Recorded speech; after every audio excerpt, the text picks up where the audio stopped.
with the intelligence. She's playing quickly. I feel like she thinks she's got it. See what can happen on this turn And the for draw for Reagan. You've been patient. You've been waiting all this time, but you ready. You've been putting in that grind, so let's go. Champions are hard to find, but you know the goal when you're ready to shine. Have they heard of you? Then they know. You got your sights set on that road. If it's time to battle them, then let's go. Cause you'll never stop. Show them what you got.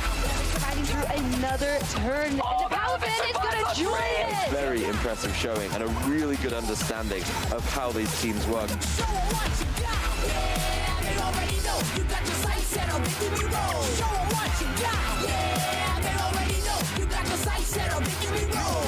Maestro points to go for a sweep of his own. Scrafty has already knocked out 2 Pokemon. He said this match was too hot. I need to cool things off here with an ice beam. A Bastion, it rumbles onto the field and the smackdowns are adding up.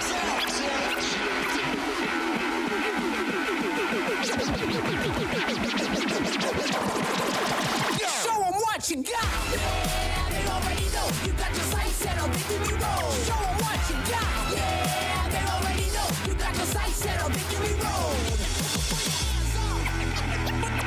Put your hands.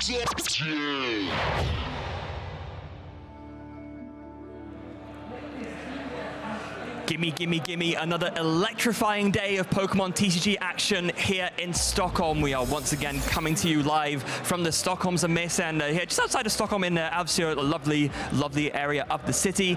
I'm Freya Pierce and I am joined here on day 2 by my wonderful co-casters again, Joe, Ross and Shay. And Joe, when all is said and done today, we're going to crown another regional champion. Yep, we still have 6 rounds of Swiss after 9 in day 1 where we culled a number of players. It's only the cream of the crop today who had fantastic 19 match points or better, and they're working towards that top 8 where we will eventually crown a champion today.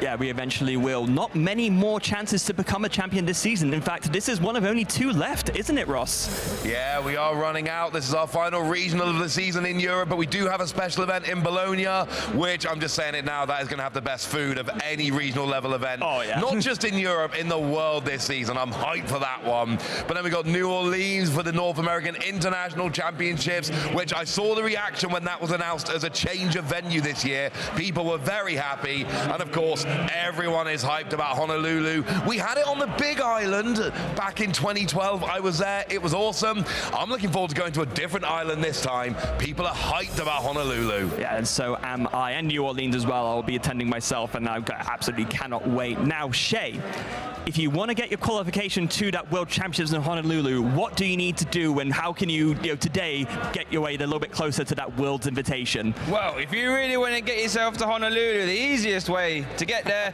is to just win the whole thing, to be honest. Because now this season, if you was to win a regional or special, you get yourself an auto invitation. But for everyone second place and down, there are some other avenues. So if you live in the EU and you're a master player, you need 500 championship points. The good news is here at Stockholm, you can earn anywhere from 50 to 200 here, depending on your placement. If you live in North America, it's 600, and as you can see, the various different numbers there on the right. And then on the left as well, if you already have your invitation and you win, you can use that 200 championship points to maybe start getting travel awards and those other invitations to Worlds as well. Yeah, of course, if you do get that tier 1 invite, you do end up, not only do you get to get your travel paid, but you also get to a round 1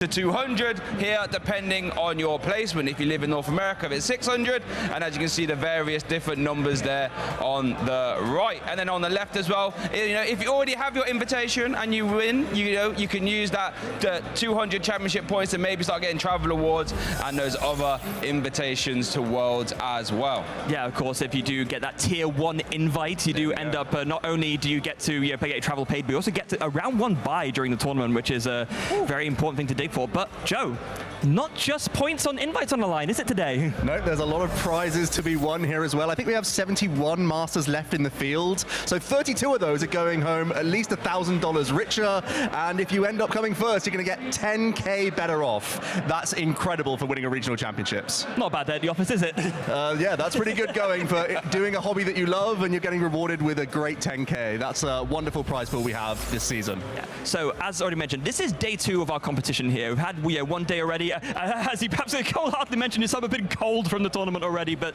the players today will be competing for one of those elusive top 8 spots. But we have a few day 2 contenders to keep an eye on, don't we, Ross? Oh, there are a bunch of good players who have made their way over into day 2. We saw a bunch of them on stream yesterday. You got people like Stein Nielsen, who is our top seed. We haven't featured on stream yet, but that is a name to watch. Brent coming over from Australia. We got Pedro Eugenio Torres. We got Kay Wainwright, who we saw on stream. We got players like Rahul Reddy coming over from the US. Obviously, most people have kind of heard of Tor Direktlev, not a complete unknown out there in the field. Sander and their control that I love so much. I could keep going. There are a lot of incredible names on that list. Yeah, you could very much say quality over quantity here, smaller regionals, but my goodness, the competition is fierce.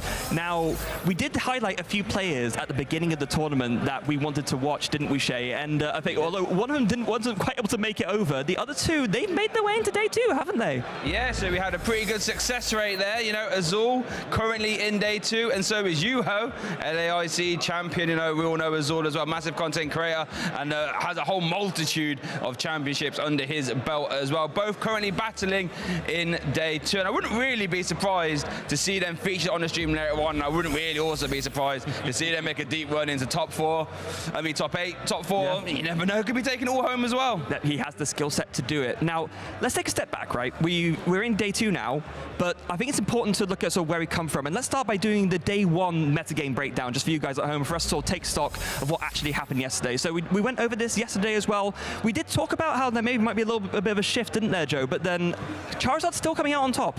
Yeah, I think it's still expected that Charizard was going to be the most popular. It's just been so far and away above the other archetypes in the last few weeks. And with just a 1-week turnaround from Indianapolis, I still feel like it's reasonable and a fairly safe archetype. But it's really about the other decks in and around the sort of 15% threshold for the Lost Zone variants. And then there's a lot of 6 and 5%ers. Dialga's also a 5% deck, which obviously has been picked up in popularity from the previous regional win. And all of these archetypes are trying to find their way and navigate around Charizard, as well as the new threats of Chien-Pao, as well as Dialga coming into the mix. Yeah, and it's very interesting to see that develop into the day 2 breakdown, which we can give to you now. And Charizard, yes, still at that top spot. And look at that, Ross. Ancient Box at 2nd place, tied with Lost Zone variants. Yeah, Ancient Box, great conversion rate there. I mean, Charizard percentage-wise actually going up to 25%, 1 in 4 decks we got hanging around. But Ancient Box jumping up there. Lost Zone is still there. Chien-Pao is still there. But I got to tell you guys, I've been sneaking a look at the top table so far today. We got Pidgeot Control and Snorlax Control. If you put them together as Control as an archetype, which I know they're different decks, but just as an exercise, second only to Charizard, and they are around the top tables. I think something like 4 of the top 6 tables going into round 11 had a Control player sitting there.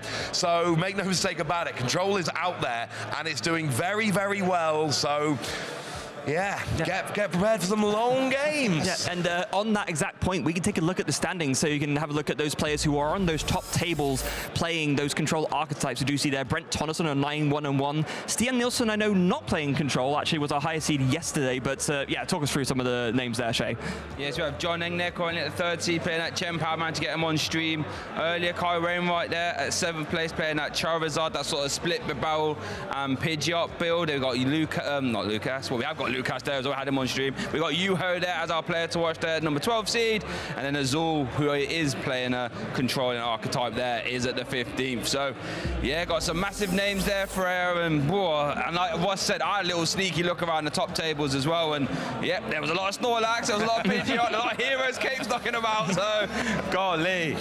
So then, putting out some early feelers, Joe, I'll go to you first. Based on what you've seen so far, looking at the better breakdown, looking at the standings, how are you feeling in terms of, you know, who do you think can take it all the way, either deck-wise or player-wise? Well, I still really like the Lost Zone decks. They're still rising to the top, and if there's Control coming to meet them in these last few Swiss rounds, I think they have probably the best chance of the other top contenders in the room. The Charizard players, the Chien-Pao players, they're going to struggle into the Control matchup. So I'm tipping off the likes of Brent Tonneson, the likes of Stian and Rowan. I feel like because these are their decks, you know, with Giratina and Lost Zone boxes, they're going to have a good chance into Control, which are naturally rising in the field right now. Yeah, that makes a lot of sense. Ross, same question.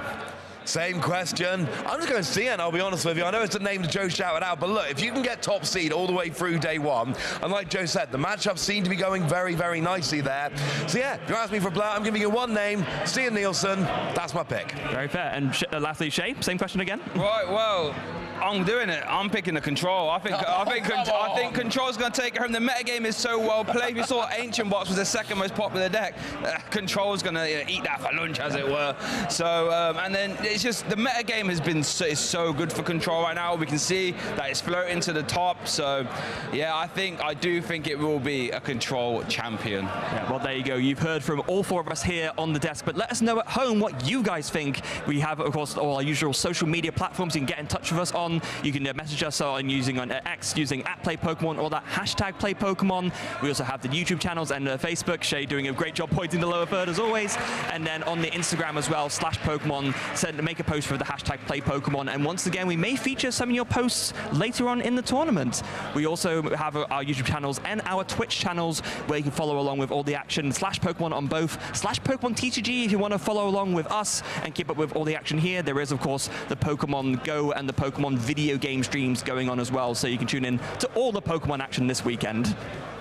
And I think with that, again, should we have a tournament to get on with? Should we? At some point, we're going to have to do some games. Yes, again. So with that in mind, we're going to scoot on over to the desk, but everyone don't go anywhere because our next round is coming up very, very soon.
This 2024 Regional Championships event will be showcasing exciting Pokemon TCG matches all weekend.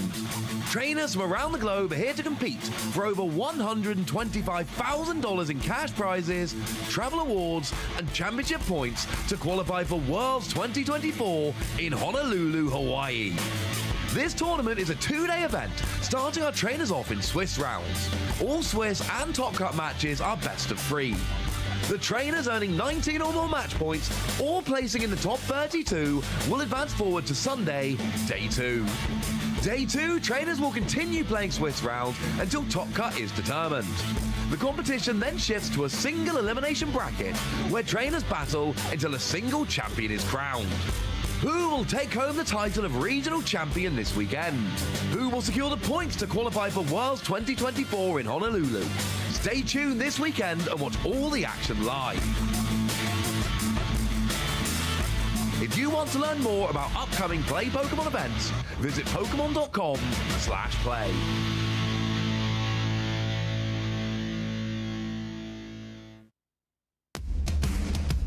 Hey trainers, Chip Ritchie here, and today I'm going to talk about metagaming in the Pokemon trading card game.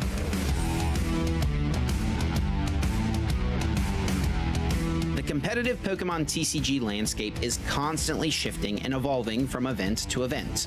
We call this the metagame. Basically, what decks are popular and what decks are most successful. Let's discuss how you can use this information when preparing for a Pokemon TCG tournament.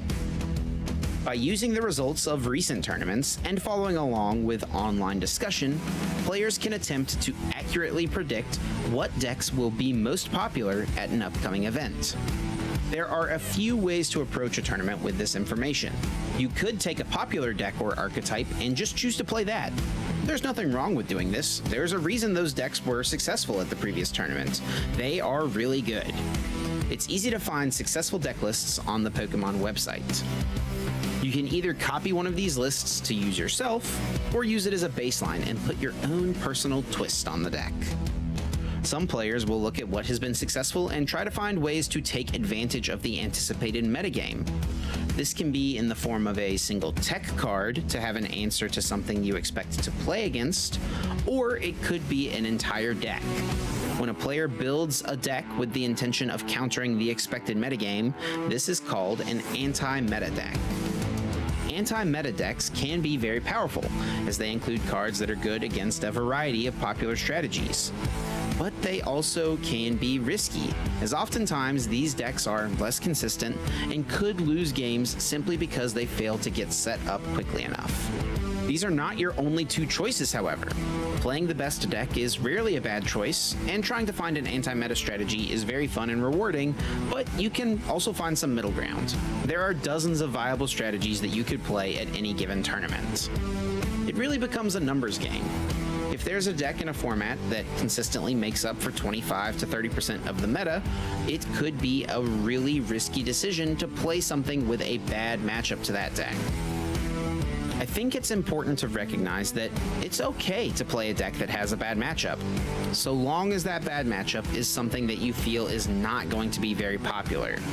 The metagame is also constantly shifting between events, so it can be useful to stay in the loop online to see what the community is discussing and what players are thinking leading into a tournament.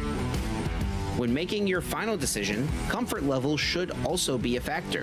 It's worth your time to practice and prepare to make sure you have a game plan regardless of what you come up against. Being familiar with not only your own deck, but the popular decks in the metagame will increase your chances to become the very best. To see all the action, be sure to tune in to our Championship Series coverage, and to learn more, visit Pokemon.com/play.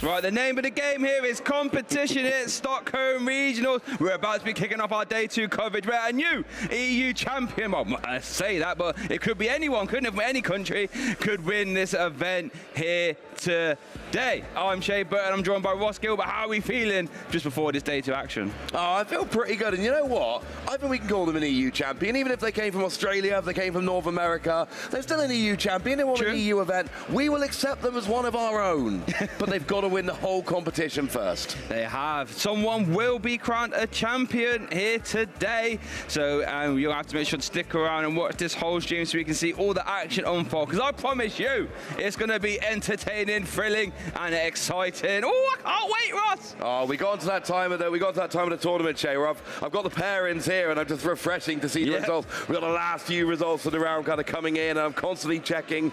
There is a Raging Bolt Sandy Shocks that is just clinging on to, and it was kind of like it was a win as Christian D'Onofrio on a basically needs to win out to make it into top 8. Not one of the players we're looking at as the most likely to make it into top 8, but I'm sorry, if you're giving me a Raging Bolt Sandy Shocks in Day 2 of a regional, it's one I'm going to be tracking until it's mathematically eliminated. And you know what, Ross, I'll be honest, I'm really excited as well. So let's keep our fingers crossed and we'll see how our Raging Bolt player does. But Ross, we have our own little competition to do now, you see. We do. It's not just the players that are competing here this weekend, so we have our community choice bracket. We have another round to do where we're going to have 30 seconds to pitch a deck to you viewers, and then you at home, if you're on Twitch, can vote and decide who's going to win. So I'm going to assume, Ross, that we're doing that top one there, the Charizard EX versus Control. Yeah, it's going to be a very interesting one. That have you got a preference to which one you want? I mean, I think I made a pretty hearty argument in favour of Control yesterday, so it's how nice our lovely production crew are feeling. Do they want me to make the same argument which I made so impassioned yesterday, or do they want to make... No, I just heard a no straight in my ear there. They want me to turn it around and make an argument for another deck, but you know what? Oh no, I've got to argue for the unquestioned best deck in the format. 3, 2, 1, off you go then. Okay, Charizard, most played deck in Indy. Charizard, most played deck day 2. Charizard, most played deck in Stockholm. Charizard, most played deck day 2. Charizard, I could go tournament after tournament after tournament. The director of the Pokemon trading card game himself told me to my face that Charizard EX was great when I visited Creatures in Japan in August. And you know what's happened since then? It has been the unquestioned best deck in the format without any counter-argument Right, whatsoever. stop there. Bad enough. Talk about Pokemon company director and all that. What's a bit unfair? I'm using what I got, mate. I'm using what I got. Goodness gracious me. Okay, so I've got Control. Almost it's quite a hard matchup, this one. Okay. Okay, chat. You heard what you just said. One, go right. This is probably one of the strongest Control variants we've seen in a long time. We just saw it's the second most popular deck, and I had it picked to actually do really well here at this event. 2 good Control variants. I mean, us Control players, there's nothing more satisfying than when your opponent eventually gets to that point where they top deck and they go, nah, pass. And that's it. But yes, I've got them. You can't play the game. I'm going to win. So yeah, I think Control is very, very super duper strong right now. You got Pidgeot, such any deck you like. I'm going to stop you like Control stops people playing the game, Shay. Yeah. Now, I've got to say, I know we're not supposed to keep making our argument, but I've got to remind you that... you can't just say we can't keep making our argument, then proceed to keep making your argument. I need to just pick up one thing you said. What's that? You started your argument with, it's the second most played deck. Yeah. But the most played deck is Charizard. What do you want me to do? I'm against Charizard. What can I do?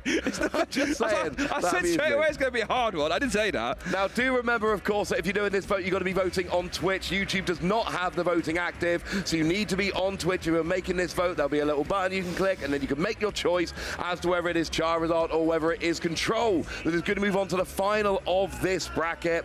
I like making these arguments. It's nice to be told, hey, here's a deck, make an impassioned argument in favor of it. I didn't do great argument in favor of Chen Pao yesterday, but I'm going to be honest with you, Shay, my heart wasn't in that one.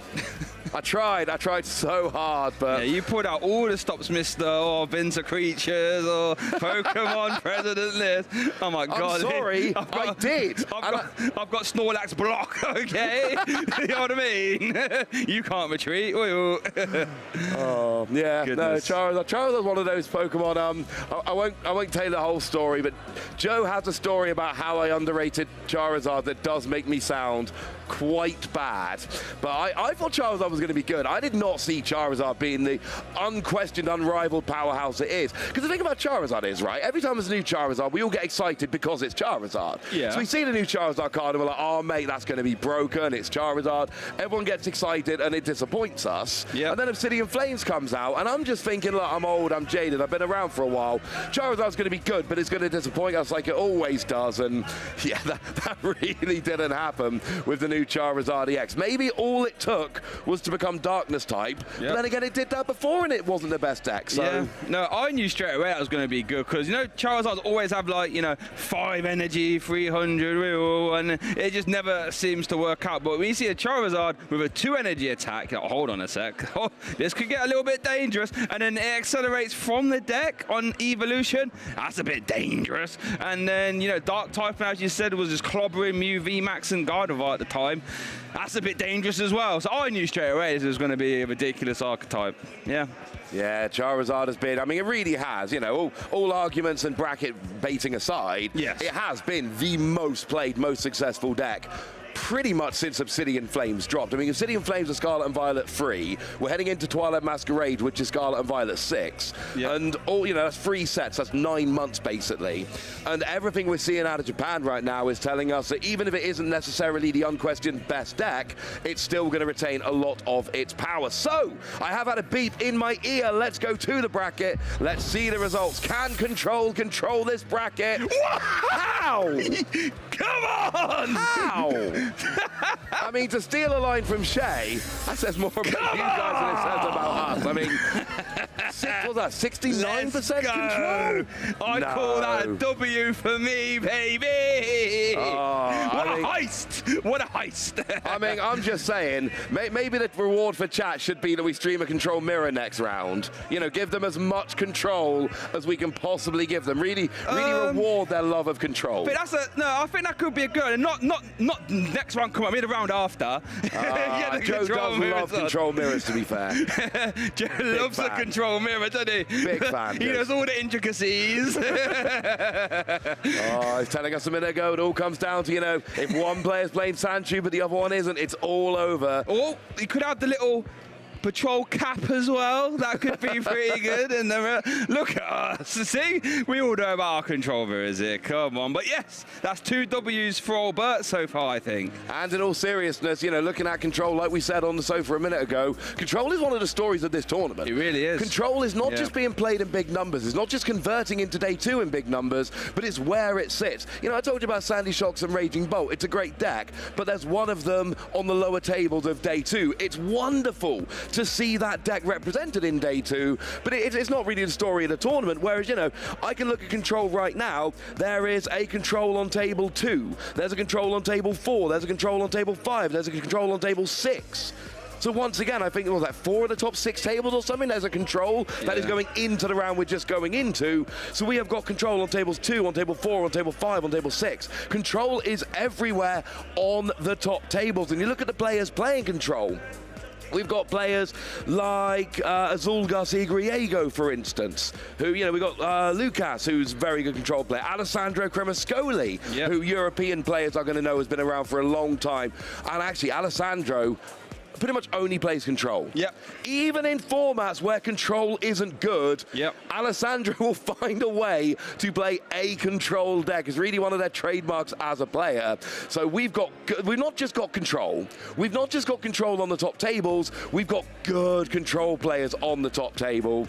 And I mean, look, maybe we can get to round 15 and it starts dropping off. Maybe. But for the next couple of rounds, control is here to stay. It really is. Now, I had a ton of players on the Twitter DMs asking, oh, have you got copies of this, got copies of that? And all these cards that they were asking for were control cards. So I knew instantly that everyone seemed to come to this agreement that control was super good for this event. And well, it's kind of converting so far. So we have to keep an eye out for, you know, how the control will pan out. But like I said on the couch earlier, I think it's going to take it all home. I respectfully disagree, but I do think it is going to be around. I'm sure we're going to see at least 1 or 2 of them in top cut. I don't think we're going to be free of control, I mean, at least until probably the final, maybe even not until we see the end. I don't think control's winning the tournament, but I think it's going to be around for a while. And this is going to be my very last update on the Sandy Shocks Raging Bolt. Oh, no. Didn't win round 11, so realistically, it's not going to be making top 8 at this stage. Could still have a very good finish, could see top 32 or something like that. But I think I need to stop giving updates on that deck. I'm afraid it is probably all over. The Lord Longneck dream is dead. For now, but we never know. We never know. That Raging Bolt could come back at a regional near you or special, but right here in Stockholm. And we got Bologna, we got LA coming up. There's more events. So, you know, start teching the deck, start practicing the deck, bring along to one of those events, prove that it is that good. I mean, looking around the top tables, we have got a little bit of a mix of decks. You know, we've got Lost Zone, there's both Radiant Charizard, and there's Roaring Moon Iron Hands on tables 1 and 2 respectively. We've got Lugia, we've got Gardevoir, we've got Charizard, we've got Control. And there's Iron Hands, Iron Crown at table 106. Table 6 has got a future box. Yeah, and it's hang on a second, being piloted by Yuho, who has won an international. Hang on a second. Whoa. My ridiculous caster pick of single prize Miraidon that looked so bad on the sofa yesterday, that could yet get a top 8 finish. It is not all over for future Miraidon. I'm in the running, Shay. Oh, I just see your eye. I've never seen your eyes widen so fast. You're like, what's that on table 106? It's not quite, you know, tables 101 to 104 are the players currently in position for top 8. But, Juho could be making it. What have we got coming up in this round? Well, there is no control in this round. We have table 1, Brent Tonneson on the left, hailing from Australia. You know, Liverpool finalist and Melbourne Regional Champion. champion, a whole host of really good accomplishments this season as well. And then he'll be facing off against Andrea Schroeder, who is playing that Lugia V-Star archetype. Brent Tonneson will be piloting a Lost Zone deck. And there is Brent Tonneson there, like I said, a fantastic player with a resume very long. EUIC Top 8 Melbourne Regional Champion this season. Liverpool Regional Finalist. Those events were back-to-back, might I say. And then World Top 16 at 2023. I mean, there is no argument. This season, Brent is one of the top players in the world. Like, there's no matter how you look at it, whether you're using, your own judgment or whether you're trying to use, mathematical results or any of that, Brent is one of the absolute top players in the world this season. Although, I'm going to give a shout out to Andrea here. Right. Lugia player playing Lugia sleeves. I'm sorry. If you're going to match your sleeves and or deck box and or plushie to your deck choice, I'm going to be a fan of what you're doing. Yep, I would imagine as well. Andrea might be rocking a Lugia playmat. Of course, we won't be seeing that on the stream today, but he might be using one of those as well. So that Lugia archetype, it's sort of fallen off in popularity a little bit, but it was in the finals at EUIC Juniors, and on paper the deck still does what it needs to do very well. Special roll can hit can hit whatever you like, really, realistically, in a turn with Primal Turbo. Lugia V started a good attacker, so yeah, it's going to be an exciting match. Yeah, Brent Tonneson's playing that newfangled Lost Zone with Iron Hands and Roaring Moon. We had it on stream yesterday, and Iron Hands can put in a shift here because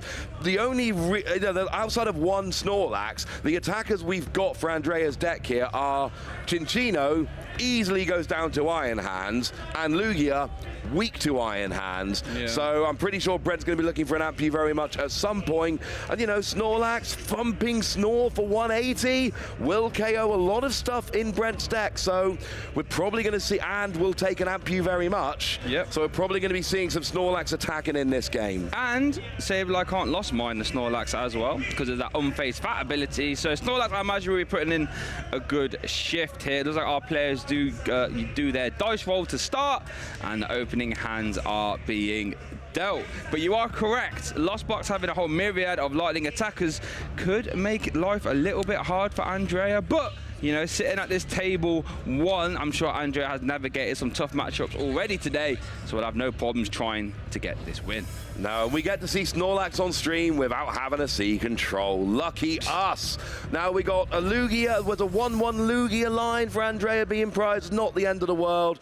Manaphy being prized for Brent is not bad because you're not worried about bench damage. So no horrendous prizes. Let's get rolling, and it looks like Andrea is going to take our first turn. Yeah. Did I see that correctly? So here we go. Andrea's going to kick us off here on our Swiss Round 12 feature match.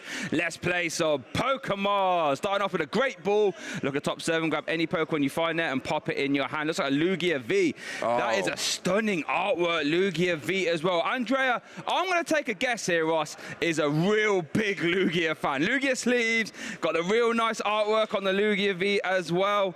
And I think the Lugia V starting prize was a gold one as well. So Andrea, massive Lugia fan. That great ball was, I'm going there.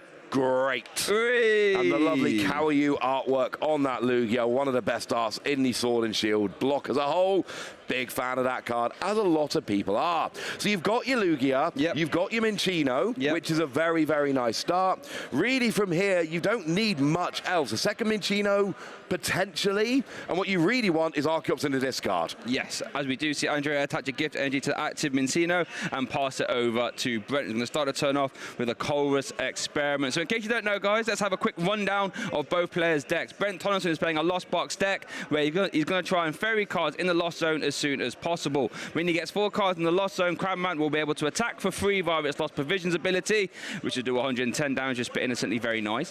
When you get to 7 cards in the Lost Zone, as we do see a switch card being played to use Comfey, you can then play Mirage Gate, which lets you accelerate cards accelerate energy from your deck to the to your Pokemon, as we do see Foul selecting sending that Buddy Poffin to the Lost Zone. And then, of course, the Lugia deck is get Lugia, get the V-Star. You need 2 Archeops in your discard. Lugia gets them out of the discard. You accelerate as much special energy as you like during your turn. Well, up to 4, but that's basically infinite. And then Chinchino hits depending on how much special energy you've got. Lugia gets Archeops. Archeops gets special energy. Chinchino hits very, very, very hard. And the gift energy on Chinchino, very good play there from Andrea, because, of course, as you said, Brent is looking for a turn 1 Cramorant here will KO the Chinchino, the Minchino, I should say, but at least will allow Andrea to draw until they've got 7 cards in hand. It's not that bad. It's at least a nice silver lining. Yes, so Brent will be looking to attack with those high-powered electric Pokemon, Raikou V and Iron Hands, but we'll need to get 7 cards in the Lost Zone to do so. And then if Brent does get to 10 in the Lost Zone, we'll be able to use Sableye Lost Mine as well. Yeah, that is going to be nice, of course. For Brent, it's going to be when do you bring out those 2 prize Pokemon. Chinchino can hit very big damage without that many resources. You do not just want to bench an Iron Hands, bench a Roaring Moon, bench a Raikou for fear of them being gusted and KO'd. You need to control when your 2 prizes hit the board. If you're Brent, you can trade very nicely with Iron Hands, but it needs to be you play it and take 2 prizes. You cannot leave 2 prizes sitting on the bench. That is what Chinchino wants. Now, the good news is Brent is up to 4 cards in the Lost Zone now, so Cramorant is online if you want it. Yeah, I think it's in hand as well. Took a switch off that last copy of Flower selecting. That's the other way Brent can get cards into the Lost Zone. We do see the switch, so Lost Provisions is active, so we'll see a Spit Innocently. Gift Energy will activate, so I think Andrea can draw 2, if I counted correctly. Yeah, here we go. Lugia V hits the active. Brent Tonneson takes his first prize card, and it's over to Andrea to start his second turn. Goodness gracious me, I think, oh no, we do see some Capturing Aroma. Flip a coin. If head, you can grab an evolution Pokemon with Tails grab a basic. It's a head, so that's going to be, well, an evolution. Probably an Arceus, but you could go and get the Lugia V-Star, depending on what the rest of your hand looks like. Usually it would be an Arceus, because you need to discard 2 of them, because Lugia V-Star gets them out of the discard pile. Of course, Brent did bench a 2-prizer in that last turn, but with no Minchino down, Andrea is not going to be getting a Chinchino. Could KO it with a Lugia V-Star, but you would need to get 4 energy on, and you would need to get the perfect setup, and you would need to do gusting. It is very, very unlikely, as we see a Tails on Capturing Aroma. Yeah, I think that's... Are we just going to see a Read the Wind? Oh, no, we do have the Luminion off this Capturing Aroma, potentially. We're going to see a fish, I believe, here, Shay. We're going to see Luminion, it looks like, which is going to go and grab, I mean, probably a Jack for an Arceus V-Star and an Archeops, you would imagine. A Lugia V-Star. That's what did I say? Arceus. Why would you get an Arceus V-Star? It's a Lugia match. We are going to see the Jack, though. Love that card, letting you grab any 2 evolution Pokemon from your deck.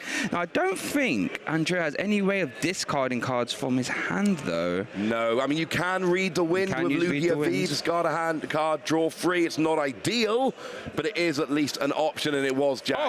Oh, there's an Ultra Ball. Excuse me, the Ultra Ball just popped out of nowhere, so all of a sudden, Andrea will be doing some Summoning Stars and get some Archeops into play. And let me tell you here, Ross, when Lugia gets the turn 2 Archeops, just think about what you have the power to do. Accelerate 4 special energy from your deck. That is a ridiculous amount of energy. Yeah, it's a little bit silly, frankly. 4 special energy a turn, 2 per Archeops. There is an awkward thing whereby each Archeops can only accelerate to 1 Pokemon. Yeah. So it's 2 lots of 2. And it could be 4 onto 1 Pokemon, but you could not, for instance, spread them around 3 Pokemon. No. Which you sometimes do want to do, which is a little awkward. That's it. That's the only real downside. So we do see 2 energy onto the Lugia. There will be no gusting onto the Raikou because Jack, of course, has already been played. And Brent is going to be looking potentially to get a return KO on Lugia with that Raikou. I think we might be seeing a pay retreat here because we saw the Primal Turbo then targeting the bench Minchino, or I guess Andrea could attach a DT from hand to still use Tempest Dive. I guess it depends if Andrea has the Minchino to evolve up into. Oh no, we are going to see a Tempest Dive though, so that'd be 200 damage. Could discard a Stadium, there is none of that. So Andrea takes his first prize card. We've got to be careful, Ross, of that Raikou, that Lightning Rondo hitting for weakness. Be an easy KO for Brent. Yeah, there's 4 bench Pokemon on Andrea's side of the board. It will only actually do 200 at the moment. There's a V-Guard as well on the Lugia. And so a V-Guard, so it's not going to quite get there. You'll do a lot of damage with the Raikou, but an Iron Hands, would Iron Hands quite do it? No, it does 120. If you do Arm Press for 320. Yeah, I was going to say V-Guard reducing 30 rather than 20 is a very big deal. But V-Guard wouldn't work on Iron Hands, that's an EX though. So I don't know if it would. So do 240 against V-Star's 280. So it does fall just a tiny little bit short here, but you do have Arm Press potentially. So let's see, Brent is going to do a switch after the Flower selecting. Going to send that Royal Moon to the Lost Zone. We see a Fleet-footed activation as well. Let's have we see another switch. Going to be using some more flower selecting. Brent is churning through the deck at a fast rate. We love to see it if you are a Lost Zone player. Yeah. Dark Energy, and I think that was that Iron Hands? I think it might have been. Now Lugia's got an awkward amount of HP. It's just a little bit too bulky. The maths is not working out perfectly. Raiko, there's 9 bench Pokemon plus the 20 base is 200, but then it's only... Oh, we are going to see a Serena into the Raiko V. Tempest Dive, even with the DTE, is still going to do 200, and that is a great number for knocking out a Raiko V. Andrea firmly in the driver's seat here. Lugia V-Star, Tempest Dive taking 3 prize cards already, Ross. And what can Brent do? That is what I was saying at the beginning of the game. Brent has to be very, very careful about benching his 2 prize Pokemon. Yep. Thank you, Andrea, for showing us why that is. Because that happens. That Raiko, hitting for weakness, can do a huge amount of damage. It can one-hit KO a Lugia. I mean, the maths is driving me all kinds of crazy in this matchup, but it's doing 200 plus the weakness. It's wonderful, but you didn't get the attack off. And then Serena comes down and gusts it up, and then Lugia KOs, and that Raiko gave you no real value, but you gave up 2 prizes. And that's a huge problem. And this could start to get interesting for Brent here, as we are going to see 2 uses of flower selecting as Brent sends a lightning energy to the Lost Zone. Is that now that Andrea has the prize card advantage, Andrea can very easily just trade with Mincinos for the rest of the game and weave in Snorlax as well to make life awkward. That Lugia V-Star has more than done its job this game. It's got a double Archeops into play and it's taken 3 prize cards. I'm sure Andrea will be very happy with that. Oh yeah, if I can trade 2 for 2 with the Lugia and then bring in a Chinchino to start finishing off the game and weave in a Snorlax, that's my perfect situation. Taking 3 prize cards with Lugia, that sounds good to me. And here's the thing, Lugia's done its job. Yes. You don't, this isn't one of those matchups where, oh, my V-Star's gone down, I need another V-Star. No, you don't, mate. The rest of the game is going to be played with Archeops, Chinchino, and potentially Snorlax. Yes, there is Lumineon on the bench, that is a little bit of a problem, but you do have a prize buffer. There is, I've just realized, there is one way Brent could easily get back into this game, though. If he was to KO the Lugia V-Star, that Lumineon is weak to lightning. We could see an Ampy very much for 3 prize cards. So that's going to be something we have to keep an eye out. Well, look, we're going to see a Moonlight Shuriken potentially, as we do see that Iron Hands EX hit the bench. Now, Moonlight Shuriken, whoa, we're going to see a Roxanne as a support for the turn. That's always nice. Put your opponent down to a very low hand size, which is not ideal. Of course, it's a 2-sided supporter. You can only use it when your opponent's got 3 or fewer prize cards remaining, but you get 6 cards, your opponent gets 2. And Lugia doesn't have any draw here. Well, it's interesting, right? If Brent was to go for a Moonlight Shuriken on the Mincino to KO it, the Gift Energy was still activated. But I suspect Brent might be trying to Moonlight Shuriken twice to KO both the Archeops. That could also be a line he's looking to try and do. If I'm Brent, I've benched the Iron Hands, so I want to get rid of that Minccino. That Minccino's got to go down, because if that Minccino evolves, Andrea plays 3 copies of Boss's Orders. So if Andrea hits a Chinchino Boss's Orders, you'll take out the Iron Hands, and that is a gigantic problem. Yes. Andrea did it with the Raiko. You know they're going to try and do it with the Iron Hands. So if I'm Brent, if there's any way I can get that Minccino off the board, I want that Minccino off the board. It's like Brent just has to pass. Won't be able to attack again. That is not good. And what does Andrea have in the hand? We see Professor's Veto. Okay, so there will be not bad at all. That does mean there's going to be no gusting this turn. Yeah, but even just taking a prize card here for Andrea is so strong, going down to 2, then at any point a 2 prize hits the active for Brent, Andrea can just Mincino it, as we do see a Cincinnati, I should say, as we do see one hit. You want a Tails here? Yes, you want that Tails. You want a Minccino. You've got Chinchino already out. Chinchino's there. You want the basic Minccino. You want that on the bench, because now Brent is going to really struggle to get rid of both of them. Now, it's not impossible because Chinchino has 110 HP, but it's so difficult to try and get rid of both of them quickly. Having more than 90 means that Greninja won't get that double KO. So now having 2 of them down is absolutely huge. It basically means that Andrea just needs a Boss's Orders next turn to wrap up this win. Wow, and Andrea marches down to take his 4th prize card. Brent, what can you do, my friend? Gonna have to at least start firing off some attacks at some point. The Roxanne did not stick. Brent's turn starts off with a flower selecting on a Lost Zone, 1 copy of basic water, and we do see a Mirage Gate. Now, the Mirage Gate means that Brent, whatever Brent wants to do, should be able to do, as we see a Dark Energy attack to Iron Hands and a basic water attached to Radiant Greninja. but you can't attack with Iron Hands this turn. And I think Brent was I think that was a concession. Brent saying, yep, there's not a lot I can do this game, so let's just have enough time for game 2 and 3. Andrea wins our game 1 here at Stockholm Regionals. Yeah, the second that second Minccino went down, that was basically game, because what it said to Brent was, your Iron Hands, firstly, it's a liability if I ever get any gusting. Yeah. Secondly, you have to take your final 2 or on Aluminium 3 prizes with it. You cannot attack with it early. If Brent had attacked with Iron Hands, it's literally Cinccino for game. Yep. Well, that's not an ideal situation now, is it? Not. Even if Brent doesn't attack with it, a boss's orders guarantees, and that's the thing. You would have had to have used Sableye to Lost Mine to take out the Cinccino. Yeah. And then you're still not in a great position because you're still, that would have been 4 prizes remaining, right? Which is still 2 attacks, and Brent was just too far behind. If you could have taken out the only Cinccino with an Iron Hands, taken 2 prizes, and left a Pokemon in the active that basically can't be KO'd, that was an option for Brent. Yes. But the second that Minccino, that's why the tails on the Capturing Aroma was so big. The second Minccino hit the board, there really wasn't any way back for Brent. No, you are 100% correct. I think Andrea would be very happy with how that game 1 panned out, especially that first turn, only getting the Lugia V down and the Minccino, and all of a sudden turn 2 had the optimal Dream start, and the Lugia, like we said, not only did more than just a job, because it started taking prize cards as well. Fantastic game 1 for Andrea. However, like we said, Brent is one of the best players of all time, especially this season. I'm sure he'll be able to navigate this game 2 and 3. And he whiffed the Raikou early game. Yes. That Raikou was there to try and take out the Lugia, but the whiff on the Raikou meant that the Lugia stayed around for an extra turn, which meant it took that extra KO, which is what made the big difference in that game. That game could have gone very, very differently had the Raikou done its thing like it was supposed to when it was supposed to. So Brent had a bit of bad luck in that first game, also knew well enough to concede the game early. Yeah, and worth noting, they said Brent had some bad luck there in that game 1. The fortunes could be changing, as Andrea has a mulligan twice, so Brent will be be starting this game 2 with 2 extra cards in his hand, and that can really make all the difference in the Lost Box decks, right? There's having more options, more switching cards, more chance to get Comfey early on could prove rather impactful. And let's see, we do see a basic there for Andrea. It is that Lugia V. Yeah, I'm just thinking back to Capturing Aroma. That card makes me so nervous. It does. And Andrea got the heads when he needed the heads and the tail when he needed a tail. We do have 1 Minccino there, but there are 3 in the deck, so I think we're probably going to be okay.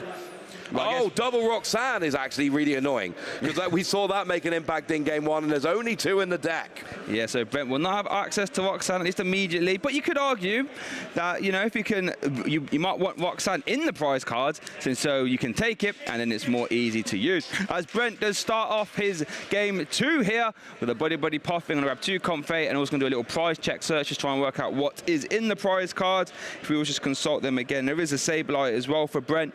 And the only Sableye. The only Sableye, that's right at the top of the prize as well. Traditionally, players do take top to bottom, not always though. And then for Andrea, prize cards, see 1 Minccino, 1 Lugia V-Star, and 3 Energy as well. So not too impactful, could be worse. It could be a lot worse, and that early game, getting 3 Comfey out, turn 1 going first is huge. Realistically, you can't even attack this turn. The goal here is to get 2 cards in the Lost Zone. If you can get treble Flower Selecting turn 1, that is the absolute dream, because then double Flower Selecting and a Chorus's Experiment gets you up to 7. And it's not always easiest to pull off, but 7 cards in the Lost Zone turn 2 to activate Mirage Gate, that is a key. We do see a Town Store coming down here, finding a Forest Seal Stone. Attach that to a Pokemon V, and it will let you search whatever you want, but that means you've got to put a 2-prize Pokemon. It's actually got to be Raikou, it's the only V in the deck. Yep. You've got to put Raikou down, and again, we could see a big Raikou KO on a Lugia, or we could see it gusted and KO'd, and there's a massive game swing depending on which of those 2 happens. Yeah, that Raikou only having 200 HP is so unfortunate, because Lugia V-Star can very easily hit that, like we said, even using DTE, as we do see, going to have to send that Buddy Pop into the Lost Zone, as Brent will go have access to Prime Catcher as his A-spec of choice. Yeah, Prime Catcher's lovely. Switch plus Gusting, of course, we've seen how switching can be big here, but Gusting could be kind of big as well. There's going to be points in the game where Andrea is trying very hard not to have Lugia in the active as a 2-prize liability, but of course, Prime Catcher can bring it up while also switching and activating more flower selecting on your Comfey. So Prime Catcher, got to be the play in these Lost Zone decks. Sometimes just a little bit of a, oh, which A-Spec should I play? But I think in Lost Zone, Prime Catcher's just too good. Yeah, I think in Lost Zone, it's a fairly simple decision, as we do see a switch card being played. Going to get 3 uses of flower selects, and love to see that. Mirage Gate. Oh, Mirage Gate, okay. Easy choice, but not a great one. You know you got a Lost Zone of Mirage Gate, but you also get a Mirage Gate, but now you're 1 down. And we see exactly what we saw last game. Early Raikou with an energy attached. Difference is, this game it's a lightning energy. The attack is lightning colorless. Yes. Last game it was a water energy, which forced you to get a lightning. This game it's a lightning, so any second energy will do nicely. Here we see a pretty heads-up play here for Andrea. Opting to use Brent's Town Store to start the turn. Now, Andrea doesn't play any tool cards, so that Town Store can't ever get valuable. What it does do is let Andrea consult the deck, try and work out prize cards, and then you can make educated decisions on what to play from your hand. Real heads-up play there.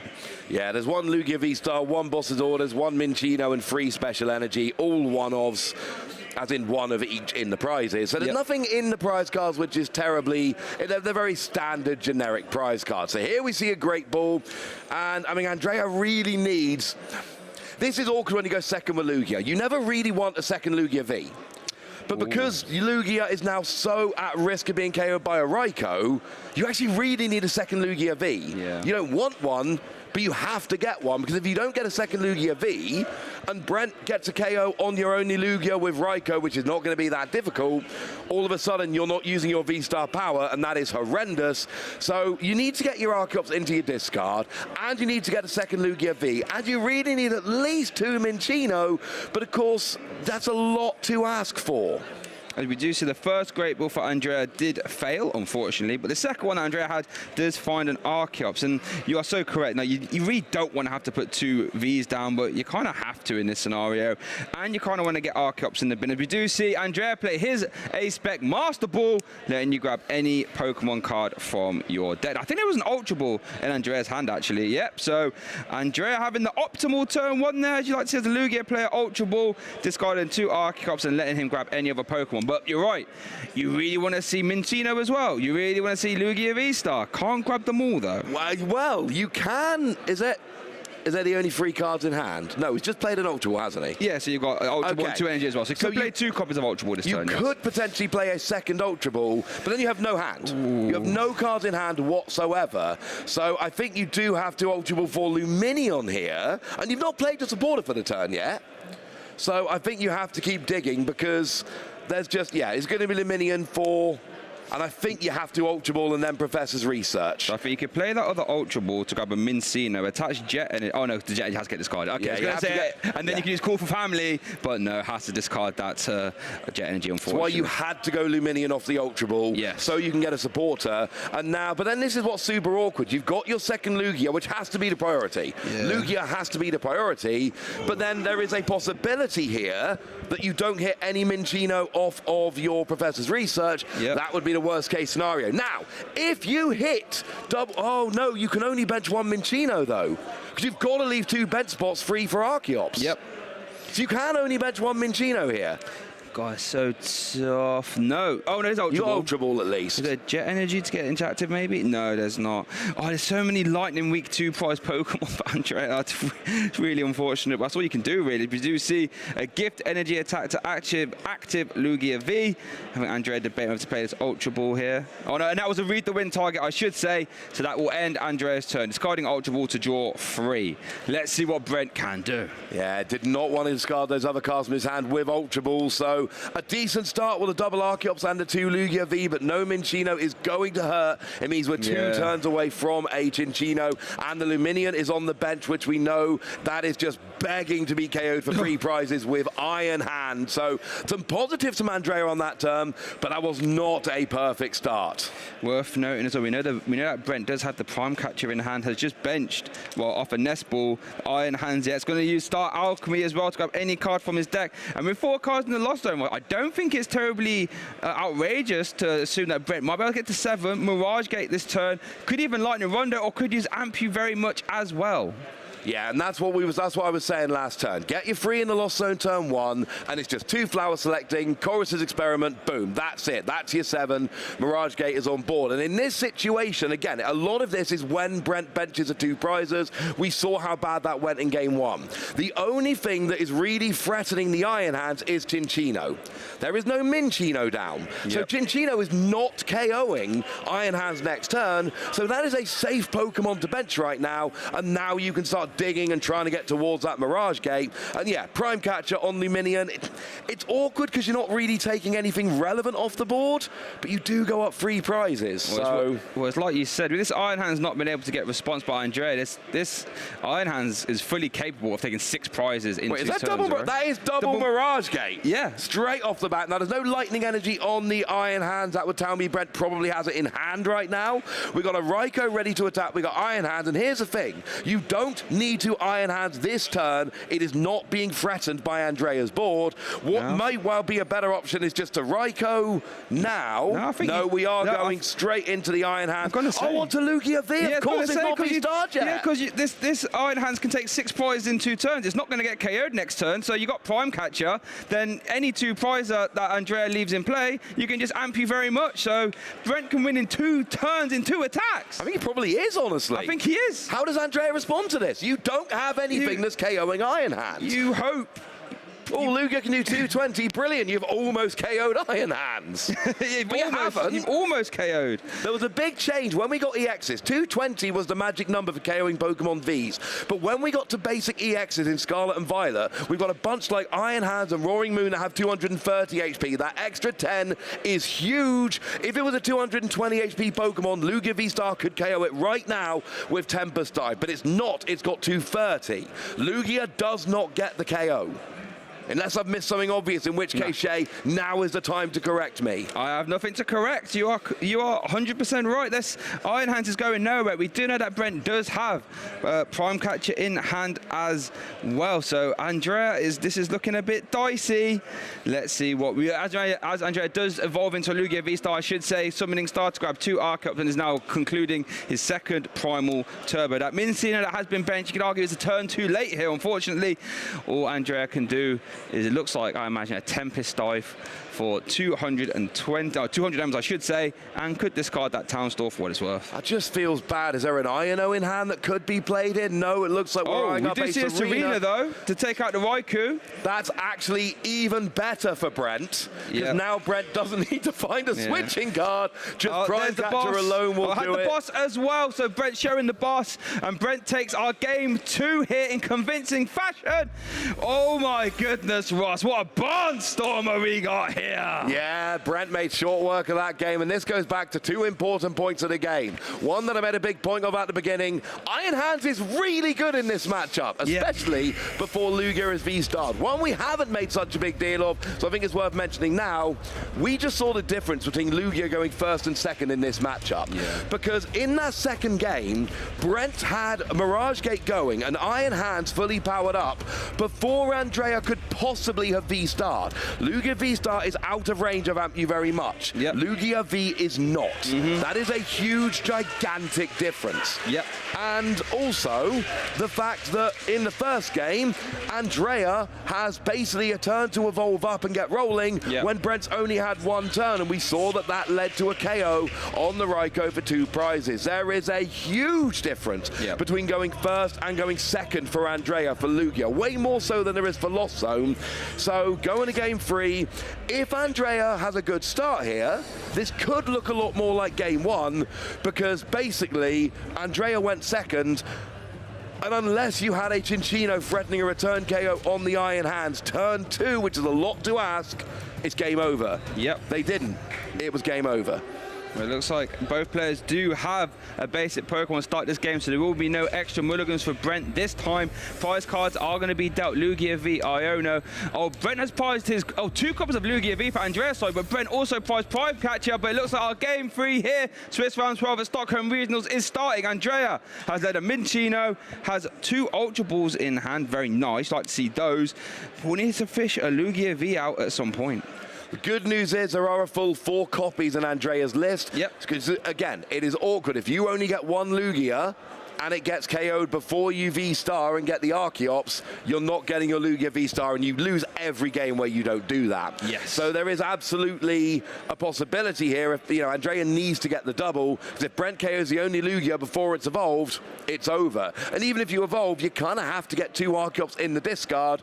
Trying to do all of that in one turn is very, very awkward. As we are going to see that Ultra Ball discarding a V-Guard energy and a double Turbo energy to grab that Lugia V. And I must say, I know I've mentioned it already, but the artwork on that Lugia V, oof. Oh, Kawaii nice. knocked it out of the park with that one. That one is absolutely stunning. So there's a lot of work for Andrea to do here. The goal is very simple. Between the first and second turn, you need to have a Lugia evolved up and 2 Archeops in the discard pile. Lugia, generally for the first attack or 2, will be fine. You don't necessarily need Chinchino that early in the game, unless there's an early Iron Hands threatening. But again, against the Lugia V-Star, Iron Hands is a lot less threatening.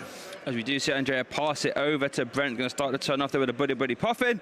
Looks like going to grab 2 copies of Conflict, I would imagine, but also going to prize check those Pokemon, work out what he has access to and what he hasn't. But you're also correct, it's going to be real interesting to see how polarized this matchup can be, where if Andrea goes first or second. Brent really does need to apply pressure as soon as possible. But I would say Andrea's start game, turn 1 wasn't the greatest, but we have seen Andrea in game 1 maneuver out of those poor starts. So it's all to play for here. The thing about Lugia is it's a weird kind of deck. You've really got 2 turns. Yes. As long as you get a Lugia V down turn 1, you can get a bad turn 1, great turn 2, and it's really, we look at the end of turn 2. Do you have a Lugia attacking with a double Archeops on the bench and 1 Minchino down? If you do, that is a great first couple of turns. Turn 1 never really does much for Lugia. Turn 1 needs to put you in a position to fix it turn 2. Brent, however, I mean, look, I'm sorry to repeat myself, it's Lost Zone. We're looking for a turn 1 Cramorant to KO the Minchino. Yes. It's always turn 1 Cramorant. It's not a bad idea, is it? Taking 1 prize card in your first turn. Flower Selecting being used, I think that was Iron Hands. That was never getting sent to the Lost Zone, was it? I think Iron Hands versus Prime Catcher, you'd still take the Iron Hands there. Yeah. It's way too useful in this matchup, especially if Illuminion hits the board, as it has both games so far. No Colress in the hand yet. 2 copies of Flower Selecting being used while seeing Attach Retreat as well. So all 3 Comfort has 3 cards in the Lost Zone. We'd love to see a Colress here, Brent. No. Oh, Sableye and Psychic. Worth noting that is Brent's only copy of Sableye, so Lost Mine will not be a factor in this game 3 here. I think that could be the turn. It is. Over to Andrea, turn 2. We've said how important turn 2s are for Lugia. Can Andrea ride the Tempest to a Barnstormer turn 2 and start taking some prizes? Going to start to turn off there, Ross, with a great ball. How great is this ball feeling? Whoop. Lugia V-Star, we'll take that. Yeah, that's part of the puzzle. You need your Lugia V-Star. There's 2 different Lugia V-Star. Both of them are identical. So you've got that. That's part of it. You need to get your Lugia evolved up. But the thing is, I've done many stream games at this point, Shay. I've been here for a while, right? I have never seen a player get 1 Archeops out and win, with the exception of Natalie Miller, who played against Control, who deliberately got 1 Archeops out, because that's how you play against Control. I have seen many games where a player has gotten 1 Archeops rather than 2, and they have lost every single time. 1 Archeops is not enough. It does not give you enough energy acceleration. You need 2 Archeops in this deck. And oh, look, it's the fish. And, oh, now there was a very awkward situation here. What's because that? Well, you're going for Professor's research, which is right. Yeah. You got no Archeops in hand, I don't think. Nope. So you're relying on, you know, Jack is often a way we would go and get 2 Archeops to discard. So you're basically playing this and hoping you hit like 2 Archeops and an Ultra Ball. And already played 2 Ultra Ball already, and 1's in the prize cards. 1 Ultra Ball left in deck. Andrea, how does the research show you? Oh, no way to discard. It's going to be a Read the Wind, Ross. We do see a Great Ball. We do see a Capturing Aroma, but I do not see any ways of discarding cards from the hand outside of that Read the Wind. Ideally, we would love for this to find an Archeops at the very least. Let's see what it finds. Great Ball. There was an Archeops. Okay, so you at least read the Winds and Archeops, but this is not where you want to be turn 2. No. And the thing is, you've now got Lugia V in the active and a Luminion on the bench. Oh, it's a Tails that gets you a basic. Or at least I can find the Mincino at the very least. You can't bench a Mincino, you need 2 bench spots remaining. Yeah, yeah. Oh, yeah, I guess there's one there. I mean, you take it anyway, I guess. And if you do bench a Mincino, if I'm Brent, I'm kind of like, I'm not taking a KO until you use your V-Star power. So either you have no Archeops out, or you have 1 Archeops out, and if need be, I'll just start doing little attacks, spreading damage around, and just refusing to take a KO, which, again, there's no way Andrea's going to not leave 2 bench spots open. No. It's over to Brent. Has got a slight window here. Didn't have the greatest of turn 1s, but does have an opportunity. Town Store going to be played. Going to grab that Forest Seal Stone. I think Brent still hasn't found a Colress yet. Does have a way of doing it. I mean, Forest Seal Stone can grab that. Forest is going to grab anything Brent likes. Let's see what can happen. You could also take the argument here, Ross, that Andrea's advantage of going first is almost null and void now, since he didn't have that Barnstormer turn 2. So now it's a lot more of an equal playing field. Oh, yeah. And right now, Brent's just kind of like, how fast can I get to 7 in the Lost Zone? Yep. Because Raikou and Iron Hands are looking great right now. We could see a repeat of Game 2. If we see 7 cards in the Lost Zone, double Mirage Gate, which I know is a lot to ask, then we get KO with Iron Hands, and then next turn, you KO the fish, and you're done. That's it. That's it. 6 prizes. Thank you very much. Thank you very much.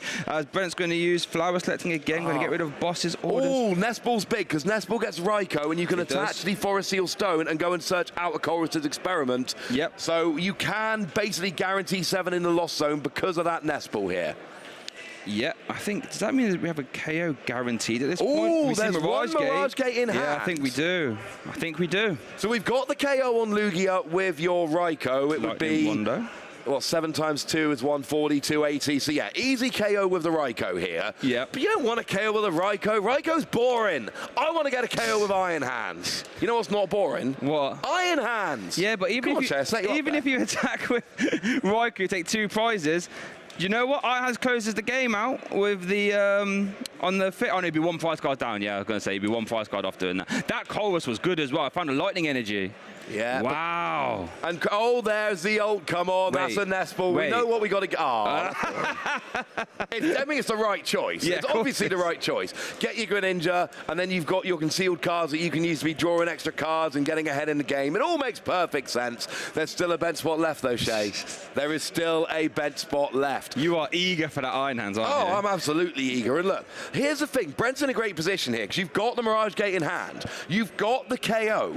The KO isn't the issue. The issue is, can I get a better KO? I think it's worth remembering, actually. I think Iron Hands got filtered into the hand on one of those early Flower Selectors. So Iron Hand is currently... there it is! Oh, with an energy, you say? Uh-oh. Oh, no. Goodness gracious me, Brent Tonneson. It's only turn 2. Oh. Oh, did we see an attach retreat earlier? I think we saw the... Did we see an attach? I mean, that light energy's There was come a back. Darkness Energy discarded for concealed cards. Yeah, just confirmation. One of the confays was an attached retreat. We do see 2 use of Flower Select in their violet ability to use markers. Excellent. So thank you very much, production team, having our backs there. Love it. And shout out to the judges for catching that super quickly and avoiding an awkward situation. They were having none of that. Fair play to them. As we do see that Hisuian heavy ball there being used. No target. No, just having a quick cheeky look at the prizes. There's nothing in the prizes that can get it. Has actually moved the Prime Catcher. Don't know whether that's going to be relevant, but it's now in the middle. Yep. But no, just was that a pass? It was. Oh, that is not ideal. I thought with the Mirage Gate, the KO was just on the board, but apparently not. I think there was no way to get rid of the... I don't think there was a way to get the Comfey out the active in the end. Yeah, I think you might be right. And you needed every flower selecting because you weren't at 8, you were at 7. Now we see INO coming down. And here's the thing. Brent gave away that he had a Lightning Energy in hand.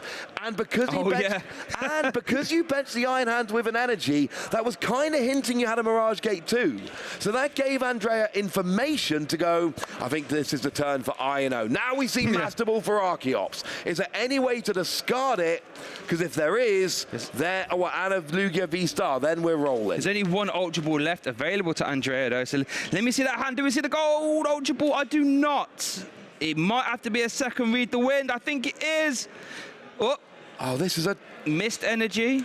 This is a terrible start for Andrea. If you've got to use 2 Read the Wind to discard your Archeops 1 at a time, that is not good. And Brent has been bailed out there. Should have had a KO on the last turn, but was just 1 card away from the combo.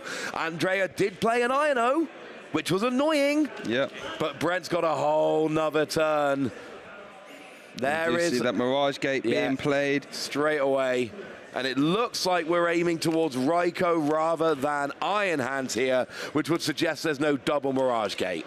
Yes. I mean, as nice as the Ampy very much would be here, it's still a 4 energy attack, not the easiest attack in the world to accelerate. We are going to see the flower selects in there being used. Of course, that Mirage Gate will also shuffle the deck, so whatever cards Brent put down to the bottom has now been shuffled. Looks like Cramorant getting sent to the lost zone there. Going to keep a Colossus Experiment. That seems pretty fair to me. Does seem pretty fair to me. Worth noting there's 1 Cramorant, 1 Sableye, both gone now. Yep. So they are your standard single prize attackers. That could be awkward with a prize map. The thing about Iron Hands in this game is there is a Cinccino sitting on the bench. There's 2 Archeops in the discard, and there's 2 Lugia on the field. So Brent, you've got to know, Iron Hands is not getting 2 attacks in a row. It is going to be KO'd if it attacks. Yes. Which is why you feel more comfortable here going Raikou rather than going for the... I want the ridiculous Iron Hands play, Shay. I've made that pretty clear, right? But it doesn't make sense with the Cinccino response already on the board. No, as we do see Lost Vacuum being played. We're going to see the Lightning Rondo for KO as Brent takes 2 prize cards. And it's over to Andrea. Does have a Lugia V-Star in hand now? Yeah, would like it last turn. I was going to say, you just put a Cinccino active here. Yeah, I think it's because that's what you're attacking with Cinccino, right? Yeah. That is definitely what you want to be attacking with. So you put Cinccino in the active and evolve the bench. You can put the Lugia up. I mean, you can KO a Lugia here. Lugia, even with a double turbo, will get the KO.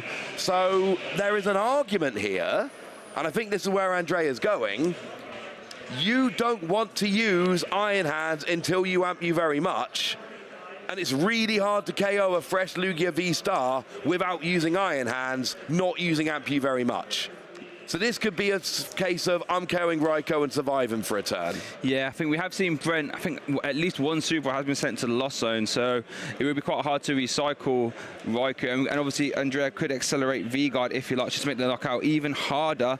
So I guess that makes sense as well. And you could always try and use Collapse Stadium as well, try and remove damage or the Luminion from play, which I think actually is currently in hand, the Collapse Stadium, so that's going to be something to keep an eye out for. I would love to see a Collapse Stadium getting rid of that Luminion. That Luminion is a free prize liability against Iron Hands. Here comes the INO, and here's the thing, like with Brent's board the way it is, what I would love to see is like a Cramorant KOing a Cinccino, and then Iron Hands KOing Luminion, and that's a really easy map to those final 4 prizes. But Cramorant is in the lost zone and it's played as a one-off. So Brent is going to need, you can still get the big finish with Iron Hands on Luminium, but you need another prize somewhere. As we do see that Captain Aroma flip head, so we'll be able to grab an Evolution Pokemon. Going to grab that Archeops, I would imagine, maybe just to get it out the deck. Think, I don't need your Archeops anymore. You've done your job. Just get out. So mean. Archeops gets played in the deck, but never gets to evolve. It just gets discarded. So rude. Yeah, but I guess Lugia just summoning Star back into play there. Oh, come on, lads, we need ya. Called back into action to save the day. So Lugia's going to get the easy KO on the Raikou here, and then the question is going to be, with what does Brent respond? Because there isn't an easy... The easy response is Raikou, but Raikou's kind of gone. And you could go for, I mean, even if you go Arm Press, you need 2 Lightning. There's only 2 Lightning in the deck. One of them is on Raikou and is about to hit the discard, so you would need to go Super Rod to recover it. Yes. So you're probably not responding with an Arm Press on your Iron Hands, and you're probably not responding with a Raikou, which means you're probably not responding, honestly. Yep. Not unless you can start playing some Super Rod shenanigans. Well, let's see what Brent can do as Andrea does Tempest Dive for the KO. Takes 2 prize cards over to Brent. Starts to turn off there with a Buddy Puffin. Of course, that will let Brent shuffle his deck. All those cards that were put to the bottom for Iono have now all been shuffled. And I did see there was a Super Rod right at the bottom of the deck as well. So I imagine Brent might be trying to work back towards that. Yeah, I think Super Rod is probably going to be very important this game. We see a Chorus's Experiment coming down. Look at the top 5. 3 go in your hand, 2 go in the Lost Zone. The Lost Zone's big enough here. It's all about the cards you're actually grabbing. No Super Rod there.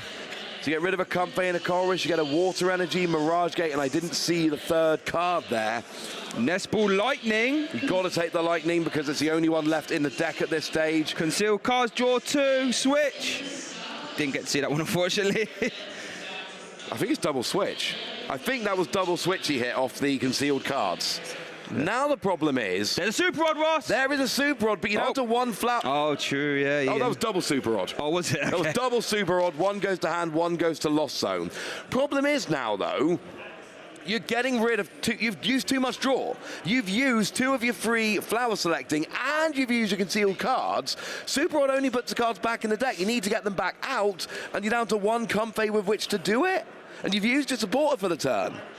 Yeah, does have... Yeah, what else is in the hand? We see a switch at the very least. I think there's a Mirage Gate in hand. I think there is a Mirage Gate. So if there's a switch, you are actually already there, which is lovely. Yeah, there is Mirage Gate switch in hand. There it is. Mirage Gate switch in hand. I mean, it took a lot of digging. It did. But it looks like Brent has found the response. The response had to be Raikou. And I think he's found it. Yep, he's done pretty well there. That Iono to 4 wasn't terribly impactful with all those use of flowers selected and concealed cards, kind of even fleet-footed as well. But it looks like Raikou will be doing a little bit of a dance there. That Lightning Rondo will be picking up a big KO, and Brent Tonneson takes 2 prize cards. Worth noting, Prime Catcher was taken. Andrea needs to try and stop the bleeding. This is so awkward for Andrea, because the obvious response here is Cinccino, but Brent's got 2 prizes remaining and an Iron Hands with 2 energy, including 1 Lightning, which is key, on the bench. Yep. So a Mirage Gate ends the game. If Andrea attacks with Cinccino here, Mirage Gate ends the game for Brent. Yep. Thank you very much. Last 2 prizes. If you take a KO with Lugia V-Star, you at least force a Super Rod with the Raikou, but of course anyone watching is going to go, Wassy, come on, mate. There's no Lugia V on the bench. No. No, there isn't. So that's not an option. Lugia V-Star would actually be a better attacker here because you force Brent to recover the Raikou to try and get the response. Right now, essentially, you're just hoping Brent doesn't have a Mirage Gate. Yep. That's all you can do. I don't think it has access to Iono either, so whatever is in Brent's hand looks like we'll be staying. We are going to see Primal Turbo to the Mew EX. And it's what I'm sure I saw one in hand when he was using Super Rod. In deck, sorry, when he's using Super Rod. I'm sure I saw one in deck. And we've got concealed cards and free flower selecting potentially in order to actually pull it off. One Mirage... Again, we also assuming there's 2 energy in deck. Because you need... Oh, no, that's a lie. 1 energy in deck, 1 in hand would also do it. But Amp You very much would end the game for Brent here. Cinccino's got 110. It is very much in Amp You very much range. Is Andrea looking to... I was going to say maybe use the Mew EX to pay retreat and then Genome Hack Lightning Rondo KO? Because Amp You very much doesn't obviously hit 180 and neither does Arm Press. That's a safe attacker. That is a potentially safe attacker. The Mew has hit the bench. The Mew has got some energy on, and Genome Hacking would copy Lightning Rondo. So you would be doing 20 damage plus 20 for each bench, assuming 2 full bench. Well, you can actually have 1 bench space left.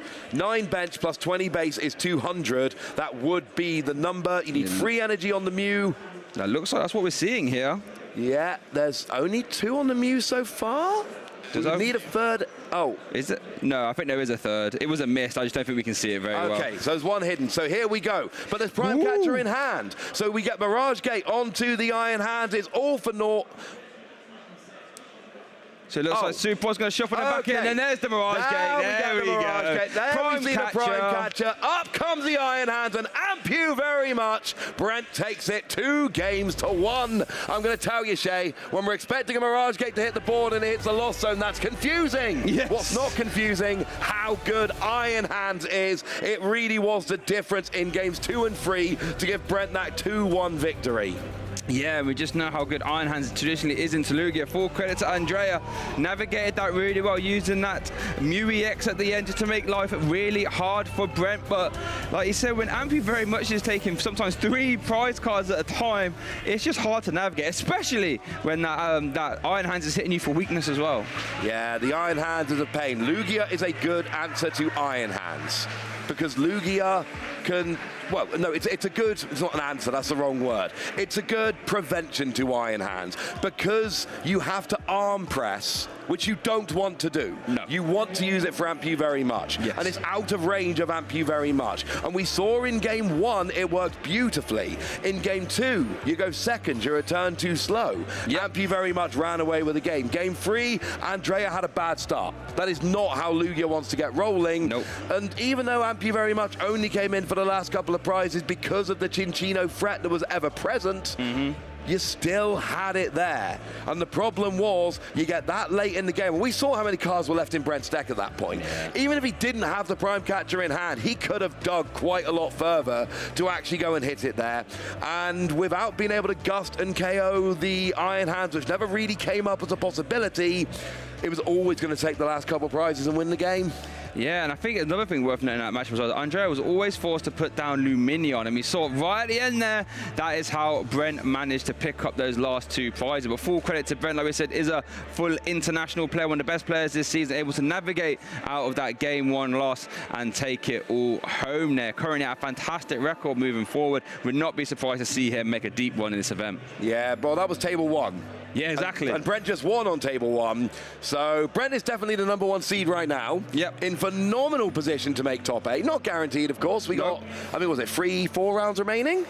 3, I think. 3 rounds remaining. Yeah, 3 rounds. This is the 3rd round of the day. Yep. So we've got 3 rounds remaining. Anything can happen. You are not, I'm sure he's not even that close to being locked. But get another win or 2 under your belt and you are going to be in top 8. Brent is in a fantastic position. There are a lot of players in a good position, let's be clear. But Brent is certainly saying, look, if there's any chance here, I am going to be getting into top 8. But you don't want to hear me talk about Brent. You want to hear Brent talk about Brent. I don't want to hear Joe talk to Brent about Brent. So let's throw it over to the winners interview.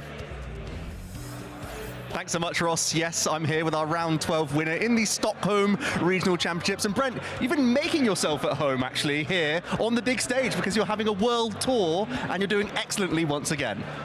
Yeah, I mean, Europe and at home are the ones where I've really been performing. I guess it's just like my second home now. Yeah, it seems like we're always having you on these stream games because you're always giving us such great entertainment. And you've decided to jump off of Charizard. I think that's where you've started in the Temporal Forces format. What's made you jump over to Lost Zone box for this event? Okay, so going into the 2 regionals, because I played Indianapolis last week, I was going to just play Charizard at both.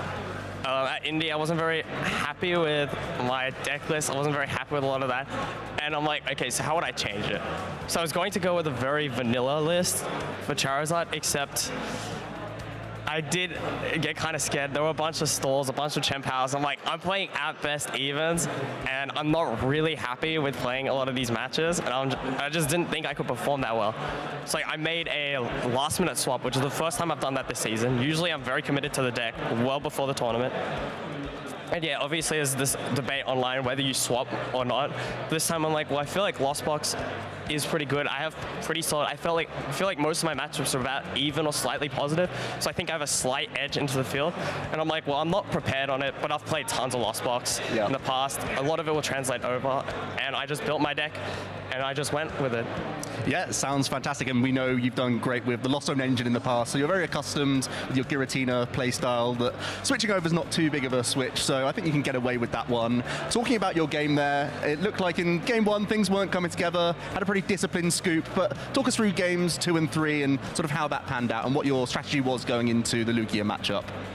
Yeah, so honestly, I don't have a proper strategy like I would normally, but I do know a lot of the prize trades. I know that, like, obviously if you get good Greninjas, like Greninja on Minccino and on the Lugia, setting up Iron Hands can be really good. Getting an unchecked Iron Hands, if you Iron Hands Prime Catcher maybe on their only Minccino, and just amp, that basically just wins the game. A lot of it just comes down to amp and using Raikou and just taking a lot of prizes. Sometimes cram to get rid of a Cinccino. It's like I knew the prize maps and I'm just like, well, I'm just gonna look at the hands and try to figure it out. There were some parts overall in that game I wasn't that happy about. Like, there were definitely parts in like the entire set, and even game 1, like I could have just scoot faster.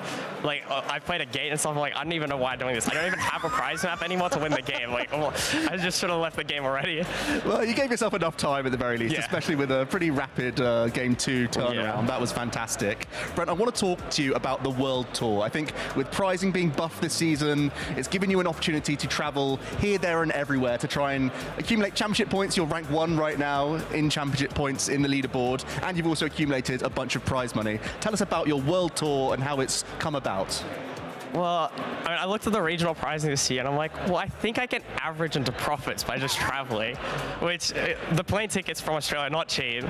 I'm spending a lot of money at these events. A lot of the time, I'm probably looking at maybe I need to make 1,500. Maybe higher. Like, I think around 1,500 average US per event is probably my budget. So if I'm not getting between top 32, top 16 average, it's coming out of pocket. But does that just show your sort of confidence in your own ability and the sort of prep you put before the tournament to justify all this travel? Yeah, so usually it means you have to go very prepared into the tournament. Like, you have to justify that cost going to those events. Very prepared overall, and also have to be very confident in your abilities. What is that preparation like? How do you like to practice before tournaments? Usually I pick the deck and I just thoroughly practice every matchup, usually against myself, but I also talk to other people to get feedback on the matchups to make sure I'm like playing them correctly. And usually that's what I do. Fantastic stuff. Well, Brent, I'm going to let you go. Thanks so much for chatting with us. A couple more rounds of Swiss, and hopefully we can see you once again making top 8. We're going to be cutting to a short break, but we're getting back into the Swiss rounds here in day 2. Don't go anywhere.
One thing I would tell a new player before they do their first tournament is to watch previous tournaments. You have access to high-level players competing with one another, and you get to see a whole lot of cool ideas to build your team around. Like, for example, the team that I'm running today was based off of Loyalty's team that I used at EUIC. A piece of advice I would give is definitely to sit down and talk to the person across the table from you. They're not always going to talk back, but more often than not, someone sitting across from you is just as nervous potentially as you. And every time I strike up a conversation, it eases a lot of nerves and it helps you play a little bit better because you're less in your head and you're more so having a good time playing Pokemon. So something I would tell a new player for their first tournament is definitely reach out to the community. There's so many awesome people in this community.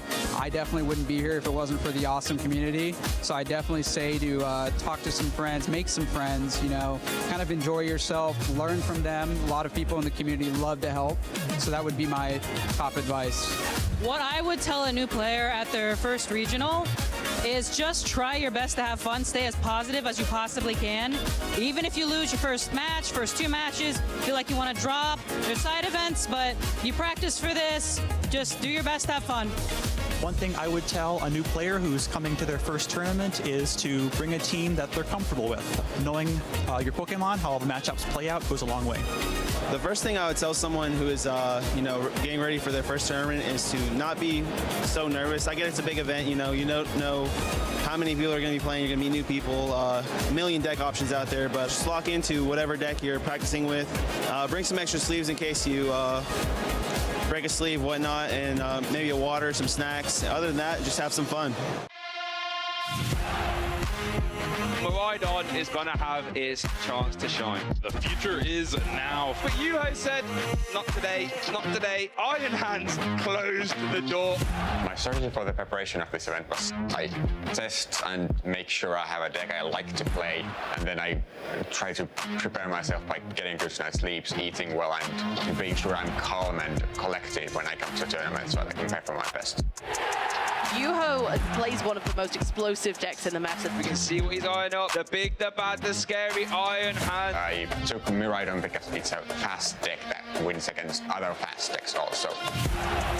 Throughout Swiss, I didn't adapt a lot. The meta was much different than I expected, so I decided to start going second. Yuho's deck is capable of attacking turn 1, going second. Top Cut was really good for me because I got on the side of the bracket that had all the card awards, which led to me having only good matchups until the finals. Oh my goodness gracious, that is going to be such an explosive final. And then the finals was like the only matchup I was scared about. Miraidon Iron Hands versus Entei Iron Valiant. Yeah, I was worried about Entei Valiant because I can't set up fluffies in the matchup, so the generators are that much more important for me, which was like more stressful for me because I have to like hit them. So that was always the risk. Final was challenging, most challenging. Yuho Kalama is your LAIC 2024 Masters Division champion in the TCG. This event marks like the first big achievement I've ever made. Like after this, I don't feel good when I get like top 16 at regionals, but I know that I've done something that I can do also much better than just top 16. I can win events, and that's like the important part. Like I get confidence from this. Hello everyone, my name is Alex Dow, and I think it's time we had a little chat about Charizard EX. This Terra Pokemon EX has it all: massive hit points, an energy acceleration ability, and a powerful escalating attack. However, Charizard EX's success has depended on strategic partners in the blend of Pokemon, supporters, and item cards in an ever-evolving format. Strong partners have previously included Pidgeot EX, whose quick search ability allows critical cards to be found throughout the game, as well as Barrel with its industrious Incisors draw engine, providing support against those pesky disruption cards. The release of Pokemon Scarlet and Violet Temporal Forces saw the reintroduction of A-Spec cards. 3 stand out as the most popular options: Maximum Belt, Hero's Cape, and Prime Catcher, all of which spark debates on whether optimizing damage, durability, or gusting utility is the best one-off for Charizard. But don't forget all the other viable tech inclusions. With the introduction of new cards like Buddy Buddy Poffin, early game support can be seen with Cleffa with its grasping draw attack, alongside the usual combination of Broton V and Luminium V for their vital abilities. And then we have unique supporters such as Professor's Churro Scenario and Airy, which are crucial for specific matchups.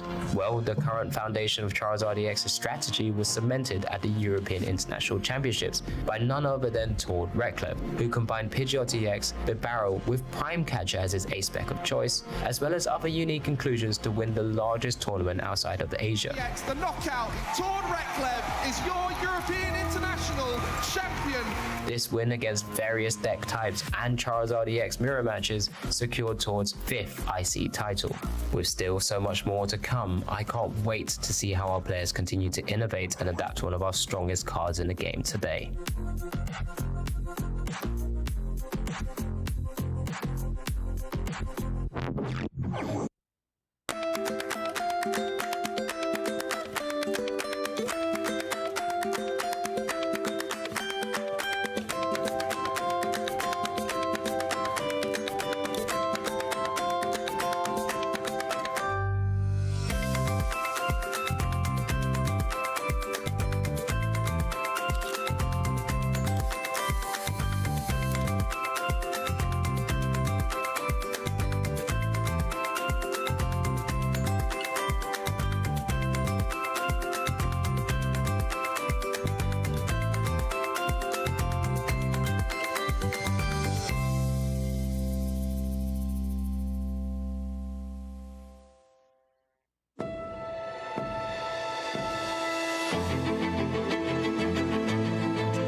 My heart was not prepared for that little segment. That is the cutest Piplup I've ever seen. Oh, it's just so heartwarming seeing Piplup having a great time out here, as are our players out in the field in day 2 of the competition here in Sweden for our regional championships in Stockholm for the first time, which is a new city for us on our little tour around Europe. Absolutely. It's been great fun so far. Yeah, it really, really has. Oh, I'm a little bit worried. Do you think that Piplup's going to steal our jobs? I mean, he looked the part, didn't he? They had it all. They had the flair, the charisma, great commentary. It was all there, the full package. Yeah, full package. I think, our jobs may be on the line. But for now, at least, we're not quite ready for our next round. But for now, make sure you follow along on the channels as usual. You know, YouTube /Pokemon TCG for the Twitch side. If you want to watch Pokemon Go and the Pokemon video game, you can as well. But, you know, we want you guys to stick here with us for some trading card game action, I think. Well, I think it's an easy sell. We've already had some great action here. Brent Tonneson bringing the Lost Zone box and showing the lightning element of the deck and why it's in the list, because it was fantastic in that Lugia matchup. Unfortunate for you, Freya, seeing Lugia on the losing side of things, but it was a close set,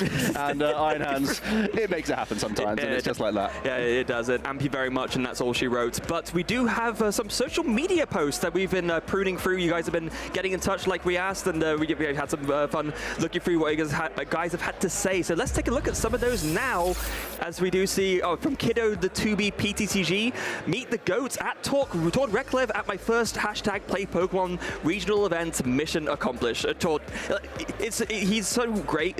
Not only is he one of the best players in the world, but also so kind and friendly to sort of like, you know, everyone that he meets. He's just a very personable dude, just in general. We've both spent time with him as well, haven't we? Yeah, he's just a guy that loves Pokemon, and he's going to be all of these tournaments, so definitely easy to spot and grab a photo. Why not?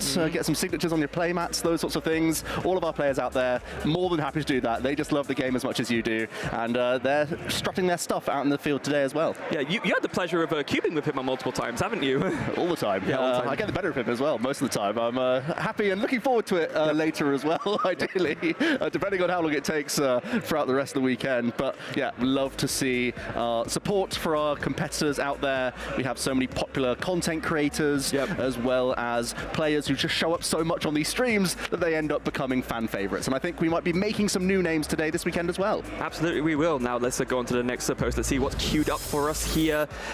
Oh, it's from our friend over in the stateside, Wancho Primetime Wiz. Last up on the regionals date night, continuation from yesterday, of course. Yeah. Hashtag play Pokemon. Just going to say she's the one who wants to watch. Oh, wow. Oh, that's harsh. Some shade from Wancho. Get yourself someone who watches the stream like they look at you. That's fantastic stuff. And what a better way to spend a date night just watching some Pokemon TCG. That's my ideal date. Like, Tyler and I have definitely done that on more than one occasion, gotta say. But in that instance, we're both enthusiastically watching, so, you know, yeah, Wancho, what are you doing? You can't just throw us under the bus like that. I know I'm always watching the indie streams and all the other streams we've had this season. It's always going to be on, at the very least, in the background, and I'll try and catch all the high-level action throughout the day, and hopefully everyone at home is enjoying it this weekend as well. Yeah, I'm sure you are. Speaking of which, let's have a look at another post. Let's see what's coming up here. Oh my goodness, Pokedoll's TikTok. Very well-known figure in the community, of course. Unfortunately, 5-2 at Stockholm Regionals. Locked in for top 256 points, which is all I wanted / needed. W-Day, time to lose out. Having said that, I know for a fact that they're in day 2. Yeah, they had a win-in situation just a couple of rounds later and actually made it. We have to apologize to Pokédolls as well because they wanted to get onto the stream, but it was a community vote. We had no choice ourselves. We tried. I tried our best. But yeah, fantastic to see that they have a huge number of play points this season and they've now achieved their invite. Great to see how dedicated this player is to attending all of these tournaments and a great person in the community as well. Yeah, it is funny because I think he mentioned that he wanted to, if possible, get his Worlds invite. Oh, you'll get their Worlds invite, I should not assume. Like, without getting a single day 2 entry, and they almost did it, but they've got day 2 now. They played too well. That's the issue. But yeah, going around the globe, not just Brent, who we saw in the previous rounds, a lot of these players are just finding more excuses to come to all of these tournaments because they're so much fun, so much prizing, and these points on the line. And especially with the World Championships in Honolulu, more reason than ever to want to go to the World Championships. Yeah, absolutely there is. Let's see if we've got any more posts queued up for you guys. Let's see what's coming up next here. Coming from JSM KRC, Ancient Box and Chempal can't hurt me before starting 0-3 at Stockholm Regionals, but did turn around on 0-3 starting to 6-3. Wow. That's some great mentality there. Going at 0-3, I know I'm checked out at that point. Yeah. Here we go. Jasmine with the hard mental game to stick with it and stick with that Giratina. Those certainly are some awkward matchups. Chempal can be an iffy one, as can that Ancient Box. You don't really have many efficient attackers into the matchup, so you hit those bad matchups early, sometimes that can be your tournament over, but in that case, Jasmine had the mental fortitude to battle it out and still come out with some points. Yeah, very impressive stuff, and also very, very fittingly framing that gorgeous illustration rare Giratina as well. Like, absolutely gorgeous, gorgeous card. I think we've got another poster ready and queued up for you guys. No, we don't. I've just had word. No, that's it. We're all out for time. But well, we're looking for more. Yeah, if we have some hashtag play Pokemons, we'd love to see them because you've got a very good chance. We're fresh out, as you just heard, so we'd love to see you on the socials down there. Give us that hashtag play Pokemon, and you've actually got a great chance of making it onto the stream for some conversation because we're always looking for more. Love to see that Giratina in that last post. Giratina is still one of my picks that I'm championing out in the field. I don't think there are many Giratinas sort of towards the top tables. I think Rowan's probably my best chance right now. Yeah, it makes sense. Put the Burnett back into the deck list that we saw from Isaiah Bradner at the EUIC, and that was something I tipped off right at the start of yesterday, so I've been following their run quite closely. Just giving you a quick update on these round 12s. We just saw Brent get a win. Stian has now made it to 30 match points as well, also playing a Lost Zone variant, but it's quite a different one. It does play a Radiant Charizard rather than Greninja, but it does play Mirage Gates and Iron Hands, so it still has a sneaky way of taking multiple prize knockouts with some lightning type coverage in there as well. Tord Reklev at 29 match points, won their last round. We saw them yesterday in action with Charizard, kind of mashed with Pidgeot control. It's a bit of a wacky creation once again. Tord's back playing 24 one-offs and somehow making it work. That's what he does at this point, right? Yeah, those are some of the players on the top tables right now. Ryan Antonucci also doing pretty well with Snorlax control. That is a bit of a theme throughout the day. We're going to try and avoid showing Snorlax for as long as humanly possible, but it's only eventually going to have to happen because there are a number of Pidgeot builds as well as Snorlax pure blocking builds working their way towards those top tables. So those are ones that eventually will make it onto the stream. I know there are some players who love seeing the control matchups and love getting into that hyper detail, but for others it can just be a block fest. Yeah, now I did just get word our current round has finished, so that means we have the standings available. Perfect. So you guys can see who is making their way into those top slots. And as you can see there, Brent, who we just featured, of course, taking the win against Lugia there. Stian Nielsen still in a very, very good contention for top 8 as well. Sami Sakum, who we mentioned yesterday, was also one of our community choices, still in contention as well. Yeah, one that sticks out to me is in at number 6, Fabio, who is playing Dialga, of course. So that's a really exciting one following their tournament run. I don't think there are many other Dialgas towards the top tables, but that's a huge one. And I know a deck that you're a fan of, Freya, Yella in the 13th seed. Oh, yes. With the Goldengo. Oh. It's making its way, it's cashing in this tournament. Making the run back, revenge for losing to Owen perhaps. Is it now Yella's time to get that win? I would love to see that. Yeah, Yella's been piloting Goldengo this entire format, I think, and has had continuous results and is hoping to improve on their last few runs with Goldengo. They've found their deck and they're sticking with it, and that's a great strategy to employ when you're trying to make the best and have the best plays just every turn, every tournament, just making sure that you're in the right frame of mind with an archetype. Sometimes mastering one deck is the way to go. It's especially wild, right, considering how, I mean, when we spoke to Yella at the just in the pre-final interviews, he borrowed all the cards for the deck at first. So this is something that you clearly picked up, but having done so well with it, why wouldn't you stick with it, right? You know you can play well with it, you have a proven result with it.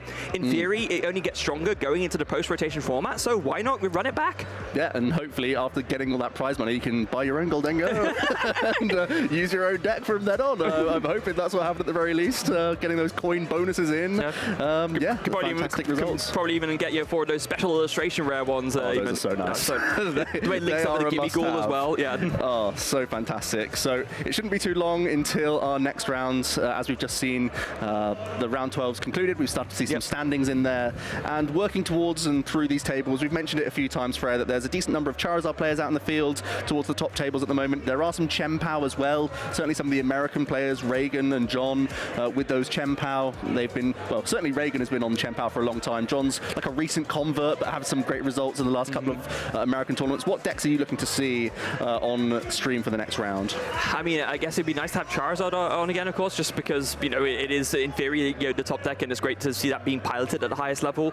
I mean, I would say Lugia, but we just had that, so... Mission accomplished. Lugia's already been found. It's not going to be down to us, though, as casters. We're going to throw you a community choice momentarily, so make sure you're on Twitch and have a community vote. And actually, it's ready. That wasn't planned. That was just perfect timing that we have 4 tables ready to go. So, Freya, why don't we go through some of these matchups and players here for them? Yeah, absolutely. So, Yuho, of course, our Latin America International Champion, up against Andrea Maria Schroeder, who I believe didn't we just feature? Or Yep. Andrea could be coming back for the repeats with Lugia if need be. Fabio, I just mentioned, playing that Dialga, certainly one that pops out to me, and they're going to be up against John Eng, who we also featured yesterday with Chien-Pao, which we've just mentioned. Yep, and then Jan versus Reagan. Not sure what those two are playing, but of course Reagan Retstoff, a super well-known player, very accomplished. And Jan's also playing something spicy. They're playing the Arceus with a fire package and controlling cards, I think, as well. With some grabbers, with Eri, and with, that Radiant Charizard as like a one prize attacking option. That could certainly be a spicy one. And then Reagan on Chien-Pao, right? Yeah, Reagan's also playing that Chien-Pao. Hermanni, no stranger to being at the top tables, is playing a Lost Zone Paradox box. And we also mentioned Yella, who's playing Goldengo. So some really interesting decks and matchups that we haven't yet featured on the stream that we have the chance to show this time. Yeah, so if you want to get some Goldengo action on the stream, you know who to vote for. If you want to you pick Dialga, you know who to go for. There's so many great players and decks to pick from here. So get your votes in. Remember, like Joe just said, only on twitch.tv can you vote. You can't vote on YouTube. So maybe if you're watching on YouTube, just go over quickly to get your votes in. But of course, tune in however you want. But if you want to get your votes in, it is only on Twitch.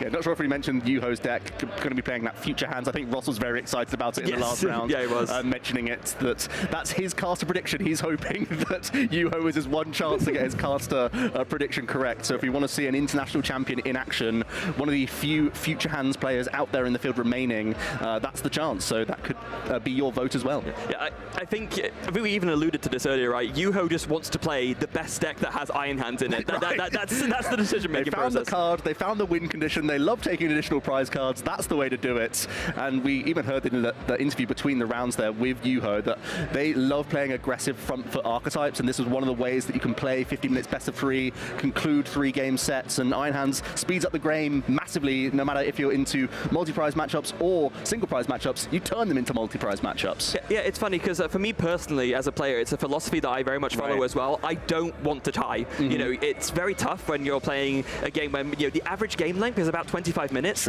So in 50 minutes, you don't have your full time necessarily for a game. That's why we say one of the qualities that the top players have is recognizing early when a game is lost, so you can concede. You can have that time to maybe pull it back in game 2 and 3. But it's a very, very hard skill set to master. The other way you can do it, of course, just play a deck that both wins and loses fast, right? Yeah, that's absolutely true. You can play decks decks that have very favorables and very unfavorables as well. So you know that if you go into the right matchups throughout the day, that you could win very quickly or have a good chance of 2-0ing an opponent, even if they are longer games.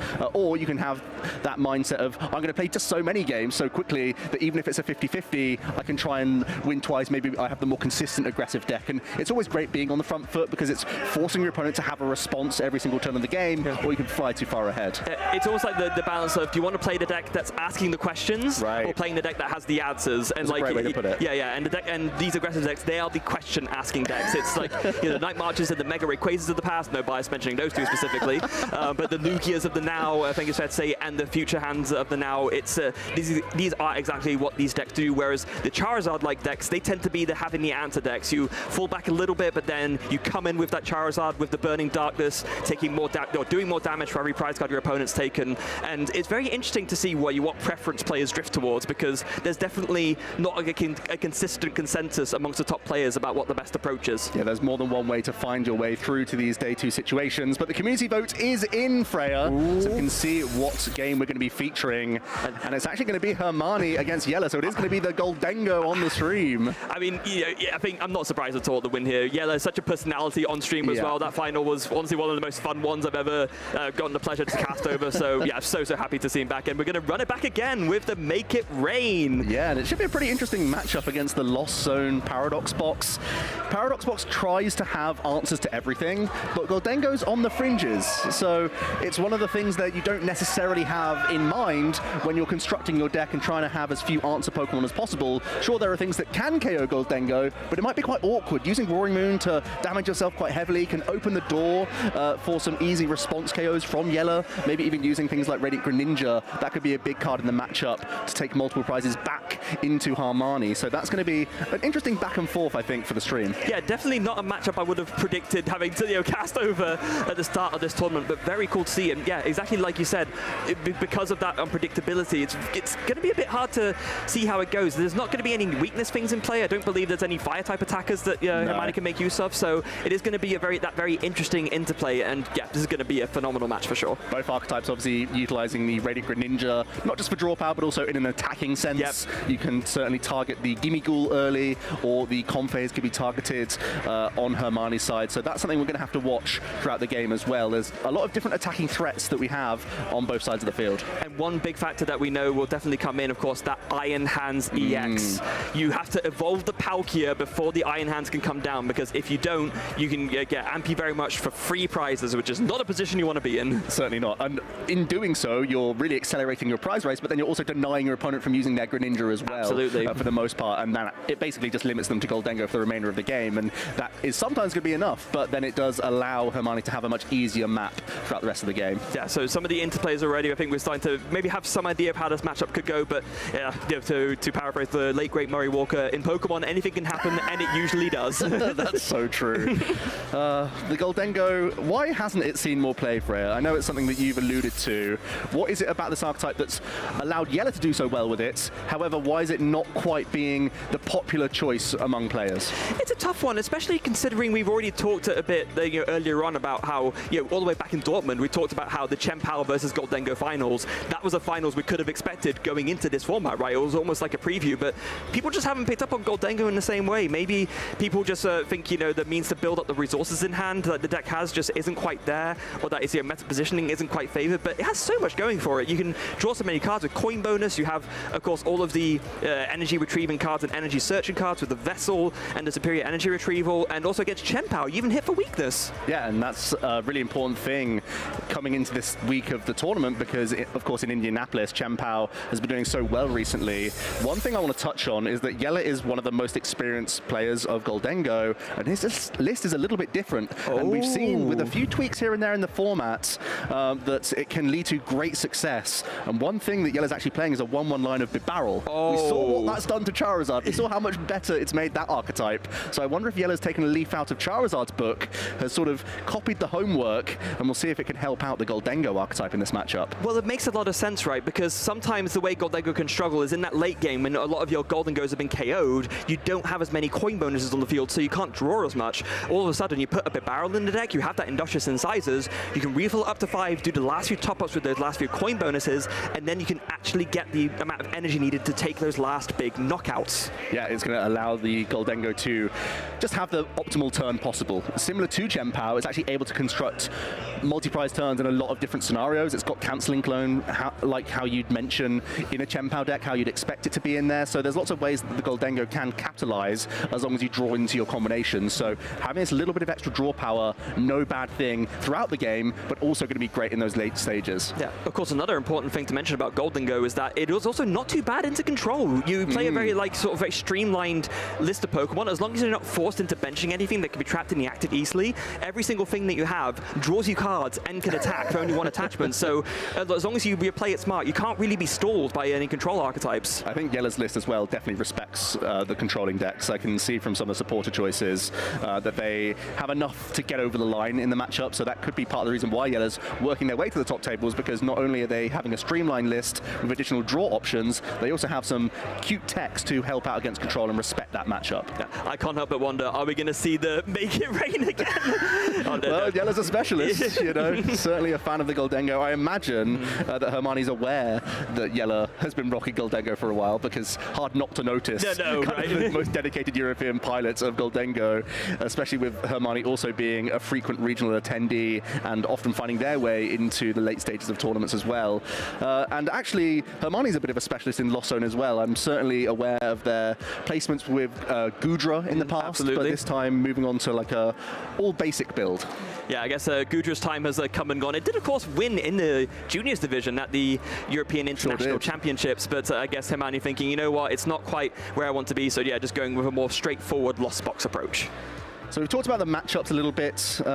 What is it about Lost Zone that you think was a good call for this tournament, as Hermanni's getting themselves onto a great record so far? I think it's kind of similar to the Lugia thing in the sense that it's always been a good deck. It's never been a bad archetype, but maybe the metagame has just shifted enough now that, you know, Lost Zone decks have had time to adapt their attackers and their strategies in order to sort of adapt to this new temporal forces metagame. I think it's just a matter of the adaptations and card choices. And I think Hermanni also is a bit of a specialist. They like to stick to one deck for a while, and it looks like they've kind of just jumped from Gudra, that's not quite as viable anymore, and has found a new Lost Zone engine to stick with.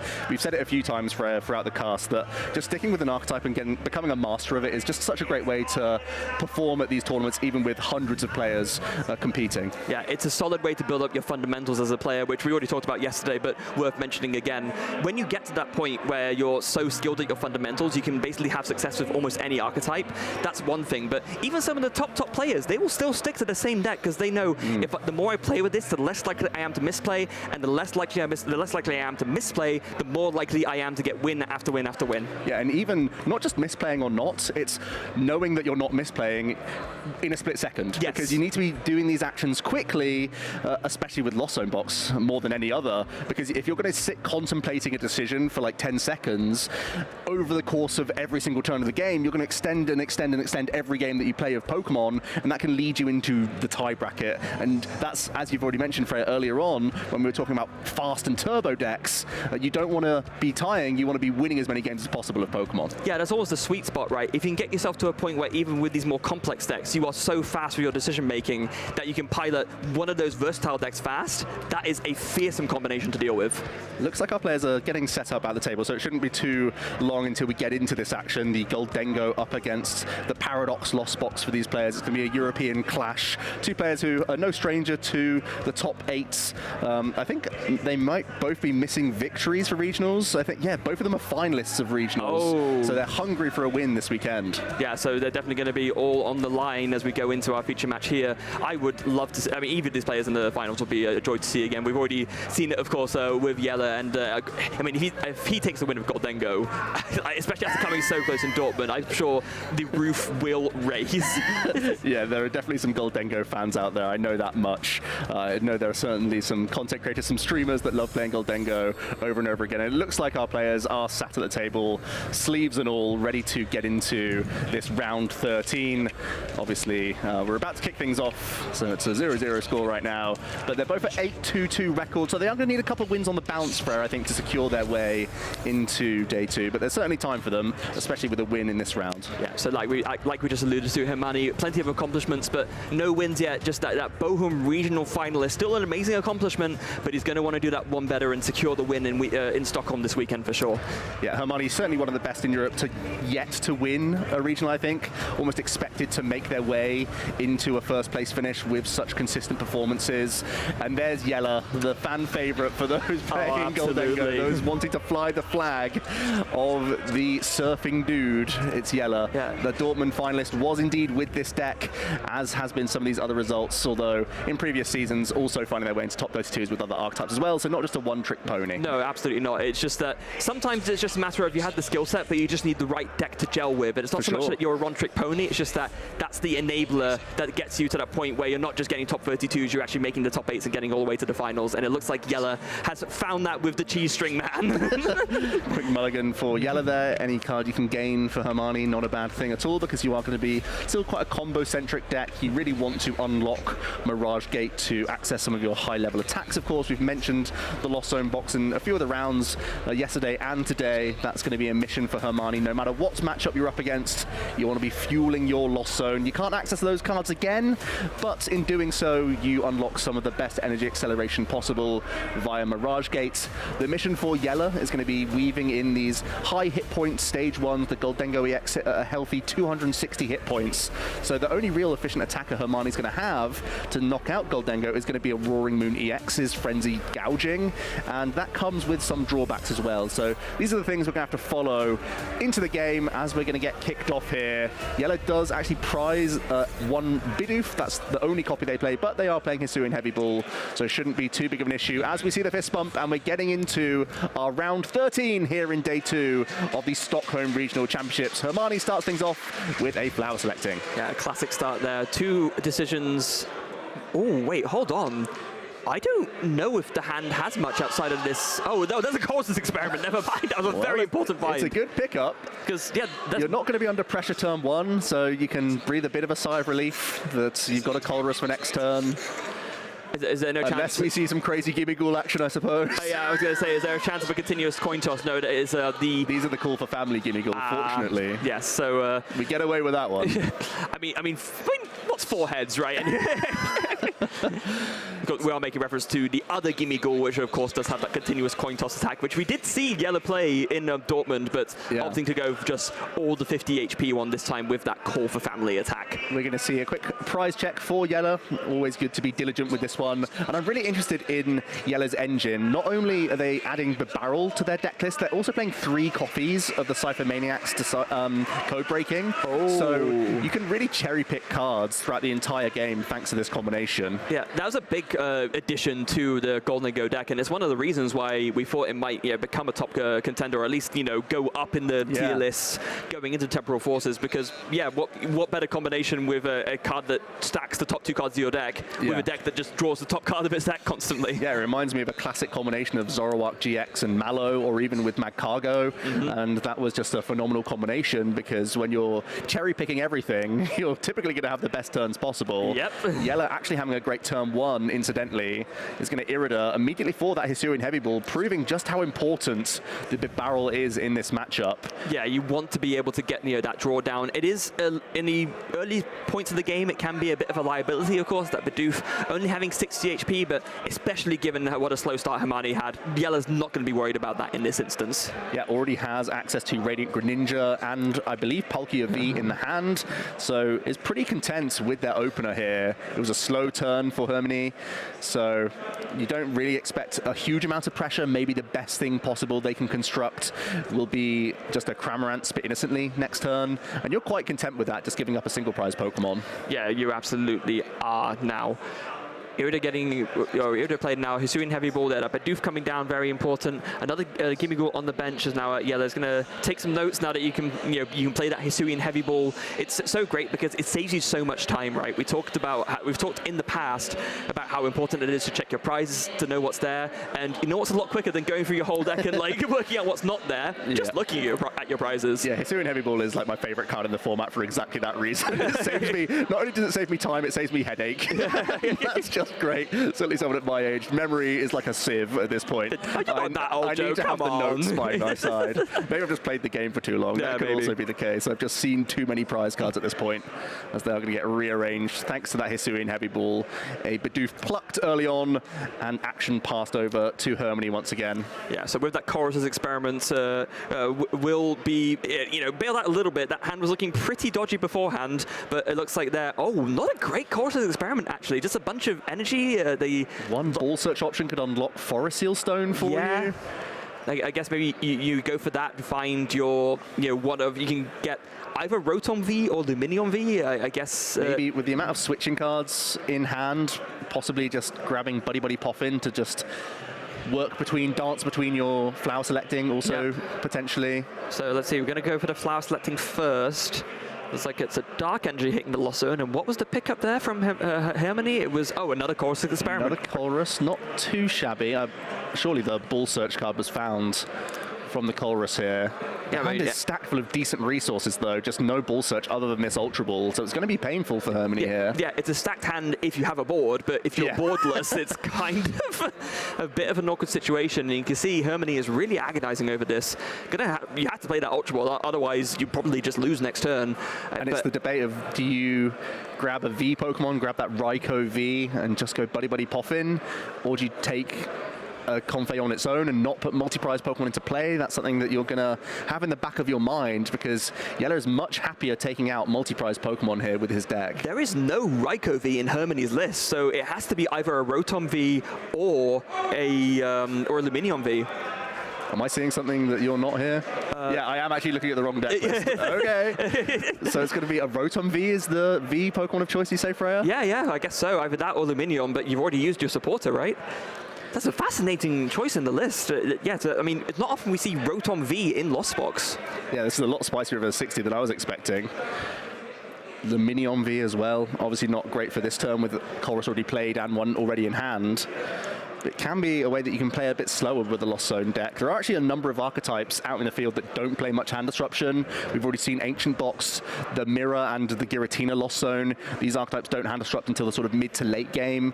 Even the likes of Charizard, they're so closely tied to Arven to construct their opening turns. A lot of these decks allow Lost Box to hold and grow a hand. So identifying that with Rotom is really interesting. The only lightning type attacking threat that Hermanni has is just the Iron Hands EX. I guess, could you attack with the Rotom V? I can't even remember what its attack does. It just says instant charge, right? Not great. Scrap Short does 40 base, and then you can put any number of tools from your discard into the Lost Zone. That was it. Deal 40 more for each you put in into the Lost Zone. You have 3 tools to do that with, potentially. You have the Defiance Band, the Rescue Board, and the Forest Seal Stone. We've just Ultra Balled away a Defiance Band.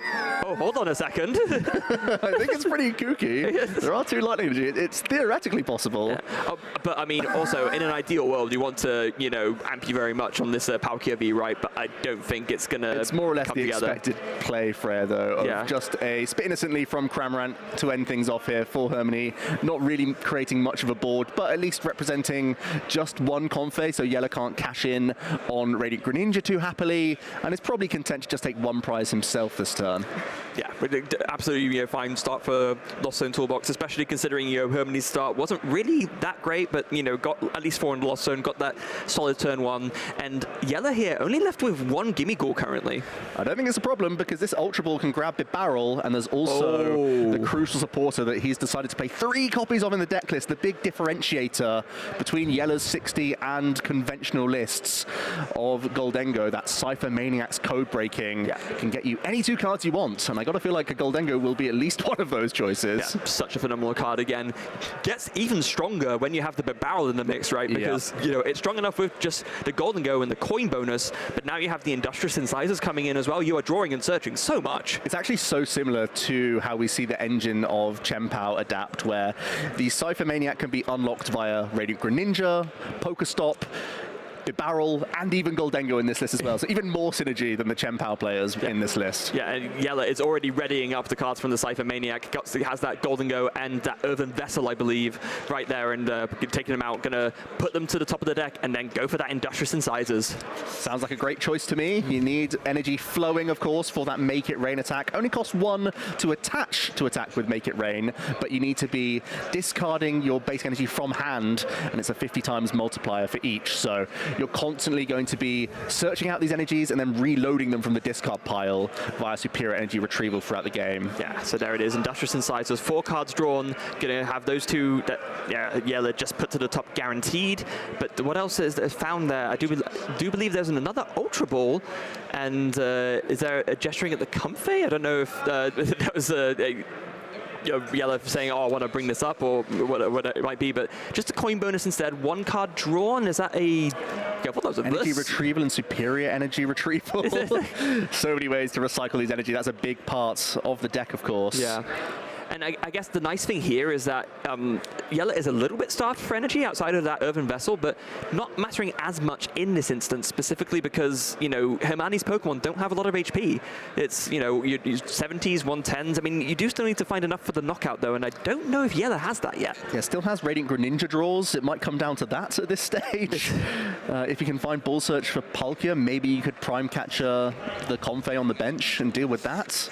There's no guarantee of a KO this turn. 110 hit points is proving a challenge for Yella right now. Yeah, well, I go ahead and just say, oh, it's easy to take knockout, but you still need some energy, right? So, and you need 1 to attach to. So, there's the counter catcher. Counter catcher. There is metal weakness on this Comfey. So 1 energy is enough. Oh wow! Make It Rain for 100 damage. Knockout on the Comfey. That's one way of getting it done. Phenomenal. The counter catcher was so shiny. I didn't even know what it was in hand. I thought it was another superior or something along those lines. Yeah, the gold card's very fitting, of course, with Goldengo. So they're making it rain all day long. But yeah. Denying this Comfey is so strong for Yella because Hermanni's at 4 right now. If the Cramorant were to get KO'd, you could just go immediately into Comfey, use that as well as your Colress, and you get to the crucial threshold of 7.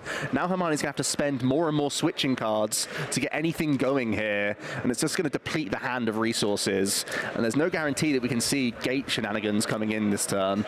Yeah, and I think that Buddy Poppin was a top deck for turn as well. Were it not for that, Hermanni would prizes. If we're not for that, Hermanni would be in a big spot of bother. The Colress can be fired off here, though, still keeping on top of those at the very least. That's something going for Hermanni here. Yeah, well, I see a lot of 2 prizes in that Colress's experiment, Joe. Roaring Moon is going to be essential throughout the game. You have to be a little bit wary of how many 2-prize Pokemon you put into play, so the Luminion is questionable, but obviously a powerful card in the deck list. I think it probably does make sense to get rid of it at this point. You know, you've managed to do a couple of Chorus experiment already, and yeah, it does seem like that's going to be the decision there. The Luminion V plus, I do believe that was a switch hitting the Lost Zone, with putting Hermanni up to 6. Yeah, I know there's a number of switching cards in the hand for Hermanni, so can get into Comfey here and select their way to the critical threshold of 7 cards in the Lost Zone. At that stage, hoping to unlock the Mirage Gate that was just found from Colress. So there it is. Sableye versus Colress. It's a single copy of Sableye. I think that's 3 turns in a row where the decision has been a card plus Colress's experiments, and Hermanni has taken the Colress's experiments. It is the crucial element of the archetype. And Colress isn't the only one making experiments. Hermanni's got a wild list here as well, so they've also been experimenting in the lab. Oh, hold on a second. Iron Hands comes down. There's a Mirage Gate. Are we going to see this Palkia V get KO'd? I think Hermanni might have the pieces for it, you know, as long as there's another Mirage Gate in hand and maybe that Prime Catcher. That would be a monstrous turn. If we have enough energy acceleration, was Prime Catcher also in the hand? I know there's Forest Seal Stone, so is there a way to find that combination? I mean, you mentioned it before the game even began, Freya, that a 3-prize KO on the benched Palkia is a game-winning play. It is, absolutely, especially considering Hermanni has already taken 1 prize, of course, so that means then the prize map just works out so beautifully, then all you have left to do is knock out 1 Goldengo, and you can do that so easily with a Roaring Moon EX. Yeah, this could be a great spot for Hermanni if they can construct an Iron Hands. Even if it's just a 2-prize KO, it's okay. It just extends the game a little bit more. The fact that we're seeing a shuffling up here means it's probably not another Mirage Gate in the hand. Unless it's like a Fin before a Dig of some kind, but I can't maybe we have 1 more Flower Selecting, could also be something we're doing here. Yeah, just fin the deck of energy right before you do it. Yeah, plenty more switching cards. Let's see the strategy for Hermanni. It's going to be another flower selecting. Yeah, the Forest Steelstone is in hand, so maybe that's why, you know, Hermanni was considered... Oh, there is actually the other gate in hand as well, I think. Oh, so there is, okay. Maybe just looking for a ball search to unlock the... Oh, there it is, ball. That can grab Rotom V, activating the Forest Steelstone already in hand, flipping the V-Star marker, finds Prime Catcher, the ace-spec of the deck, and it's going to be a monstrous turn here. Iron Hand's getting straight into the action. Wow, that is a monstrous and potentially even blowout turn from Hermanni here, as we did see as well that, you know, the Luminion V hit the Lost Zone. That could have been a way to guarantee something to put the Forest Steelstone on, but recognizing that might have been a way for Yellow to come back. So instead, just going for the gamble and it paying off. This now, is an amazing position for Hermanni as well. They have spent a number of Mirage Gates, but in doing so, they're putting themselves, even with the Roaring Moon in play now, that threat can already be developed. So if Yellow even hand disrupts, you're essentially just a Mirage Gate plus attachment away from winning the game next turn. So Hermanni's put themselves in a phenomenal position here with this very aggressive line. Yeah, Mirage Gate number 2 comes down. A lot of lightning and a dart going onto the Iron Hands. We know that the Prime Catcher is ready to go in the hand from that Star Alchemy. So it's going to be Prime Catcher bringing up that Palkia V, and Hermanni's going to be 2 prizes away from winning game 1. It's great imagination from Hermanni to spot this. From the start of the turn, it didn't look all that likely, but from finding back-to-back ball searching cards, finding just the natural pieces, is so phenomenal. Even banking an attachment on that Roaring Moon for next turn. Wow. Done pretty much everything in their power to put themselves in a game-winning state next turn. Yeah, here it is. There it is, even Yellow acknowledging the Ampy very much there. Yeah. Even with the back against the wall, still has the showmanship to accept the amp. Yeah. Yeah, so now if you're Yellow here, what do you do? I guess you can take 2 prizes. There's something you can do. Maybe combine that, like you mentioned, Joe, with some hand disruption. Yeah, there is 1 copy of Iono in the list for Yellow. Finding that's going to be essential here. And you have that Buddy popping off to a good start as well. Going to be able to put down some more Gimme Ghouls. You're definitely going to need that extra draw. Only 1 Gimme Ghoul available to him, though. As we do know, there is 1 in the prize card still. Could not take both that and the very important Bidoof from the Hisuian Heavy Ball. But no doubt that extra Gimme Ghoul is going to be essential. If you're going to stay in this game with 5 prize cards still to take, you're going to need this Goldengo and probably the other Goldengo to be able to tank some hits. No, it's going to be a concession. Oh, there it is. It's all over because Hermanni had a phenomenal turn. Yeah, it's it really was, as you mentioned, a game-winning turn, and that is all she wrote. Ampy very much, and Hermanni takes game 1. Phenomenal turn, honestly. Yeah, that's all there is to say. Hermanni, he constructed a crazy, crazy turn, to be honest with you. The fact that they were able to utilize their Forest Steelstone to use their 1 activation of a V-Star power, to then grab the Ace-Spec, which is a 1 activation as well, all in a turn, piecing together a wild 3-prize swing. Fantastic scenes, because their hand didn't start that strong, and they crafted the pieces together with careful selecting and use of Colress there to create an amazing turn. We even talked right at the beginning, right, about how there was that window if you can use Ampy very much on the Iron Hands to carry the Palkia V, how it puts you in a really good set to win. Hermanni did exactly that and won the game. Yeah, and they were on the back foot. Let's not forget, he started with just a Confe, 1 selecting pass. That was it. Yeah. And from then was able to springboard into a fairly innocuous, just 1 prize from a Cramorant Spit Innocently. It's kind of the done thing. But then turn 3 was wild. Yes. That is a huge swing in the game, and Yellow didn't really have much of a response from that point, especially with Roaring Moon bearing down on him for the following turn and no hand disruption in sight. So Yellow knew to pack up the cards then and there. Yeah, put it all together. And we also, another thing, of course, we talked about at the beginning, how it is very important to recognize where you're on the back foot, especially if you're playing against a slower deck. Just recognize, you know what, I'm not coming back from this. Let's save some time. Maybe I can bring it back in game 2 and 3. That's exactly what Yellow's thinking about, and he is going to be hungry for it. Yeah, disciplined decision from Yellow. Let's see if it pays off, giving themselves over 30 minutes on the clock to reverse sweep here and take back a 2-1, because all of our games this weekend are best of 3s, of course, to crown yourself the victor in every round. Looks like a quick mulligan from Yellow here, but we're hoping to get back underway. What can they do to change their fortunes in this next game, Freya? evolve the Palkia V as soon as possible. I think is one. Yeah. No, in all seriousness, I think if he was able to, he would have done. But unfortunate miss there, and obviously having to prioritize the Goldengo and the Bibarel to get the setup going. But it left that opening there for the Palkia V to be KO'd by the Ampy very much. So Yellow's going to probably think, okay, if I'm not confident that I can get this Palkia V evolved into a V-Star, maybe I think differently about when I want to bench it, even though it is very important. But the good news for Yellow is I've already spotted the opening hand, couple Buddy Poffins and a Gimmighoul. Oh, so hold on a they're second. going to be on all cylinders here. Wow. Yeah, Buddy Puffin #1. I do believe, just looking at the prizes, yeah, there was oh, wait, hold on. There's 2 Gimmighoul prize. We just missed that. A little bit awkward, no doubt. But as we saw, Yella has to use just like 1 or 2 at most, and is still quite happy to get Bidoof early into play. That's still a big part of the draw engine now. So I think can just about get away with that. And of course, we know there's also Hisuian Heavy Ball in the list. Yeah, and I'm sure he wants to find that as soon as he can. Also, does have the Nest Ball in hand ready to go, I believe. Has readying that Radiant Greninja, another great way to draw cards. As we already mentioned, can attack in this deck as well. You do have that Palkia V-Star with the Star Portal V-Star ability that can let you put free water energies from your discard pile on your water Pokemon for a quick Moonlight Shuriken. Yella taking the time to look through those energy counts as well as Pokemon counts. Like you said, might be a bit disappointed with a couple Gimmighoul in those prizes, but not going to completely be a disaster with so many other attacking options. As you mentioned, Freya, with that early Nest Ball, possibly puts even more emphasis on Palkia hitting the board early. As we're going to see, once again, some diligent note-taking as we go through these prizes here.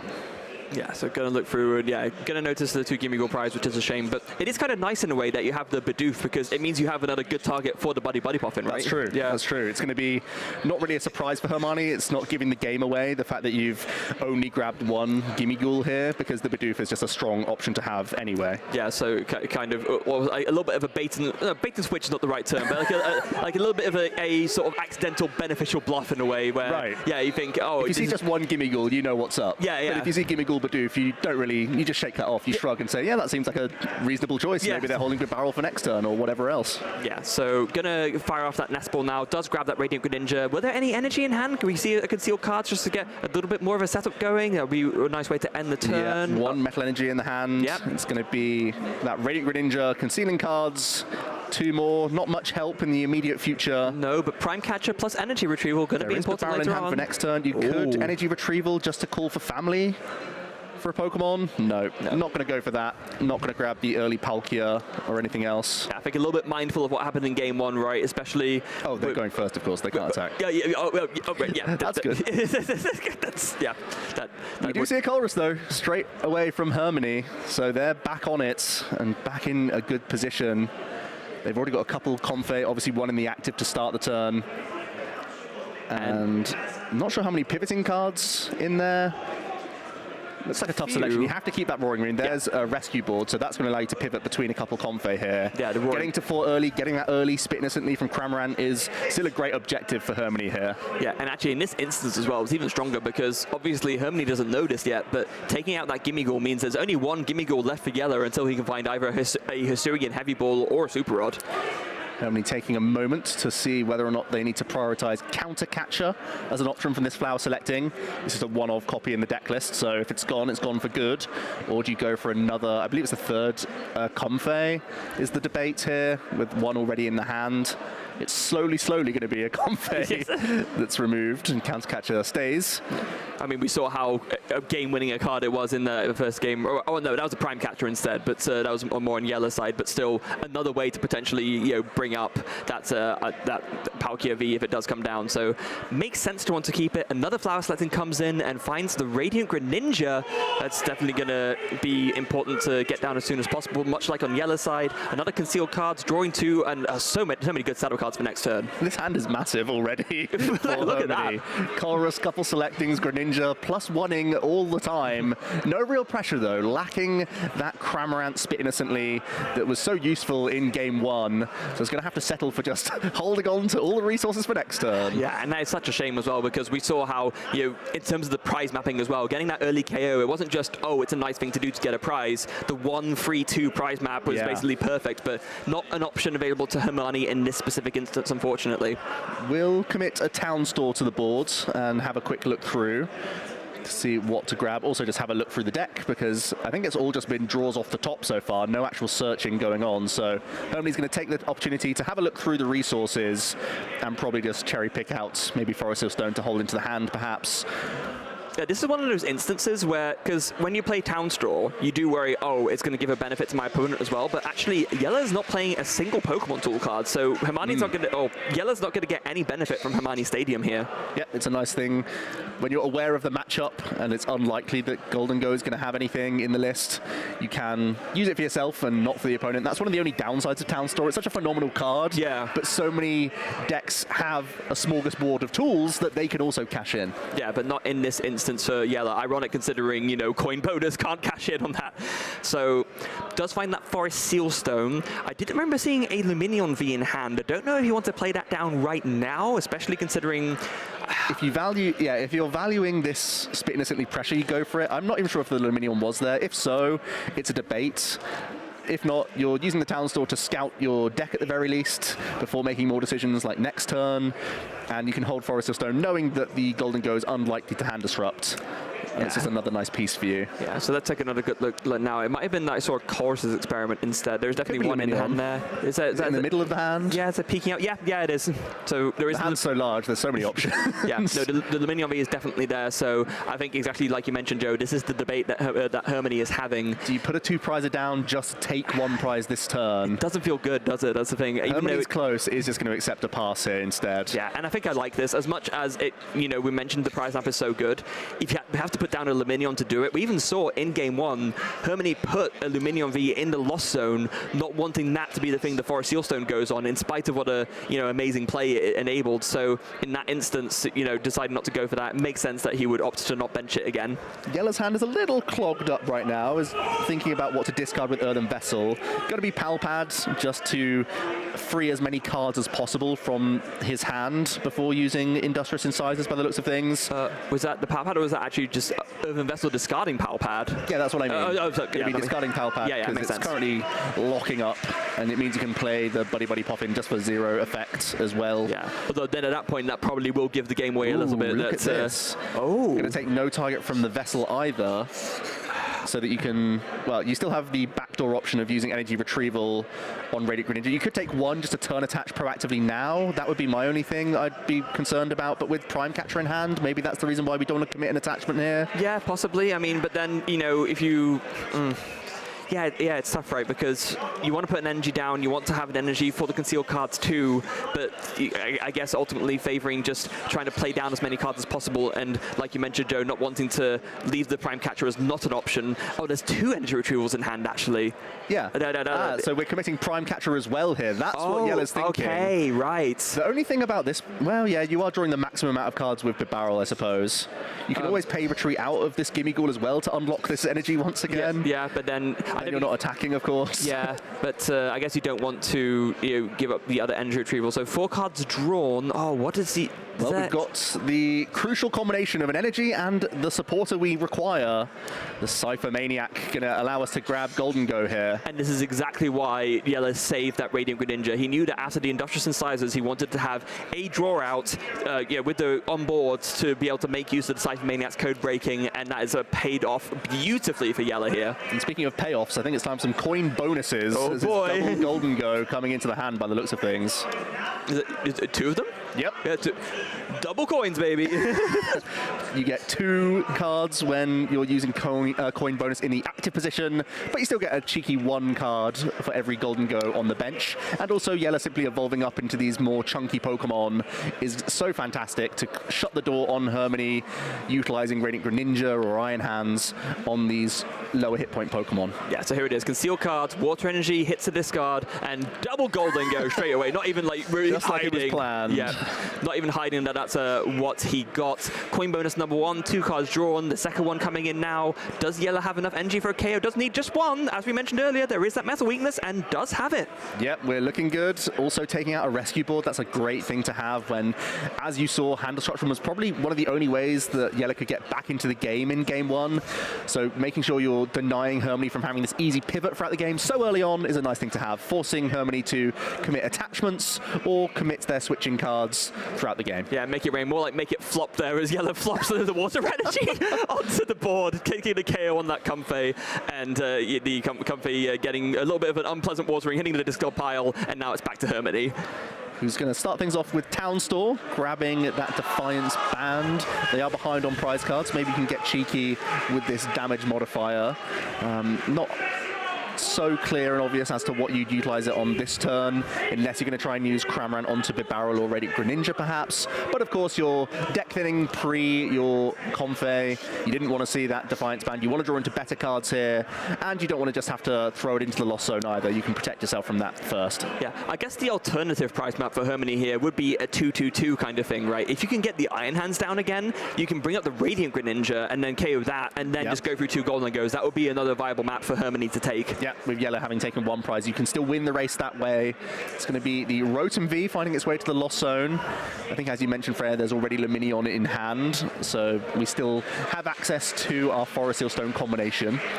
Yep, so want to make sure to keep at least 1 V Pokemon in rotation for exactly that. Just get rid of that Town Store, not going to be needed to make use of it now, and of course that is double fuel in the Lost Zone now. So I believe with that, yep, Hermanni is up to the magic number. Yeah, we're at the perfect amount of fuel, and here come the multi-prize Pokemon, and Mirage Gate already prepped in the hand here. Hermanni once again turning on the gas, and is looking to have a powerful turn. Yeah, and I guess in this instance, maybe if you don't have the Prime Catcher, and we can see it's in the deck, just go for the Golden Go knockout. You know, you can initiate that 2-2-2 race, and like you rightly mentioned, Joe, given that Yellow's only taken 1 prize card, if Hermanni can go 2 prize knockouts 3 turns in a row, there's no way for Yellow to come back from that. With so many great combinations in the hand, Hermanni could once again make that situation happen where you not only figure out this turn and have a really great way to initiate your race, but also you can do some prep on other Pokemon and put yourself into a good position, expecting some hand disruption later down the line. Yeah, and we have to give credit where it's due to Hermanni here, right? We were talking about how this matchup could be very interesting because it's probably not one that Hermanni is tested for, but Hermanni has really found the perfect avenue to try and counteract this matchup that I imagine going into Stockholm, he was probably not thinking, oh, you know, Golden Go, that's going to show up a lot, right? Yeah, a week before the tournament, you're not testing 10 games against Golden Go, unless you have a playtesting partner that happens to love it, unless you're playing against Yellow, essentially. Unless you're married to my husband. Yeah, that's also true. I did see you in the hotel playing quite a bit of Golden Go, or against it at the very least, but not many players will have that as their priority number 1. No, definitely not. Hermanni coming up with the strategy on the fly and getting everything spot on so far. Yeah, here we go. Chorus's Experiment maybe can find the Prime Catcher off this, not quite, but does find a few useful resources. I see, Roxanne, that could be fun for later. Yeah, the 5 cards are all so strong.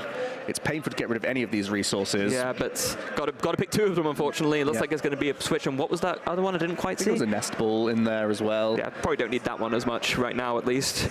Can just about get away with things. Has a manual attachment for the turn available. Still, of course. Yes. Ninja still open for additional draw. Yeah, so I guess Hermanni really wanted to find the Prime Catcher off of that Chorus Experiment there. Unfortunately, didn't quite find it. So if he wants to commit himself to this play, there is a one-on-one. Concealed cards can maybe find it. Here. Oh, Pokestop. Pokestop still live as well. Both players are utilizing Pokestop as one of their stadiums. So as long as the Pokestop is committed to the board, it'll stay for the rest of the game. Yeah, and here it is, Super Rod. And then is it going to be Mirage Gate number 3 just to get it ready? You think so? Yeah. Yeah, we're going to load up all of our multi-prizes here before Yella can get straight in with hand disruption. Going to get both of these Pokemon prepped. Yeah. The fact that we've gone this route means we probably have to attack with the Roaring Moon first in this occasion, Freya, I would say. I mean, you can go either way, right? I think actually what Hermanni's done, because there's still the manual attached from hand, if there's the Prime Catcher found, you can go for the Greninja. If not, you attach manually and KO the Roaring Moon. You can actually go either way, depending on... If you go for the Iron Hands play this turn, though, it means that you're going to have to keep finding Gust turn by turn by turn. If you use the Roaring Moon now, wow, this is interesting. I really don't mind utilizing just a 2-prize KO in the active here. Yeah, that's... oh, wait, there is a Counter Catcher in hand. Okay, yeah, it's going to be for Bibarel. Yeah. Both were live targets, targeting the opponent's draw engine. But you keep multiple threats in both regards here, I suppose. Yeah, that might be the main reason. If you do use Frenzy Gouging and then the Iron Hands is picked off from the bench, then you're lacking in options. This way you have 2 threats developed. Yeah, I think that's exactly it, because I think Hermanni is expecting this Iron Hands to get KO'd. And then in that case, if there's a Goldengo in the active, you don't need to find a Gusting card, right? You have the KO there ready on board. I'm thinking like 3 turns down the line already. Oh, about when you have to like reload this Iron Hands, which is like a lot of resources, right, sometimes with Gust, because if the Roaring Moon stays in play, it can't Frenzy Gouge back to back, of course. No, I guess it can't. And of course, with the 220 damage from Calamity Storm, can't really go for that either. I guess it's a close call. Yeah. I think that was a tough situation for Hermanni. Yeah, it sure was. But I think I'm seeing the line here, and I like it at least. But the players know more than us at this point. We can see how it goes. It is, in any case, it is now up to Yella to respond. It's going to be a quick coin bonus from the bench just for one card before deciding on much else. Does pick up the counter catcher themselves now, Yella. Yeah, that is live. Of course, Hermanni did take 2 prizes to Yella's 1, so can use that to bring up something. Maybe at this point now, okay, I can see what you mean now in the sense that if Yella can find a Gusting card to bring up the Roaring Moon, then yeah, Hermanni needs to find another Gusting card to get another 2-prize KO. Yeah, that's what I'm trying to get at. Yeah. Especially when you get to the later stages. If you could use this counter catcher with a Hand Disruptor, could be phenomenal to force Hermanni onto like a 1-prize turn or just not KOing the Golden Go. Yeah, that could be That would be the dream situation for Yella, who is quickly reloading the barrel line here.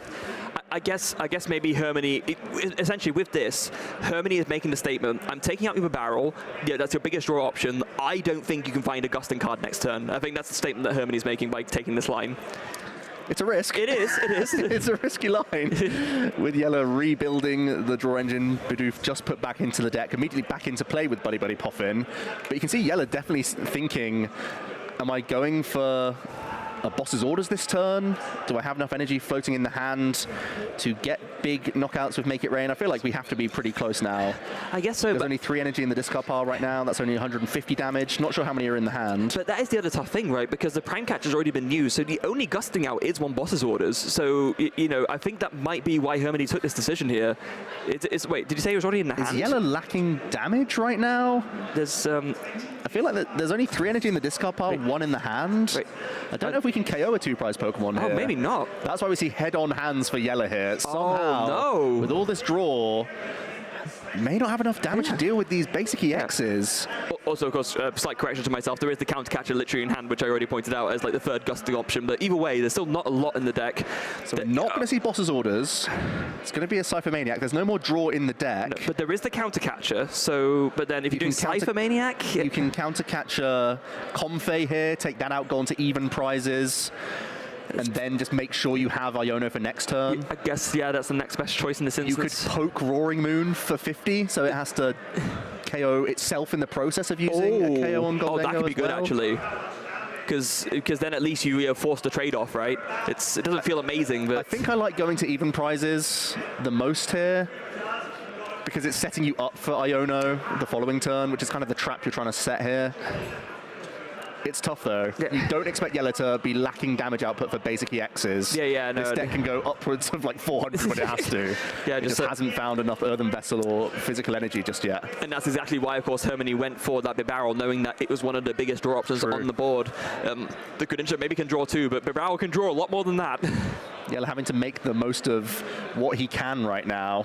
Oh, there's the boss's orders in hand as well, so actually you had all the remaining Gusting cards available to him. I think it has to just be a 1 energy Comfey KO here. With counter catcher. That's what's being debated by Yella right now. That's the 1 card in hand. Yeah, and it's going to be the Comfey selection. Yeah, and this makes complete sense as well. Bring yourself up to an even sort of prizes again, so you can just go 2-2 for the win. But yeah, a bit of a missed opportunity there for Yella for sure, as the Comfey does just get knocked out with a Make It Rain. So the door is quite easily open for Hermanni to take another 2-prize KO this turn, and is going to lead into the Roaring Moon quite happily here. With no Gust in hand, it seems like the best choice. But again, now if we see Prime Catcher, it seems like a decent opportunity for Hermanni to use that and use Iron Hands. Depends how much Gust remains in the deck. Yeah. Still, I don't think... Oh, so Hermanni doesn't play boss's orders in the list either? No, but there is a Luminion V, and we know that the Forest Seal Stone is in hand, so you could, just grab a supporter here, grab a Chorus Experiment, try and dig for the Prime Catcher that way. Then if you don't find it, you have that Forest Seal Stone in hand ready to go to just search it out of the deck. With Prime Catcher as the only Gust, though, I think you have to Frenzied Gouge here. I don't think you have much of a choice. So you keep the Prime Catcher open for Iron Hands next turn, but you do come into some trouble if Yella ignores the Roaring Moon at that stage, goes down to 2 themselves. Then the best that a Frenzy Gouger could do was cause a tie, effectively, and then force us to have a reset of the second game here, so which would be incredible. Yeah, weird scenario, right? Doesn't come up very often, but of course, Roaring Moon is one of those few attackers that actually damages itself to the extent where you could have like a double knockout scenario. We'll see if it comes down to it, because that might be one of the only lines available to Yella as we start seeing Hermanni draw more. There is the Prime Catcher available. Let's see how Hermanni wants to utilize this. Yeah, so your two options are you can use the Iron Hands to KO either the Radiant Greninja or the Bidoof. Probably going to go for the Bidoof, given that that's the best draw out that Yella has. Either that, or you just say, you know what, I'm going to KO this Golden Go in the active with the Roaring Moon, save the Iron Hands for later. But then, like you mentioned, Joe, you are banking on having that Gusting card for next turn.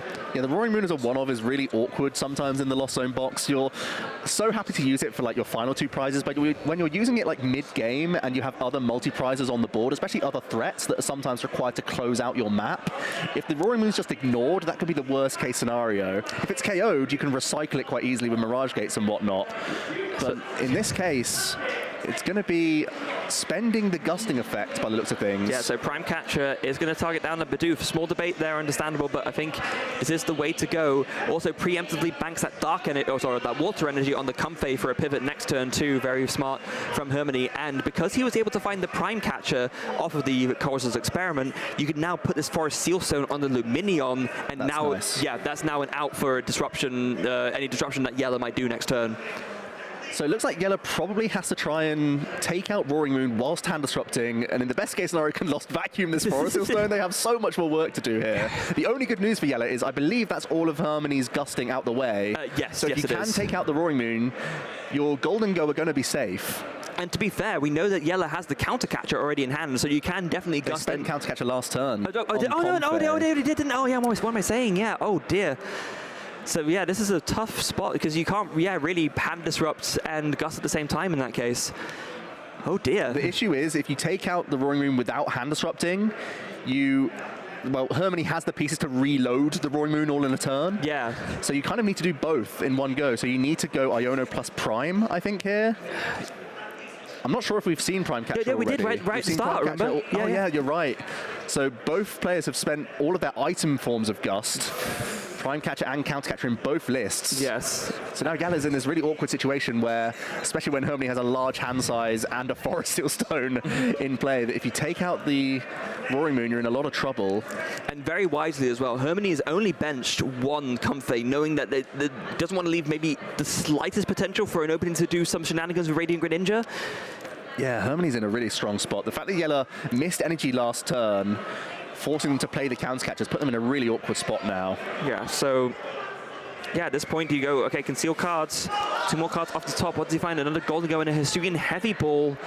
Could get one of those gimme ghouls out of the prizes, but that's going to be too much help right now. Yeah, this is looking like a lot of trouble. Not sure. It feels like Hermanni's put themselves in such a powerful position that any little chunks of disruption you can do along the way, maybe just it's not going to be enough. Yeah, maybe just really digging for that Lost Vacuum, right? Just at least then it's one less card guaranteed. Yeah, that would be a huge pickup here. If Yella can find Lost Vacuum, it's just a one-of copy. Has means of finding it possibly via Irida. But then you have to use Boss's Orders this turn. You have to play the Boss's Orders to deal with this Roaring Moon on the bench. Yeah, because otherwise you just lose the game. That's a guarantee. I think that's exactly the sort of... Prodding it for a small amount doesn't do enough because now Hermanni can just take the last 2 and not be worried. They're ahead enough in a prize race where it's not an issue. One last card for Yella. So that last coin bonus, did find the Lost Vacuum? No. Feels like without the Lost Vacuum, Yella is in a horrible position. Yeah, and this is exactly... Yella talking through to himself right now. This is exactly why Hermanni would target down the Bidoof and the Barrel so fervently, knowing that it's the best draw option that Yella has, and now Yella is just missing the key cards that he needs to try and make some kind of comeback here. Yella knows that they're in a tough spot. The Boss's Orders is going to be the best play they can make, the only play they can make. to KO Roaring Moon on the bench. And then you just cross your fingers and pray that Hermanni doesn't have the pieces, but we know that he has, right? There's the Forest Steel Stone on the Wait, is there still not enough energy for Yella somehow? No way. No, surely there's 4 energy in the discard pile at this stage. No, there's not. That's it. Can't even construct the KO onto Roaring Moon, so Yella has to just extend the hand to Hermanni, who put themselves in a phenomenal position, and Yella knew that he couldn't get close there. Hermanni leading in that prize race so nicely with Iron Hands back-to-back with gusting item cards and setting up a great checkmate with Roaring Moon in the back. Yeah, wow. A brutal game for Yella. Played his absolute heart out the best he could, but Hermanni doing all the right moves, taking that game and getting one step closer to making top 8. We sung the praises of Hermanni, but I think we've just seen the display. Yes. We've just seen why Hermanni is making their way to the top tables over and over again, because it's not just about figuring out the turn and making sure you have the best attack possible on the very turn that you're playing. It's also putting yourself into that situation where you need so few cards to close the game on the next turn. Even if you're being hit with hand disruption, there was a Comfey with an energy, there was already that Forest Seal Stone, you were just one piece away from finishing off the game. So excellent stuff there from Hermanni. Yeah, I feel like almost you could say the story of this regionals, especially on the stream, has been securing a good win, right? It's to make sure that you're doing everything right, even when you're already ahead, so that your opponent, you close all the doors on any opportunities for your opponent to make a comeback. We've seen that so many times over the course of these last 2 days. It's always going to be a theme in the Pokemon trading card game, playing your way out of tough positions and giving yourself those maximum odds.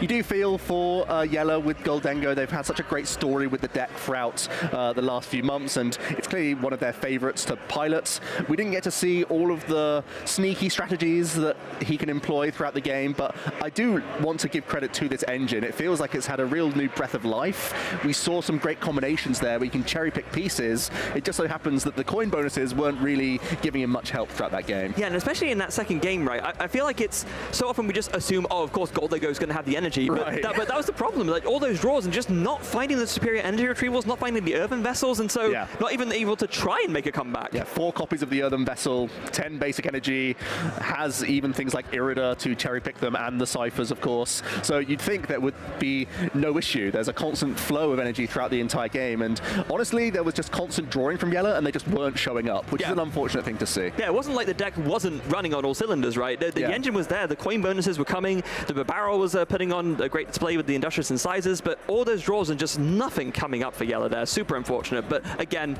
huge well done to Hermanni, a very well-deserved win all the same. Yeah, and we got to tip our cap to the community for a great choice of game. 2 fantastic players, decks that we haven't seen on stream as well, competing against each other, and wow, it was a fantastic display from both archetypes there. Even though the Goldengo doesn't come out on top this time, it's still going to be a great tournament run for Yella, and I'm sure we'll see him back playing Goldengo soon. Yeah, big shout out to you, the viewers. Yeah, you. I'm talking to you specifically right now. You get a shout out. You're amazing. So for Hermanni now with 9 wins under his belt and 2 ties as well, looking towards that top 8. That's what it's all about at this stage of the tournament. We're trying to navigate our way into the knockout rounds. Hermanni has already been in the top 8 of numerous regionals and even made great runs in ICs in the past. So how do you shift your mentality to stay focused in these last couple of rounds, Freya? It is so tough, right? And I think a lot of it depends on your goal. If your goal is just to make day 2, then perhaps you don't mind as much. But, you know, if you're in the contention for top 8 and now suddenly you take a loss and then you're not in the running anymore, maybe you think to yourself, okay, I still have a few rounds left. I'm still in the contention for prizing. I don't want to just... It's the same advice you give to anyone, right? Just brush it off. Take every single game as it comes. Don't, you know, try not to dwell on it too much. Think about what you could have done differently, but also don't dwell on it so much that you end up putting yourself on tilt and scuppering your chances for the next few rounds. And what was also impressive, and we saw utilized a number of times during both the games, Hermanni's 2 very interesting V choices, the Rotom V and the Luminion. After seeing them in action, what do you think about them? I mean, it's tough to say because we didn't really get to see too much of them, right? I mean, the Rotom V was just a thing to put Forest Seal Stone on. The Luminion was pretty cool. We did see that grab the Coral Slisk Experiment, but again, it was mainly just something to bank Forest Seal Stone on. I think Hermanni is really valuing the consistency there and thinking, you know, you want to have those 2 prizes on board. You need something to, you know, have the Forest Seal Stone on anyway, but I'd rather be attacking with other things. So why not just have my V Pokemon be support Pokemon instead? Yeah, it's a great point, and hopefully it's something that we can hear from Hermanni because they are at the sofas for an interview. Thank you for that, Joe and Freya. Fantastically casted one, entertaining game. Yep, congratulations, community. You picked an absolute barnstormer. But now I'm joined with our round 13 winner, Hermanni, currently sitting at a 9-2-2 record. How are we feeling today? Pretty good. I've had a really good day today. Yesterday, ended pretty badly for me, but today I've played really well.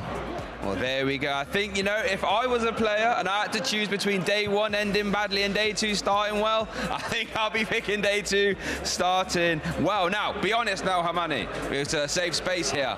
Was Golden Go a deck you tested much against before this event?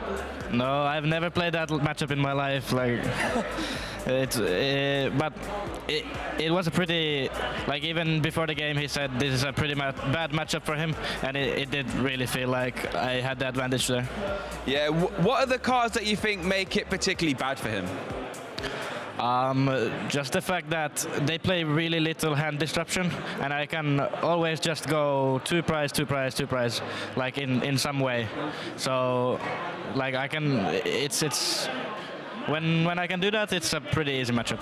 Yeah, we saw at the end in that game, game 2, not be able to hand disrupt and bottle at the same time. It can get a little bit out of hand. Now, Hermanni, we know that you have a nice second place finish at Bochum. Now I'm going to put you on the hot spot a little bit here. What's your goals for today? Well, of course I want to win. Everyone wants to win. I'd love to win. Okay, well, we heard it here, folks. Hermanni's going after that win. He wants to get a regional championship on his belt. And I think after watching that excellent display of your deck, I think it's possible. But, viewers, I'll be honest, the pairings are going up real soon, so we're going to have our next round as soon as possible. Don't go very far. I have to run around the desk and get involved, so don't go anywhere.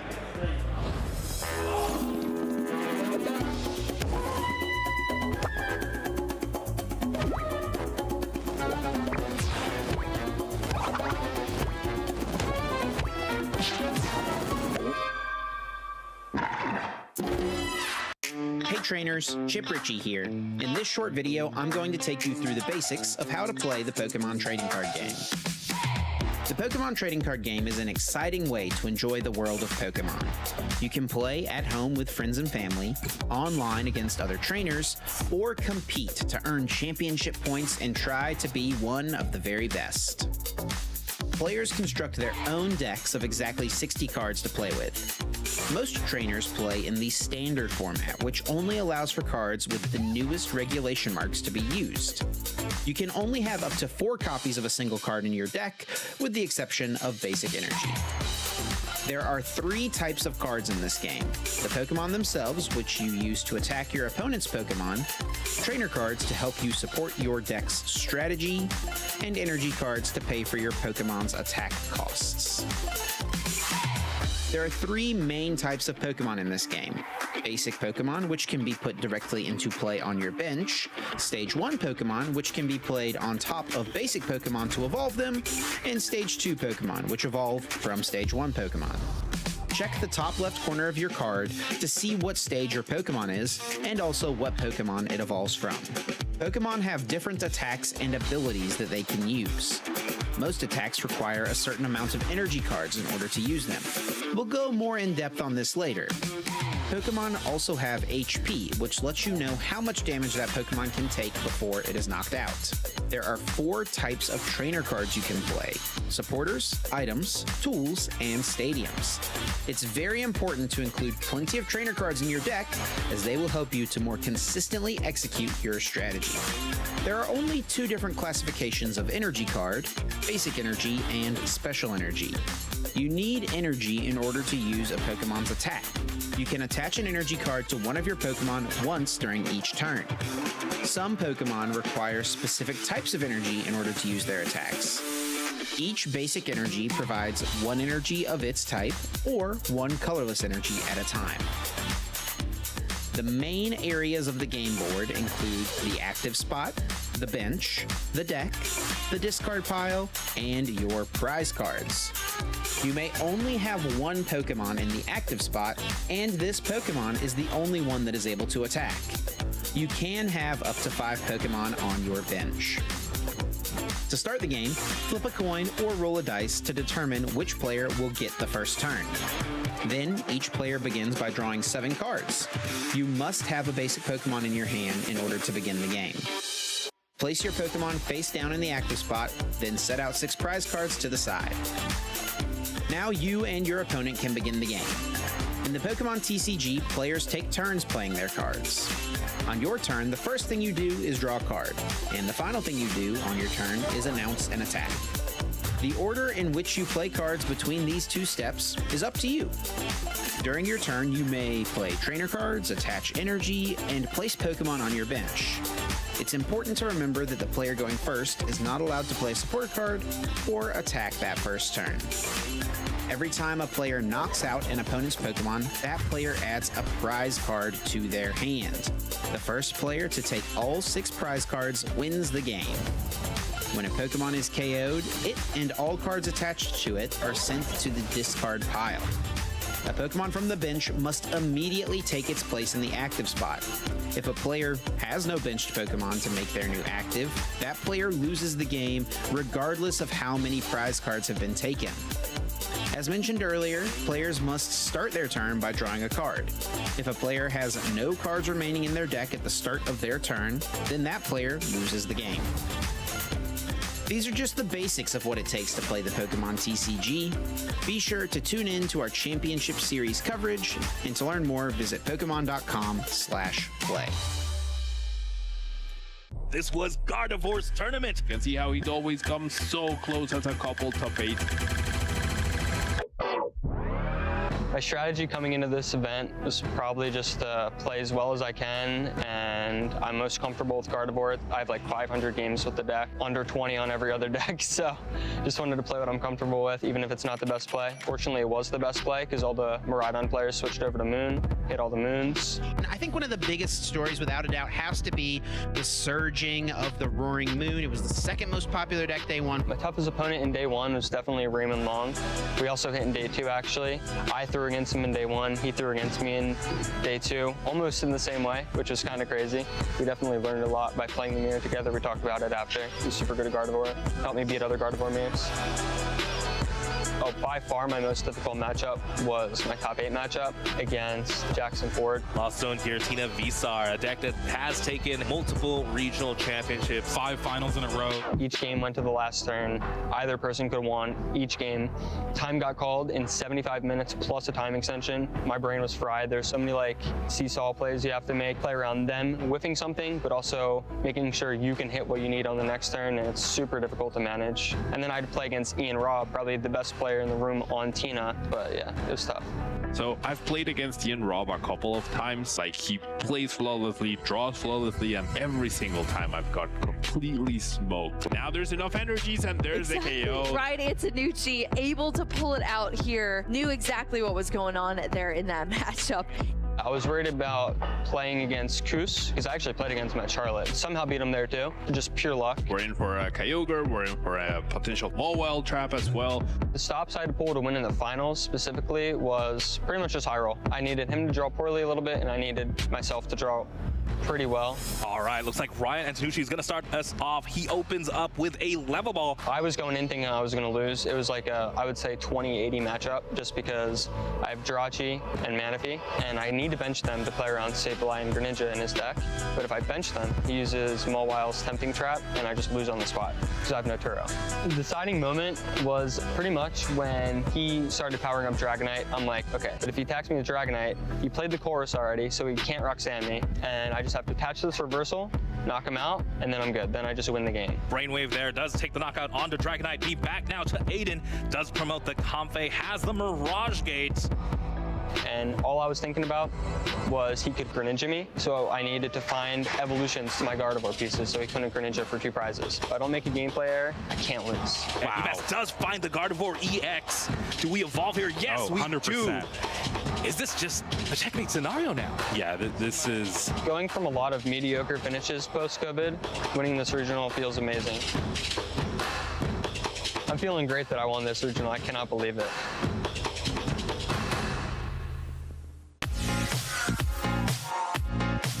The first Pokemon game I played was Black 2 on my DS back when I was in elementary school.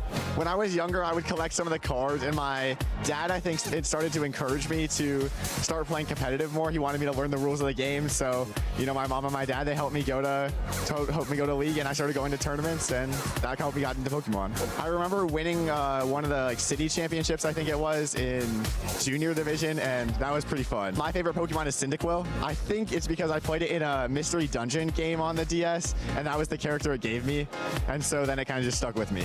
People that I look up to in the community, I mean, obviously Tord is one of the best players in the world. It'd be cool to have some of the accomplishments that he has, but you know, some of my friends that I test with, like Caleb, it's pretty good too. So I'd probably like to have another game against Azul, to be honest. We're 1-1 against each other all the time, so we could get that tiebreaker game and that'd be fun. It's got to be Unova. Region is my favorite because that was the first game I played on the DS in Black 2. So it's got to be Chocolate. Chocolate's just really good, and I think my mom's always liked chocolate, so I think that definitely passed down to me from her. If I won the World Championship, I would definitely call my parents first. I'm sure they'd be watching anyway, but they supported me throughout Pokemon, getting me into it when I was younger, and now I'm going to tournaments by myself, but they still check in on me, and I'm sure I'd want to talk to them. I think I've got to go with Sprigatito. I haven't played the video games in a while, but that looks like the coolest one to me, so that's what I have to go with. Hello, Pokemon trainers. Welcome back to the Castle Lounge. We are here with esteemed player Azul Garcia-Griego, who was going to tell us a little bit about how his current season is going. He made his way over to Stockholm for one of the first time in Europe, as I recall. Or the first time he's in for regionals in Europe, right? Yeah. I've been here for quite a few ICs at this point, but yeah, first time here for a regional, which I'm excited for. Yeah. So how's your season going so far for the folks at home? It's going pretty well. I didn't go into the season with any intention of ending up with the tier 1 invite, but I am pretty close to it. The American and Canadian players are slacking a little bit, I would say, because I've been to 0 local events. I have no local championship points accrued at this point. And I think I'm like 17th right now. So it's going to come down to NAIC, I think, for a strong finish at NAIC, but I'm comfortable with that. So it'd be nice to end up with that at the end of the season. But overall, my season's been okay. I have like 4 top 8s. I did win the San Antonio Regional Championship. I haven't been able to walk away with the top 8 at an IC yet. We still have 1 to go for that. So that's kind of like my biggest goal, I guess, right now, is to try and get that top 8 at NAIC at the end of the year.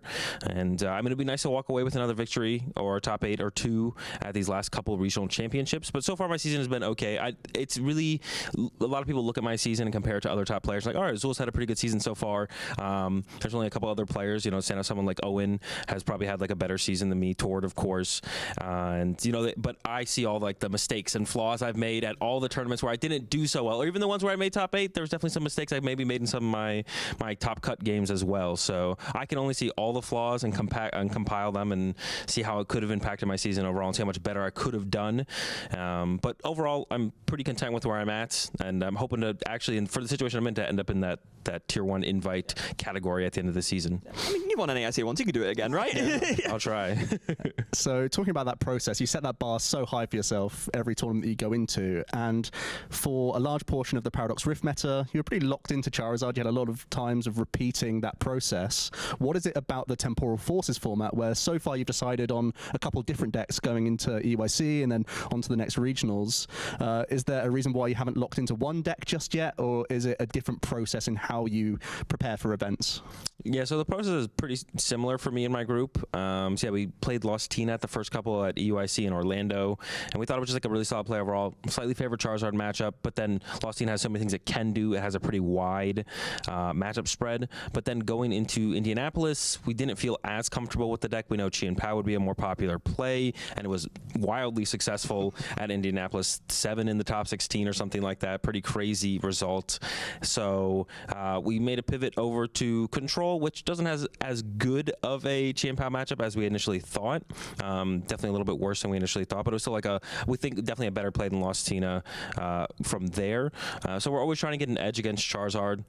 We probably won't ever play Charizard in this format, to be honest. We're usually trying to avoid playing the best deck when it's at this popular if we can't find an edge. And yeah, all the edges that people have found with the TM Devos and stuff have all kind of been discovered, and it's really all over the place as to what people are running in the Charizard list. So playing the mirror match isn't too enticing. It's like the only thing that I thought made sense was playing like the maximum belt. That's what Ian Robb played at Indianapolis. I like the idea of the maximum belt, but besides that, there's really no edge to really be gained in the mirror match. So trying to beat the best deck as opposed to play it currently is definitely the mindset. Yeah, that makes a lot of sense. So that's looking at the present, but so you're talking about how, of course, you want to get a good result at NAIC, and of course, there will be one more set coming out for NAIC. Of course, Twilight Masquerade is coming up. What are some of your thoughts about Twilight Masquerade?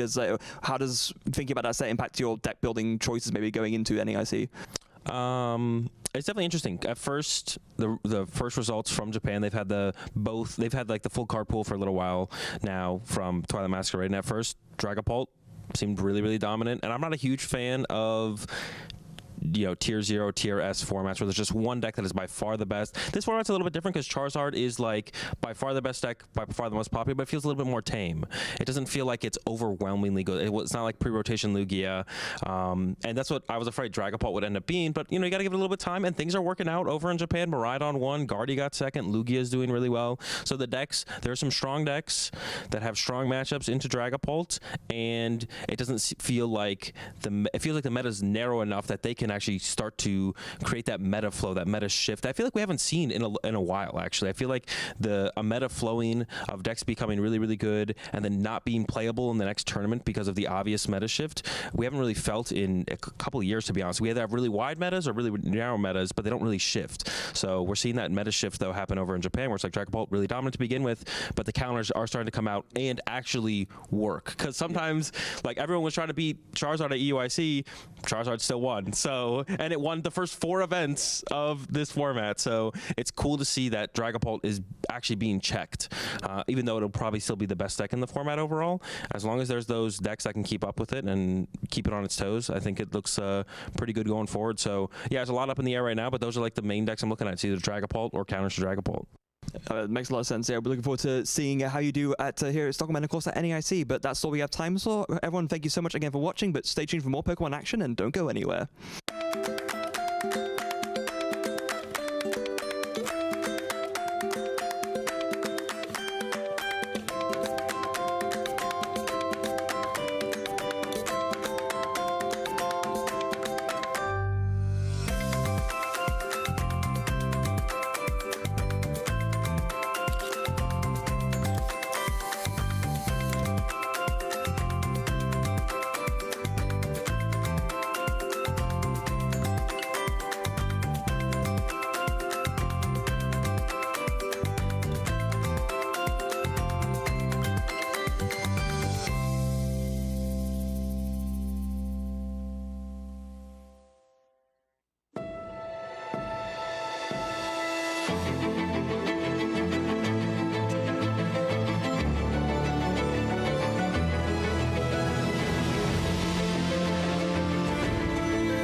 Welcome back, ladies and gentlemen. We're in Stockholm, where every meal apparently includes meatballs.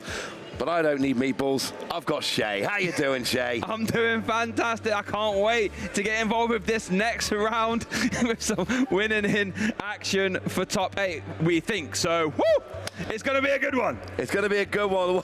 It's going to be an interesting one. Yeah. We've got one of those deck lists where we had to spend, shall we say, more than a minute looking through the deck before we came live here. One of those decks where we get a little bit of a note beforehand just so you know this is what you've got on stream, and then we spend a little bit of extra time. Oh, and as we got the headsets on, we can tell you that it is Sander's deck we are going to be dealing with, which of course is any control card all thrown together into a very interesting list, the likes of which we've not seen before. But it's not just Sander. We also got Martin Reisting here, who did get a top 64 finish at Sheffield Regionals back in 2019, so no stranger to being up near the top tables of these tournaments. And he will be playing the one and only Sander Wojcik, in my opinion, one of the scariest players to play, because you haven't got a clue what's going on. NAIC top 4 when he played that Mewtwo v Union. LAIC top 8 online event finalist. Didn't quite catch the last one there, but to be honest with you, that list could go on and on and on and on. Very interesting. We often see with Sander, strong starts to tournaments and then tends to kind of get near top 8 or top 8 and not actually win, because as the tournament goes on, people get a better idea of what Sander's playing and get better at reacting to it, which does happen sometimes with these more unusual control decks. They're really, really, really good at the start of the tournament, and then as it goes on, it gets harder and harder to find those advantages against players that are a little more experienced playing against it. And especially if you are a top player, if you're heading towards top 8, you're going to be talking to your friends. Wait, you played Sander. What's he playing? How does his deck work? You're going to be searching for that information. Yeah, but even so, Sander, one of the game's most premier deck build. I remember EUYC Frankfurt, man was playing Umbreon VMAX Sun and Moon Badge Cheryl Loop. I mean, even if you even if you knew the cards, I wouldn't know how to play against that anyway. So I had to figure it out on the fly. I was with Joe on that game, and we had to figure it out on the fly just like a player. And sometimes against Sander, you've lost because you made a mistake 6 turns early when you didn't know what was going on. There is one of Reggie Ilecki in the prizes there for Sander. That is one to keep an eye on. But here we go, winning in action, Swiss round 14 here at Stockholm Regionals. Let's play some Pokemon as Sander is going to get us started there. Has led that Snorlax in the active that blocks Snorlax, and that Mew EX basically can't go anywhere. It's blocked as we immediately see a Rotom V get benched for a Steel Stone attachment, and Sander will use that Start Alchemy Rust to grab any card he likes from his deck. And then, of course, if you want, you can end your turn using that Rotom to draw 3 cards. And this is actually a great start for Sander. This is a very awkward deck list. Lots of 1-offs, lots of 2-offs. You know, one of the only 4-offs in the deck is Arven, because it lets you cherry pick the other pieces of your deck so nicely. It is a very awkward deck to play, where you need to be constantly getting the right card at the right time to pull off really specific plays. So being able to have that draw early, and there's a lot of draw in Sander's deck. We've got Rotom. There's a 2/2 line of Liepard, which is your discard a card from your hand, draw 2. Not unlike Curlier, but with more hit points. We've got Fleet-footed on Entei that can be used to draw cards. And obviously we got Rotom and Forest Seal Stone. Lots of draw in Sander's deck, and then lots of individual awkward 1-offs. And I tell you what, Lugia is not a weird deck. Lugia is a very standard deck. This is a deck Sander will have prepared against. Yep, you know, we do see, I'll let you into a little secret here, folks at home. Sander is playing that 1 copy of Giacomo. Lets you discard 1 special energy attached to each of your opponent's Pokemon. And with copies of Palpad, that can be reused over and over again. So that's something we're going to have to keep an eye on. And another thing I have to keep an eye on is that Snorlax is blocking that Mew EX. And with that Bravery Charm, as we do see Sander end the turn with instant charge, that means Mew EX cannot use Genome Hack to copy Snorlax attack to KO it, since it only does 150 damage. Yep, so that is a little bit awkward there. That's Snorlax hopefully going to be there for a turn or 2.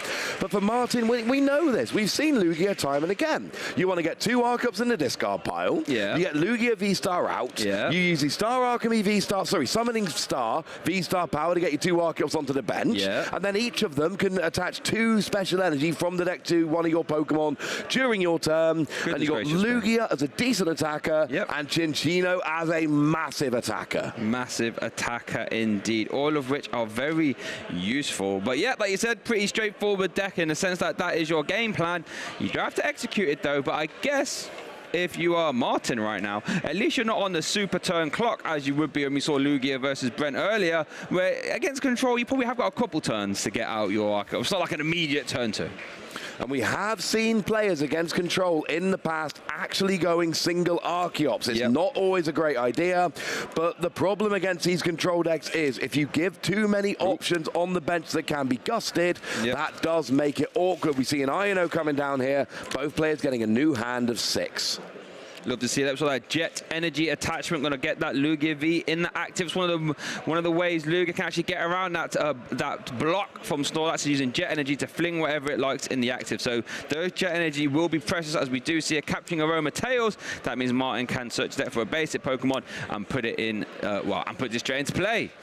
And the thing is here, even though you went second, you don't need to get a second Lugia. You are not worried about Sander knocking out your Lugia next turn. This is not a deck that puts on big offensive pressure, so you can just leave your single Lugia in there and then kind of chill from there a little bit. There is actually a very remote possibility of using, for instance, as a Magma Basin and an Entei in the deck, which can be used as a surprise attacker. Bench Entei, use Magma Basin, attach for turn, and can hit up to 220, but that would need Martin to have a full bench, which is never going to happen pre-Archeops, so you know that Lugia is absolutely safe. It's very safe, as Sander does start the turn off there with an Arven, as we did see Martin end his turn with a Read the Wind. And it looks like Arven's such a fantastic card right now, isn't it, Ross? Letting you grab a tool card and an item, letting you search for that Hero's Cape if Sander so desires. Remember, Sander did have his hand reset via that Iono, so we'll have to try and rebuild and try and get the pieces of his combo. And now it is in the prizes. I pointed out at the beginning of the game that Regieleki is in the prizes for now. Yeah. But it is interesting to note that there is a Hisuian Heavy Ball that can get it out. This is one of the very few decks that can actually use multiple ace specs, because Regieleki gets a trainer card from your discard pile to your hand. So you could use Regieleki to get Hero's Cape back and get multiple uses of that card throughout the game, especially if you time it for a turn when your opponent can't attack. And let's face it, Sander wants to give Martin several turns where they can't attack. That would be the aim of the game. Now, traditionally, Lugia's actually a deck that has, you know, an okay control matchup, because like you said, you can only get out one Archeops, you can just start attacking. That way, you've got Jet Energy to get around Snorlax. But the problem about playing control is that you cannot make any mistakes, as we do see Entei getting benched with a Fire Energy, Hero's Cape attached as well, and then an instant charge. So that is a very beefy Entei V. What, 330 HP? That's the same as a Charizard EX. Yeah, that is the same as a Charizard EX, and that's interesting because now there's actually a potential attacking threat. Now, Sander only plays 2 Fire Energy in the deck. There's 2 Fire Energy, 1 Double Turbo, and 2 Mist Energy to prevent one-hit KOs and stuff like Roaring Moon, for instance. Yeah. But that could actually put on some offensive pressure. But we do see Martin here. There we see the Summoning Star V-Star power from the Lugia coming out, getting those 2 Archeops onto the bench, and now we are rolling. Interesting decision to go for the double Summoning Star there. So I think traditionally I've seen a lot of players against control, like you mentioned and you saw on stream 90 minutes, only going for the 1. But, you know, I mean, to be fair, 4 energy from the deck, it honestly sounds, it doesn't get any, what's the word? It doesn't get any more surprising every time I say that. 4 energy from the deck is obscene. It looks like we are going to see 1 energy attached to the active Lugia and then 1 to the bench Mincino. Obviously, that special role for Mincino has no problems hitting 330. We know that for a fact, because Mincino, well, Chincino, I should say, special roll, 70 for each special energy card attached, meaning that can hit 330 damage, no problem. Oh, it absolutely can. That is... Oh, and we actually... That's the prime catcher. I love this. Onto the Pidgey, of course. Pidgey evolves into Pidgeot. Pidgeot searches any card from your deck. Really, really nice in decks like this where you are... well, trying to pick out individual cards every turn. There is a second Pidgey in the deck, but it's not out on the board right now. So no Pidgeot for now. And like I say, with a deck this awkward, being able to search any card every turn is a huge advantage. It really is. So looks like Sander's going to start us off there by promoting that Entei V. Is in the active spot now. Hero's Cape attached. And we are going to see that Arven being played there for Sander, but for the looking at it, going to grab a tool card and an item. Does have double Purloin, so we'll be able to start getting some Lipard involved and start using that. Is it trade? It is trade ability to discard 1, draw 2. Love that. Trade by name, trade by nature. You will remember it from Zoroark GX from a few years ago. It is the same as Refinement on Curlier. Yep. And the reason you go Lipard over Curlier is purely because you have extra HP. Yes. This is a beefier Curlier. You have no interest in ever evolving it, so that's why you would go for this over your Curlier. I guess as well, Sander does play double turbo energy. You could attack with Slash if needs met. So there's also that option as well. That will be seeing that, but you never know. It's a possibility. Yes. I would love to see it. I would love it, finishing out a game with a Slash on a Lipard. Someone I've never seen on stream. I would enjoy watching it on stream. I do rather suspect maybe that's less than completely likely. likely. Now, we do see the fleet-footed from Entei here, drawing an extra card. And with a full bench, now is there a V-Guard Energy on the Arceus? No, Jet Energy DT gift. So you would be doing 200 if you filled your bench.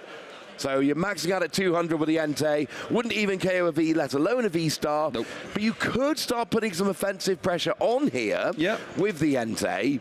And then all you need to do is kind of force your opponent, get rid of a few energy. Then there's free counter catcher in the deck. Maybe you can start dragging some stuff and keeping it in the active. And it looks like Sunder has drew into another copy of Lipard as he evolved the bench one after Arvin for Ultra Ball. Going to use trade for a second time. And this is where Sunder's deck's going to start getting a bit scary. We see an extra card. Is going to play a Nest Ball there to grab the Pidgey, because Sunder doesn't want to try and get that Pidgeot, I should say, as soon as possible. And yeah, I'm liking this position here from Sunder. I mean, it looks like Martin was in a very offensive there using a Prime Catcher, but with one Jet Energy gone and one Prime Catcher, those ways of getting around Snorlax were starting to get a little low. Yeah, and that's what you really want to do if you're Sander. Just get through a few turns, make sure that your opponent's gotten rid of a few options to get away, and then that's where Snorlax comes in. Sure, you can just retreat, and you've got plenty of energy to retreat, and that's all absolutely true, but not if there's a Snorlax in the active, and that is a little bit of a problem. There are 4 Jet Energy in the list, as we would expect, so there's still a couple more ready, but that Lugia is, for the time being, all right, needs to be a bit careful. Lugia, not Arceus, just to be clear. Yeah. Now that would be a surprise. So it looks like we are just going to see it over to, is it Martin's turn? I think it is, yep. And let's see what he chooses to do. We do see the Mist Energy get attached there to that Entei as well. We are going to see another Mist Energy get attached to that Benjamin Sino. And, I think Martin's debating. Oh, we are going to see a Serena to bring up that Rotom V. Ooh, and that is a Tempest Dive KO. Yeah, Rotom V. Oh, but we do see the collapse as well. Sorry, Ross. So that means Sander will have to discard one of those bench Pokemon. And there goes that Snorlax. Oh, that is not ideal at all. You do not want to get rid of the Snorlax. But what you're going to do, you've got your Entei, which has got all your energy. You've got your Pidgey that you want to evolve up into a Pidgeot to search out any card you like. And you've got your 2 Lipard that are going to be drawing a bunch of cards to help you get stuff like your Pidgeot. You don't want to get rid of the Snorlax, but remember, this is a deck that is used to recovering cards. You've got your Super Rod there. You've got Silene as well. I believe you've got Silene. Yeah, yes, you do have Silene in the deck. Just top decked it. There we go. So it's cards going away from Sander here. They can come back. This is a deck which is very used to playing a lot of one-offs. There's not just searching them out you need to be doing, it's also recovering them. Oh, and it looks like we see the Radiant Charizard coming down. Love to see that. Now, we do know that Sander does play 1 copy of Defiance Bell. So that means Combustion Blast 250 plus that 30 is 280. That would get around any Rogue V-Guard energy as well. So that Combustion Blast Charizard is looking a little bit terrifying. We're going to see Lipard as well. Going to use trade, or maybe not. We're just going to see the Fleet-Footed first. There we go. Maximum information. Draws into Calamitous Wasteland, boosting the retreat cost of basic non-fighting Pokemon by 1. And now we do see the trade being used. Discarding Ultra Ball to draw 2.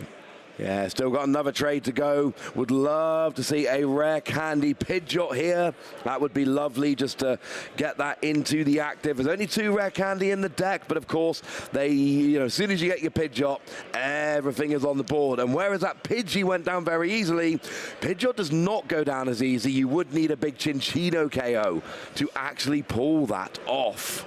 Looks like the trade drew into Nespal and Eri.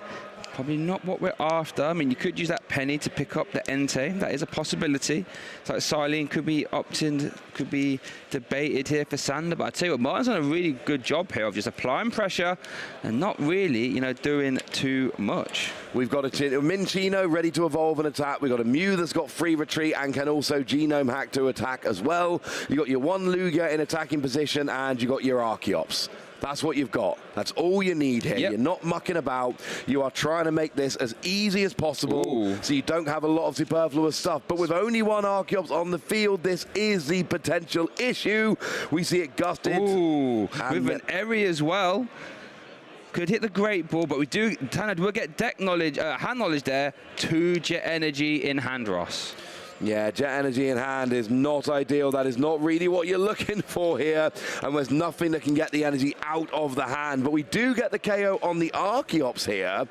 And maybe Sanders just going to play a more traditional attacking game here. Because he's already taken 2 prizes. And that Charizard is, I mean, put it this way, if Entei goes down... Oh, see, this is where the prize round gets interesting. If Entei goes down, then Charizard can attack for a single energy to get rid of the Lugia, but then in theory, Chinchino comes in and KOs a Charizard, and that's it, game over.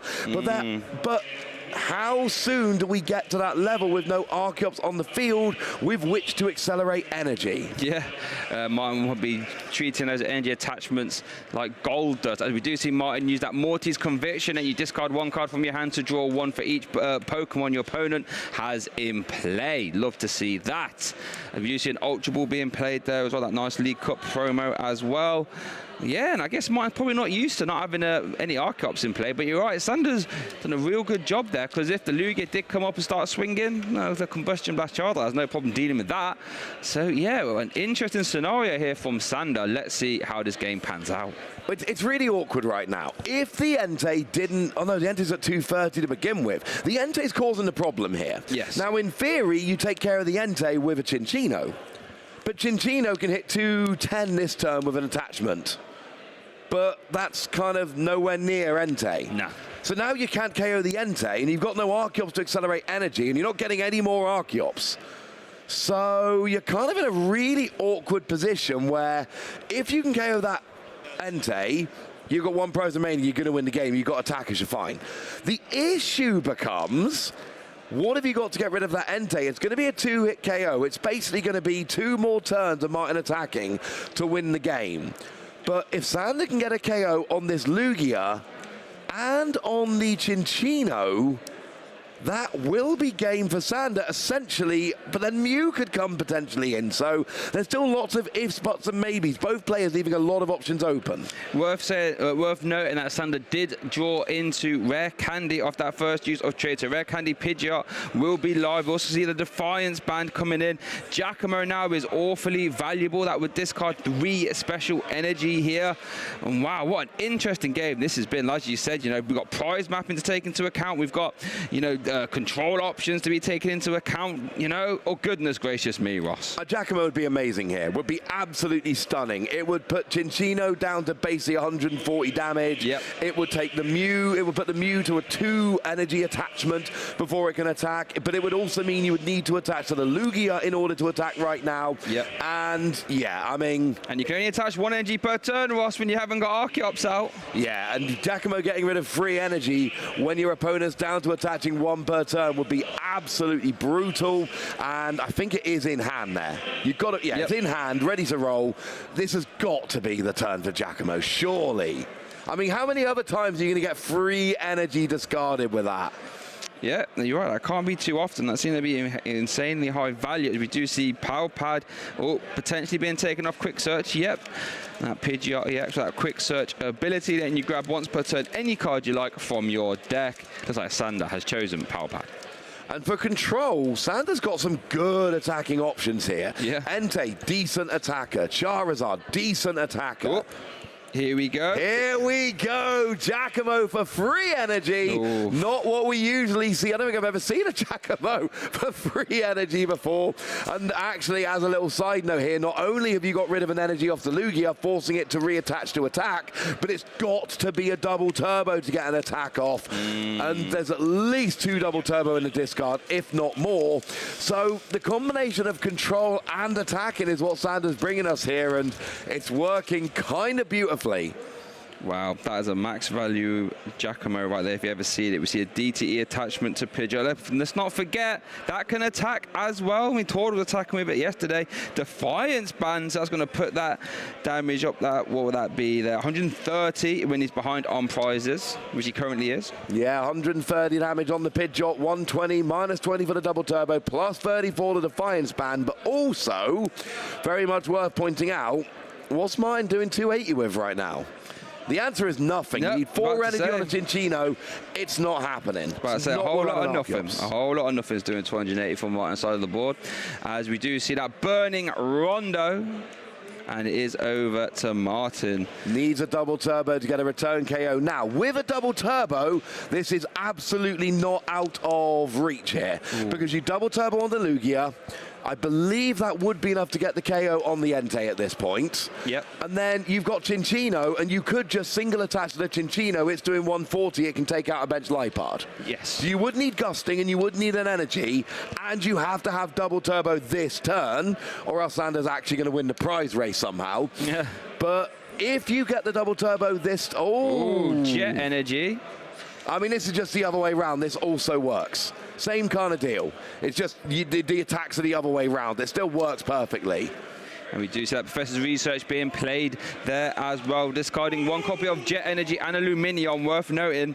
So we'll have to keep an eye on that. We do see the bench Chinchino being evolved as well. Worth pointing out, double turbo on Lugia will not KO Charizard with a Bravery Charm, will be 10 damage short. Charizard will have 210 with Bravery Charm, and Lugia will be hitting 200. So it would still need to be the Lipard you KO'd. You couldn't get a Charizard. Definitely possible there, for sure, though. Worth noting, actually, I apologize. I said Luminion was a 1-of in Martin's deck. Does play a second copy, so that is unusual. Luminion is still an out, so that Luminion in deck could become that boss's orders, like you said, off the back of his Entei KO for Martin to steal this game. But would need the double turbo. So it's quite simple. You need double turbo and gusting. Yes. That is what you're looking for if you're Martin. You're not going to KO the active Pidgeot. You don't do enough damage. You're not going to KO a Radiant Charizard. You don't do enough damage. And Sander can get a bunch of prizes here while leaving Pokemon in the active that are safe. Because I love Chinchino.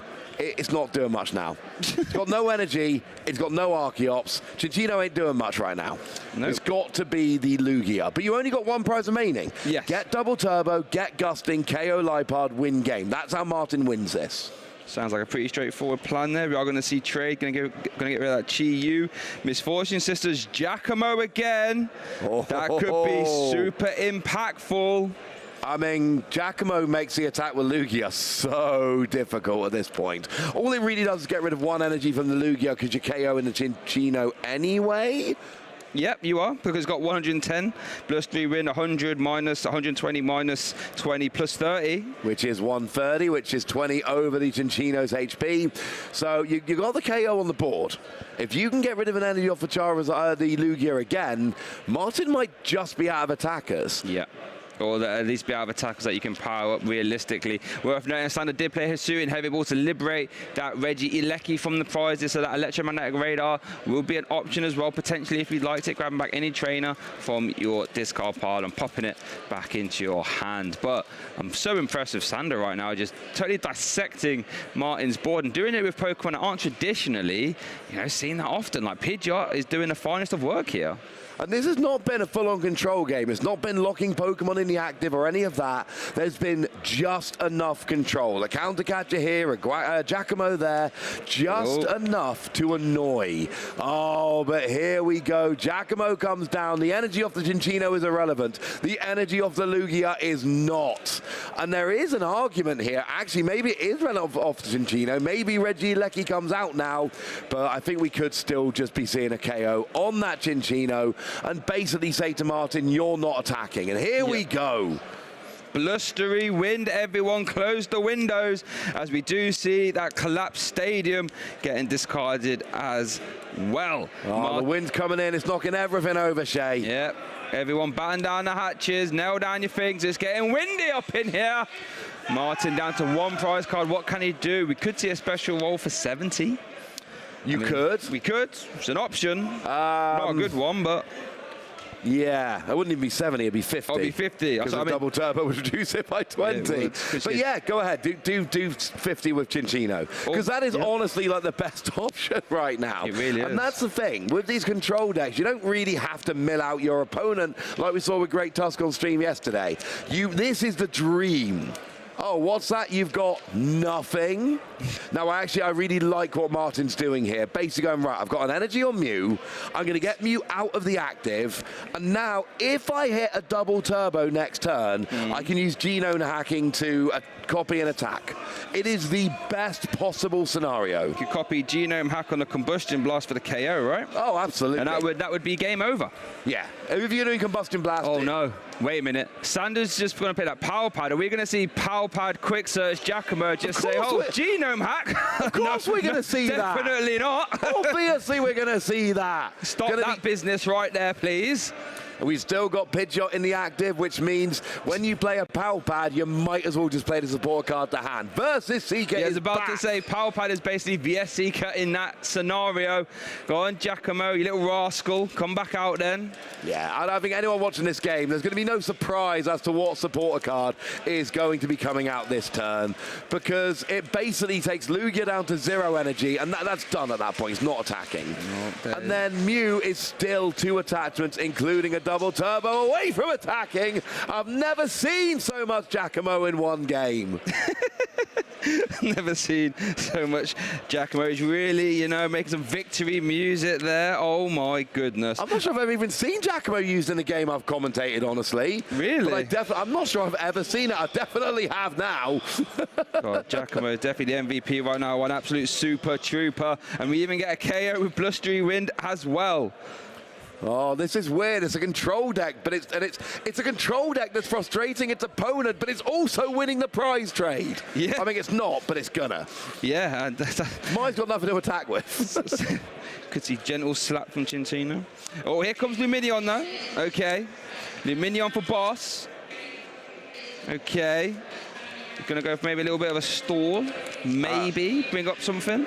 I mean Lipard can't get pennied, which is something, because penny only works for basics. So, see, missed energy attachment to active Mew. It is going to be Regieleki and a pass. Now, Regieleki does have a pass, sorry, a restart, and now we see a pass. I apologise.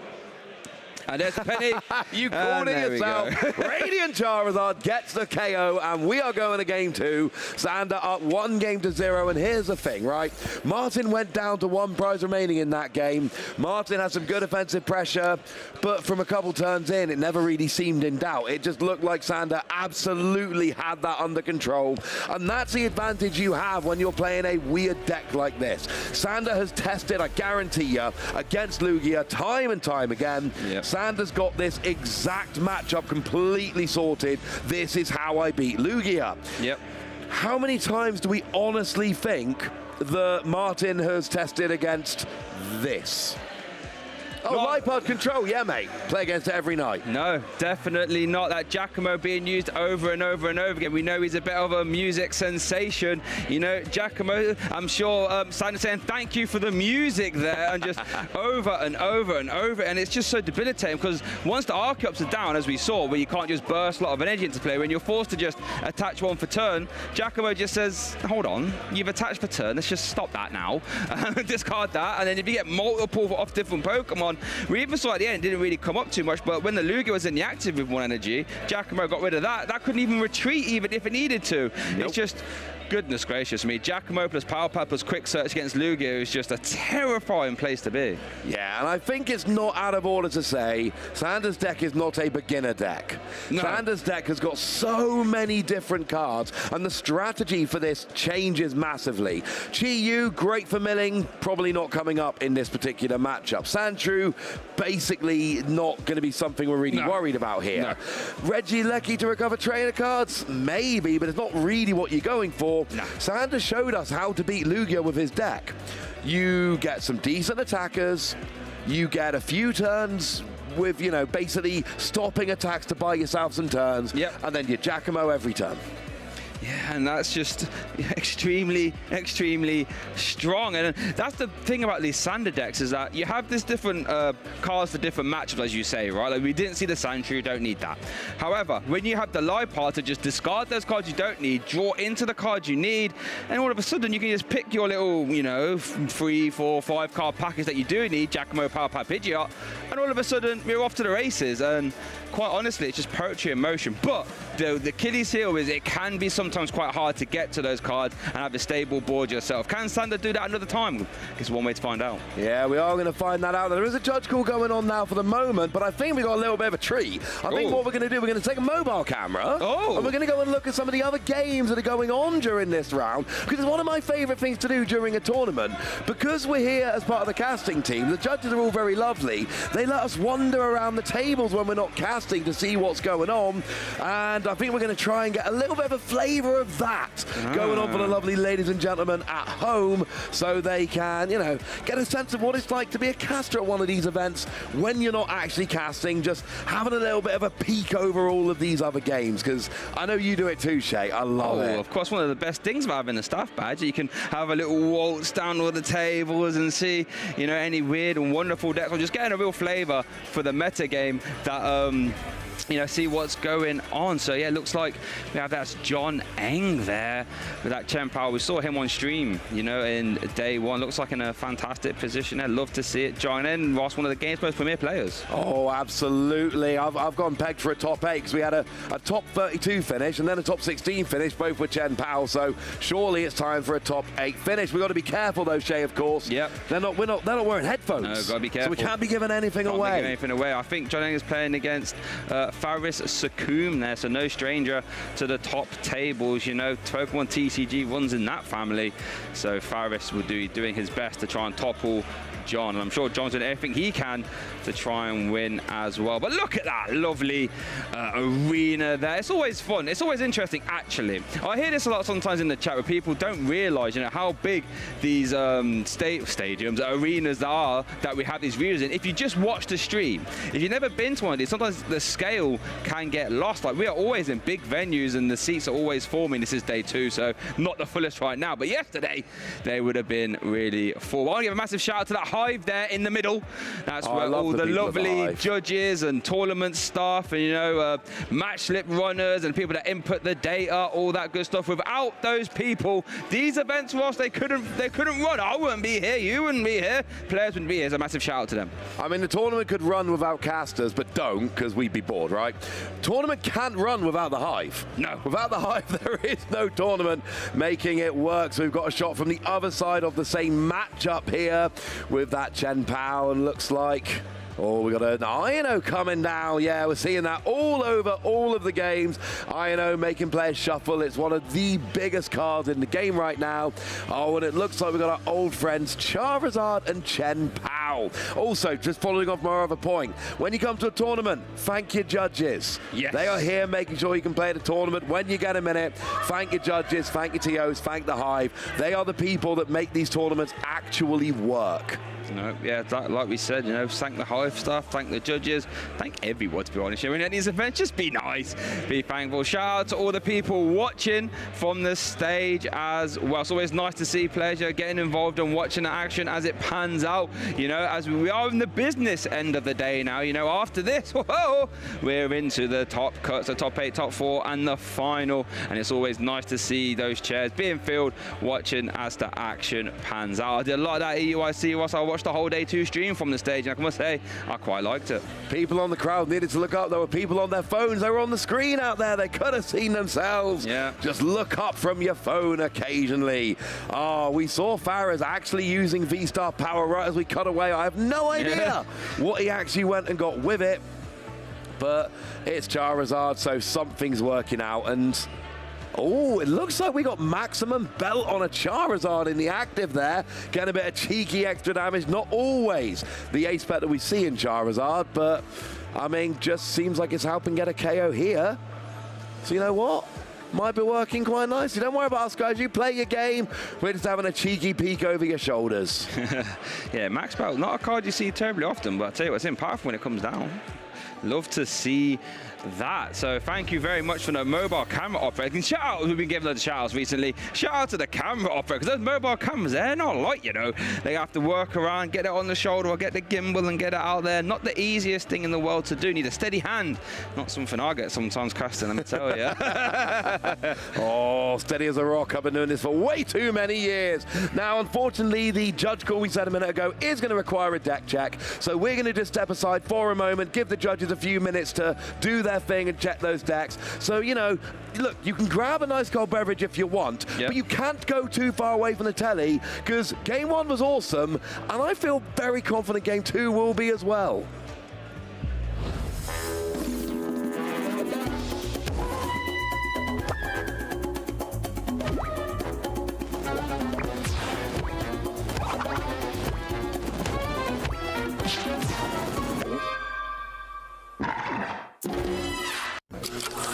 Hey there, Pokemon trainers. Welcome to Pokemon Championships History, the series where we showcase important matches throughout the history of competitive Pokemon. For this episode, we're going to take a look back at the 2015 U.S. National Championships in Indianapolis, Indiana.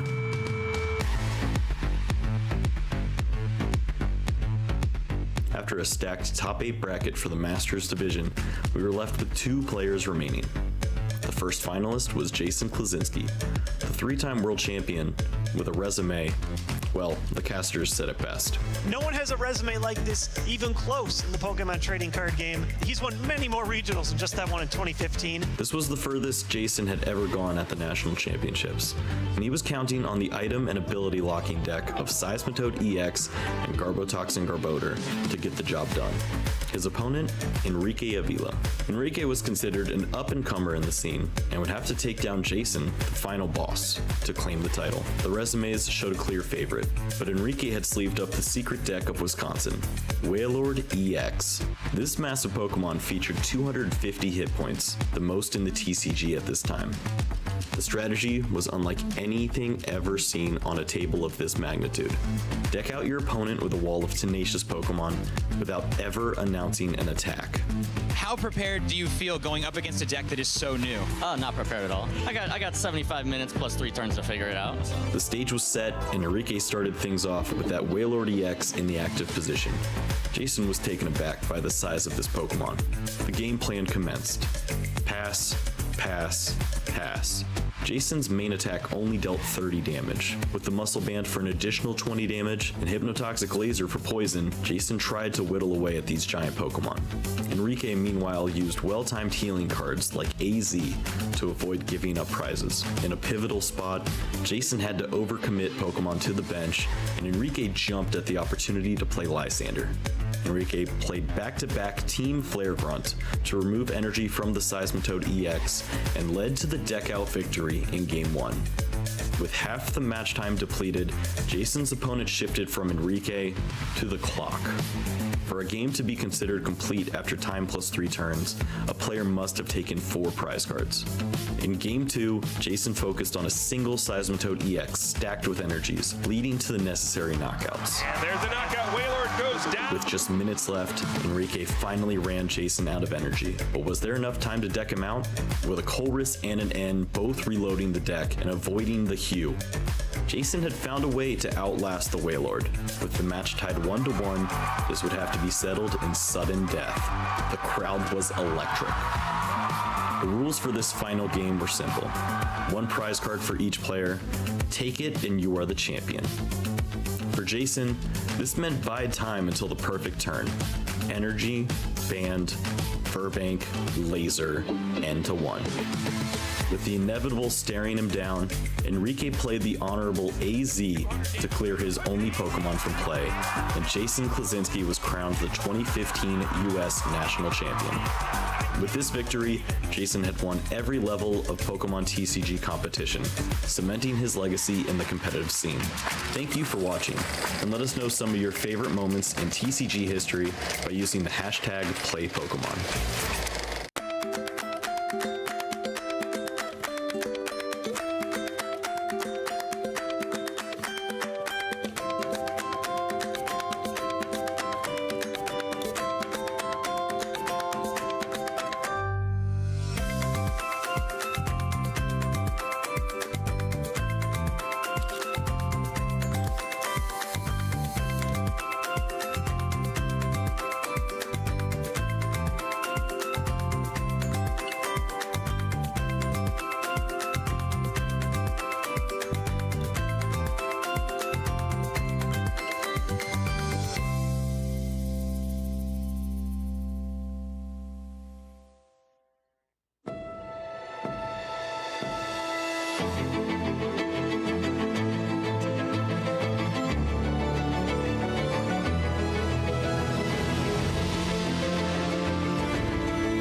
Welcome back, ladies and gentlemen. Thank you very much for being super troopers and just hanging on in there. You know, you took a chance on us, and we really appreciate that. But knowing me and knowing you, you are going to enjoy the rest of this game. Wow. When we finally get there, I'm back, Shay's back. Game 1. Game 1 was super entertaining, right?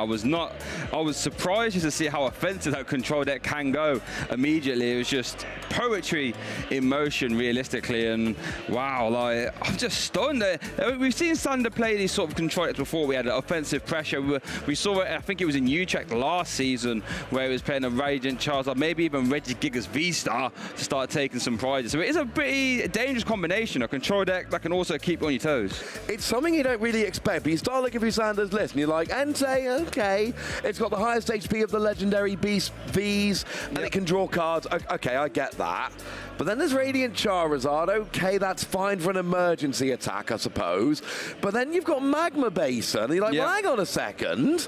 This is clearly not an attacking deck, let's be clear. You know, you're playing stuff like Luxray, like Reggie Lecky. You're playing a lot of cards which, when they attack, it's really to frustrate more than it is to take prizes. Yes. But there is enough of a package in Sander's deck list here that if Sander wants to go a little bit aggressive, he can. And it's weird because when you watch game 1, Sander won by taking 6 prizes before his opponent.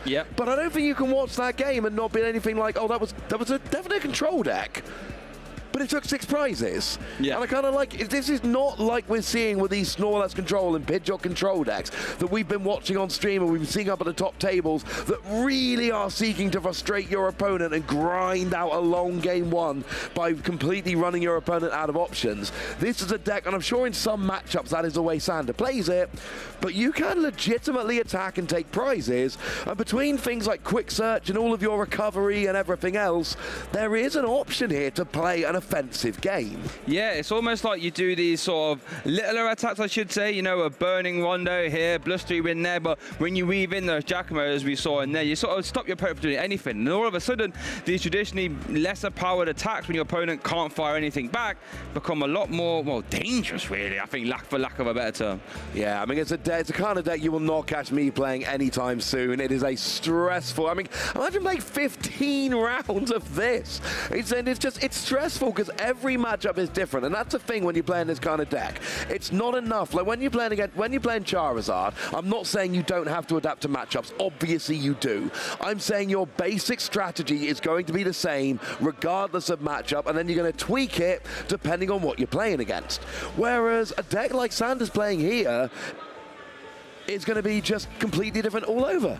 Nope, you're right. Different options and stuff for different matchups. But I do think we have a little floor interview ready with Joe, and he's interviewing Ryan Antonucci. So let's hear from him. Thanks so much, Shay. Yep, I'm here out in the floor. You can see the actions still out here. All the people are watching the other games going on right now. TCG, a bit of a pause right now, but I'm here with Ryan, who's just won the last round in round 14, getting themselves to 31 match points, so a decent shot at making it into top 8. And you just told me before we went live that you had a wild last game. Tell us all about it. Yeah, so I hit a Dialga, and I'm playing Blocklax, so I can infinite a Snorlax against them with my 2 Defiance belts, or whatever, Defiance Band, whatever it's called. Vest, I think. Vest, yeah. Okay.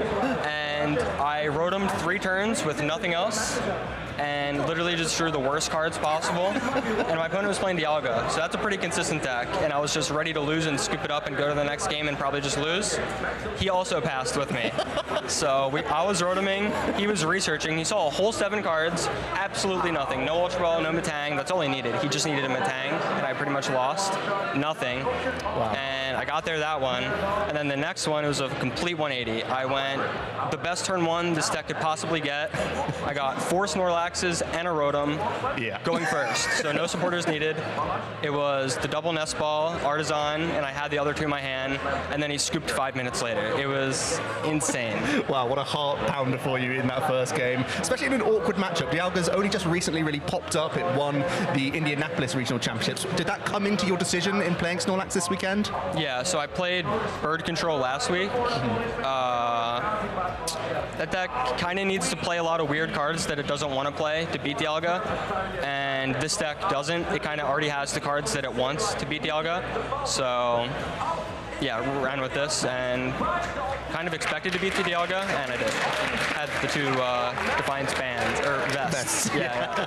That's a great adaptation with the deck list. So is Control something you thought was great for Temporal Forces in general? If you've played the Pidgeot build and now the Snorlax, is it something you're defaulting back to, perhaps because of Charizard or Chien-Pao? What was it that made you like Control as a choice in general, this format?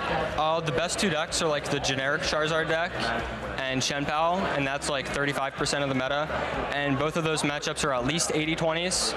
The other matchups are a little shaky. This deck has way more polarizing matchups than the Bird Control deck. But I took the gamble, and it went pretty well, yeah. It seems like a number of North Americans have come over with the same mentality with Snorlax. Was it something you were testing with and discussing with together over the course of the week? Yeah. And how is that preparation like for you? How do you look from one tournament to another? Is there always one correct deck for a tournament, or is it something where you have a pool of one or two decks that you're sort of jumping between based on small metagame shifts? I mean, Bird Control was the best play last week, I think. I don't know. Tell us about that thought process. What makes it the play for one tournament and then maybe a little bit less good in another? Dialga was the deciding factor. Right, okay. Because, just the cards needed to make Bird Control beat Dialga or just make all the other matchups way worse. Okay. So, yeah. Well, fantastic stuff and great to see with Snorlax. Did you have any other close and intricate games today in day 2? I played like a 50-minute game against Tord and lost. Tell us about that. He had some crazy resource recovery cards in his Charizard deck. He's playing some Pidgeot pieces as well. Yeah, when I saw that he was playing that deck, I'm like, should have played that. That deck is broken. Tord kind of has that effect. You can see what he's doing and think, I want to be on his side of the table. Yeah. How was that experience? What was the back and forth like? Was it Chi-Yu against Chi-Yu? Was there Regieleki going on? What was the combination? I tried going for a Chi-Yu versus Chi-Yu. Didn't really work out because I prized the fire and wasn't really finding ways to like consistently chain it. So I was kind of like, my plan was to trap a Pidgeot EX, force him to Turo it. He took 3 prizes, so then I could Iono him, switch card into Chi-Yu, and then Chi-Yu hope he dead draws. Right, okay. Because if I don't have something like that happen, he has Regieleki, so he has infinite resources, and there's really not much I can do about that. Makes a lot of sense. Well, thanks so much for letting me pick your brain, Ryan. Hopefully we get to see you in top 8, but we're going to throw it back to the desk because I think we can get back into the action. All right, thanks. All right, welcome back there. Thank you so much. Hearing that top insight there from Ryan, who I think is going to be in the top 8, I think. So it'd be nice to see how he pans out. I just always love hearing just the intricacies of the matchup. He was just talking. I'm just absorbing. Yeah, it's always nice to hear. Now, there was an irregularity that was found during the deck check. A warning was issued to Sander, nothing more than that. So we are going to be able to get straight back into the game here. Ooh. And we are going to be able to get our game 2. And it's going to be, I enjoyed game 1. Game 1 was fun. It's going to be nice getting back into it. Martin's going to be saying, don't shut me down. But you know what? Sander's going to be saying, sorry. That's the name of the game. Yeah, I think Sander's just going to be trying to get that Giacomo as often as possible. Giacomo saying, remember when you danced with me? It all was very, very strong. So let's see. Sander currently 1 game up here, 24 minutes. Plenty of time realistically for some games, and let's see what Martin can do. And obviously we did pause the clock while that was all going on. Yes. It should go without saying, yeah. So we are going to carry on. The players are going to have their remaining time. And look, Sander's 1 game up. And in that last game, like I say, Martin took a bunch of prizes, but it never really looked like Sander was out of control there. It seemed like, pun intended. Yeah, I was about to say. It seemed like Sander had it completely in hand the whole game of, I don't mind you taking a few prizes, it's going to be okay. Prize 2, TM Devolution out of 2. But you know what? Doesn't really matter in this matchup, so you're probably all right. No, I think that's fine. We are going to see Martin. Oh, no. Luminion attached pass. Not the greatest or most explosive of turns. It is over to Sander, who's going to start the turn off by playing a Nest Ball, who has led that 1 copy of Regieleki. The good news is I don't think there's any realistic attack that Sander can throw out here that will go and get a KO. No. So that means that, you know, Martin's going to have a turn or 2 to draw out of this. The problem is, if you slow down against a control deck like Sander's playing, You give them a couple of turns to set up, to get the Pidgeot, to get the Lipard, and that basically means that Sander is going to have access to all of those annoying tricks. He's going to have access to what he wants when he wants it, and then you're kind of set up, but it doesn't matter so much because you don't get to do what you want to do. And not doing what you want to do isn't very advantageous, is it, Ross? So put it mildly. So let's see what Martin can try and do. Reduce that nest ball, concluding for that Rotom V. Remember, Martin does need to win this game to keep his top 8 chances alive, because the winner of this game, the winner wins it all, as it were. So Martin needs to try and win 2 games in quick fashion. Yeah, absolutely, he does. He needs to win 2 games where Sander just needs... I mean, Sander doesn't actually need to do anything. Sander needs to not lose. Yeah. If this game doesn't finish, Sander is going to be in top 8 of a win. If Sander wins this game, he's going to be in top 8 of a win. The only way Sander doesn't make top 8 is if Martin wins this game, because I believe a tie is not going to be quite good enough for either of them. There's going to be too many players on too many points. What have we seen? That was just a very costly research. Dig out the 2 Arceus, but a lot of energy, and we know how valuable those energy are, as we do see that Lumineon pay retreat on the back of that Professor's research. Mincino in the active with a gift energy. Can use Call for Family to grab 2 basic Pokemon and put them on your bench if you like. This isn't too bad. You don't have any Lugia yet, but of course you are going to the end of the turn, so that's all right. And then of course you can just Summoning Star to get both of your Archeops out, and straight away, I mean, this is, if you take away the Lumineon, this is what you're looking for. Couple of Minccino, you've got your Lugia, and then you can have 1 or 2 Archeops as you like. Try and get that energy out. Didn't work in the first game, but if you can just get a few attacks off nice and quickly before the control really starts hurting you, you can rush to a victory against some of these control decks. It's where the game wears on, and you start getting hit with multiple Giacomo, and you start getting stuff trapped in the active. That's when it goes bad. We've got a pair of Nest Balls here. What are we going to see? Well, we saw 1 conclude for a Purloin. These are worth noting. These were drew into off the Rotom V's instant charge. Fantastic ability for those control decks, allowing to end your turn and draw 3. And it looks like Pidgey will be getting eyed up for that second one, and that seems very efficient if you ask me. Worth noting though, mine's in a pretty good spot. I did have double Archeops in the bin already. Lugia V down. Has a retreat option from Mincino if he would like to. If he wants to swing with the active, he can, provided it can evolve, of course. So, you know, Martin doing well. The only problem is that Lumineon V. We know that's very likely to get stranded if Sander likes via Snorlax block. So I think Martin would try and remove that via Clap Stadium if he can. I would certainly want to admit, you know, what you could do is go double Archeops, then you've got a full bench, and Collapse Stadium would then get rid of the Lumineon, because, you know, most everything else in your deck can attack. But Lumineon can't attack. Like, there we go. Immediately, sorry, as we just mentioned, that Lumineon straight back in the active via boss's orders. But you do have Jet Energy in the deck. There's 4 copies of Jet Energy, so look for that. Use that to get your Minccino or Cinccino back into the active, and then go from there, because that fish is not going to be in a great position. Looks like we are just going to manual attach and retreat. There's no Snorlax in the active yet. Nope. And Iono is going to come down, shuffle up, cards at the bottom of your deck. We'll roll from here. Yep, sounds good to me. Get those energies back into the deck. It was worth noting Martin D having a Lugia V Star as well, so Summoning Star will be live. Both players get 6, of course. If we do see the Cinccino double evolution, all the gang out. Now the question is, can you... I mean, if there's a Collapse Stadium in hand, that'd be great. Now we do see the Summoning Star. You've got 2 Archeops there you can go and grab if you so wish, and obviously you do. And then we start getting all of that energy out. So here we go. 4 energy total. Remember, each Archeops has to go to 1 target Pokemon. Yep. So it's not 4 energy, it's 2 lots of 2 energy, and each lot of 2 is refined to 1 Pokemon, or confined, I should say. So there's, just free onto the Lugia, no mucking about. Is that all 3 in 1? Yeah, I was going to say, that's all 3 in 1 go, so that had to be double Archeops there. Just didn't see one go into the side for a second. There we go. So it looks like we're going to see a pay retreat of that Lumineon. That missed energy willing to get discarded, and there it goes. And so Tempest Dive is now live. We'll be doing 200 damage thanks to that double turbo energy attachment, but that's more than enough. We're going to see an Ultra Ball, discarding an Ultra Ball and another Archeops, and it's just be for deck cleaning at this point. Yeah, there's nothing you need. You can't bench anything. There's nothing on board that can even evolve. You are just getting stuff out of your deck at this point. Getting a Lumineon out of the deck So that's an interesting one. Yeah, I mean, I don't mind it. You know, if you need to panic Luminion for whatever reason, at least it's already there in hand, I guess. Might just be there's absolutely nothing in hand, so saving that for later. But honestly, a lot of the setup's done here at this point. You've got your double Jinchino, you've got your double Archeops.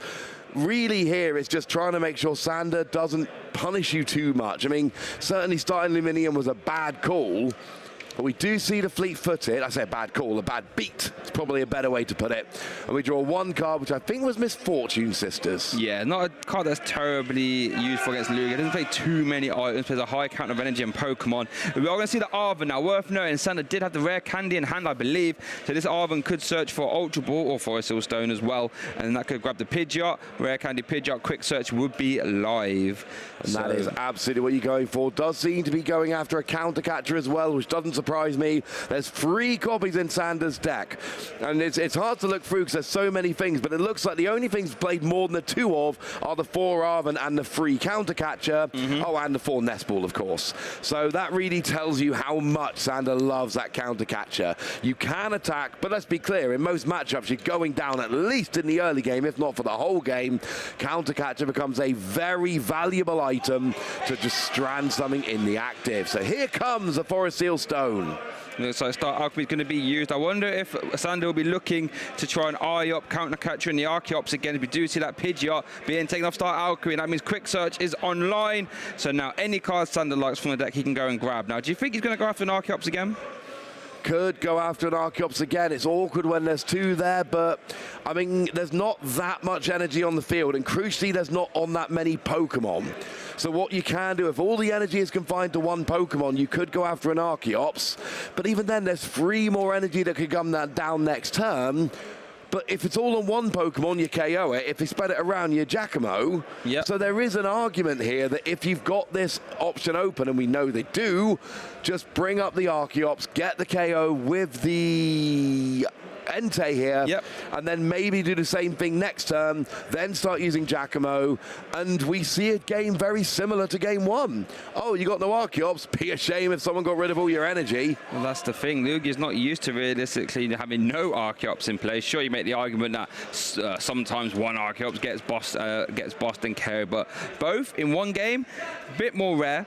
So it looks like Mist Energy was taken off the quick search, so that is going to be... Oh, we're going to see a Snorlax. Oh, we're going to see a counter catcher block, maybe. No, Mist Energy to the active. And it looks like counter catcher into... Ooh, no, it's got to be Archeops. Into being Archeops. So that Entei is staring deep into the Archeops Angel Eyes, and we'll take that KO with Burning Rondo. I love you. You tried to get the suspense there, but it's like, we've already said it's going to be Archeops. I saw the Snorlax get a bench, and I wasn't sure. Maybe we're going to see a little bit of a block, but... Oh, I think the block might be coming, Shay. Don't you worry. I think that could absolutely be a block coming in, but I think it seems to be for the time being. Let's go after the Archeops, and then certainly when the Archeops is done, then block becomes a way more fun option. But I think that's just what makes it so hard playing against this style of a deck, because it's like you have to play around the block threat, you have to play around the Entei, you got to play around apparently Blustery Wind as well, you got to play around Giacomo, as we do see Martin start to turn off there with an Iono. And you know what, Ross, maybe you can play around 1 of these at one time. Maybe if you're a top player, you can play around 2. But playing around like 3 or 4 different threats, it's just too much. No, well, like I said, where'd you put your energy? You spread it out, Giacomo gets you put it all in 1 Pokemon, and Sander gets a big KO, and then all of a sudden it's all gone from there.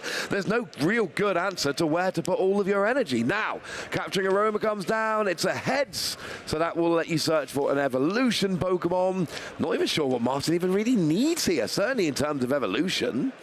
Yeah, I think you just take it just for Declan at this point, right? Yeah, I guess. Like, I would say there's so. no advent. I think, was that even a failed search? I think it was. Just saying, nope, don't need any of that. We're going to see an Ultra Ball instead that will be able to grab what he likes, and that is that Mew EX. Yeah, that's what he was going for the Capturing Aroma. We saw it in the previous game, and although it didn't work out in the previous game, you can still see where he's coming from. it's still a really nice option to copy attacks. It's great into the Radiant Charizard. It's a free retreater if you're not being blocked by Snorlax. So it's a great utility card. And of course, it can draw until you've got 3 cards in your hand. Yeah, we did see the restart going to draw into a Jet Energy there. Looks like we're going to see some Primal Turbo, I imagine, to the active. So this Chincino can take a big special roll KO. This Chincino saying, take a chance on me, Martin. I'll be able to take a big KO here. And let's see if he can ride that to victory. I mean, it's certainly going to be a good shout for the time being. It's doing 280. Hey, the collapsed stadium gets rid of the Luminion. That's what we were saying. That is huge. That Luminion is the only thing on the board that cannot mount a decent attack. Now, we'll see, this Cincinnati of 110 HP. Now, Blustery Wind could get there if he was to attach Defiance Band again, as we do see that live pod coming down from Brilliant Stars. Debate whether to use that trade. We are going to see it being played there. Going to get rid of the Arven, draw 2. Now, this Cincino is a threat, though. Oh, we do see the Defiance Band get drawn into. Yeah, that's huge. That means double turbo will get a KO with that Pidgeot. Should be a little bit low, but it's not a little bit low. Should be 100 with the double turbo, which is annoying because Cinchino's got 110. Yep. But the Defiance Band, because Sander is behind on prizes, will do an extra 30. It could be a Vitality Band, frankly. Yep. But it's not. It's a Defiance Band, and it will get the KO. So let's see if that's what he chooses to go for. I guess in an ideal world, you'd love to get rid of the other Archeops again and repeat a game 2. But this Cinchino is doing 280 right now at 714, 2128. So that means that would actually KO that Pidgeot EX. So has to kind of deal with that. We are going to see Quick Search being used here. This will tell us about what Sander is going to try and do. And it's an awkward situation all around, but essentially if you go after the Archeops here, you're giving Martin a big KO, potentially on the Pidgeot for 2 prizes. If you go after the Cinchino, yes, Archeops stays around for another turn, but Lugia is kind of irrelevant. There's nothing great for Mew to copy right now, and yes, you can get energy on Cinchino, but not enough energy to KO the Pidgeot. So if you KO the Cinchino now, the Pidgeot should survive another turn, and then that turn you can go after the Archeops. But it's very, very awkward. It's one of those where there's many different things Sander can do here. I guess there was a world, the dreamer scenario would be, Hero's Cape would also, Hero's Cape would work actually. Yeah, I guess there was a dreamer scenario where you could maybe kind of catch up Archeops while playing a Giacomo. That would, get you the KO on the Archeops and then reset the damage or special roll. Unfortunately, the hand did not support that. So it looks like Sander's going to play this Arven, iron up the Hero's Cape and a Nest Ball. And there is a double turbo in hand if you want to attack with Pidgeot, which, I mean, it seems like a decent idea to me. Get rid of the thing with all the energy on. Essentially, there is more energy on the Cinchino than the Archeops can get into play. So you're basically getting rid of more energy by getting rid of the Cinchino now than the Archeops, and the Archeops will still be there to be KO'd next turn. And you really don't want to leave something on the board that can KO your Pidgeot, because that's how you use Quick Search. Yep, that Pidgeot is the life and blood of this deck. We are going to see that Nest Ball concluding to grab that Purloin as that gets put onto the bench.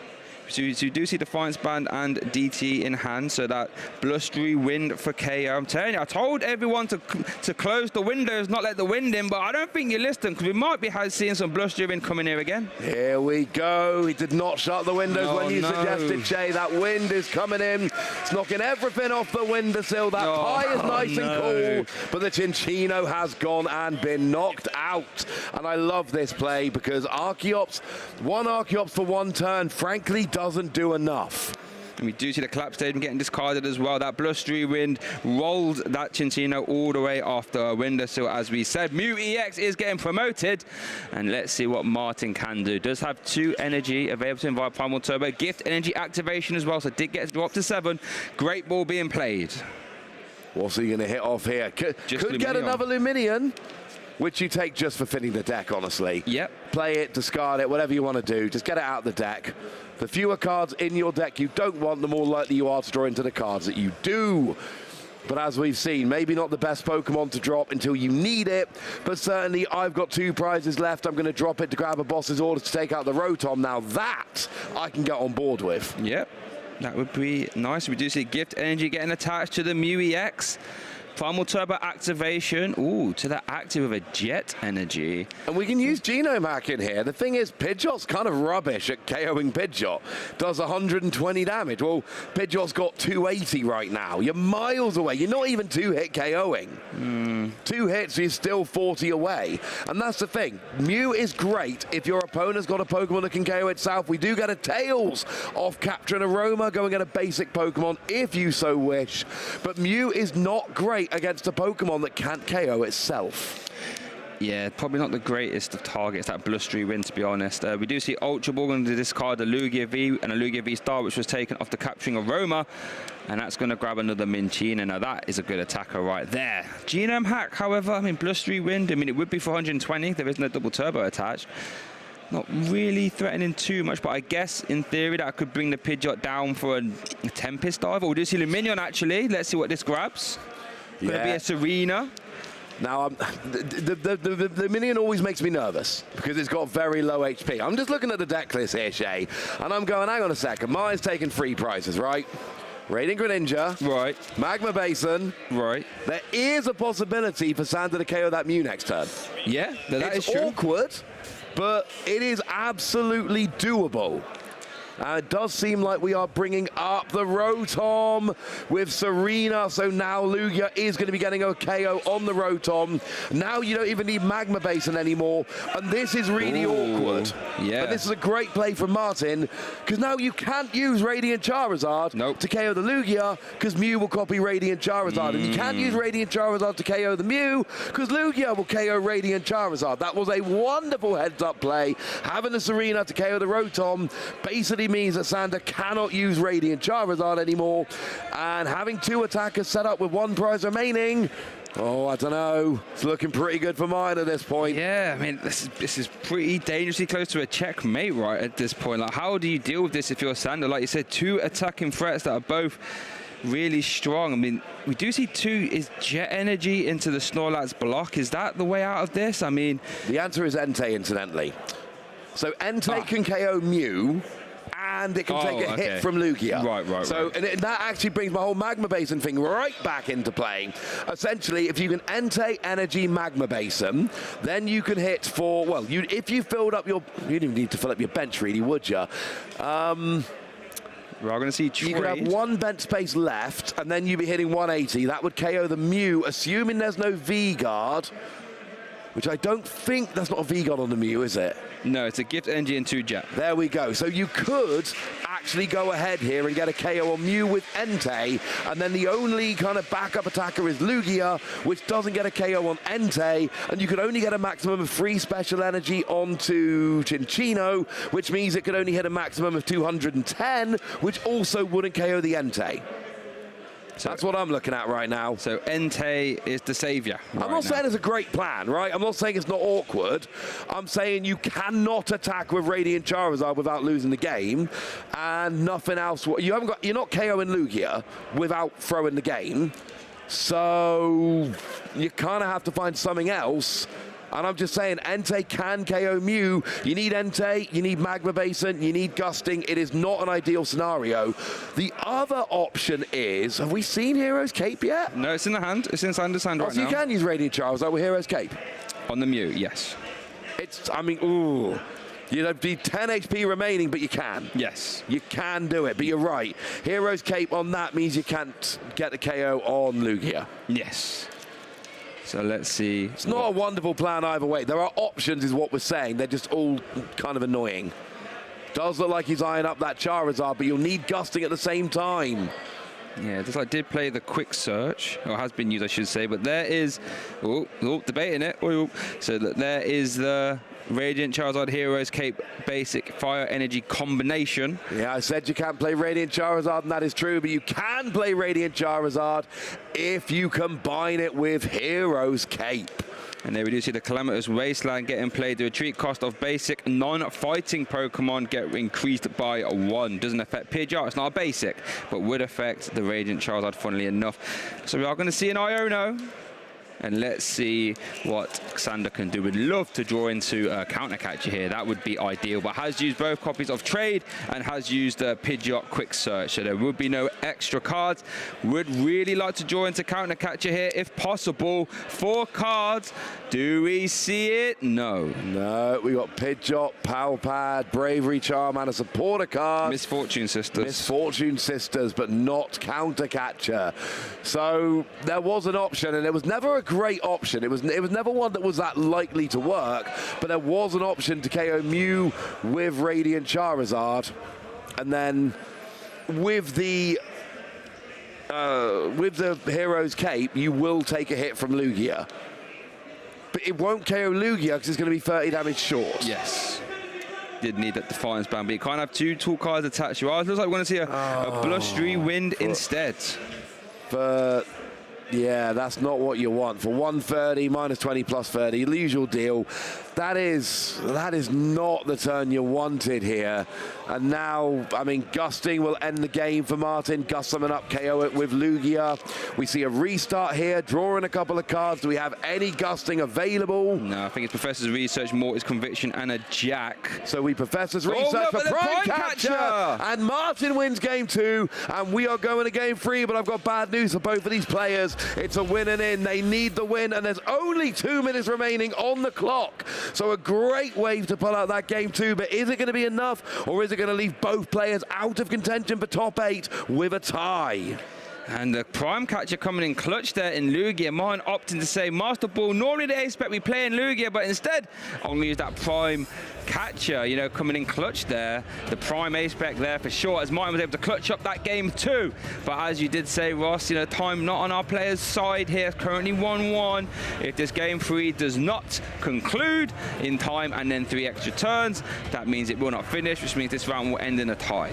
And we've already got 9 players on 31 points or more. 10 players on 31 or more points. So a tie will not work for either of these players. It has to be a win, and even then it will go down to resistance. As to, there's going to be a couple players, like what we're looking at here.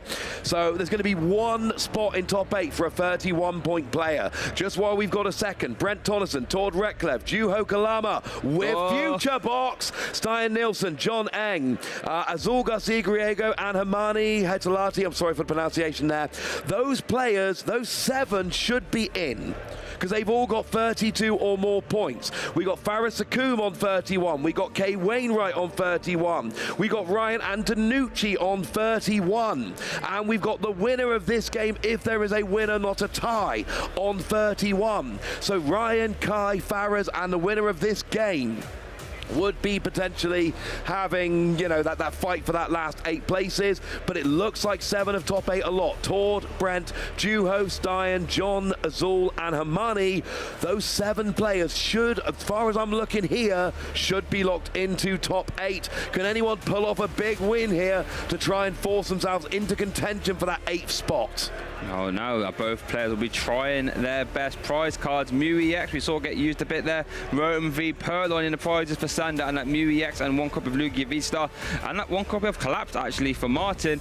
Probably not going to be too impactful in a 2-minute game, but yeah, or a 2-second game. That should be time. Time has been called. We have had confirmation as well.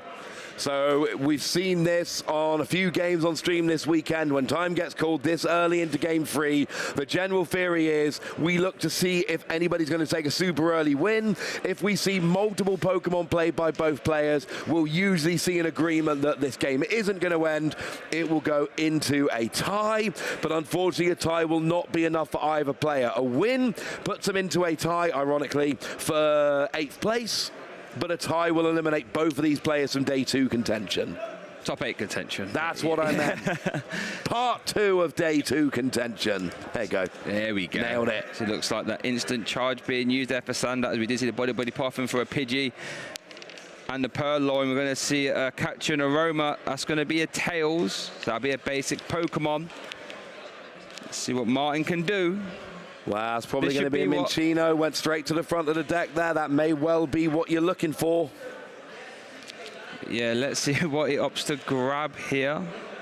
You know, Minchino would be nice. Start applying some pressure. Going to go for Lugia V instead.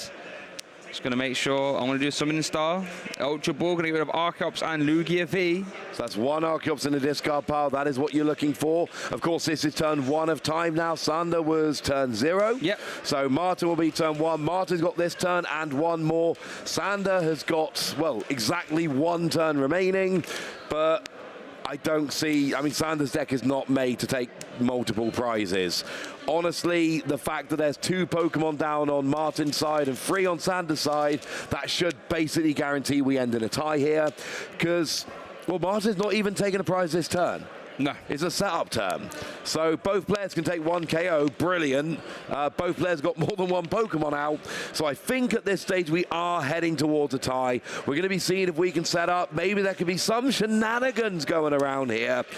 Oh, actually, John Eng made top 8 with Chen Pao. Right. So I'm just saying, totally nailed that. Like halfway through yesterday, I told you that was happening. You did. I'll give you credit there. I followed the pattern. It's totally happening. Back in this game, we've got a second Minchino and a Lugia. Is that 3 tails on capturing Aroma in a row? It was 3 in a row. But you want 1 head to go and get an Archeops. That's annoying. Yeah, it is annoying, but, you know, that's the way the dice fell. We are going to see a Read the Wind. Going to discard another Lugia V. Draw 3 over to Sander, who will be turn 2. And he's going to start the turn off there with a Nest Ball. Yeah, got a Nest Ball there. Seems to be eyeing up that Entei. Entei, of course, is the big attacking threat. Judge there just switching over the die to confirm. You can see it there right in the middle of the records. We are on turn 2 out of 3 of time here. So Sander can win if he can KO a Lugia and both Minchino this turn. Which I don't want to be mean and say it, I think it might be impossible. Entei needs to go up Mount Silver and train hard to come up with some kind of attack that can KO the active and 2 bench Pokemon as well. That would be very good attack. It would be a very good attack. Or that Charizard as well. They can both go up the mountains and do some training. They need to try and maybe a technical machine of some sort, learn a new move. But as it stands now, you're right. Sander would have to pull off nothing short of a miracle to get this win. And to be fair, Sander's gone and got 5 Pokemon out on the bench, so I feel confident Martin is also not going to be KOing all 5 of them on his turn. There's the handshake. We do have a tie here. Both players recognizing that this game cannot end in anything other than a natural tie, and that will unfortunately not be enough for either player. So unfortunately, that's what happens when you play control. You have these long games, and this can happen. So commiserations to both of those 2 players, but we do have 7 of the top 8 locked in here. I didn't tell you the decks before. So here are the decks we have in top 8. Tord Reklev with Charizard EX. Brent Tonneson with Lost Zone, Moon and Iron Hands. Juho Kalama with Future Box. Stein Nielsen with Lost Zone, the Radiant Charizard build. John Eng with Chen Pao getting 1 step further again. Unfortunately, so far it doesn't look like he's going to be making top 4 because it's 1 step further every tournament. But you never know. Maybe he can break that. Maybe. We got Azul Garcia Griego with Snorlax Control and Hermanni with Lost Zone, Roaring Moon, Iron Hands. We've got 2 of those. No Ancient Box, unfortunately, made it. Nope. And it looks like that final spot is going to come down to Faris Sakun with Charizard, Kay Wainwright with Charizard, or Ryan Antonucci with Snorlax Control. They are the players that seem to be vying for that last spot in top 8. So there is 1 control. Azul made it with control. There could be a second.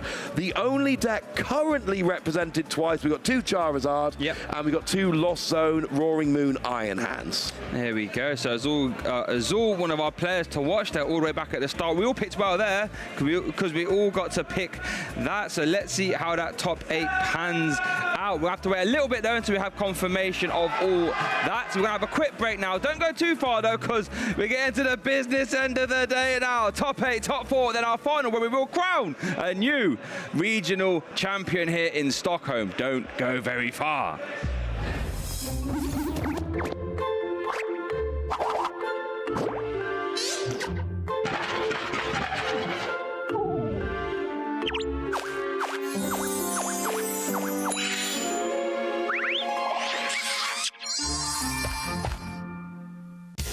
and welcome to Yokohama, where we are at the Pokemon World Championships 2023. I'm Anna Prosser, and I'm standing in front of the Poke Center. I have some amazing models with me today. Please introduce yourself, sir. Hi, Spraggles, content cowboy and aspiring magician. Can you top that? Dupe Snacks, the eye on the sky on Eos Island. Now, we are going to find some clothing, some accessories. What are you looking for in there? I'm looking for Pokemon-themed things. I've heard there are some of those in there. What about you? Looking for anything in particular? Heard there was a jean jacket. I'm finna sporting that. We are super excited to do some shopping. Let's go.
One thing I would tell a new player before they do their first tournament is to watch previous tournaments.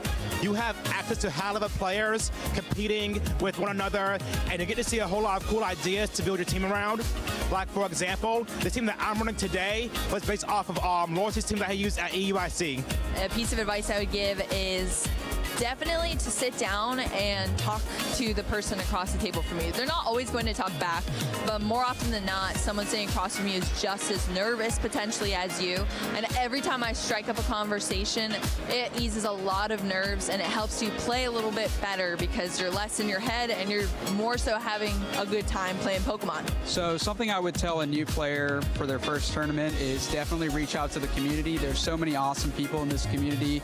I definitely wouldn't be here if it wasn't for the awesome community. So I definitely say to talk to some friends, make some friends, you know, kind of enjoy yourself, learn from them. A lot of people in the community love to help. So that would be my top advice. What I would tell a new player at their first regional is just try your best to have fun, stay as positive as you possibly can. Even if you lose your first match, first two matches, feel like you want to drop, there's side events, but you practice for this, just do your best to have fun. One thing I would tell a new player who's coming to their first tournament is to bring a team that they're comfortable with. Knowing your Pokemon, how all the matchups play out, goes a long way. The first thing I would tell someone who is, getting ready for their first tournament is to not be so nervous. I get it's a big event, you don't know how many people are going to be playing. You're going to meet new people, a million deck options out there, but just lock into whatever deck you're practicing with. Bring some extra sleeves in case you break a sleeve, whatnot, and maybe a water, some snacks. Other than that, just have some fun.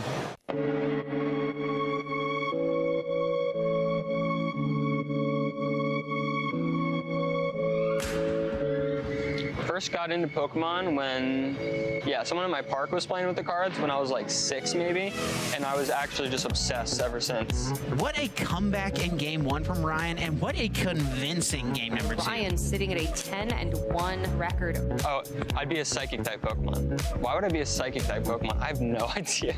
I'd be a Psychic type Pokemon because I can see through people. Ryan's not a player who's a stranger to success at international championships. I personally first got into competitive because my local scene was very competitive. I had a lot of like top juniors in my area, and a lot of them are like top masters now.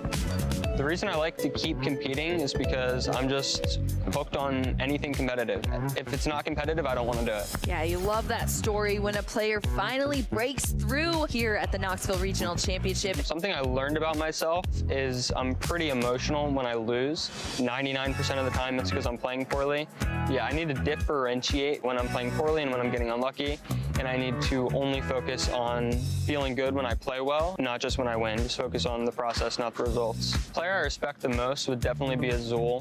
I went from being like average to pretty good just by watching his streams constantly. If you would have attached that psychic energy that you found off the Shining Arcana last turn to this Gardevoir, could have avoided this scenario. Shout out to my coach, Reagan Retzloff. Clearly after the top 4 in the finals, I need it. So, I mean, my #1 goal, of course, is to win Worlds. That's been my goal pretty much since I ever started playing, obviously. Shining Arcana, Ryan Antonucci is your Knoxville Regional Champion. Gardevoir takes it all. I mean, my favorite accomplishment at this point would probably be this tournament. After I've won this regional, I've reached some milestones in the competitive games I like to play, and it actually just feels amazing. I feel very accomplished as a gamer.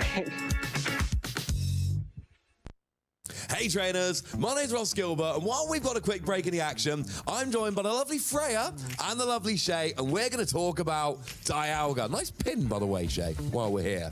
Now, here's a weird thing, right? Dialga's been around for a little bit of a while, and it was never good enough, too expensive. Then we got Metang, and people were like, oh, this could work, and it was fine. And then it won a regional. Freya, what happened? What happened is that a very skilled player built a very good deck list and took it to all the way to the end, and also piloted it during a very good metagame for Dialga specifically. So just like a big combination of circumstances led to a very good success for Andrew. Well, you say the metagame. Shay, what's happened to the metagame over the past couple of weeks to make Dialga this powerhouse all of a sudden? Well, I think there's a couple things, right? I feel as if everyone, as I say, people have like not really thought too much about Dialga, so lists have had time to like develop, and then just a lot of like multi-prize Pokemon. There's a lot more support Pokemon in the metagame now, so if you use that Star Chronos, take out one support Pokemon, then you can, bosses always up the attacker, KO that. All of a sudden, you've taken like 4 prize cards in one turn for your opponent, and just like, oh my goodness, my board has just evaporated, and my opponent has like 7 energy on a Dialga that can swing for 400 damage. It just gets a bit out of hand. Yeah, of course, you've got that Star Chronos V-Star power, which lets you take an extra turn, and you got an attack that lets you just put as much metal energy on as you like, and then do ridiculous amounts of damage. But one of the things that really interested me was looking at the deck list. I mean, Freya, tell me about the deck. What was weird about this new deck list? It was very straightforward, basically. Yeah. Like, the whole idea was that Andrew really took a different approach with it. He thought, I want to go max consistency, 4 Professor's Research, 4 INO, just a bunch of energy, and I don't necessarily have to go for that big wombo combo, early Star Chronos. I can maybe just set up a few KOs early on, and then later on, I can almost set up a checkmate position where I Star Chronos, take a KO on a support Pokemon, and something else finish the game, or maybe not finish the game outright, but you're at a point where you think to yourself, your opponent can't come back from it. It's the easiest deck list I've seen to write in a while, because there's no fluff. It's all just straightforward, let's play Dialga. Speaking of playing Dialga, Shay, you've got some experience playing Dialga. You took the deck to EUIC. What was it like playing a whole tournament with that deck? I absolutely loved it. And I tell you what though, real quick, I need to mention that rush when you hit 3 or 4 energy off that Metal Maker. That's one thing I love about Dialga. You're never really truly out of it, because at any time you can just swing those 3 or 4 energy into play out of nowhere, and your opponent's just like, what has just happened? Can confirm. Good feeling. Yeah, it's very good when it works. Like we say, it's not an easy deck to play. Getting those cards to the bottom of your deck, knowing which cards are there. If you can keep track of them, it could be a real advantage. Of course, one big thing, you've got to figure out when you can steal that extra turn with that once-a-game V-Star power. Unfortunately, though, there are no more extra turns for this segment, so grab yourselves a nice cold beverage. We're going to be back with lovely Pokemon action very shortly indeed.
single elimination time where the winner takes it all and the loser has to fall. I'm Freya Pierce. I'm here joined by Joe Bernard. Joe, we are very soon making our way into top 8, aren't we? Yep, after some round 14 action. Great to see Sander, of course. I know a lot of people always are looking to see his latest creation, get to see Lipard in action, and really demonstrated some cool plays in that game. Unfortunately, did end up with the tie, but it does mean that we have our top cut decided, and we're going to be getting into those knockout rounds momentarily. Yeah, it was really great to see that, because right at the beginning we talked about how Lugia is one of those decks that actually has a good number of answers into control. Even the list as well prepared as Sanders in the end, especially with the prime catcher inclusion, was actually so great to see, just digging for it, the Professor's research and securing that tie. Unfortunately, knocking them both out of top 8 contention, but still giving them both a really good finish. Yep, and we can see that with the standings that we have now all secured with round 14 over and done with. We can tell you who is in our top 8.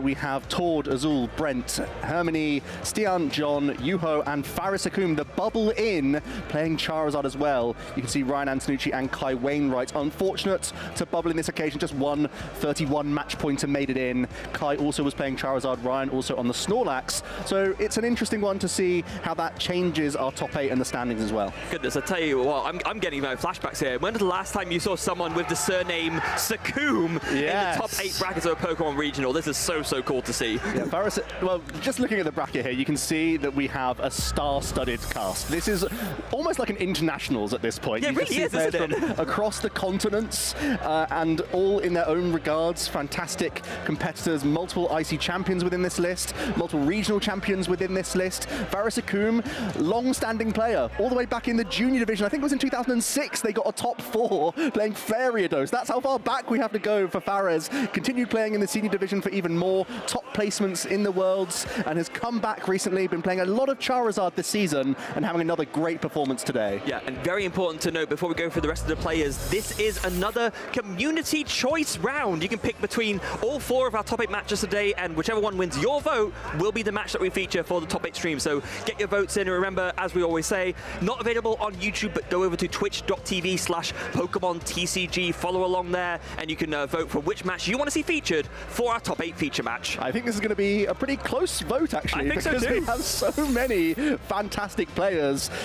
So it may be the decks that you might want to keep track of to differentiate between the two of them. Tord Reklev against Faris Akum, both Charizard EX, but not really a mirror match in any way, shape, or form. No, not at all. All those one-offs that we mentioned in Tord Reklev's list, Faris playing a bit more of a straightforward list. The Sakum always favouring that consistency, I think, more than anything. So no, there's going to be no Tord one-off everything shenanigans in Faris' list. So that'll be a very interesting showdown of the Charizards, actually. Stian and Hermanni also both playing Lost Boxes, but once again, it's not a true mirror match because Stian is going to be playing Radiant Charizard as well as Iron Hands in the deck list, whereas Hermanni is going to have the more traditional Paradox box where you see those Mirage Gates alongside Radiant Greninja, so a battle of the Radiant Pokemon in that one. Yeah, and then for Brent against John, we've featured both these players already. Of course, Brent also playing Lost Box, a bit more of like a standard build as far as the current format goes, at least, and John Eng making the representation for Chen Pao, so that's going to be the two most talked about decks of this tournament, I think, going head to head. And then your last choice is Yuho Kalama, who's kind of had an understated tournament, really.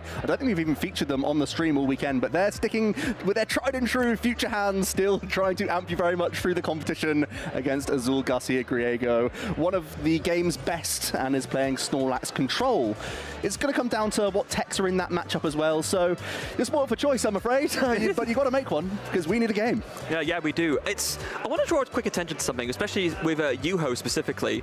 I mean, it seems like, suddenly you've had this breakout performance with Yuho at the internationals, and he's just been crushing it at tournament after tournament ever since. Yeah, I think sometimes it's just that little sprinkle of confidence. You need that go-ahead, that drive to say, yes, I am good enough. No, I shouldn't fear my competition. It's about what I do, what I can do to put myself in the best case scenario in every single game. And also we've heard him on interviews having that mentality of getting enough sleep, being well fed, all the human elements to the game as well that is so important to go into these long marathons of tournaments. and it's great to see just how much he's stepped up and has not been overawed by any occasion at this stage, because he's done there, he's been that, and he can do everything and more now in the game because they've sort of unlocked that path and there's nothing stopping them mentally anymore. Yeah, it's something that we don't always talk about on stream. We do talk about it sometimes, but as you mentioned, Joe, that human element is so crucial, because it is 9 rounds in day one. 9 rounds, best of 3, 50 minutes plus overtime. It is a marathon of a day. So if you don't have that human sort of factor sort of in your mindset and taking care of yourself, getting well rested, being well prepared, not staying up until 3 a.m., changing your deck list choices, I think we've all been guilty of that at one point or another. And then you're going to be in such a much better mindset to do well. And I think Yuho is having that mindset and that attitude pay off in spades. It's such an important thing in the trading card game, but the votes are in. We can confirm which game has been the top choice, and it was a close one. I think it was only 12 votes separated Azul and Yuho's game as the top choice from our community. Wow, well, this is a super close one. This is still going to be a phenomenal match against 2 giants, 2 international champions, a more recent one against, it's still a recent one, but not quite as recent. Yeah, a true star-studded showdown there. Yeah, can't argue with that one. 2 IC winners, obviously Azul, the multiple IC winner, and getting in some finals as well. Having more bites of the cherry and trying to go deep into a tournament once again. Azul, obviously such a popular figurehead in the community. You can often see them playing the Pokemon trading card game, chilling out, having chats with the community, and is always going to be a well-known face in the game, even more so when you're making it this far into tournaments. Yeah, finals, I remember very well, of course. We had the interview segment with Azul where he talked about that finals. It was an amazing game to cast, but obviously for Azul, he had taken that devastating loss, and as he described it, he had a really great list, but taking that loss there against the home crowd of Brazil really gave him that hunger to do well, and now he's a double international champion.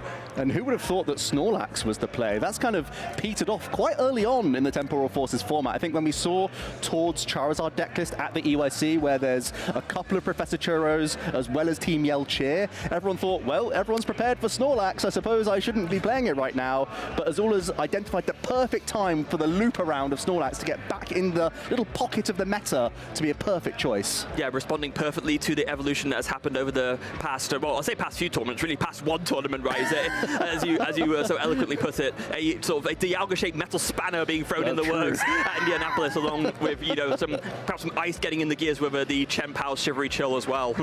Yeah, and having that adjustment from Pidgeot, which has been having it all their way up until this point, and having the courage to say, Snorlax is the correct deck. If I make these few adjustments, and if I time it correctly, it can still go far in the tournament. And that's exactly what we're seeing from Azul here. What do you think some of the keys to this matchup are going to be, Freya, between the two players? It's tough, right? Because it's not a matchup that we've seen yet on stream. Certainly not today. But I think one thing that's going to be helpful for Yuho's side is that you are going to be able to take 2 prize knockouts on Snorlax, because you have, of course, those multiple Iron Crown EX. You can buff up the damage from the Iron Hands and actually get to the point where you're taking a 2 prize knockout. But of course, Azul has all the disruption. Yep, it's going to be about disrupting those switching outs that Yuho has within the deck list. There are a couple in there, and also like Boss's Orders and Gusting Shenanigans count almost as well as switching outs in their own right, because then you can actually pay retreat and get around the block effects. So it should actually be quite a fast-paced back and forth, I think. It should be. Because Yuho will be looking to take multiple prizes every turn and really force Azul to have really strong starts if he's going to stay in this top 8 game. Yeah, I guess the only thing that might be a bit of a struggle for Yuho is, of course, normally with that future booster energy capsule, you do get that free retreat, but you can have all the lowest retreat cost you want in the world. If the block ability isn't active, you can't retreat at all. Such simple things as, is it going to be an Iron Crown start or an Iron Hand start? Is it going to be a Miraidon getting into the mix early? Because if you're forced into retreating out of a Pokemon just from an early turn rather than to get maximum tempo, that can be a big issue because it can leave you falling short later on in the game. Yeah, as it can. So, yeah, with that in mind, we're going to, very, very soon get into this top 8 game. There are only 8 players left. One of them will be crowned the Stockholm Regional Champion, our second to last regional level event of the entire format. And yeah, that's all there's going to be to it. Our players aren't quite ready yet, but I cannot wait to see this star-studded matchup. Yeah, let's have another look at the decks then for these players, just to give you that reminder here. Tord Reclaive, Charizard EX, Pidgeot. Not the full story. It really is a combination of the two. He's doing a pocket monster mash, where we're having 2 decks colliding together, the best of both decks decks, trying to have that aggressive option with Charizard EX as well as Radiant Charizard, but also has the controlling elements with Pidgeot, has the Heroes Cape as that Ace Spectre, really buff Pokemon up and put them way out of range. Yeah, way out of range indeed. And I think looking at the sort of the breadth of this top 8, what a stark contrast Indianapolis, right? I mean, Lost in Box making 3 of the top 8 slots, Chien-Pao going down from 4 to 1, and Charizard coming back in there, doubling up from last time from 1 to 2.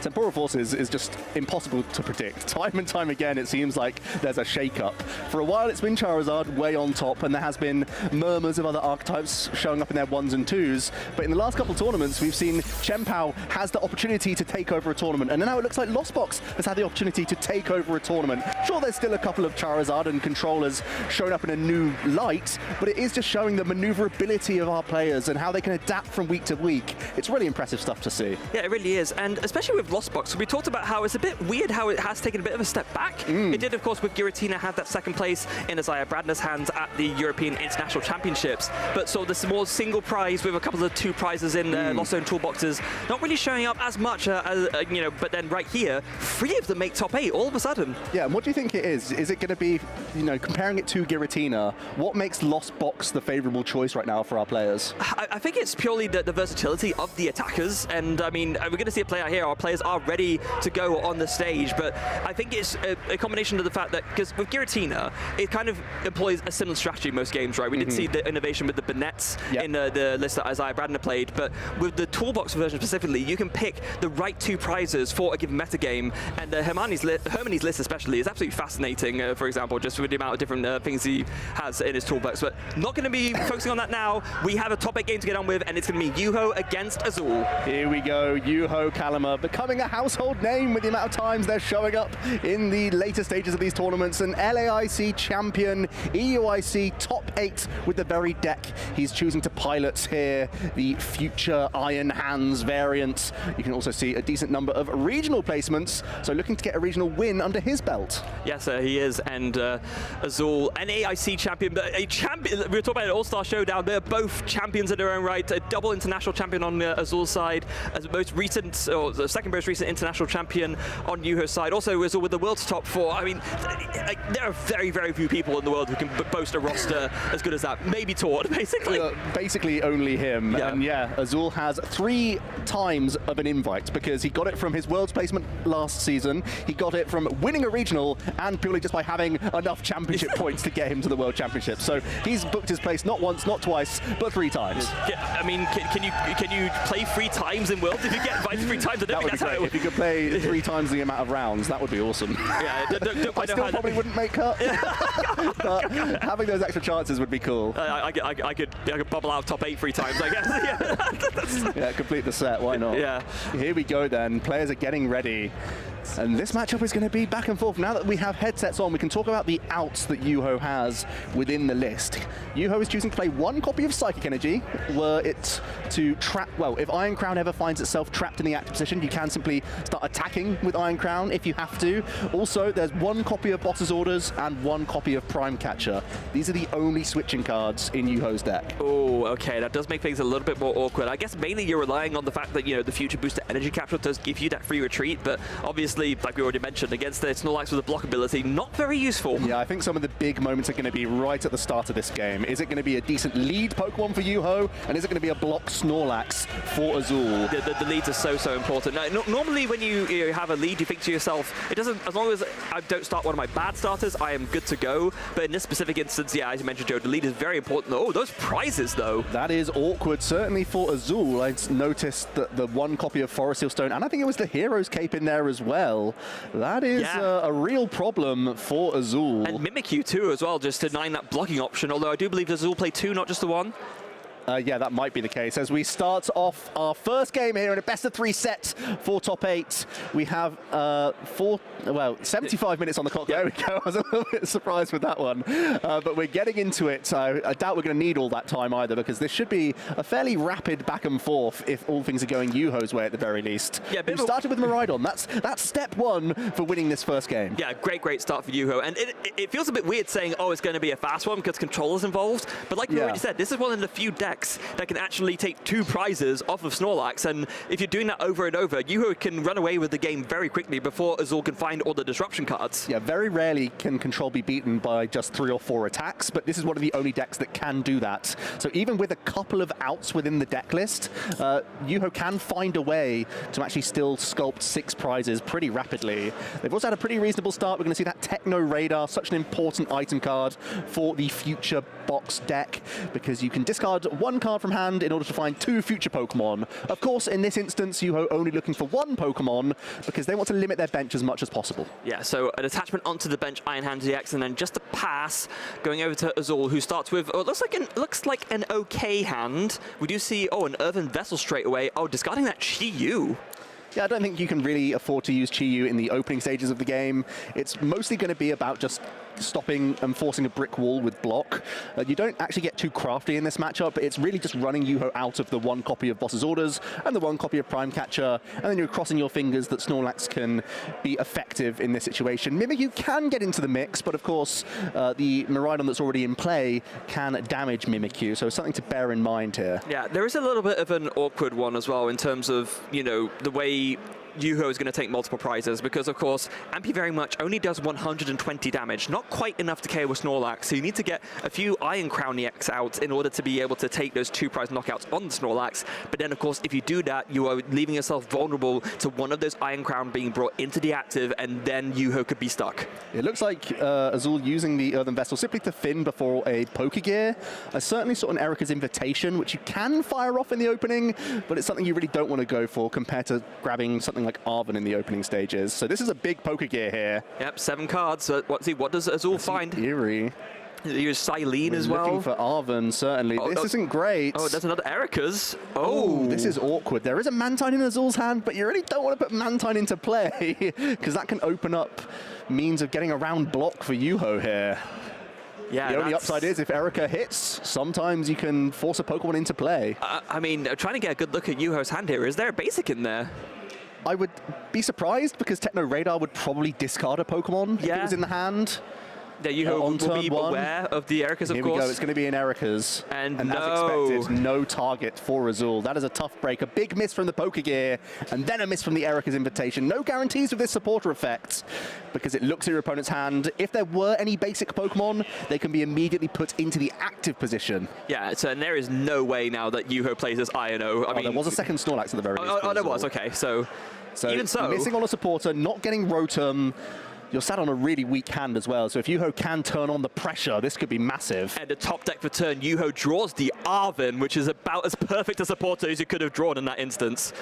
Yeah, Arven unlocking a few tools in the deck, but Future Booster Energy Capsule certainly going to be one of those. You can start prodding these Snorlax with your Miraidon, and you're buffing your damage as you go. And as you can tell, Yuho already thumbing the electric generator to the top here to speed up the use of this Iron Hands EX. And grabbing the Future Booster Energy Capsule, of course, although the retreat effect won't be very useful with the Snorlax in the active, it does also increase the damage of your future Pokemon by 20. This is going to be a key piece for Yuho to put together to start taking these 2 prize knockouts on these Snorlax. Honestly, the Future Booster Energy Capsule is a silly card. When I saw it really is, yeah. It's the combination of Muscle Band and Floatstone, which were both insanely powerful tool cards in their time, and it's mashed them into 1 card. It's one of the best boasts that the Future Box deck has. Yeah, maybe, were it not for obviously the restriction of it only working on future Pokemon, could be in contention for one of the strongest tool cards ever printed. Here we go, Electric Generator does hit 1 Lightning Energy for Yuho, so could open up Arm Press to be an attack if Yuho wishes to spend a retreating card, but it is just going to be powering up the Miraidon in this instance, and also attaching a Psychic Energy, the one-of copy, onto this Miraidon to open up the Sparking Strike option as well here. Yeah, not a bad call either, just doing it straight up 160 damage, which is exactly enough to, well, just 10 over enough to KO a Snorlax. Yeah, looking very strong, and actually we see Yuho going immediately onto the Miraidon. The peak acceleration can go to the bench, but it can also go straight straight onto the active, and Yuho trying to pressurize as early as possible with these two Pokemon being the only things, and essentially nothing for Azul to target.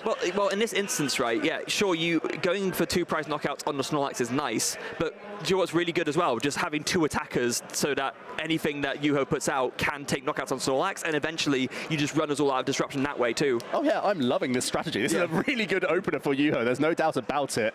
Azul is able to Iono and freshen up his hand though, which is absolutely massive here. Can he get any hit point buffing tools to make life a little bit more difficult for Yuho here? Any switch cards or anything like that? I just see a bunch of supporters in the hand. There is a Hisuian Heavy Ball though. Okay, that's going to be important. There was Mimikyu, there was Sandshrew. I don't think there's anything that handy. It's still good to have an idea of exactly what's in the prizes. You can grab that Mimikyu. It's probably going to be the most useful thing in this exact instance. But of course, the Miraidon can just knock it out.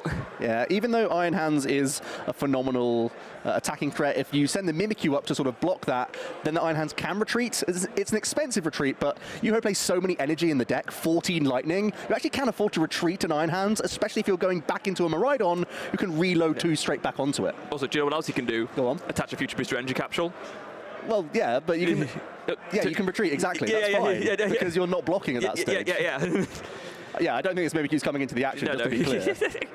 Because then you don't even need to discard the 4 energy. But yeah, in this instance, very tough spot for Azul.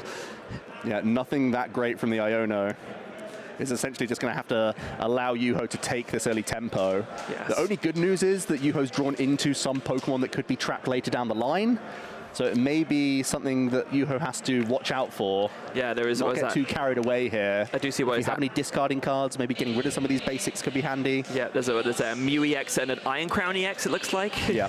Mew EX isn't the worst Pokemon to be forced into play because it's a decent attacker, but especially with Psychic Energy committed to the Miraidon, the Iron Crowns do get trapped and it's terrible. So that's why we're going to see the discard here from Yuho. Yeah, Professor's Research discarding those 2 sort of potential vulnerability-inducing basics, drawing a fresh 7 cards. Hopefully not going to see too many new basics off of that. Oh, that's 2 nice. Techno Radars. Yeah, Radars can discard the Pokemon you've just drawn into. You could even Radar to grab another Crown and then discard it with your second Radar. Yeah, you can, just to really clear them out the deck. And yeah, we were talking right at the start about how you can maybe put down a bunch of Iron Crown and start taking knockouts on Snorlaxes for 2 prizes. But honestly, yeah, thinking about it more, this is just better. It's looking good. Yeah. Well, I think you can still keep some Iron, as we see, we're not going to see any more Iron Crown come out from the deck here because they still can be useful, so you can push your Ampy very much into higher damage output because the Snorlax will get a little bit buffer with some Bravery Charm and with some Defiance Vest later down the line. Yeah, but I guess so keeping the damage buffs back can be handy as well. Yeah, but I guess it's something you save for later in the game, right? You don't. 100%. Yeah, so because this is the strategy. You early on, you just start taking these chip damages. You take some prize cards with the Miraidon, and then when you need to speed things up in terms of your prize tempo, put down the Iron Crown, start taking knockouts and win the game. Yeah, Yuho is in a perfect position here. Sparking Strike going to initiate this prize race. Let's see how Azul can react to this. Does pick up a Rotom and has Pokegear here. What would be the best supporter for Azul? Oh, another Erica's, but of course Yuho has just played around that. It's going to be an Erica's invitation. You've just, as you said, Freya, you've just seen Yuho discarding an Iron Crown from Techno Radar in the first opportunity. Yeah, there is still an Iron Hand in the hand though, so I guess you could bring that active, and that would be a bit annoying. Yeah. And Azul is going to buy himself a little bit of breathing room finally with an Iron Hands peeking out there. Obviously, Iron Hands can attack, but it's going to take a while, especially because Electric Generator only attaches to the bench. Yeah, it's all just confirming. Yep, that's a Pokemon I want to put in play. Yeah, interesting choice there, because there were 2 Techno Radar in hand, but Yuho opted to not play the second one to discard the Iron Hands. Why do you think that is? I think it's just in case you draw into another Iron Crown. I think if you do that, then you have to instantly discard it. Oh, yeah. One of those situations.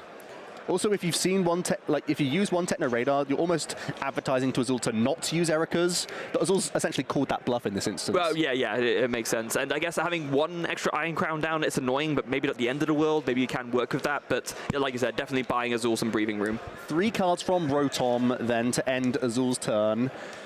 Possibly the fastest response Yuho could do is spending one of these switching cards or gusting cards now to bring Rotom into the mix. that could be a huge play this turn. Yeah, can't quite get the KO with either the Iron Crown EX or the Miraidon, but definitely can start to put some hurt in. Maybe you can go for, arm press into Ampy very much for free prizes, but no. Honestly, sitting on 3 basic energy is amazing. You can just draw an attach and pass, and draw an attach and pass, and draw an attach and pass. Sure, Azul is happy growing a hand size and is probably re-establishing his board a little bit, but there's not much disruption that Azul can really do now. The highest retreat cost Pokemon's already in play.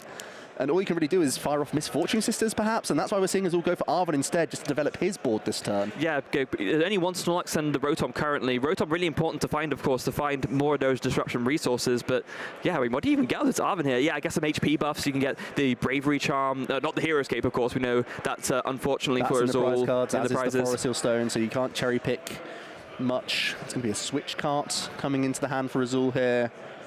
Just preparing yourself a little bit. But yeah, Snorlax can gain a few hit points here. Maybe you can get yourself into penny range. That's what Azul's trying to do with this Arven, setting up some extra hit points. Yeah, Bravery Charm going on to the active. And it's probably just going to be, slamming the instant charge again for Azul. So I guess going over to Yuho's turn, is it just going to be Attach Pass again? Yeah, I didn't see the draw, but I think Attach Pass is a great play. It was another energy. Well, that's even better. You do play a lot of them. Yeah, like I said, 14 basic lightning energy. Yuho with the patient play, which is certainly correct at this stage. It really does seem like Yuho favors the high lightning energy count decks. Maybe it's that the combination of that and Iron Hand means Yuho is going to do very well. Yeah, and as we say, he is an expert. He knows this deck inside and out. As Azul is continuing to use Arven here. We'll grab another Bravery Charm in addition to a Nest Ball. Looking to just establish more basics, perhaps, although is shuffling up, so may not even put another basic Pokemon into play just yet. Yeah, just keeping that resource handy for next turn in this instance. So feeling pretty content that in this instance, the Snorlax can't be KO'd unless, there's some crazy benching of, a lot of Iron Crown to get there. But actually going to opt to bench the second Snorlax now. Had it in the hand. Yeah, more of the same story, really, for Azul. He's just going to do some quick mental maths about is it better to use a Bravery Charm or a Defiance Vest on his benched Pokemon here. And actually does Defiance Vest on the Snorlax and Bravery Charm on the Rotom, as that's going to put that to 240 HP, which is definitely going to be a much harder number for Yuho to reach. Yep, and is going to end up on 3 additional cards once again. But this is the turn for Yuho. The action is going to kick back off because we can attach a third lightning energy here, and we can begin to pressurize these Snorlax. Yeah, no time wasted. Attach and arm press for 160 damage. Oh wait, was that not quite? I saw the gesture forward. I don't know if that was. Yuho's thinking, is there any reason to do anything else here? But I'm content attacking here. Yep, arm press, 160 damage. Going to set up that Snorlax very nicely for a Ampy very much next turn, and Resolve needs to find a penny or some way to heal the damage off of this Snorlax. Yeah, and this is a great thing to do for Yuho. Even though you see your opponent frustratingly penny spam you turn by turn by turn, it feels like what you're doing is useless, but it's really not. No. It's stopping your opponent from using Erika's Invitation, Eri, Misfortune Sisters, the supporters that you're terrified of. You're denying that by pressurizing constantly, and that's why having this every turn attack strategy is so helpful here. Yeah, I mean, it's fair enough that Penny is one of the strongest supporters in the deck. I do believe that Azul is playing the full complement of 4 copies, but like you just said, Joe, you force them to use them over and over and over again. Eventually they'll run out, and then at that point you can start building up the damage, actually start taking prize cards, and Azul is going to be forced into some kind of play to disrupt you and to hope that, that's enough. But then at that point, your attacker's already all set up. Essentially, all Azul is gaining from this is more cards from instant charge every turn, and that's about it, because you are depleting your resources. As we're back over to Yuho, who now has a 4th energy for Iron Hands, continuing to threaten pretty much everything here. Also has Iono. Oh. That's another way you can pressurize Azul. As he grows a large hand size, you can try and hit into a Snorlax, and it is just going to be, the first attack you would imagine here. Yep, if you're not going for a KO. And whilst you reduce Azul's hand size, it is the arm press, right? Because there's a -40 reduction. For the Defiance Vest. Okay, yeah, so yeah, it is. You're right. And you just hope that Azul doesn't have a penny in hand if you're reducing the hand size at a later stage. Yeah, maybe in this instance thinking, Palpad. Coming back. There's 3 copies of Palpad in Azul's list as well. So there's going to be plenty of pennies to come. Potential maximum of 10 pennies in total. That's a lot. Not too shabby. But like we said, what's Azul actually achieving with this, outside of getting additional cards in hand, which we know Yuho can deny at any point? making the game go on longer. That's what I I think was the achieving. only thing Yuho's waiting for on using this Iono is when he draws an Iron Crown. Yeah. As soon as I draw an Iron Crown, that's when I'm Ionoing it straight back to the bottom. Yeah, you want to save that so they can get it out of the hand when you need it. There's another Future Booster Energy Capsule for good measure. Could put that on the Iron Crown or the Iron Hands if you want to. Just boost up that damage even more. And yep, that's exactly what we see. It's not much, but it's honest work, to be honest. This is looking great. I feel so content as Yuho to just keep announcing attacks. Yeah. Keep the pressure on Azul. There's no reason to play any other of these cards out. Though Yuho's trying to push on some pressure here. Oh, okay. Snorlax is currently sat at 200 hit points, thanks to the Bravery Charm. Is now... Can turn the pressure on with Amp. Yeah, it's maybe... Looks like Yuho is going for it. Very interesting. So we were talking about how, yeah, what you literally just said, didn't you, Joe? You could just keep attacking, but maybe Yuho's thinking now's the time to switch gears, put down these I2 Iron Crown EX, maybe slam that Iono and start taking prizes. Well, yeah, you can, even without Ampy very much, you can just arm press this turn for the 200 that's required in the active, and hope that with still Boss's Orders and Prime Catcher in the deck somewhere, you can... interesting. Oh. So this is the strategy we were expecting. I was thinking Yuho was going to wait to draw the Iron Crown. Instead, Yuho's going to find them both and then send them to the bottom. Yeah, this is really, really clever, because now I don't believe any of Azul's Disruption supporters shuffled the deck, do they? Or maybe Misfortune Sisters, I guess, would be the only one? Yeah, that would be the only one. Yeah, so with that, then Yuho knows that he won't be drawing those Iron Crowns anytime soon, as long as Azul doesn't find the Misfortune Sisters. And now you're putting Azul in this spot where they have to draw into Penny, because you're going to pressurize this Snorlax. If there isn't a Penny in hand, it can be amped for 2 prize cards, and that's terrifying. Yeah, that's terrifying. And then not only that, but then if they're playing Penny, you know they're not playing Misfortune Sisters, so those Iron Crowns stay at the bottom of the deck. It's a really good catch-22 that Yuho has put Azul into. For now, at least, there is a Penny in hand for Azul. Okay. Obviously, Pal padded a couple back in, so drew straight into them, thanks to Iono here. Odds were good, I guess. Yeah. But it's that constant question of what's Azul achieving with these pennies. He has to do them, but he's basically just playing them to then draw 3 again and rebuild the hand that's just been lost from an Iono last turn. It goes back to what you were saying earlier, just buying some turns, maybe some more instant charge. You can find more resources, eventually find some kind of way to disrupt, but as long as Yuho is putting this pressure on with the Iron Hands, you're just forced to penny it again and again, and you will run out eventually. Yeah, it's the draw and attack strategy that's working out so nicely for Yuho here. Thanks to Defiance Vest now, it's doing a little bit less damage. But again, what does Azul do? Is there another penny in hand? There must be with a hand that big, right? You'd imagine. Yeah, I think the only time you don't penny is when you have switch carts. If you can switch cart, that's when you can play a Disruption supporter that turn. That would have to be the way. Combination that would make me not want to penny. Yeah, but I do believe that there is only one switch cart in the list, I believe. Look at this. Oh, hold on. With Mantine. There is Iron Crown in Yuho's discard pile. Finds a Nest Ball too. So yeah, we're going to see... tired of waiting and spamming the pennies. It's going to be a Born Ashore attack from Mantine, putting a basic Pokemon from either player's discard pile onto that player's bench.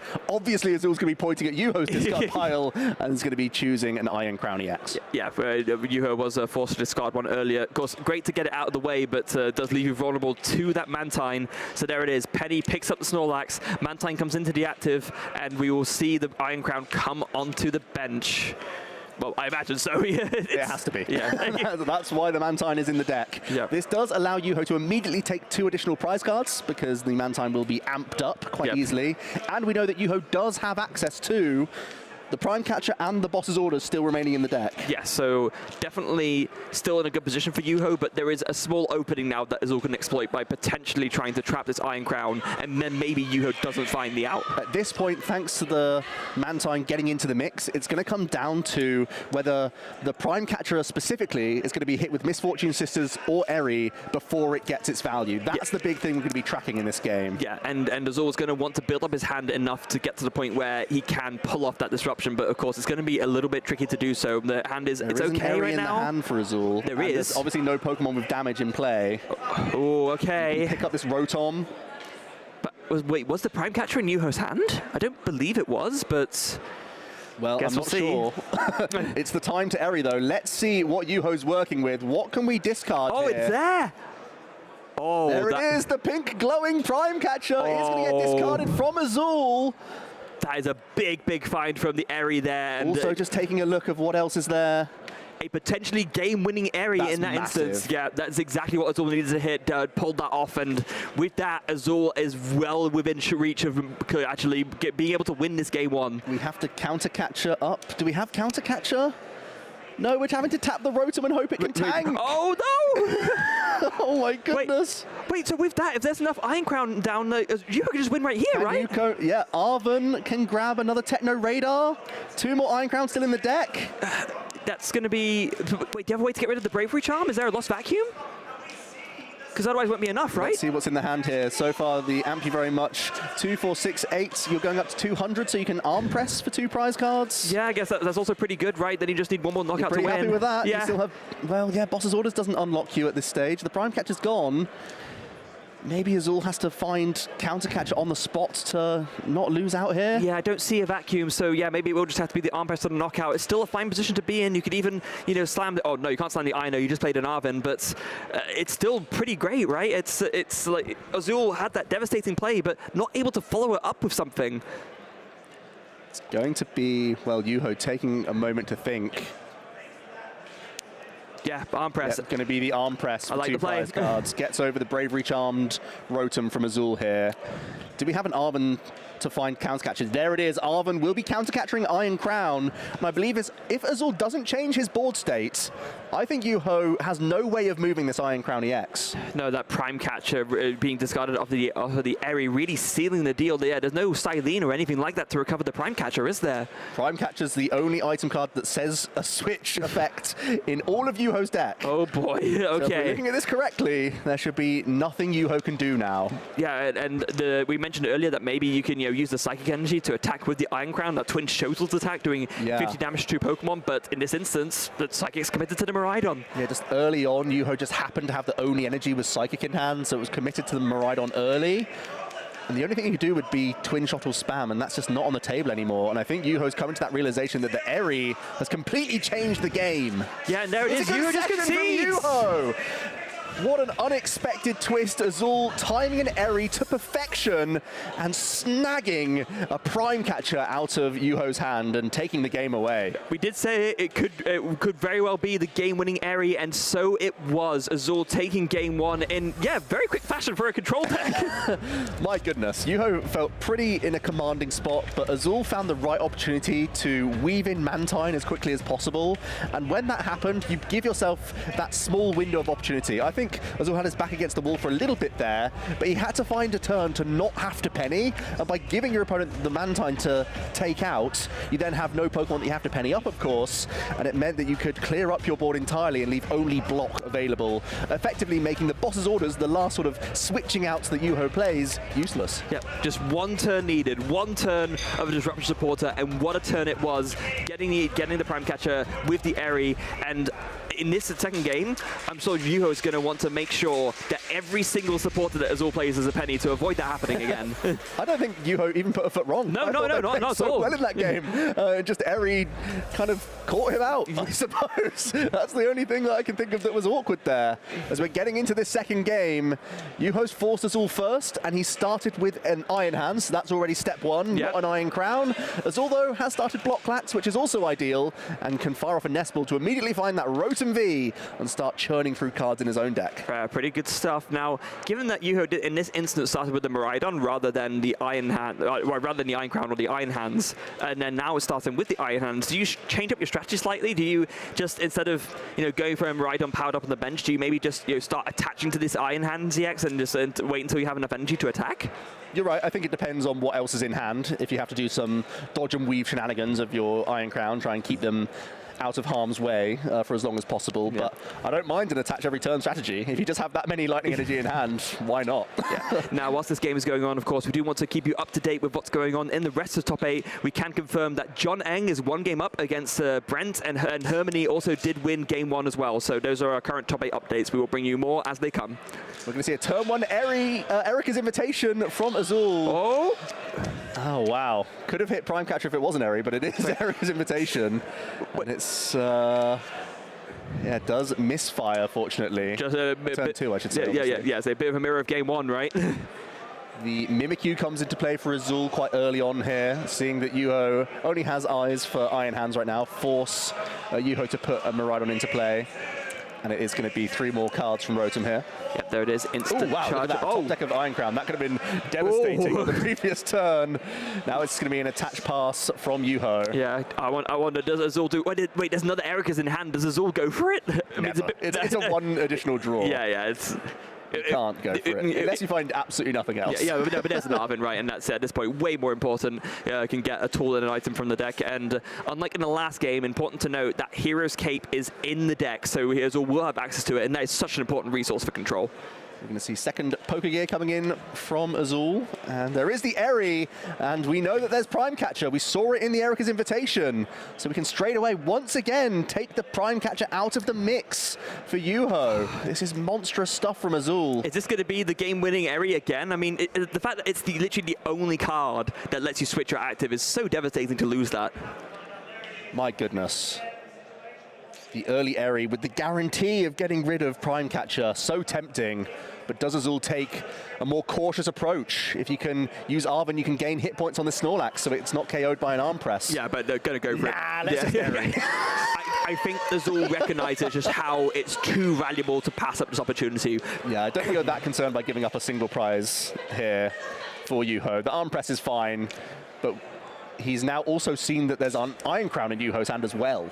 Yeah, Don't forget, he's gained that information back, so he could once again look to use Erica's invitation now. Yeah, I think Azul, recognizing that, given that the Eri on the Prime Catcher literally just won the game outright, just going for that now. And yeah, like you said, Joe, getting that information that the Iron Crown is there as well. So maybe even next turn you can just go for an Erica's invitation, especially because Yuho did not shuffle his hand. So yeah, he's going to slam that straight away. Give me that Iron Crown EX. Let me see the rest, because I also need that info.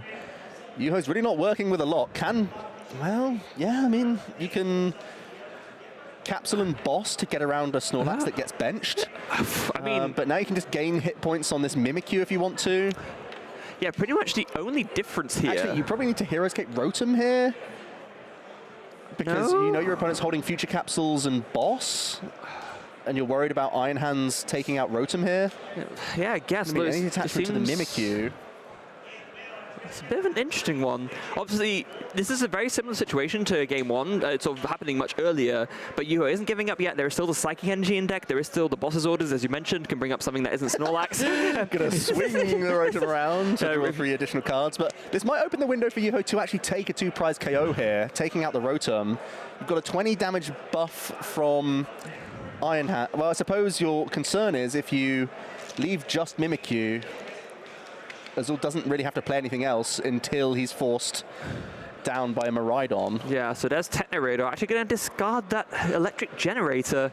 The Psychic Energy is in deck, so Yuho does have a means of attacking with this Iron Crown EX, the Twin Shotles. I do believe it's damage, not damage counters, right? So it does hit, say if something was Psychic in the active week, it would actually hit for that double damage. Yep, it is going to be placing, oh sorry, it goes through all effects. So it is damage, but it goes through all effects. Yeah, that was it. Of your opponent's Pokemon, so it will circumvent Mimikyu's ability, the safeguard ability. Maybe that's why Azul went for the Hero Escape on the Mimikyu to make it more tankable against a Iron Crown if Yuho decides to go for loading it up and doing the Twin Shotles. Yeah, I gotta feel like taking out Rotom's tempting for Yuho, but maybe it's a trap from Azul. Because if the Rotom's taken out of play, then eventually this Mimikyu can get pennied up and you can leave just Snorlax, and that's how he won Game 1. If there's only Snorlax in play, you can just counter-catcher at any point and take an Iron Crown that's already in play to deal with it. Yeah, and Yuho has no way of getting this Iron Crown out of play. It has been Erica's invitation, and now there is no way to pick it up. There's no penny, there's no Professor Tura scenario, nothing like that. That Iron Crown is stuck on the field. I think the only solution is that you save Psych Energy to shuttle down Mimikyu over and over again. Yeah. And hope that there's something goes awry with the Silene loop if Azul takes the game that long. Okay, that would be the only out that you have. I've just had a quick update. I guess Game 2 is very short. Hermanni has just won Game 2 in very quick fashion and will be proceeding to top 4. So Hermanni defeats Stian Nielsen in top 8 to make it to top 4. So we have one Lost Zone Roaring Moon Iron Hands in top 8, or top 4 rather. Yeah, thanks for the update. I know Ross is out there on the floor keeping an eye on all of the games, which is fantastic for us. Yuho is going to go for this Boss's Order strategy. Obviously, at the moment, you're doing 180 damage thanks to the damage buff. Can't actually KO this Rotom, so you're just going to punch into it instead. Short. I guess next turn, if you have an energy, you can go for the Ampy very much. Free prizes, pretty tasty. Azul has a massive hand. I didn't quite see a penny, though. Maybe there's just too many cards in there. Yeah, I mean, it's a bit hard to see when the hand is that bulky, Zooming around. What's bigger, the hand or the deck right now? Interesting. That is the boss's orders played, though, from Yuho. It's a crucial resource that wasn't spent to get around block, which means you essentially don't get around block for the remainder of the game because the Prime Catch has been hit with Airy and boss's orders has been played. So now, block can't be stopped as long as they're re-established at some point. So then that means if this Iron Crown goes back into the active, Yuho only has Psychic Energy to try and do something to get around the Snorlax. But, I mean, 50 damage to 2 Pokemon is great, but I don't think it's going to be enough. No, it has to be some wild consecutive tails from like a Silene loop whiffing on Pal Pads over and over again from being a thing. Yeah. Azul double-checking that shuttles can indeed get around Mimikyu. And and of course the damage to the active would also be boosted by the future boost energy capsule. We see a payment of retreat from Rotom V here. There it is. Catching up this Iron Crown. If all things go to plan, that's going to be stuck for a long time. Yeah. So now let's make it abundantly clear. There is only one out left to Yuho here. We've looked here, looking at the entire deck and all the cards available. It is just power up this Iron Crown, find the Psychic Energy, announce Twin Shotels, and hope for the best.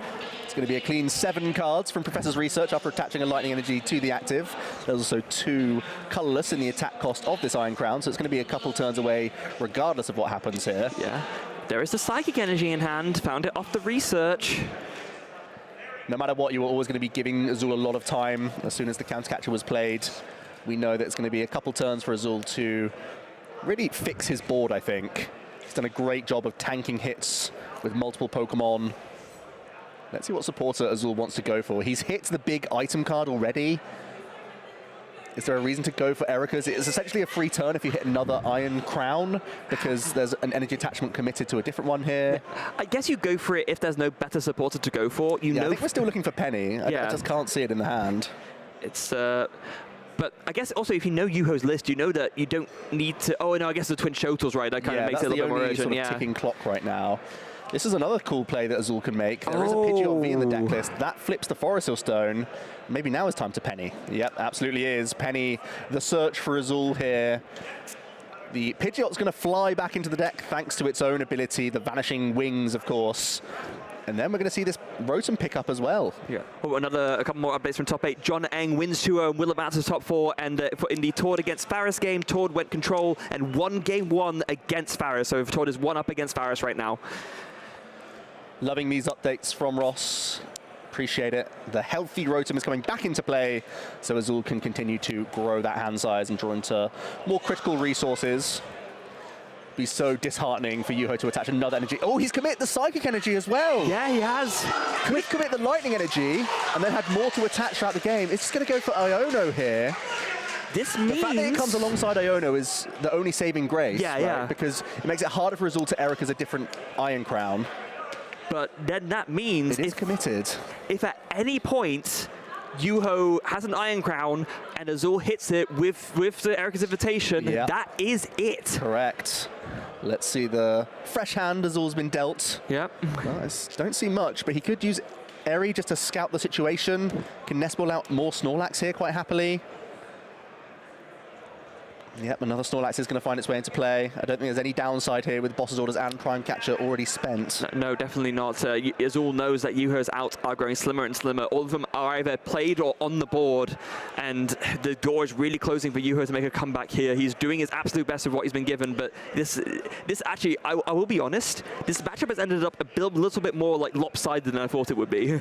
I mean, I guess it's not really fair. Hitting, right? Yeah. If it doesn't hit, it's a completely different story. Yeah. But it's just that Azul was just timing the Eri exactly at the right moment both times. He's found the windows to really capitalize. And there aren't many windows of opportunity in this matchup. No, there really aren't, but Azul capitalizing on that perfectly. Here comes a Pokegear, does find a Penny, Misfortune Sisters for good measure, and another Arven gonna grab that Penny straight away. It's wanting to make sure that this Iron Crown can't do enough damage to actually just take enough prizes to win sneakily. Yeah, even though Twin Shuttles can begin pressurizing, as long as you can continue to find Penny, it's not going to be a big problem.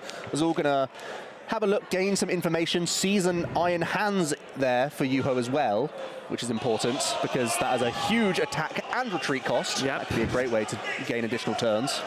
can gain additional turns. It isn't quite game winning like it would be on the Iron Crown, but it is certainly a good time buyer. Oh, but no, there is another Techno Radar though drawn for turn. Finally, the third energy on Iron Crown, so we can begin to see some twin shuttles here. 70 damage to the active thanks to the Future Booster Energy Capsule, as well as 50 damage to a benched Snorlax. Pretty much all Yuho can muster here. Yeah, and of course the one benefit of the Iron Crown attacking is that you can, because you do damage, you do two different things. It makes it a little bit more awkward to penny chain, because you can only penny one thing at a time, and so it means that there will be at least something left over with damage on it. Yeah, the hope is maybe Defiance Vest can undo a lot of this twin shuttle damage as well, or just hit point buffing tools. These are things that you can try and do to slowly penny stuff up as you go. That's the thing, the most heavily damaged Snorlax, it could be pennied up now, and maybe you'd never have to put it back into play, for example. And would work out well. Palpad for good measure. Is that, getting back in Erica's invitation? Makes a lot of sense, because there are more Iron Crown that you can find. As soon as you find that second Iron Crown during the game, it will be game over. Yeah. It is so funny because you never want to sort of preemptively also like definitively say, oh, if you do this, the game is over. But it is. Like, block is literally the brick wall at this stage. You cannot pass this chunky Snorlax. And if another Iron Crown gets trapped, that'll be it. It's just Azul having to navigate as carefully as possible to not allow this. Allow Yuho any prize cards, really. He has a lovely buffer right now. Yeah, instant charge one more time. Azul's hand absolutely ginormous. Yuho barely giving you just a bit of a glance at the hand. Barely even looked at it at first, but I think it's just going to be another twin shuttles, and it's going to be announcing that until the mill tanks come home. It's going to be the same Snorlax that gets targeted here, going up to 140 damage on the active Snorlax. Just 10 away, agonizingly close, especially when you've seen Azul pick up a penny already from Pokegear on a previous turn. Yep. There it is. Beautifully healing off, 10 short of a knockout, and now safely can... Oh, wait, no, hold on. If you bring up this one, you can actually KO it. Yeah, I don't mind you taking like a prize here or there, to be honest with you. Yeah, he can have one as a treat. Yeah. At the same, like, Azul is still in that situation where he's trying to buy time to find that game-winning play, and that involves the Erica's invitation. Yeah, just wait until, Yuho has... I guess forced to have a turn where there's an Iron Crown in hand that he can't get rid of. And I don't know, there's not much you can do from your end to do that, but maybe if you, disrupt the deck enough with other supporters, perhaps. We get to see Yuho take at least one more prize. Might be the last time we see his prize cam in action. Was it the heavy baton that he took, I think? Heavy baton not going to be too handy. No, not in this matchup. Mimikyu's getting into the mix as well now. That can actually allow Yuho to retreat this Iron Crown at some point. Yes. Oh, there's the Ericas. Unless Azul has other plans here. Do you go for the Ericas now? I mean, there are two copies. Maybe you can... You have to combine the Ericas with block, though, surely. Oh, right, yes, of course. But, so you have to... I mean, you can... You can always retreat this Mimikyu, of course. Yeah, it does have a retreat cost of just one. The Artisan can find another Snorlax to put it down just to make sure you have a fresh copy available to you. Azul may be interested in recovering that Hero's Cape for Snorlaxes as well. Yeah, that's true. So you could penny to pick that up and get that back in your hand. Essentially blocking shuttles in that regard just by buffing up an additional 100. That's still more demoralizing for Yuho. Because the Mimikyu is not really relevant here anymore as a blocking threat, because as you already mentioned, Joe, the twin shuttles does punch through it, so at this point it's not doing any kind of meaningful blocking. Oh, it's just a Silene coming in now, okay. Yeah. Possibly putting just some pennies on top with some heads flips here. We do get one heads. And if you, it's going to be Palpad. Making sure that you're not getting yourself into deck out range is still important here. Yeah, getting the 1 for 2 value there. One heads, but getting two supporters back. And has a Palpad in hand too. Just going to get the Silene back and another penny. Yeah, diligent play from Azul to just make sure that penny loop is still available. You have those flips, but also another Palpad back into the deck now as well via the Silene itself, so that you're giving yourself multiple shots to recover Silene, have another go. Yep. As soon as Silene hits one heads, then it gets a Palpad back, then it gives you a bit more of a buffer once again. Yes, so Palpad coming in. Another quick flick through the discard pile. Azul knows that victory is very much in his grasp. He is in the driver's seat here. He does not want to potentially throw anything away by making a misplay. This Snorlax needs to come into the active, really, because, of course, if it doesn't, then you do have the ability for Yuho to retreat and start attacking. But it's... Oh, wait, no, just going to go for the instant charge. Yeah, I think it's still safe enough. It's a Hero's Caped Mimikyu, so its hit points are just so large that it can tank a Shottles quite happily. Yeah, I guess so. And we already know that Yuho's out of Gusting cards as well, so it's not like... So it's basically either attack with the Iron Crown, which means that essentially the Mimikyu is a pseudo block Snorlax at that point. Yeah. Shottles can go anywhere, so whatever active Pokemon's not that big of a deal. The block is obviously helpful, but again, with Psych Energy now committed, maybe baiting other Pokemon into play is reasonable. Just make Yuho make a mistake could be something that's coming into Azul's consideration now, because he is leaking a little bit of damage. We are seeing a Techno Radar. That's going to get rid of a Miraidon, which, from Azul's perspective, means he probably shouldn't Erika's for a while. No. Because the first thing you'd want to get rid of would be an Iron Crown. Yeah, so if that's not being discarded, it's a pretty... again, unless it's a monster bluff, it's a pretty good sign that Yuho does not have an Iron Crown in the hand. Does have an Iron Hand still there, though. Azul knew that from a few turns back. Yep. Twin Shottles coming in again. 50 to the bench, 70 to this active Mimikyu. And Azul has that Erika's is so tempting right there at the front. Actually does decide to fire it off now, and yeah, as you mentioned, Joe, can bring up the Iron Hands, and that will buy a good chunk of turns. Goes for the nice artwork. Nope, goes for the the Alpha Iron Hands. He's going to take a look at what his opponent's working with. There's a tough decision between the two, obviously. Yeah. Azul will have to retreat out of this Mimikyu if he wants to trap the Iron Hands, though. And I imagine that's going to be the case with another block Snorlax getting into the mix. Yep, it will be a retreat of this Mimikyu. Straight into the block Snorlax. And Iron Hands can attack, but it's multiple attachments away. And this can be a great way for Azul to buy enough turns to pretty much penny up everything he doesn't need. Yeah, and this is the way that you deny the prizes from now on as well, of course, because, you know, if were it not for that Erika's invitation, then at this point Yuho could Twin Shottles again, actually get a KO on the bench Snorlax, but now that opportunity no longer offered as the Snorlax comes into the active and the Iron Hands can't retreat anymore. He's going to go for that Arven, though, finds the Ancient Booster, or the Future Booster Energy Capture, rather, and maybe... I mean, yeah, you go for a generator perhaps, but it doesn't feel great. You rather build up these energies in the hand to attach to the active, surely. Yeah, maybe just taking an item out the deck so that you can draw into more basic energy. Yeah. I think that's really all we're looking for, because none of the items are all that handy at this stage. Oh, there's a Gusting card. Well, a situational Gusting card, unfortunately. Yeah, and about as useful in this matchup as... well, nothing. I was trying to go for a pun there, I couldn't think of one, so I went for Teapot is a classic. Teapot, yeah, exactly. It's going to be an instant charge from Azul, who's now reacquired that Hero's Cape, and it's going to be landing onto a Snorlax. As we see another attachment for Yuho, getting tantalizingly close to attacking with this Iron Hands. But we know, and Azul knows, that there's another Iron Hands that's still trapped in Yuho's hand, I believe. So I guess you could even see another Erika's next turn, and then you just do the same thing again. But Yuho is going to deny that with an Iono. Definitely a smart play. When you've seen Azul with such a large hand size, definitely makes sense here. But isn't there now a small risk of drawing the Iron Crown? There is. Yeah. I'm not saying it's great. It's what you have to do.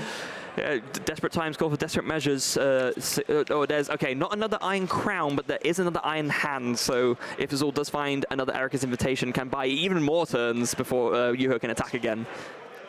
Yep, it is just going to be a pass over to Azul, who finds a Penny. That's not a bad support to play. I think the only one available, unless you want to play a Pokegear. You could also improve your odds because there are a number of Power Pad in the hand currently. You could really improve your odds of finding any specific supporter you're after by using these before the Pokegear. Yeah, so Power Pad coming in. And yeah, I think here is all recognizing there is maybe a small chance of me just winning the game straight away. And even if I don't get that, I get the hand knowledge. So why not go for the Erika's, see what Yuho's working with. Maybe I can hit something again and just win outright. Yeah, would be a massive pickup for Azul. That's why we see the Pal Pad. Erika's invitation would be a huge hit here. There is another Iron Hands waiting there for Azul to choose. Oh, there it is. Straight away. We know that Erika's invitation was the choice. Doesn't even look at the rest of the Pokegear cards. It's another Iron Hands EX. Wow. Demoralizing for Yuho. To see another huge attack costing Pokemon forced into the active. Yeah, now it's a special illustration rare one. It wasn't a choice in that instance. It's found its way onto the board eventually. Yeah. I mean, it had to work through like a lot of walls, right? Punching through before you get there. Had a hell of a journey. I think Yuho's had enough of hearing about walls over the last hour. Oh, absolutely. Yeah. It's an attach pass straight back over to Azul, I think. Yep, and a draw pass. Oh no, that was just the attach pass there. But Hisuian Heavy Ball going to take another look at the prizes. Mimikyu in there, but I don't think Azul necessarily needs too much here. Mimikyu's coming back into the action just to have access to the card, I suppose. It does feel like one of those situations where it's only a matter of time. Even if, you don't instantly win by bringing up the Iron Crown, just bringing up these Iron Hands over and over again, eventually Yuho has to commit so many energy, and eventually Yuho will draw an Iron Crown, and Azul will be able to bring it up. There's really not a whole lot that Yuho can do in this situation other than sort of cross his fingers and pray. Yeah, Azul's doing all the right actions to just buy as much time as possible, to have as many attempts of this Erica's as possible, because we've said a few times, there's no guarantee that you're going to hit what you want to hit, and already we've had a few whiffs almost from this Erica. So when you eventually buy yourself so many turns, you then have so many bites at the cherry to actually find an Iron Crown. Yeah, and so many bites at the cherry with a combination, of course, of the Silene with the Pal Pad. You're just drawing cards for instant charge as well. You have so many, different chances to make those attempts. And actually, for good measure, going to play a Super Rod too. Going to get back, looks like a Snorlax of Fire Energy. Because, I mean, of course, the other way this deck can win is, of course, by just milling out with Chi-Yu. So get that Fire Energy back. That can be a way to end off the game as long as, you know that your opponent is in a position where they can't do anything else. Yeah, it speeds up the process, and again, with Yuho still on 4 prize cards remaining, if Azul wants to, he could just go for like a Mantine play and just really speed up the win condition. But I think at the moment, there's no reason to not continue just churning through with the Erica's strategy. No, absolutely not. So Super Rod gets played, and the instant charge not been used yet, but yeah, just sort of untapping it there, as it were. But then it's probably going to be instant charge, and then back to Yuho, who really just wants energy at this point. But what's he draw? Wait, was that an Iron Crown? Oof. Yeah, it was. There's an Iron Crown lingering in that hand. Uh-oh. Oh, and no attachment either. Azul knows he's at least bought a turn, so it's unlikely there's going to be an Erica's this turn, because you don't really have to. No, I guess not, but again, it would be taking... Fortune Sisters seems reasonable here. Arven just to continue to thin the deck, as well as this Artisan being played. This is the danger zone for Yuho. The Iron Crown is in the hand. As long as Azul can find the Erica's Invitation before Yuho can shuffle or discard that Iron Crown away, Azul will take the game and will be moving on to top 4. Already a game up with half an hour left on the clock. Has to make sure not making any mistakes now. He's been so diligent up to this point, trying to be as safe as possible. Only giving up 2 prize cards all game here. So it's a little bit more risky in game number 1, but he seems in complete control of the second one. Yeah, so Arven, for good measure, grabs the Earthen Vessel and the Forest Seal. No, not the Forest Seal Stone. Going to grab that Defiance Vest instead. Oh, it's Yuho saying... I think Yuho just asking, are you going back in with the Vessel or not? So you're just taking it out of the deck. Yeah, but no, just not some confirmation there. Yeah, so not in this instance, but yeah, Defiance Vest going on the Snorlax, so even if somehow the Iron Crown with the energy came back into the active, then doing even less damage, another Defiance Vest for good measure as well. I think it's always just so aware of Iono in Yuho's deck, and that's really the only thing that can hurt him at this stage. Yep. As we see another draw pass immediately. Yuho even resigned to not looking at his hand, just looks at the card, puts it down pass. He knows that his fate is almost outside of his hands at this point. He is just waiting to see what Azul does. Azul's looking at Mantine Energy Penny and thinking, should I just speed this up a bit and get a crown into the mix, or should I just keep playing the patient game and keep pal-padding back Erica's? Yeah, is there any way that you can maybe look at the hand and then Erica's, or is Erica's the only hand reveal card that is in play currently? I can't quite remember. I'm not too sure. Azul's under just no pressure at the moment. Yeah. He's free to just keep cycling through the deck. He's drawn back into Silene as well. That's a great card to just keep flipping coins with that, recover Pal Pads and Pal Pads and Pal Pads, essentially. Oh, Yuho just drew a research, though. Okay, well, it's something. Yep. It's going to get you discarding that Iron Crown that's been lingering in the hand where you don't want it. And it means hopefully we can draw into some basic energy at last. Although, now this does mean Iron Crown in a discard pile over 2 turns. You can use the Mantine, bring it out, and then as long as you can bring it up, the game is once again over. It's not ideal, but nothing in this game has been ideal for you. Playing around both Mantine and Erica, it feels like Mantine's the lesser of 2 evils, so that's why we are going to see the Professor's research. We finally find some basic energy. Yeah, that's something. Yep. Find a Mew as well. Basic energy, like you said. Is another Iron Crown, an Iron Hands as well. I think it might be the 4th Iron Hands there. My goodness. Yeah. pass after the attachment. There's 15 energy in Yuho's deck. So there might even be a point where Yuho can't actually even attack with the 9 hands if a 4th one was to be put into play. Yeah, I mean, 15 energy is a lot, but it can't power up every single... 10 committed to the board at the moment, I think. Yeah, that's brutal, but it looks like Azul is eyeing up the combo. The fire energy is there, the Mantine is there, going to pal pad as well just to, you know, get some more pennies back into the deck, because over these next 2 turns, all it takes is the Iron Crown coming onto the bench, and just any kind of gusting card will work to bring up this Iron Crown, and that will seal the deal. Here we go, Azul's MVP, the Mantine, as we pick up the hero-caped Snorlax, put it immediately back into play, and it's going to be that Born Ashore. There's the guaranteed Iron Crown there for him. Yeah, and of course, with access to the Pidgeot V as well, Azul will never run out of cards in deck, so it doesn't even need to use the Chi-Yu to win. Just with that guaranteed can never deck out, then Yuho knows that the game is over. There's literally nothing he can do at this point. I mean, the Border Shore only puts a Pokemon to the bench, so if Yuho can use Iono perhaps, then maybe there's a window of opportunity where Azul can't find Counter Catcher. That's why Azul's been trying to thin out cards as much as possible. That's why we're seeing the vessels and whatnot to discard useless cards. Yeah, just to try to thin out down all these tools. All of these cards are being taken out of the game effectively from Azul. Yeah, once again, the theme of this tournament, trying to close as many tiny avenues as possible that there might be for your opponent. I'm actually going to, it's going to bring out the Miraidon, interestingly enough. Well, Miraidon can prod. Maybe just worried about Twin Shottles getting a cumulative value if there just happen to be a second Psych Energy in the deck. Obviously, we have Caster Vision. We know there's only one Psychic in the list. Yeah, I guess that makes sense. Yeah, we don't. These players don't have access to each other's list before the game. Obviously, they might have some idea based on what they've seen, but it's not like you have the full 60 in front of you. It's a closed deckless tournament. So yeah, with that in mind, maybe Azul playing around, like you said, Joe, just a potential Psychic Energy in case there is more than one. Yeah, Azul's welcomed, and wow, Yuho does have Iono, so it might get a little bit dicey here. Okay. He's guaranteed to take 2 prizes, can now retreat the active, has got 4 energy to amp you very much through this Mantine. And that's going to be down to Azul to find a Counter Catcher. Is this the opening that Yuho needed? Or Arven, of course. That's also an out for Azul here. Yeah. Amp you very much. Amp you very much. 2 prize cards taken for Yuho. Now 2 prize cards remain for Yuho. And a Counter Catcher's off the top. It's a massive play from Azul. He's set this up with the Mantine on the previous turn. Miraidon can attack, but with just a spam of pennies, especially with this Rotom finding its way back into the hand this turn. Yep. Yuho can slowly poke away at some Snorlax. But 40 damage a turn, or even like 60 at most, ain't really doing it, let's be honest. But we have Iron Crown as well, buffing that damage. It's going to be a 20 damage a turn poke. Even after the Defiance Fest, yeah. It's slow. We're sitting through it. Yeah. You're here for the ride.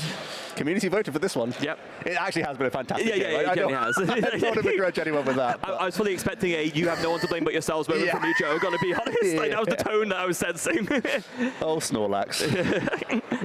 But I mean, all this does is go to show once again just what a absolutely stunning choice this was for this tournament from Azul. Yep, it's going to be that peak accelerate from Miraidon. 40 damage thanks to the base damage, plus the 40 from 2 Iron Crown in play, minus the 40 from Defiance Vest that Azul's slapped on earlier on.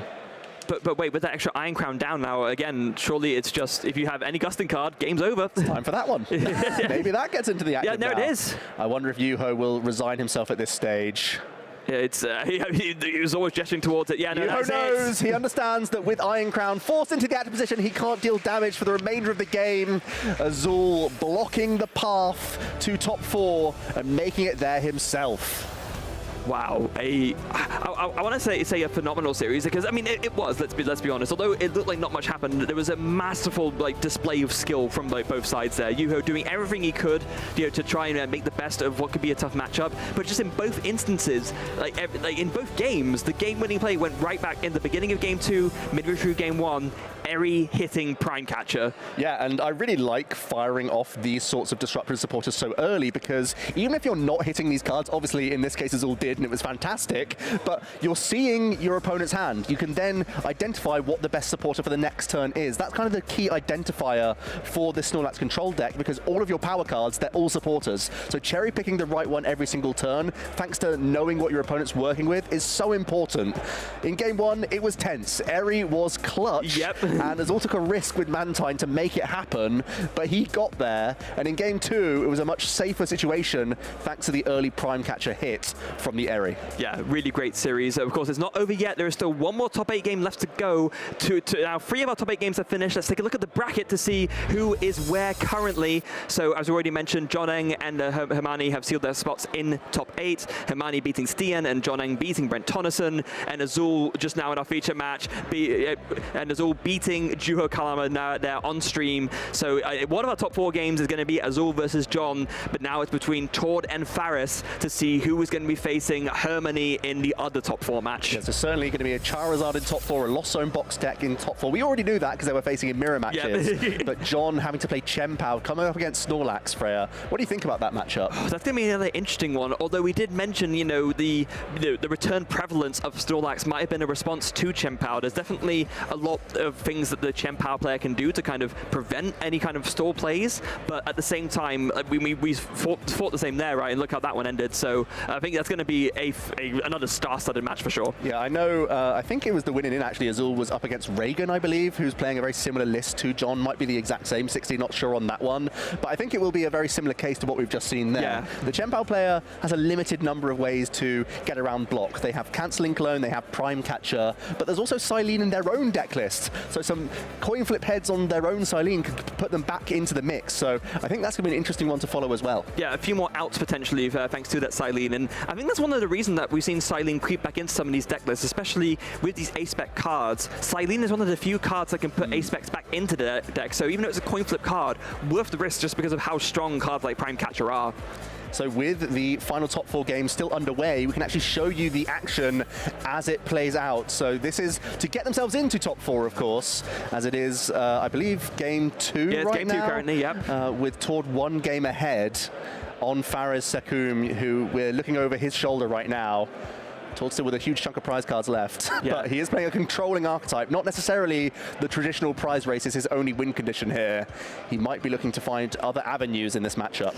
Yeah, now it's important for us to note, we can't talk about what's in the hand, of course, because we don't want to give either of these players an advantage. So we're just going to talk about, you know, the game state as a whole.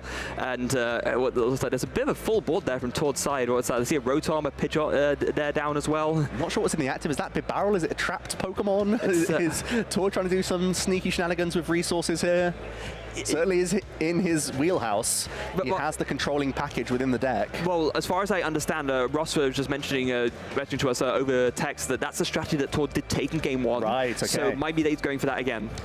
Well, it's better than risking a mirror match in terms of a traditional prize race. Yep, very much so. And I think that's one of the only issues with playing Charizard right now is how you navigate that mirror match. It's so popular out in the field. There's no doubt that both of these players have overcome a number of mirror matches, but perhaps Tord has identified that playing the control package within the deck is a better solution than trying to outright race my opponent. Yep, so Faris did just put down a Charizard EX, Infernal Rain coming in, and a couple of energy being put onto that Charizard EX on the bench.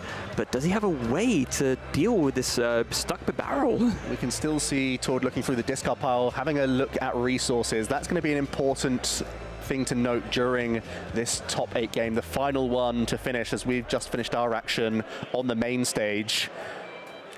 It's like being patient. Faris shaking his head a little bit, I noticed. In a precarious spot. Does have Professor Churro scenario, so there's still some resources remaining. It's by no means locked up for Tord in that game 2. Once again, 1 game ahead, but still plenty of time on the clock. Yeah, so I do believe now we are ready to hear from our current feature match winner. Azul is ready with us in the caster lounge in order to, you know, talk through that match, and I can't wait to hear what he has to say about that game. Thank you very much, Freya. Well, I am here with Azul, and I mean, first things first, that looked like a really exhausting set to play through. Yeah, it was definitely rough. I think it's a pretty tough matchup. Usually, Yuho didn't have some of the general cards, second psychic, some switch cards sometimes. That makes it way harder. And I was able to find the prime both games before he got to utilize it as well. So, yeah, pretty tiring. Definitely made some mistakes, but got that up in the end. Yeah, I mean, the casters were pointing out you managed to hit the prime catcher with Eri in both games, and that really did seem to be the thing that switched it. 'Cause you were going into the game, you said, you know, this is a bit of a tough matchup. When you saw the list and exactly how it was played, did that make it a bit easier, or was it still tough all the way through? Yeah, I had a pretty good idea as far as the list went. I checked Yuho's top 8 EUIC list. I had watched one of his games previous in Swiss, so I felt a little bit more comfortable. Only the one switch card in the prime. I was pretty confident that was it. And then, yeah, I was pretty confident there was only one psychic as well. And then as game 1 progressed, I basically confirmed both of those suspicions. So I knew going into game 2, I have like a pretty decent line to actually winning that matchup. I think it's pretty close versus like that list specifically. Generally unfavorable, but worked out. Worked out very nicely indeed. Of course, we had Indy last weekend, and that really shook up the metagame. Chen Pao rises up, Dialga wins. Based on that, and we were a little bit unsure coming into this tournament what the metagame would look like. So what led you to Snorlax's control? I mean, Charizard was still going to be 20% plus. I thought it was going to be about 25. And then Qian Pao is going to definitely be the second most popular deck. I think on the meta sheet it has Lost Box, but that's because it's combining all the Lost Zone decks. So, and that's like the Lost Zone matchups besides the Tina matchup is pretty good as well. So just kind of brought a deck that beats Qian Pao and Charizard, and then unlike the control deck that I played at Indianapolis, has a good Dialga matchup. So that was like something me and my group wanted to cover as well, was the Dialga matchup, which didn't really show up that popular, but I think it'll start to spike probably next week. No, there were some Dialga in the field, there were some doing all right, but didn't convert brilliantly. So were there any matchups coming in that you were really worried about with the deck you're playing? Pretty much everything else that isn't Qian Pao and Charizard. I just want to play against anything that's not those, because the deck is like, it beats those decks, but like, we're not playing the Temple of Sinnoh, so our Tina matchup is terrible. Like, yeah, so just trying to hit those and avoid pretty much everything else. So, I mean, you're going to be playing John Eng in top 4. Do you have any idea what he's playing? How do you feel about that? Yeah, I mean, he's playing the Qian Pao, which is a good matchup. I hit my first one on the win in against Reagan, beat him pretty handedly. I had turn 1 Eries both games, which is pretty good. They don't really have any control over their hand on that first turn. So hopefully something similar goes down, but it's not actually as one-sided as it seems. It definitely can be a little bit close. They put on a lot of pressure really, really early, and you do need some time to actually piece together your disruption. Okay, I'm going to ask you one more question, because this one I'm very interested in. There's a lot of European regionals. They're quite far away from the US. Why Stockholm? Mostly because it was just the last one of the season, and it kind of like fit into my schedule a little bit better than others. I'm probably going to try and come to a couple more next season, if not all of them next season. So that'll be the plan. I'll be over in Europe a little bit more, and hopefully drag Grant out as well, because he's scared of Europeans, but I'm going to hopefully try and get him across the pond more consistently. Yeah, most of us are pretty nice. Well, thank you very much for your time. And yeah, don't go anywhere, ladies and gentlemen, because we got a top 4 and we got a final coming up, and I'm pretty sure they're going to be awesome. Hey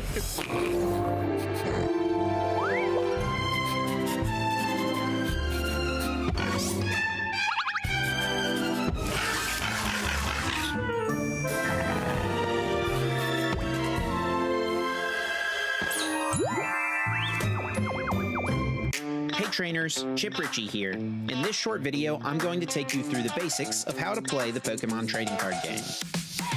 The Pokemon trading card game is an exciting way to enjoy the world of Pokemon. You can play at home with friends and family, online against other trainers, or compete to earn championship points and try to be one of the very best. Players construct their own decks of exactly 60 cards to play with. Most trainers play in the standard format, which only allows for cards with the newest regulation marks to be used. You can only have up to 4 copies of a single card in your deck, with the exception of basic energy.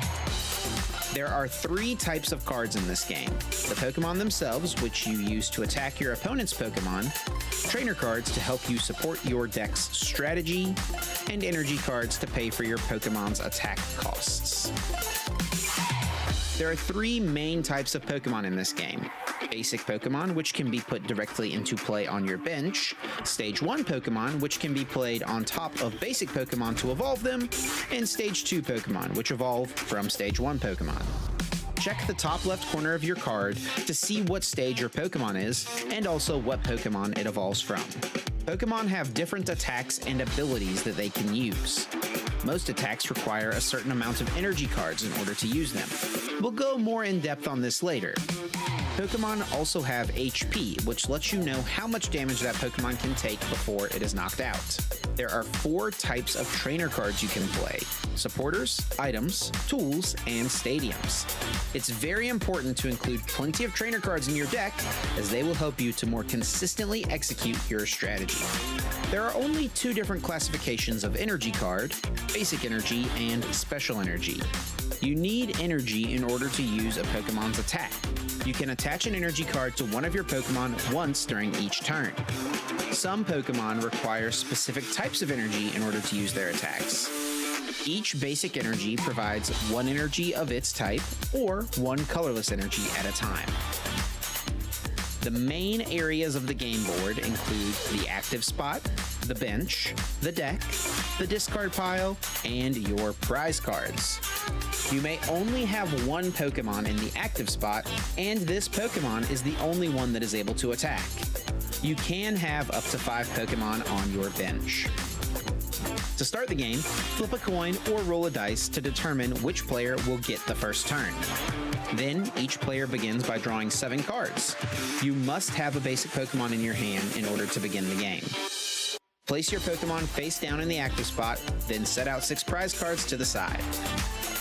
Now you and your opponent can begin the game. In the Pokemon TCG, players take turns playing their cards. On your turn, the first thing you do is draw a card, and the final thing you do on your turn is announce an attack.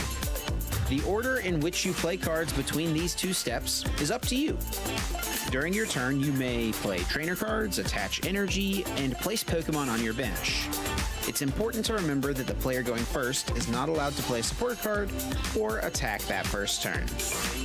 Every time a player knocks out an opponent's Pokemon, that player adds a prize card to their hand. The first player to take all 6 prize cards wins the game. When a Pokemon is KO'd, it and all cards attached to it are sent to the discard pile. A Pokemon from the bench must immediately take its place in the active spot. If a player has no benched Pokemon to make their new active, that player loses the game regardless of how many prize cards have been taken. As mentioned earlier, players must start their turn by drawing a card. If a player has no cards remaining in their deck at the start of their turn, then that player loses the game. These are just the basics of what it takes to play the Pokemon TCG. Be sure to tune in to our Championship Series coverage, and to learn more, visit Pokemon.com/play. Hey Pokemon trainers, my name is Benjamin and I'm here to talk to you about an important TCG strategy called prize mapping. First of all, what is prize mapping? Prize mapping is the conscious act of solving your most efficient way to victory in any Pokemon TCG game.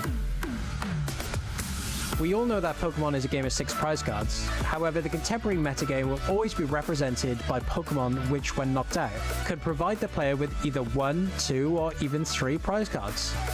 So in light of this, it'll require players to strategize their approach to taking prizes while playing. Much like prize checking or even sequencing, prize mapping and understanding your route to victory and what Pokemon you need to knock out in order to achieve your win is something that is held to the highest importance among all of our experienced players. So how does prize mapping look practically, and how can we relate this to the current metagame? Well, a deck that takes advantage of having a fantastic time prize mapping is of course Lost Box. Lost Box utilizes a plethora of powerful 1-prize Pokemon, most notably in Sableye and Cramorant.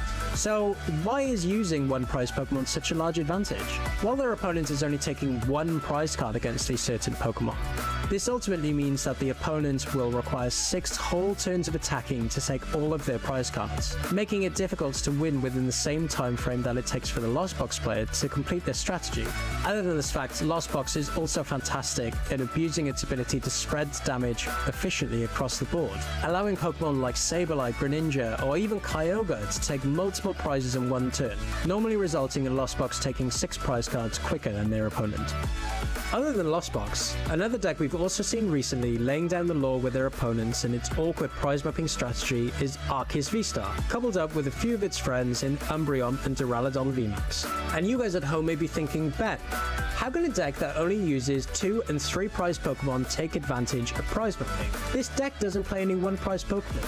And you're right to ask. Decks that possess these Pokemon can take advantage of the prize race simply by placing only 3 of its high prize value Pokemon on the field. Ordinarily, a board state for these decks will only present 1 Arceus and 2 of its powerful VMAX Pokemon, forcing the opponent into what players call an H prize card game, making it harder for their opponents to deal with such large Pokemon and leaving them with no other option but to try and knock out the Pokemon in front of them. Commonly, players will play certain Pokemon that can take heavy knockouts on Pokemon with very high hit points like Raichu V and its massive dynamic spark attack, or Pokemon that can take multiple knockouts by spreading their damage across multiple Pokemon, like Kyogre and its Aqua Storm attack. And it's not just Pokemon that can be used by our players, but trainer cards too. For example, cards like Echoing Horn can bring Pokemon from an opponent's discard pile, helping players that are struggling to keep up with the prize race by bringing back Pokemon from their discard pile back onto the field. And even stadiums like Collapse Stadium will help players with their board state, mitigating the risk of having vulnerable 2 or even 3 prize Pokemon on their bench, thus manipulating their opponent's prize mapping strategy. So now that we know how certain decks, Pokemon, and trainers can alter the prize mapping strategies of our trainers, let's look at an example of one of our past games. During our most recent Toronto Regional Championships in Round 9, we saw Logan McKay's Turbo Lost Box deck up against Yehoshua Tate's Chen Power EX deck.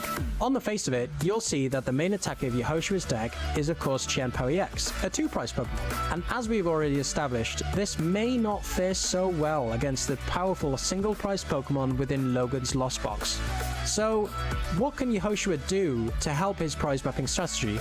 With a few tricks up their sleeve, they were able to take multiple prizes against their opponent by utilizing 2 plays of Trickery, using both Cancelling Cologne, negating Manaphy's bench protecting wave ability, and knocking out 2 Pokemon with a single attack, with Raging Greninja's Moonlight Shuriken.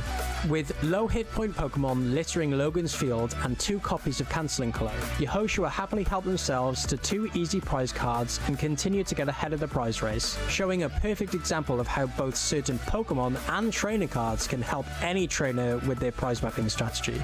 With this summary and more tips, you'll be able to take your game to the next level. I really hope this helps you in understanding the importance of prize mapping and helps you win more games more efficiently. Who doesn't want to win quicker than their opponent? Until next time, trainers, catch you later.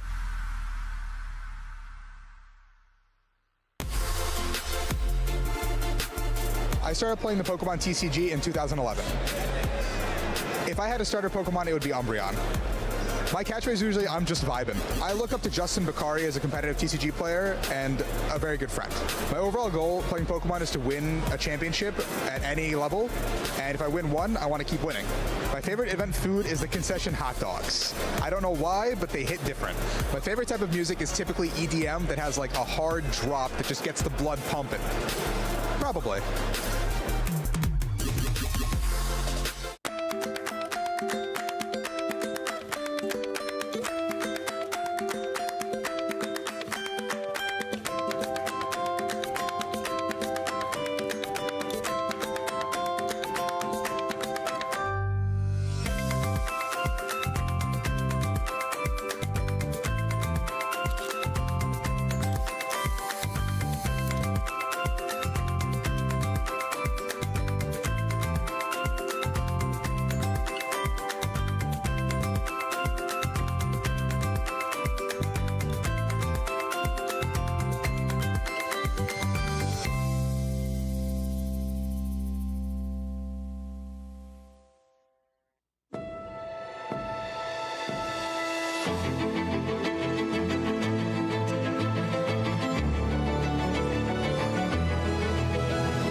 Welcome back, trainers in. We are just wrapping up our top 8 rounds here in the Stockholm Regional Championships, and we've had a full house full of fantastic players in our top 8 bracket. One of the best I've seen for years, I think. Yeah, really, as we've talked about a couple of times already, a Regional Championships whose top 8 is probably on the stackedness level of an international champion. Stackedness level, I love that. That's fantastic. So many great players still out in the field, and we saw one of the world's finest, Azul, making his way into top 4 with that Snorlax controlling archetype. Let's refresh our memory of that bracket.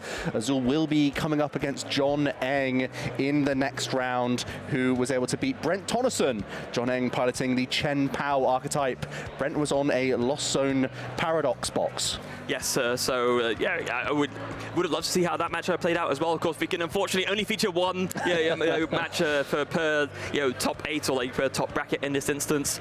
But yeah, I'm sure they'll be having a great time. Oh wait, hold on a second! Breaking news! This is fantastic. Tord wins 2-0 against Faris Sakum, and so we'll be going up against Hermanni in the top 4.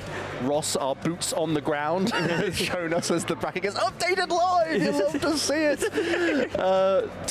Yeah, Tord assumed the control side of things. He is playing a mashup of Pidgeot controlling cards as well as Charizard Pidgeot cards, and has merged the two and decided that I'm going to scrap the Charizard side of things in this matchup and go full control mode, and that was good enough to get a 2-0 victory over Fares. Yeah, and I mean, if you're playing a variant of Charizard where, you have the ability to switch gears and, go into a more controlling style, especially if the opponent's list isn't prepared for it, that's going to put you in a pretty good position to win.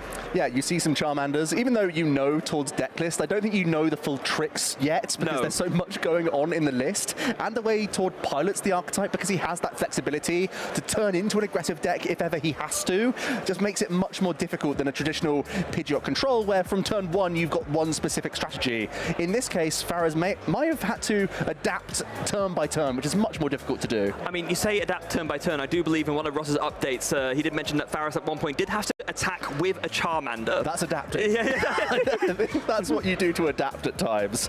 But yeah, fantastic to see Fares back in the top tables. The Sakum name is legendary among many players who have been around the game for a huge period of time, and in the UK, special to all of us, I think. Absolutely. They're a fantastic family and grew the community, helped grow the community back in the day, and were such great characters to see. So I love seeing Fares in the top end of competition. For Tord, though, it's just another day at the office, getting through that top 8 game, working his way to top 4, and now has a new challenge in Hermanni, playing a Paradox Lost Box. Yeah, that's going to be a very fascinating matchup because, of course, a Paradox Lost Box, but against a not just Charizard, but Charizard with these controlling aspects. What avenue do you think Tord is going to take going into that matchup? It's interesting because you have the likes of Luxray V, which can certainly be handy at maybe Fang sniping away some key resources. Also, the area supporter can be very good against the Lost Zone players. You can get rid of those Mirage Gates, you can get rid of Super Rods, so it might be a mix and match. You might be taking prizes one moment, then turning on the brakes at another moment in time. If Hermanni's getting too far away in the prize race, you may just have to default back to plan B. So once again, it's difficult to discuss how it's going to go, because it all turns out based on tempo and how nice the established Pidgeot can get if it's under threats from any attackers from Hermanni. Because there's so many options for both sides in terms of attacking options and how quickly they can be burst onto the field, it's going to be a really tough one, and it's going to be all down to tempo and what positions both players find themselves in. Yeah, and I'm sure everyone at home would love to see that, but for now, whilst our players are getting ready, we do have the next round of our community prediction bracket for you. So we've had a few of these already. There's only 2 more left, and in this instance, we're going to be Chen Pao up against Lost Zone. Basically, the 2 standouts of this tournament and the previous one. Control's already made the final. That might be a sign of things to come if Azul is able to win in his side of the bracket. Chen Pao and Lost Zone are still in the field as well. Yes. So we've actually predicted via the community bracket the top 4 that we're actually having, which is insane. Yeah, I mean, that's good for you guys as well at home, the community right? know. They know something I don't, because they figured out our top 4 before we even knew it. Yeah, okay, so I've just gotten word that I'm going to be defending Chen Pao. Okay. So, get ready, get my Shivery Chill Breath, 3, 2, 1, and here we go. Chen Pao, we just saw what a dominating performance they had at Indianapolis. Out of nowhere, able to take the crown off of Charizard, which had been dominant in so many tournaments beforehand, now able to, take top 4 slots, and even now here, still in contention for top 8 in the hands of John Genn, and even in contention to win. You have the Shivery Chill to get energy, you have the Super Cold to attach energy with the Baxcalibur, you have the ability to power up Radiant Greninja, you can draw cards with Barrel and with the conceal cards on the Radiant Greninja. Freeze! That's enough, Freya. That's all the time you get with Chen Pao. Freeze fitting, actually. Yes, thank you. I had 30 seconds to think of it. Yeah. But I'm going to be the one defending Lost Zone Box, and I'm quite happy to be in this position, and I'm ready to go whenever, because it is 3 of our top 8 slots here, and it's making it already into top 4. Hermanni has a great chance to win this tournament, and some of the best pilots out in the field have chosen that Lost Box variant. So versatile. You'll have 1-hit KO potential, you have Iron Hands able to take out low hit point Pokemon. You just have so much versatility at your disposal. You have an early game engine. You can pressurize with Cramorant. Not many archetypes in format can deal with early Spit Innocently pressure, so you're getting onto the board quite quickly. You have great consistency on your own side with Radiant Greninja, with Lost Zone Box. You have Roxanne Disruption. Get lost. Yeah, fair. Yeah, I deserve it. I deserve it. Yeah. Good. Well, that's down to you, community, to figure out which deck is going to make it into the final. One last note, if I can jump in, Lost Zone Box has a much better time into control if it makes the final, so that's also something to bear in mind. Yeah, I guess it is, but it's not up to us. We made our arguments, so now it's up to you guys at home to vote. So, as always, only on twitch.tv can you vote. You can't vote on YouTube, so get along to Twitch whilst you can to get your votes in and decide which the two of us made the better argument, or if you want to ignore us, which one you just think is the winner, because, I mean, you know, you don't have to pay attention to us if you don't want to, I guess. Yeah, community vote aside, would you lean to play any of those archetypes for a big tournament? Oh, I mean, if I think about the two, I've never played Chempao to a big tournament, but I have played Lost Zone Box before, so I guess like naturally just because of that, I would lean towards Lost Box. You just beat your own argument. I know. Look, I've got to be honest, right? Like, it was a trap. I was saying it didn't matter for the vote, but it actually really does. Freya actually believes that Lost Zone Box is the best choice for her, which that's crazy. That's wild. It would be for me as well. I've been maining many Lost Box variants for a while, to be fair, but yeah, both great choices. And Chempao had a dominant display in the previous regional, and still has had a great run here. Not only John Eng, but also Reagan once again. One of the most consistent Chempao players over the last year or so. Constantly having great results with that deck. And I love seeing that archetype in action as well, because it's so intricate with its sequencing. You can see the cogs turning with our great players and maximizing not only the amount of draw, but the best way to finagle their outs in terms of thinning water energy, putting additional items into the mix, when to use Silene. These sorts of plays are so intricate with the with the Chempao deck. It's such a great one to watch as well. Yeah, these stage 2 archetypes, they always have so much more, not so much more going on for them, but you know, there's a lot more intricacies into how they sort of set up. And with the Lost Zone Toolbox deck, your intricacies are more, what attack do I pick? But with the stage 2 decks, the sequencing becomes so much more important, right? You still do have that versatility. You trade off a little bit of consistency for that power, but nowadays the stage 2 decks have so many good resources to set up consistently that it's a stark contrast to the formats of not too long ago. So turning our attention to this top 4 game that we have incoming, what do you think about the adaptation that Tord's gone for? Obviously it's doing well, but it's in his hands, so he can do well with basically anything. But what do you think? Is this Charizard mash with Pidgeot something that we need to keep track of? Does it overtake Charizard altogether? Because he kind of innovated Charizard in the first place, and then has now rewritten the rules and said that this is a new way to play the deck.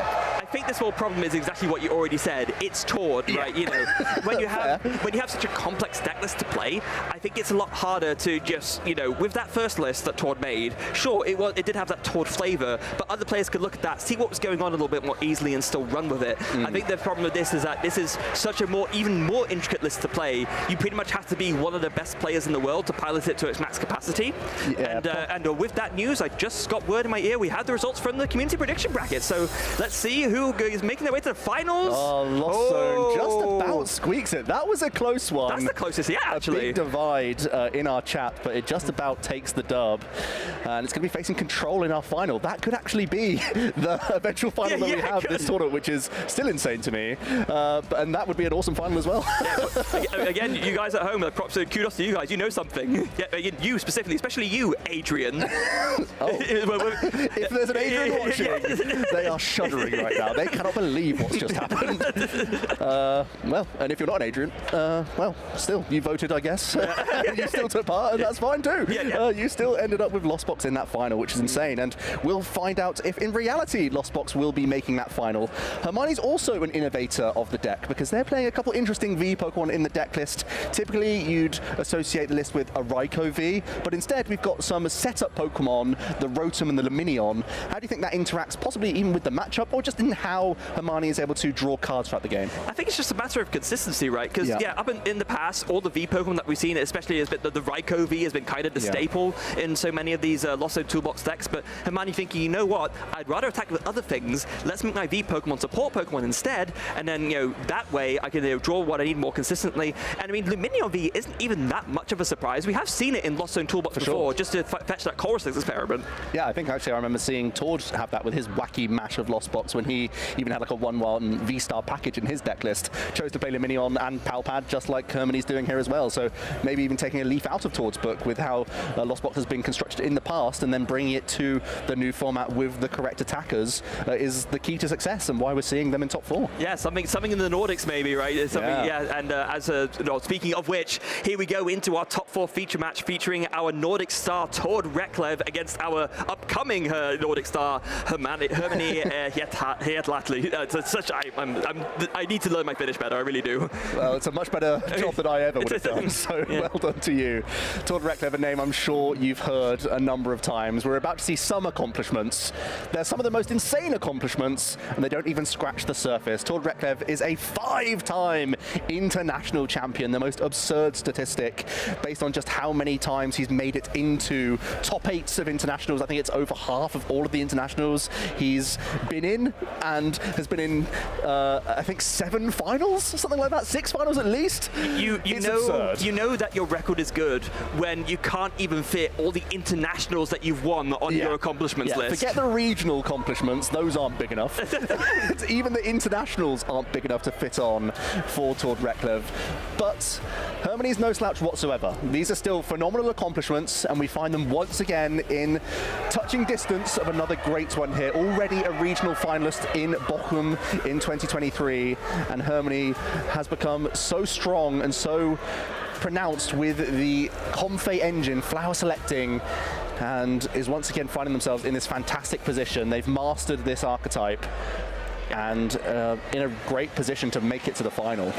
Once again, the name of the game is Pokemon. It's the trading card game. It's the regional championships. It's the top 4. One of these 2 players will advance to the finals and will have the chance to become the Stockholm Regional Champion. But it's all to play for here as these players start setting up. Not quite ready to go yet. It's going to be interesting to see. I mean, there's going to be, of course, the coin flip to decide who goes first. Could that be big? Maybe not as much in this matchup.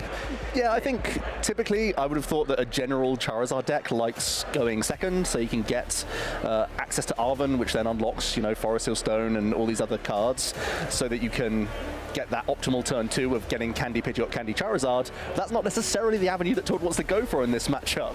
So perhaps it may be better to go first as Tord. I'm not too sure. I think he still probably opts second, but there is potential to then fall prey to early Greninja shenanigans if your bench isn't protected, because Tord isn't playing the traditional Manaphy that you'd expect in Charizard decks. So maybe goes first just to try and evolve up earlier before there can be any shenanigans taking out early Pidgeys and whatnot. Yeah, also a small clarification just to what's going on. Tord actually did split a sleeve just then. So they're just doing a quick little reset. Yeah, just doing a quick little reset there. You think you know how to shuffle at this point, to be honest with you.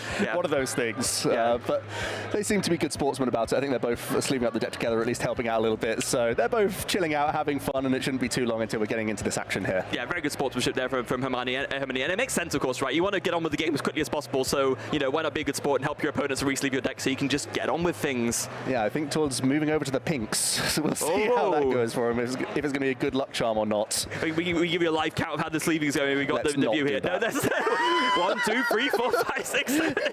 Only 44 more to go.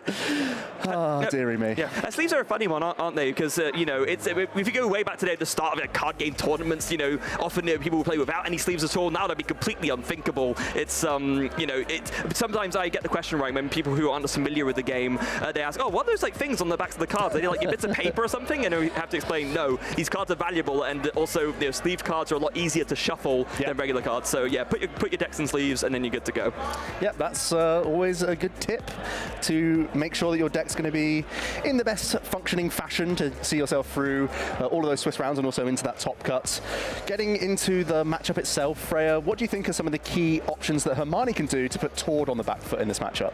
It is a tough one. I think that because there's this controlling package, you have to make sure that there isn't like a door open for, Tord to stall something in the active. So maybe you might be a little bit reticent to bench either of those support Pokemon, but it's tough because you need something to put the Forest Steelstone onto. So there's some weighing up to do there. Anyone can get back into the deck. Oh, that's true. Energy. Oh, that's an interesting debate. Yeah, with the Aqua return. So I imagine Luminion V then is going to be the sort of the V of choice. I'm thinking on the fly as well now. I don't know enough about Tord's deck. I'm seeing it for the first time, really. It's going to be a new paradigm for all of us, I think, safe to say. But I think we've seen the coin flip, and I think our players are finally able to shuffle, and we can get back to the table and into this top 4 game between Tord Reklev and Hermanni. Freya? Yeah. Hit the latte. That's great. I'm not getting close to that. No offense, Hermanni, if you're listening back. It's just tough for me. I mean, I have to brush tongue up. Twister. I was going to say I have to brush up on my Nordic languages and living in Denmark at all. But yeah, I mean, exactly. I'm giving you homework. Yeah, but Finnish is so disconnected from the rest of the languages. I think the closest language to Finnish is Hungarian. I think or something like that. Just the way the language evolved. But yeah, fascinating language still. There it is, the textbook Celebi plushie. We've seen it a number of times on stream because Tord's always there. But one of the cutest stories ever. It's knitted by his mum many years ago, and it's his lucky charm. And it's apparently a very, very lucky charm. I'd love to get my hands on that myself. Yeah, absolutely. And I mean, kind of a fitting Pokemon as well. I know Celebi is not exactly the luck Pokemon, but still, seen as a good spirit. So it makes a lot of sense that it's brought so much good fortune to Tord, faithfully by his side all this time. And gosh, but that plushie has held up very well over the years. Yeah, and Hermanni is kind of the modicum of focus right now, looking so ready to get into the action here, not phased by having to wait around for Tord to resleep whatsoever. And is probably also thinking about what they can do. I'm sure with Tord being the last to finish, Hermanni was watching over Tord's shoulder and having a look at what's in the deck list, what strategy he was employing in that top 8 match. Yeah, Hermanni channeling the Sisu finish spirit for sure there with his steely concentration. Look up that one at home if you don't know what it means. Yeah, it's gone way above my head. But it looks like our players are finally getting into the action here. We're seeing the opening hands. A Comfey lead is no bad thing for Hermanni. Didn't quite see what Tord had. Was it Mimikyu there? Yeah, I missed it as well. Cards. Let's see some prizes here. So we saw a phenomenal carousel of prizes in day 1 from Tord. Yeah. We had a 50-50 to take the right cards. What have you seen, Freya? I've seen some awkward stuff there. Rotom, the 2 Arven, a Hero's Cape as well. Yeah, Hero's Cape. Obviously, whenever you see an A-spec in those prize cards, that is an awkward situation. But we see the fist bump and lift off. Hermanni going to kick off the game here and has Comfey in the active up against Tord Reklev's Chi-Yu EX. Ooh, yeah, definitely not something you want to start with straight away. Something that you want to maybe finish up the game with. Very interesting that, in this deck, Chi-Yu can, of course, not only do the first attack to mill 2 cards, but could maybe make use of that second attack if you really wanted to. Yep, you got to do what you got to do. Yeah. And sometimes the Flame Surge can get into the action. Hermanni has a great start, able to Flower Select and then grab Buddy Buddy Poffin, and can already have a look at some crucial resources. We've seen Hermanni on stream a couple times, and they've always been diligent at doing this. You have a lot of important one-of Pokemon, as well as Hisuian Heavy Ball to track, and of course you play low counts of 4 different energy, I believe, in the deck list. So you've got to keep track of all of these resources throughout the entire game. Yeah, Dark, Water, Lightning, and Psychic colors of choice for Hermanni in this deck list, making sense with all the different choices. And yeah, going to take a very quick, a very considered and careful look at the deck. You've got the time to do it in top 8. Why not in top 4? You've got the additional time to scour through and make sure you're having a good look here at all the resources. Even the item cards are important to track, especially with Tord having access to Eri and being able to get rid of these at certain points in games. It's really important to know that you haven't just prized one and are banking on that to be part of your late game win condition. Yeah, you absolutely are. Now a very careful look here, just going to be absolutely sure of what is available. As we do know in the prizes currently, it is that Lost Vacuum, a couple of energy, a Counter Catcher, a Comfey, and a Nest Ball. Nothing really too detrimental, actually, from Hermanni's side. It's going to be an intricate decision throughout the game here for how aggressive Hermanni wants to play, because every time you're playing these switch cards and switches for tempo and ramping your Lost Zone, this is obviously helpful and putting pressure on Tord, but also with the amount of trapping strategies that Tord has in his back pocket, even without all these Snorlax and whatnot, maybe he can just trap things just by virtue of bossing up certain Pokemon and this, that, and the other.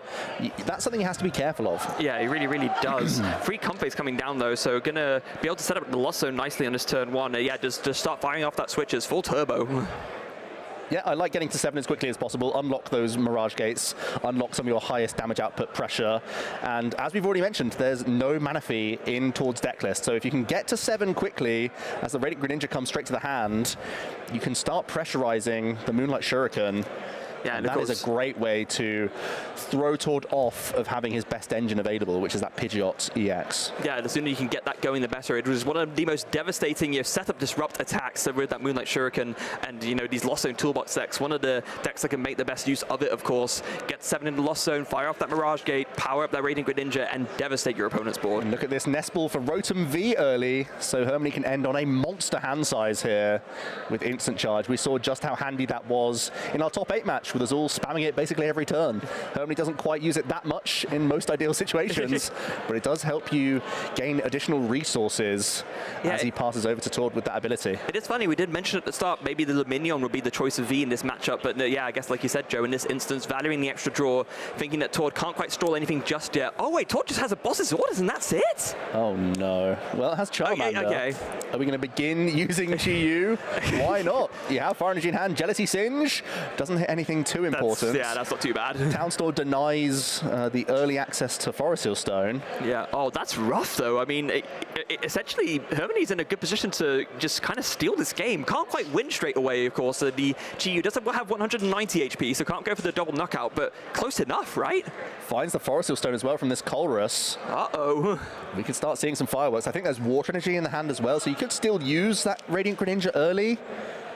If you can get to 7, I believe there's also the Lost Vacuum in hand as well. There is. Oh. I think there's quite an easy route to 7 cards in the Lost Zone here. There's Prime Catcher already in the hand also. Wow. Some additional switching cards. Yeah, Lost Vacuum, so great, not just for, of course, getting rid of tools, but just the fact that you can essentially use it to turbo your way into 7, and that's exactly what Hermanni needs in this instance to capitalize on the slow start that Tord has had. Going to be a quick switch by the looks of things from Hermanni. Get this Rotom out of harm's way and send a Comfey up, because we still need to get to 7 cards if we are going to unlock these Mirage Gates. Should be pretty easy with this 1 flower selecting, and then possibly the Lost Vacuum plus Forest Hill Stone combination later in the turn. Yeah, there's Luminion plus a Stadium, it looked like. Yeah, it was that Pokestop. So with that, definitely has an easy target to, Lost Vacuum yourself to 7 in the Lost Zone. You could keep gaining resources with a Pokestop if you wish. Although, I guess if you play the Pokestop, you do risk giving your opponent an opening as well. So maybe, That's true. Yeah, so might want to hold off on it for now. But you're going to vacuum it, right? Yeah, you vacuum it, and that's fine, yeah. There's going to be Forest Hill Stone. This is also another way that you could activate Lost Vacuum to get you +2 cards in the Lost Zone, and in the process you can find any 1 card you like. Yeah, so I guess in this instance though, because if you want to get more resources from the Pokestop, you may as well, as you mentioned, vacuum the Pokestop, right? Play that to get the resources, deny Tord from using it, and then just really have the means to piece together the win next turn, because Tord's hand is atrocious. I mean, all I saw was Palpads. I didn't see what else was in there. There was a Mimikyu, which you can bench just to not lose, but then if you go Moonlight Shuriken, 180 on the Chi-Yu, KO the Charmander, another Moonlight Shuriken wins the game. Yep. Wow, so Tord's in top deck mode from the off. Okay. It's going to be the Lost Vacuum, getting rid of Palpad. Probably not going to slap down the Pokestop in that instance then, I imagine. Yeah, most likely just going to hold on to this, and it's as we're expecting. The Radiant Greninja is going to get into the action so quickly here. Hermanni off to an amazing start. Yeah. Just want to draw quick attention whilst this is going on. Ross just has come in with a report. Azul hit a 5-card Misfortune Sisters against his opponent in top 4. These are great updates from Ross. This is great to hear. That's got to hurt. That's got to sting for John. Yeah. John's going to be reeling right now, I'm sure, justifiably so. Speaking of stinging, Tord's in a tough spot. Really hasn't had much to do as Hermanni is running away with game 1. Yeah. Thanks to an amazing Mirage Gate plus turn attachment combination. Rescue, emergency board in hand as well to retreat this Comfey. And yeah, just going to be Moonlight Shuriken, leaving Tord 10 HP away from losing the game. My goodness. This is maximum pressure that you can exert right now from Hermanni. Moonlight Shuriken, what does Tord find after this? Is there any way to carry on in this game? He's a very big top deck here. It's going to be Moonlight Shuriken, 180 damage KO. What's the draw? Was that Roseanne's back up. It's nothing. No, that's it. You can bench. Well, you need to reload the energy in Mirage Gate from Hermanni, so it's not like guaranteed over. Oh, and you have the penny. Okay, yeah, all right. So it's not over, but. Oof. It's not it. No, it's not it. It's pretty bad. It's close enough, right? It's going to be a pass. Oh. Yeah, so now I guess, there is the slight complication if you need to reload the energy, right? I guess in this instance, you don't even bother using the Prime Catcher. You're happy to just go 90-90 because then next turn you can still win by finishing off the Chi-Yu, right? Well, there's Roaring Moon and Prime Catcher and Darkness Energy in hand, so you could just, rather than using Greninja this turn, you could Roaring Moon KO the Chi-Yu. Yeah, I don't hate it. Powering up Roaring Moon makes a lot of sense because it then threatens Pidgeot for later and Charizard for later if there is a late game. Yeah, and not only that, but Frenzy Gouging does go through Mimikyu's ability. That's so also true. Yeah, so worst comes to worst, you can just, use the one-hit KO button and deal with the Hermanni Mimikyu. is spoiled for choice right now. The energy are going to get reloaded via the Super Rod, and I believe there's another Mirage Gate in hand. Yeah, so, okay, in this instance, just going to, not going to bother with the Roaring Moon, leaving it on the field for later, but, just going to go for the second Moonlight Shuriken. I think we are going Roaring Moon. I think we're going to be spending... Yeah, here we go. Oh, yeah, you're right. Getting into the mix. Makes sense. You're still threatening that Mimikyu next turn. And the Pokestop in hand, so you can just Pokestop, so you don't have the Frenzy Gouge. Yeah, exactly. Yeah. Prime Catcher, Calamity Storm, KO the Chi-Yu, and then Tord is still left with basically nothing. This has been such a flawless opener from Hermanni, and I think you have to give credit to the Rotom. That's helped in accumulating these resources. Yeah, it really has. Just not skip a beat. I wonder, is Hermanni even going to not bother with the Pokestop? I mean, surely you may as well, right? The only fear would be Eerie. Oh, no, I guess it's going to be discarded, so that's why we're not seeing a spin of the stop. Yep. It's just Mimikyu and another top deck for Tord Reklev. Let's see what it is. Hisuian Heavy Ball? Hisuian Heavy. You can... There's a Rotom in there. You can get a Rotom. Tord hanging on by the edge of his seat just about. Oh, this is rough. I guess you could draw some cards now, but I guess now it's just a matter of you're so far behind in prizes, right? There's just no way to disrupt Hermanni enough at this point. I wouldn't say no way, but, you're pretty behind. I mean, it is Tord we're talking about, so he does somehow manage to find a way in many situations like this in the past. So yeah, it isn't over until it's over. With Prime Catcher played, the Rotom can be safe on the bench for a turn. It's not going to get picked off. Yeah, is there no other card to bring something up for Hermanni? It's just Counter Catcher, yeah. Right, okay. I see a Roseanne's backup. Supporter cards that you don't see all that often. It gets back a Pokemon from the discard pile, a tool, a stadium, and an energy card, and shuffles them back into the deck. I mean, there's a way to get back Hero's Cape, right? Very, very strong. That's one of the big hits, yeah, no doubt. Sometimes TM Devolution could be a big hit to bring back. Things like Mist Energy for the right matchup can be huge. Palpad as well coming in to put the one penny back into the deck. Like, Tord just needs to find things to help him stay in the game right now. So yeah, any chance to hit an out to stay alive is exactly what he's digging for. That's the situation we're in. Tord is back against the wall in this first game. Hermanni is putting on so much pressure. Finally, Tord can draw more than one card a turn, though, at the very least. Yeah, instant charge, very much coming in clutch here. So really clutch find off the Hisuian Heavy Ball. Going to put fire on as well. Yeah. You're expecting this Mimikyu to get KO'd, so you can move this Rotom out next turn. It does fine. Oh, okay. It's a Counter Catcher, a Luxray V, and was that a Lost Vacuum, I believe? No time wasted for Hermanni. Grabbing their own damage counters for themselves because they're going to Frenzied Gouge through this Mimikyu, going down to just 2 prize cards remaining. Yeah, and what does Tord find here? It's another Fire Energy. It's not nothing, but I don't think it's enough at this point. It's pretty woeful. Yeah. It's pretty bad. It's going to be a concession in this first game. Tord with a really wonky opener. Not much consistency whatsoever. Hermanni, though, really put on as much pressure as he possibly could in that first game, and it really paid off. Yeah, Tord, I think, did just about the best he could with the atrocious start that he had, and credit where credit is due there, but Hermanni as well, capitalizing on that horrible start that Tord had, closing all the doors to steal that game one.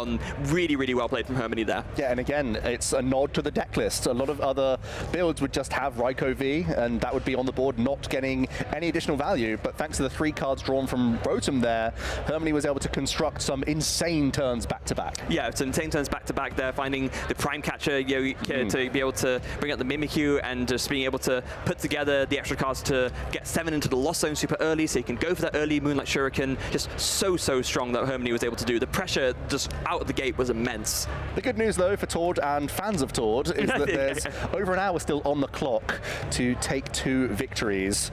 So won't be phased by this. He's been in stickier situations before and found a way out of it. Yeah, also I already see a better hand this time. I mean, he started with a Cleffer, so yeah, that's already a way better start than last time for sure. Let's see some prize cards. Oh, Rotom and Hero Escape at the prizes Hero Escape again. Oh man, it's rough. Yes. The Rotom's a one of in Tord's list, but at least has Cleffer as that other fallback option. Hermanni is going to be going first, and once again has a opening Buddy Poffin to begin grabbing some Comfey and selecting some flowers. Yeah, it's very important to know that in this game, it's much more likely that we kind of see what the interplay is going to be like. In the game one, we didn't really get to see much of that. You know, Tord just kind of had a horrible start and was just trying to use these small margins to keep himself in it. But I think here we're going to see a bit more interesting of the interplay between how these two decks interact. Yeah, I still don't know how the matchup goes. I'm none the wiser. Game one was chaos. You can figure it out with us at home. I'm still trying to piece it all together myself. As Hermanni's going to do that diligent deck check. You have so much time in these Top Cut games to look through all of these resources. Going to check those rods, those Mirage Gates, also the good old Prime Catcher, because these are all targets that Tord may look to eerie at some point. So making sure you keep track of all of those makes a lot of sense here. Also, if you've spotted that Luminion, making sure that you have access to the Hisuian Heavy Ball also makes a ton of sense. A few interesting one-offs in the deck list, the likes of Palpad, also can be important to keep track of. It's definitely one of the most interesting Lost Zone Toolbox decks I've seen in a long time, just with all the different choices, and especially like we talked about at the beginning with the choice of like the support Pokemon V rather than the attacking ones. The Rotom V is such a cool innovation. Yeah, wasn't one I was expecting whatsoever. Sometimes you just rely on Raikou to be an additional lightning-style attacker, but just drawing 3 additional cards in a format where there's not many archetypes that actually run Iono, it's absolutely. such a strong choice. It really is. So there it is. Buddy Poffin played for the 2 Comfey. Nestball coming in as well. Maybe, I was going to say, could find that Rotom V straight away, but no, does go for that Radiant Greninja first. Yeah, the Rotom is in Hermanni's deck right now, not in Tord's. That's another Nestball though, so it could still find its way onto the board. Yes. There's a number of basic energy in Hermanni's hands, so can pay retreat into Comfey, in addition to using concealed cards this turn. Yeah, it's not bad, right? We saw how the 3 cards from the instant charge were so vital to setting up a really devastating turn 2 for Hermanni. Right. It could just happen again. Absolutely could. Hermanni's doing everything to get themselves in the best position possible and grow that hand size. Tord, though, we've already seen there's a slightly better hand on his end at the very least. I saw Iono, and we have a Cleffer start this time around, so at least end the turn on a number of cards. I guess so, although if Tord doesn't find any other basics, we could see the game end very early with another Moonlight Shuriken. That Iono is going to be very crucial. It's a really big point for Air because, again, with no Mana Fee protection, there's only maximum 2 copies of Charmander and 2 copies of Pidgey in the list. So if Hermanni gets enough cards in the Lost Zone this turn, they can start putting that pressure on with Moonlight Shuriken all over again. Yep, so here it is. Retreat, Flower Selecting, the first one of this game, finds a switch card, and oh, what was that other card in the hand? Mirage Gate? Oh, it might. Must have been. If you're getting rid of switch card, yeah, it's Mirage Gate. Yeah, and okay, here's the thing. With this situation, even though you only got 1 in the Lost Zone, with the combination of Chorus's Experiment and Lost Vacuum, you can still get to 7 next turn. It really is. That's all you need. It looks not that impressive, but it's enough, especially when Hermanni plays 2 copies of that Lost Vacuum. That 7 is very much on the table. It is. Oh, there's an Ultra Ball from Tord as he starts off his turn. Definitely going to want to play that to get another basic down, maybe one that's big enough to withstand a Moonlight Shuriken, but also thinking I want to get a Charmander down. Actually, going to go. Is that going to be straight for the Luxray? Yeah, there's double turbo in hand, and Cleffer does have free retreats. Oh. So you could go Iono into Fang Snipe and start trying to take out resources immediately. Yeah, I like the play. It's one of your tankiest Pokemon, like you said, Freya. That's part of the combination you're looking for. You could try and get an early call for family with Pidgey as well. That's another play you could look to do. Yeah, I guess that's the difference with this style of Charizard, right? You don't necessarily have to, turbo focus in on getting the Charmander set up straight away. You can just take a control approach here, put down this Luxray, maybe snipe a few resources and wait for the later until you attack with the Charizard. I think it makes sense when there's just the 1 copy of Double Turbo in the list and it just happens to be in this opening hand. You're going to see a fresh 6 from Iono anyway. You've just seen Hermanni draw a bunch of cards on turn 1. Let's immediately throw those back to the bottom of the deck. And with the Iono, there's no way to sort of play around, right, a Fang Snipe in this instance. The Iono's going to get played, the Double Turbo's attached, and whatever Hermanni draws is going to be vulnerable to that Fang Snipe there from the Luxray V. So all the hard work Hermanni did on turn 1, undone by an early Iono. And let's see if Tord can get any additional basics into play.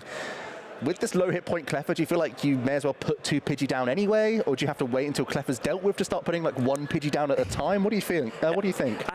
It is a tough one, because if you put 2 Pidgey down, you're just going to target the 2 Pidgey, right, and then you just leave the Cleffer out. So it doesn't make too much of a difference in that regard. I think the main thing you're worried about here is just what Tord can snipe out your hand with his Luxray. There's also not anything you can do about it either. Yeah, Tord having to look at his ace spec in the prizes right now. Also a Bravery Charm in there. Yeah, those are some awkward prizes. Yeah. Was able to get the Rotom out at least, though. Yeah, that's nice. Maybe you retreat into Luxray and still use Rotom instead of just leaving that little vulnerable Cleffer in the active position. That's also a possibility. Yeah, there is a Charmander there in the hand as well, so could put that down, but then, of course, that would enable a pretty devastating Moonlight Shuriken, so going to leave it in the hand for now, maybe, or thinking about it. It has put it to the side of the hand there. Maybe you think, with the Fang Snipe, it's unlikely that Hermanni hits this? Yeah, I think especially with Fang Snipe, you're right. It's going to make it a little bit more tricky. Yeah, especially with the hand like that. Oh my goodness. Some great resources to hit. I think if you're terrified of Shuriken, you take out the Vacuum here. It is any trainer that can discard, right? Yeah. Oh, you can get rid of the chorus, of course. Yeah. That's much better. I'm so focused on Eri. Yeah, I mean, this is even better, of course, because, Eri can get rid of items, but Fang Snipe can get rid of any trainer. So, take out the one thing that you can't get with the Eri. Although if Tord was thinking it was just 1 copy of Vacuum, there's still justification for that, I suppose. Yeah, I'm reaching a little bit. I'm going to be honest, it's a chorus, for goodness sake. So gonna have to find another one off of this concealed cards. 2 cards drawn. No Chorus Experiment, but does see a Mirage Gate and a Switch, so could maybe go for some Flower Selecting, try to dig a bit further. Yeah, so many cards you can still see thanks to the abilities that are already on board. Even with your supporter taken away from you, you can still make something come together. You've already got Cramorants on board as well. I think this was a tricky choice. The Switch card having to get discarded versus a Super Rod, I think it was. Yeah, understandably want to keep that, especially against Control. You need to be able to get those resources back. There's a emergency board as well, bringing into the active the other Comfey. Flower Selecting number 2. What does Hermanni find? Eventually. Still a couple of switches already in the hand. There's Forest Seal Stone. Oh, that's huge. Gets rid of that second lost Vacuum. Can we get to 7 now, actually? We could Forest Seal Stone, possibly find. Well, I don't think we can get Greninja live. But we could use Roaring Moon, perhaps. But I mean, we can get to 7, because of the combination of Vacuum Chorus, right? Yeah, with Colress as well. Yeah. That's certainly going to be the choice from Forest Seal Stone. I was thinking if you can guarantee it just with a 1-card piece like Mirage Gate or something like that. I mean, there's 1 Mirage Gate in hand, right, from what we can see. We still need the Colress, obviously, to be played to get to 7, so that's still a critical piece. Yeah, and I think depending on what you find off this Colress, that's going to determine the line you take, because if you can just do a Moonlight Shuriken and take out the Cleffer and the Charmander here, I don't think you care too much about what gets Fang Sniped next. No, you're right. That's true. So another potentially huge turn here for Hermanni. Yeah, and we know one of the pieces is in hand already. With the choice of using the escape board, there is a switch cart ready to go in hand to bring the Greninja active. So it's just whether you can find the pieces to get this Moonlight Shuriken powered up. So here it is, Chorus's Experiment. What does Hermanni find? It's going to be a very big 5 cards here. We're looking for Mirage Gates. Basic Water Energy would be huge. Oh, that's a basic Water. Oh, Water and Mirage Gates. He just has it all. Once again, turn 2 Moonlight Shuriken. From 1 to 7 in a turn. Hermanni not missing a single beat here, and if you're Tord, you've got to be feeling like, what can I do against this? You are under so much pressure once again. Your board is far from ideal, left with just a Luxray V. And actually, not only that, important to mention as well, there was a Water Energy discarded earlier, but Hermanni took the Super Rod off of the first Flower Selecting, so you can guarantee that the energy's in the deck. Such a heads-up play. There it is, 7 in the Lost Zone. And I mean, you got a Super Rod first, right? Just to make sure. Oh no, I mean, I guess he's confident there's another Water in the deck. Must be aware of their prize cards. I mean, they took a long time looking through. Yeah, so there's no misstep here. Yeah, no, there is no water prize. So we can see it. Hermanni can see it. Yeah, there it is. Water plus, is that? Oh, it must be dark, I guess. Yeah, it looks like a dark energy to me. Yep. Playing lots of various hollow energy cards might help the prize checking. We know that's something that our players like to do here. Various artworks of Pokemon. Yeah, the foil effects sometimes make the cards look bluer than they actually are. So sometimes it's a little bit hard to tell the difference. Yeah, no, we can just see here that as a dark and a water. We know that the other water's in hand. So yeah, pretty much a perfect Chorus's Experiment, to be honest. My goodness. This is just the dream scenario. You've caught Tord Reklev in a bad position 2 times in a row, and you've taken maximum punishment with Radiant Greninja back to back. 2 prizes up for Hermanni. Tord once again in top deck mode. He has Arven, can start re-establishing some semblance of a board. Yeah, but what is it? It's Arven, Rotom, and a bunch of fire energy. Yeah, that's really bad.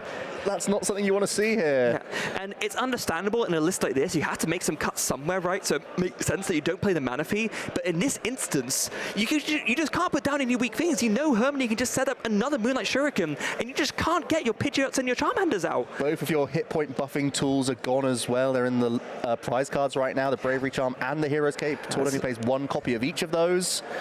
So it's going to be Arven for no tool card whatsoever. Yeah. Okay, there is one thing going in Tord's favor.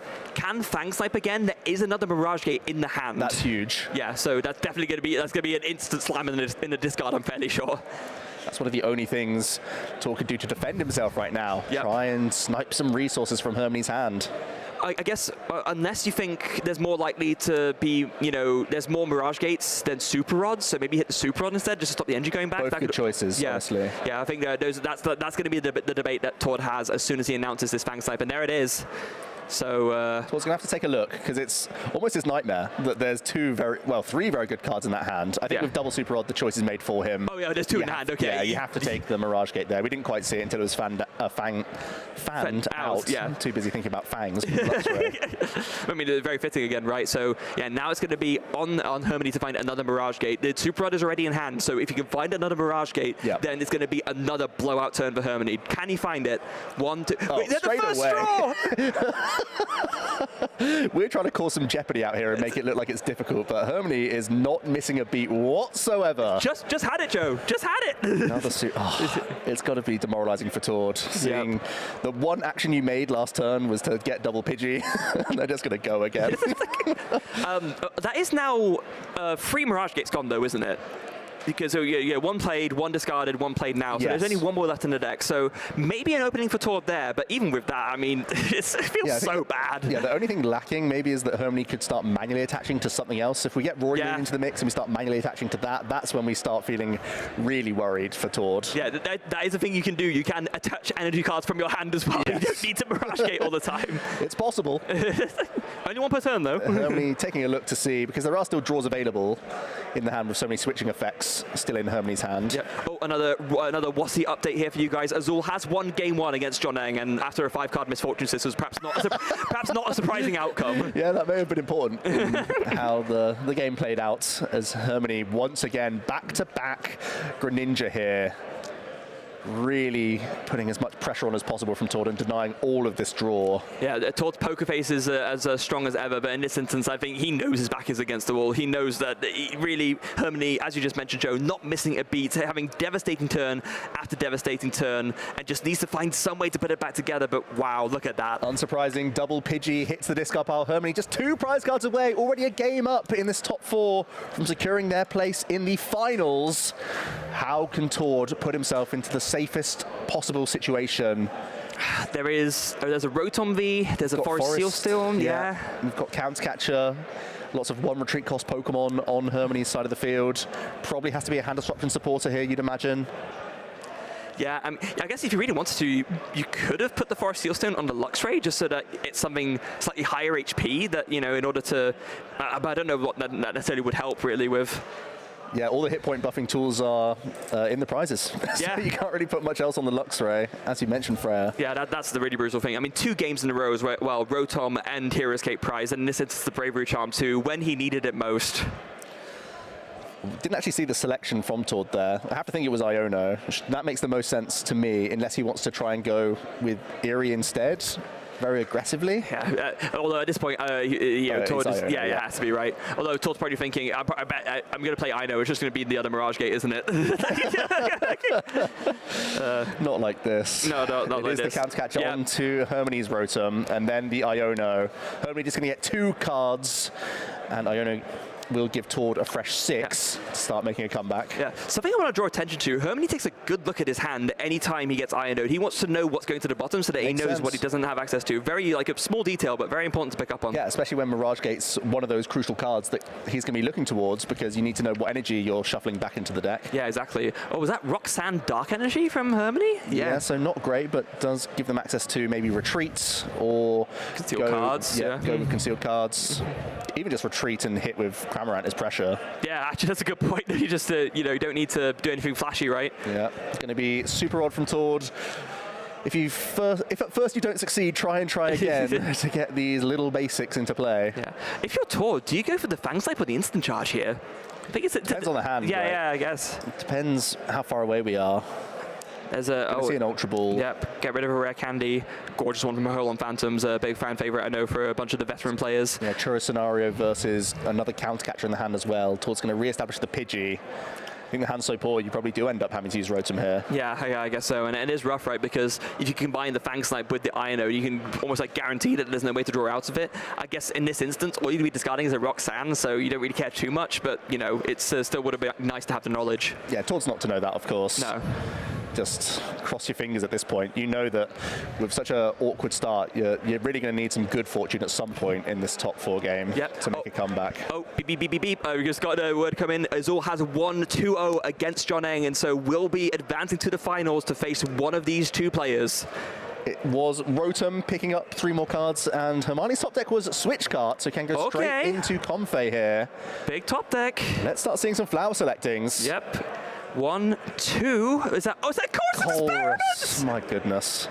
It's been all Hermanni this game. It's absolutely crazy.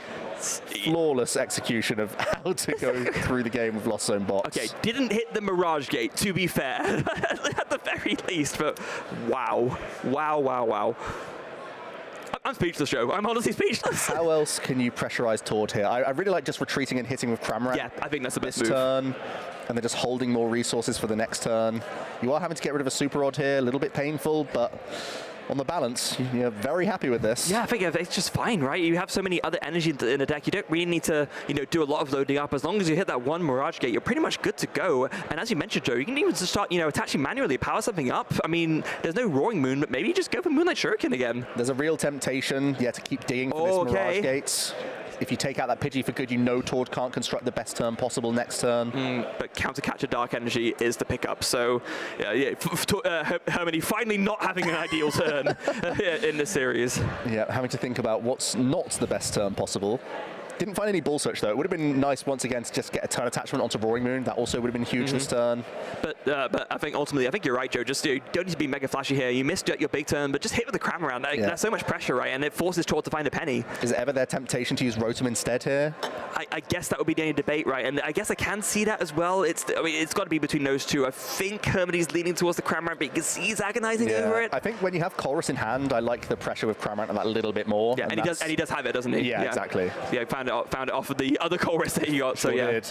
As you pass over to Tord, what can he do to put himself in a better situation? The 3 cards from Rotom did get the Ultra Ball candy combination, so he can get Pidgeot EX finally into play. At long last. Wow. It took a while, but we got there. It's been a journey to get this one Pidgeot. To put it lightly, but we got there. So Ultra Ball discards Roseanne's backup and Buddy Puffin, finds the Pidgeot. The rare candy is ready to go in hand, and we're finally going to see a stage 2 come out in this game. What a relief for Tord to finally get something going this time around. Now has the option maybe just to undo the damage on this Luxray. Maybe just a Penny is good enough this turn. Penny up the Luxray, go into the free retreating Pidgeot, get back into Fang Snipe perhaps is your best play. I like it. It's especially... You can counter catch as well. I wonder, though, I mean, what do you discard from Hermanni's hand here? There are a few good resources, but nothing game-winning in there as it currently stands. Oh, wait, the Chorus back. Yeah. No, what am I saying? Probably still Chorus. Good bit of cardboard, that, innit? Yeah, sure is. The build around of the Lost Zone deck is that the first thing you put on the deck list is 4 copies of Collins's Experiment. Yeah, and then maybe Aluminium be for good measure to search it, even though that might be the only supporter you play in some of these variants. So it did indeed go for Penny for the sort of turn reset. And if you can combine Counter Catcher as well here, maybe Tord has to just still hope that he can hold this counter catcher for later for more value. That might be a debate. Yeah, because there's nothing that great to counter catcher up here. Like Rotom, one retreat cost Pokemon, yeah. There it is. He's certainly seeing the penny into the free retreating Pidgeots. Yeah, that's no doubt about that at the very least. And we are going to see the Fang Snipe as well. I think there's no question about that. There's no way that you're getting more value out of. Oh, hold on a second. Are we going to see? You can start taking out some threats instead. Going to go for the Comfey here with the rescue boards. So taking away the pivot option, really. Yeah, certainly an interesting choice. You know that you're going to need more hand disruptors if you're going to make this comeback. But now that does mean that Hermanni gets to keep his Chorus experiment, so he's going to fire that off straight away.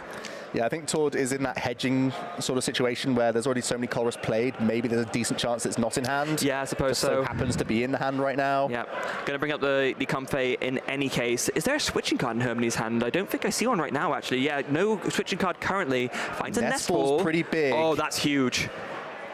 That's certainly a absolutely piece huge. Because Tord's obviously worried that Hermanni's only 2 prize cards away from winning the game. So any 2 prizes that was in the active could be immediately KO'd via Roaring Moon EX. Yeah, I guess that's the exact problem there. So yeah, the Luxray too much of a risk in that instance. Prime Catcher is Roaring Moon finding its way into play. Yeah, and Prime Hermanni Catcher looking for Prime Catcher and looking for the last Mirage Gate. That would close the game this turn. Yep, the energy's already in hand, so just attachment plus a Mirage Gate will get the job done. The Super Rod's there as well to put energy back into the deck. Yeah. These are the combo pieces we need to construct here. Not sure if Hermanni has Darkness Energy already in hand. I think there's, I think there's some energy. Yeah, I do believe there is. So we're slowly edging closer towards taking out at least a pivot and forcing more actions, but it's going to be a big Chorus once again. We've said it a few times this game. Actually, was that? No, I think I was wrong. It's not a Dark, it's a Psychic Energy. Psychic, yeah. But conceal cards, though. Yep. That can come there's in. also a Darkness Energy. So is that? So many options. So you just do both. Get Conceal cards to Psychic away, and then maybe you could Chorus first. You know you're always using Chorus. Yeah. But you also know you're always using Radiant Greninja, so I like just seeing the 2 first here. Yeah. Switch plus Sableye. Switch is a nice piece. Means you you can at least keep pressurizing this turn, even if you don't find the Prime Catcher. But here's the big 5. Chorus Experiments. 5 cards. There it is. There's the Prime Catcher. We're just lacking Mirage Gate at this stage. So close to locking up this game 2. Edging closer. Hermanni just has to make sure they don't take a misstep here. Do you not want to keep the Buddy Puffin to get another Comfey? You need that last board space open, don't you? No, you don't. It's already down, It's already down. But it's just based on how many switching cards are still remaining as well. I guess so. With the cart also finding its way into the Lost Zone now. Oh, wait, was picked up regardless, so it's that's the same better. situation. Yeah, so well, not better, but it's the same. You can just thin one more out of the deck. There it is, Nest Ball. There it is. Oh, it's right at the bottom of the deck as well. How many cards are we looking at? Is it 6 cards remaining in the deck for a couple flower selectings to get there? Obviously, a cool thing about Prime Catcher is that you can throw a different Pokemon into the active and still move a Comfey afterwards. Gets you an extra dip. Great synergy within the list. The odds are very much with Hermanni here. It's going to be first flower selecting. Oh, wait. Pokestop might be the guarantee, actually. Yeah, that's it.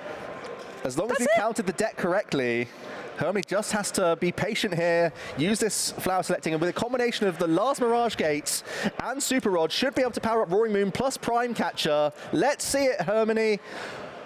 Slam that Pokestop, spin it. Going to get the last 2 cards in the deck, including that Mirage Gate. And here we go, Super Rodding back in the energy, and Hermanni is doing everything required to get the game. Soda Palpad. Not going to be important, but these are the energy required.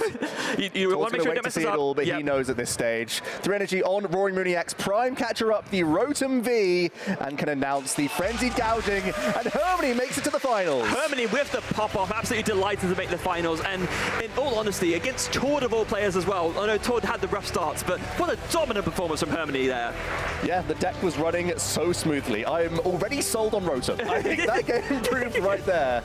We've seen Hermanni a few times on this stream, and they've been constructing some crazy combinations. This isn't the first time we've seen Greninja pop-offs early from this list, and that's down to the way the build has been constructed, with the double Lost Vacuum helping you get to 7, even with just 1 use of Comfey on turn 1. 1. Still, Hermanni was able to get the dream of Greninja on turn 2. This feels like cycling all the way back. I mean, I'm feeling like a full circle all the way back to the start of the Lost Zone era, where we saw like, these turbo lists with multiple Lost Vacuum just to get to 7 early on. And we are seeing why those early builds did that. And it's been like a little bit, not in that direction for a while, but Hermanni's saying, no, you know what? Those guys were onto something earlier on. Yeah, I think it was Alberto Conti, one of the first ones I was starting to take note of, who created the sort of turbo list with the sort of 3 or 4 copies of Lost Vacuum even, just to have those crazy early game board states. At the time, it was Dragonite V, as well as Greninja, sometimes getting other Pokemon into the mix. But here, with no protection of Manaphy, Tord was very vulnerable to those early pressure plays, and Hermanni identified that immediately and pounced in game 1 and 2. Yeah, Radiant Greninja, the absolute star of that show, just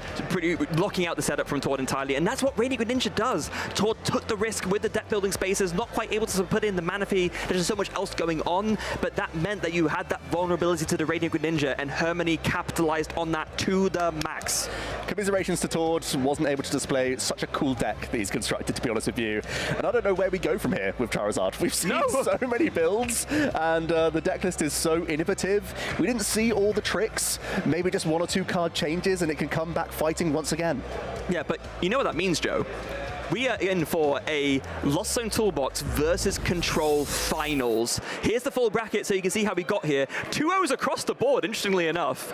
Yeah, don't always see that.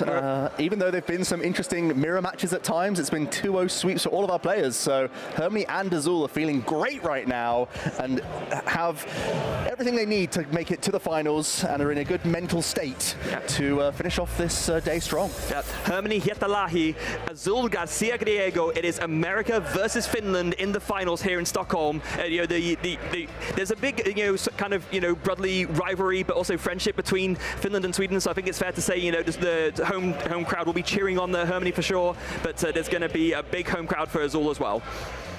Yeah, I can't wait, to be honest with you. But we are going to have to take a break now so that our players can have a break before we get into the finals. So don't go anywhere. We're going to get into that incredible finals very soon.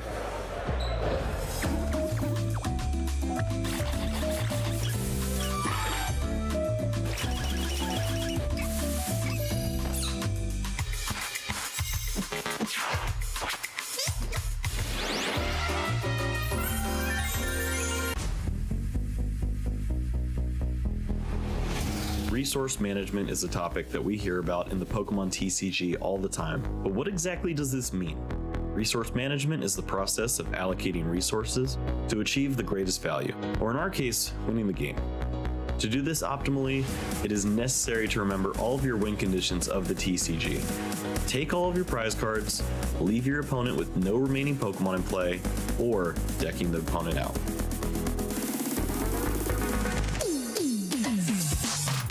A player's main objective should be to use their cards optimally toward the best winning line each turn. One of my favorite E-Block decks to showcase the strength of resource management is Lost Box. With countless micro decisions to make in the opening turns and a lot of information to digest, we often find players can lose the game with the decision made in the first few turns. So how do you avoid this?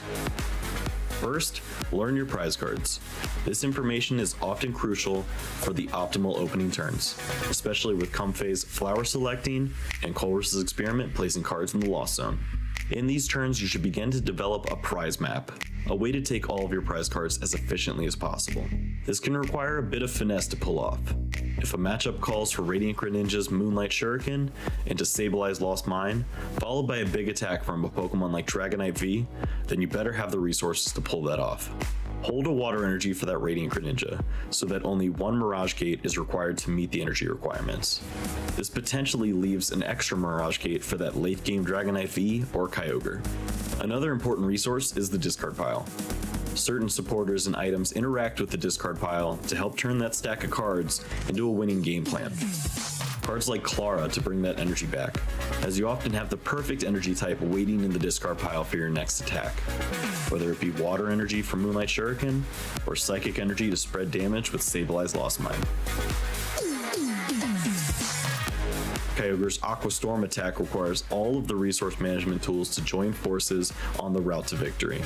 In a beautiful combination that often includes emptying your own deck of cards, refilling with many energies, accelerating energies for the attack cost, and of course a clear prize map, Aqua Storm is nearing the apex of resource management. Let's take a look at how some of the best in the world use resource management skills to blaze a path to victory. In the top 4 of the 2023 European International Championships, Pablo Meza faced off against Tord Reklev in a battle for the ages. Pablo brought Mew VMAX into a new matchup in Tord's Gardevoir EX deck. In a pivotal spot, Pablo had an opportunity to use a power tablet for 30 additional damage and preserve the hit points on his Mew VMAX. The casters also took notice. Well, he had the power tablet in hand previously. Pretty sure it wasn't played before the judge. No, I'm fairly sure it wasn't. Instead, Pablo used Judge and saved the item. The game ultimately reached a climax with Gardevoir EX versus Mew VMAX. With 290 hit points remaining, only one line of play could knock this Pokemon out. There's a second power tablet. And Ultra Ball, incredible. Oh, and multiple Ultra Ball. This hand is insane. Pablo goes all in, drawing as many cards as possible, and finally uses his V-Star ability that he held onto all game in order to find all 4 power tablet and take the knockout and Game 1 victory. Resource management is a vital pillar of successful gameplay. Working on these steps over time can help develop the skills to compete at the highest level. Thanks for watching, and hope to see you find the lines in future tournaments. I'm Nico Alabas and I play the Pokemon trading card game competitively. When I started playing the game, there was not really anything like an international level. There was the World Championships once per year and the German Championships once per year. And then once the season, or like once the game got more serious, once we got cash prizing international regional championships back in 2016, I decided to take the game more seriously because I was already among the best players in Germany. So I thought, well, okay, why not try to be one of the best players in Europe or even in the world? And so I decided to take the game more seriously and travel all around the world to play Pokemon TCG. The key to playing at a high level consistently is to just stay interested in the game, just keep playing the game. Sometimes there might be phases where you have to kind of force yourself to play the game because there's formats you might not enjoy as much, but having a lot of friends to playtest with and make the journeys to tournaments still a pleasant experience, even if the playing might not be like the primary reason, definitely helps with staying consistently in the game. And then if you just stay at a consistent level, stay at a high level and try to always play your best, you can be successful. Having a lot of friends in the game is one of the most important things because you're not going to travel all around the world or even attend tournaments if you're just going to be by yourself. So at some point you will find people, you might find them locally, you might find them internationally, but you're going to find friends and then you can experience the journey together. The one thing that makes the Pokemon community stand out compared to the other games is how welcoming the community is because, I mean, the game is designed for children, even though the majority of people are not kids anymore, but it also means that a lot of stuff is geared towards young people to be welcoming, to be, just an easy introduction to the game, so everyone can join and then at some point find people in the game, and once you get to know them you will experience the same. So my biggest accomplishment was winning the 2020 Oceania International Championships in the 2019-2020 season. Ever since then, or even before that, I've been striving to win the World Championship at some point. I think every top player has the same goal, so that's what I'm always going to be aiming for, but that doesn't mean that I'm not taking every other tournament seriously, so it's always going to be my goal to do as well as I can at as many tournaments as possible every single season. I think at first it's gonna feel surreal and you might not even experience all the feelings at some point, but then once you meet all of the people that are gonna be cheering for you in the finals and you realize, okay, what has actually just happened, then it's just gonna be excitement and relief as well because you finally accomplished that one thing that you've been aiming for.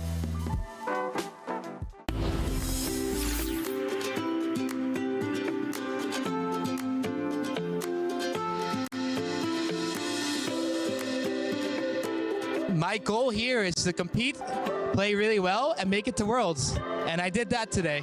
My favorite part is definitely traveling the world with my friends. We end up going to so many amazing places, and spending it with my best friends is an unreal experience. I tried at first to meet all of my friends. When I'm not playing, I'm just hanging out with friends, talking, how is your life going? I recently got into photography, and traveling to all these cities around the world is a great opportunity to take some photos. Like, there's plenty of things you can do at these events. You can play side events, you can just chat with your friends, seeing the stream. People organize meetup in the evening, so there's always stuff to do, so you're not gonna get bored easily. I think my other favorite part about these events, except playing of course, is just meeting all my friends I've known since 10 years almost, some of them. I love the community. I love talking to people, interacting with them.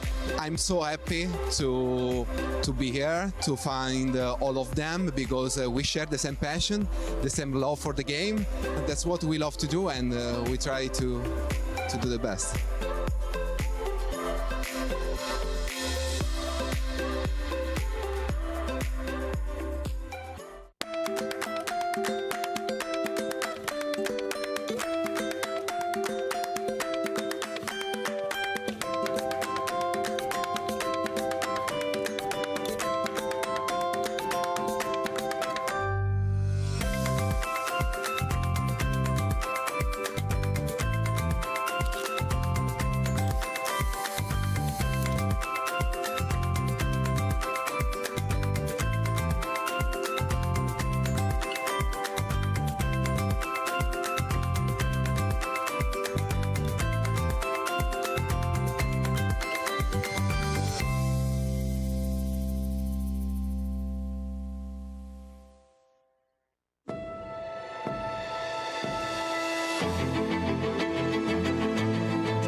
Welcome back, viewers. Now, I've managed to steal our two finalists for a little quick chat before the big showdown. We got Azul and Hermanni.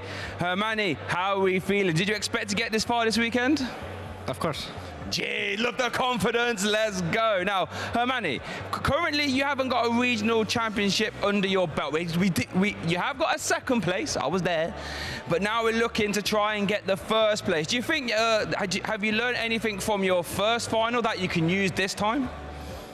No. I mean, that was just a really bad matchup for me. This should be pretty even.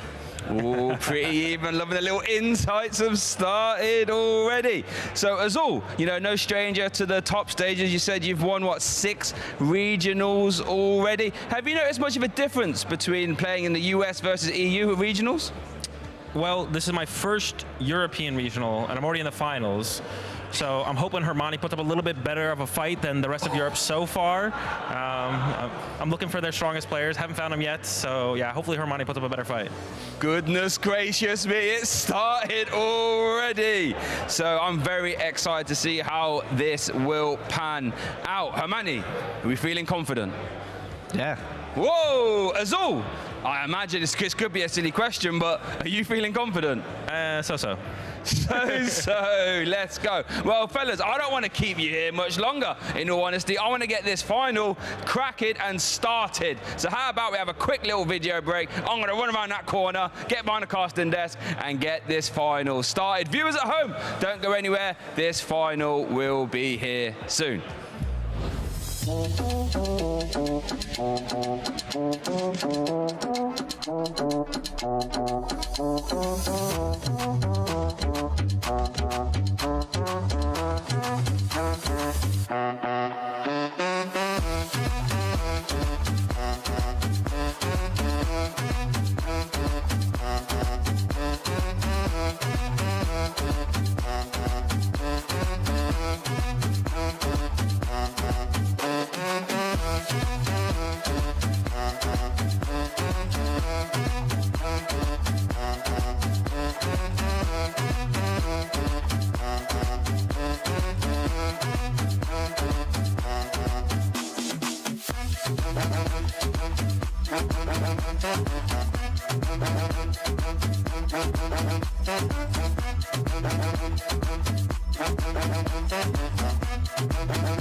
Right then, so I managed to navigate myself back from that bit of an interesting finals interview that was all feeling very confident. But guess what, Ross and viewers at home, if you look at your watches, it's finals o'clock. We haven't got long to go. I'm joined with Ross. How are we feeling? Getting ready for this finals? Oh, I'm ready. I phoned my kids. I said, don't disturb me for the next hour. Daddy's casting the final. It's going to be a good one. I'm excited about this. I've been plugged in. We haven't been on the Top Cut, you and I, so far. Joe and Freya have done an excellent job. But I've had the inner ear in. I've been listening to the commentary of the stream game while I've been out on the floor watching the other games. I feel like I'm pretty locked into this top 8 as a whole since we've been going through.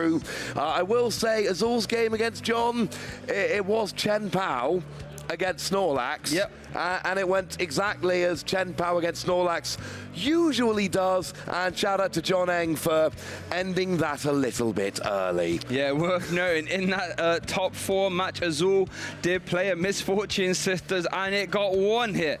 It got 2, it got 3, 4, I saw a 5-hit Misfortune Sisters. That right there was, well, beauty to behold for everyone else. I'm sure John was a bit like, goodness, what do I do about that?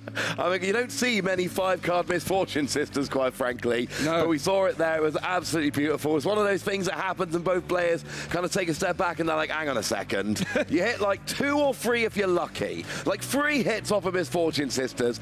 That is good. And that is actually going to be something we're watching. We all know what the final is. There's no surprises going on into this final here.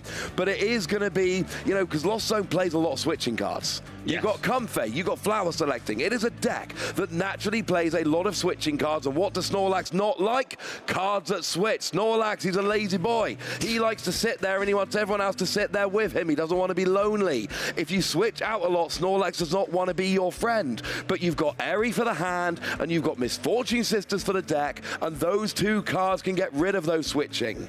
Right, well, just before we get that final started, though, we have our own little final of our community choice bracket. We have to speed through this. Control versus Lost Zone, funnily enough. Wow. That's quite actually what we're about to commentate as well. So, viewers, we've got about 30 seconds each to pitch one of these decks to you, and you get to choose who has the better pitch or deck. I've got Control, apparently, and I will be starting in 3, 2, 1, here I go. So Control, everybody, is at its strongest time in the metagame. We have 2 Control variants that are doing very well. We had multiple in top 8. One of them is about to be in the finals. That Snorlax can just lock some decks down. Mimikyu is also incredibly strong, and it's incredibly satisfying as well, might I say, when you can just stop your opponent from doing anything. Stop them right there. Misfortune Sisters discard 5 cards from their deck. You know, Airy can start ripping out ace specs from the hand. We've seen that happen already, and quite honestly, it can just be devastating, debilitating. Yeah, do we know what else is devastating? Going over your allotted 30 seconds, Good right? thing I didn't do that then.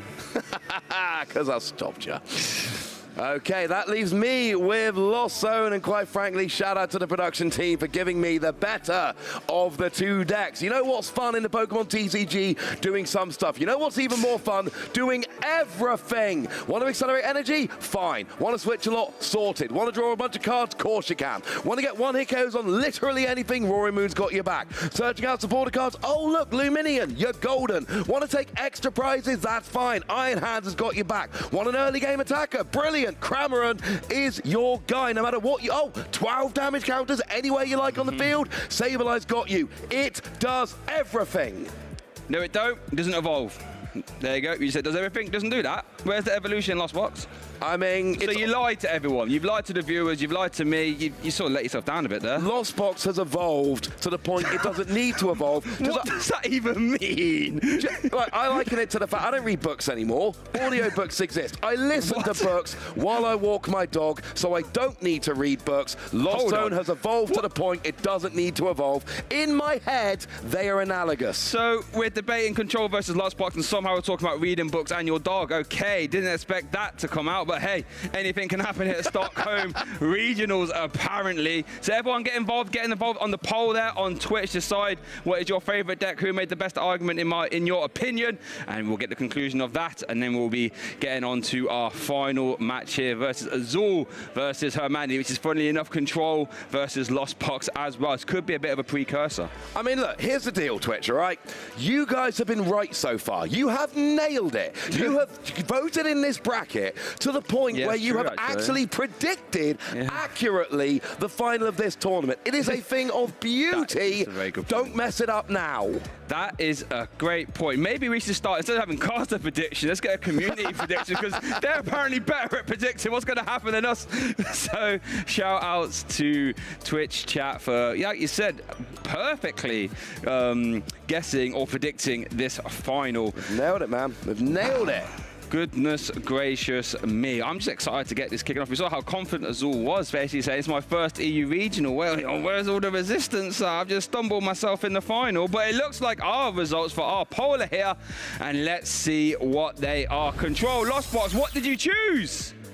Ooh. Oh, Lost Zone in a landslide. 2/3 near us, darn it. That means that Lost Zone is going to win this final.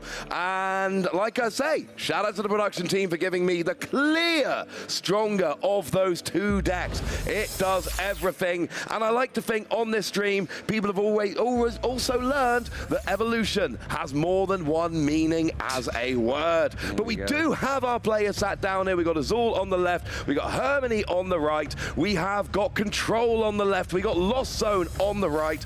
This is a final I am frankly looking forward to. Oh, look, it's Azul. I mean, not for nothing, but 2 international championships and a 3rd finals appearance combined with a world's top 4. I mean, if in one season you can win an internationals and then get top 4 at worlds, aren't many people can boast that. No, and just before the finals interview, I was like to Azul, how many regionals have you won? He was like, what, this season? Just showing you.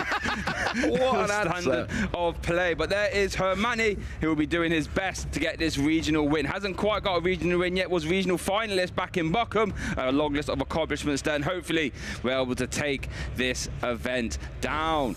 It looks like we're going to see some prize cards. Let's keep a note of these. Historian, Heavy Ball, Comfey, Iron Hands, Cramorant, Sandshrew, Chi Yu. So got some interesting one-offs there for both players. But it looks like Azul is starting us off here in our Stockholm Regional Finals. The winner will take it all. $10,000 and auto invitation to Worlds and 200 CP. But I think that was just a top deck and pass from Hermanni. Oh, Hermanni there not having a great start, and it is worth noting there is only one Cramorant in the deck.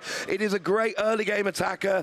It's gone, and there's only one Hisuian Heavy Ball, and that's also in the prizes. There will be no Cramorant at the beginning of this game. So Azul, look, it's Control. It's Snorlax Control. Azul's not going to do much on every turn. Couple of things. Some of the turns I saw in Azul's top 4 game were incredibly quick. Going to be a little more in these early turns, but it is going to be a case of set up a little bit, get some draw going with Rotom. You want to have a tool maybe on the Snorlax, give a little bit of extra protection.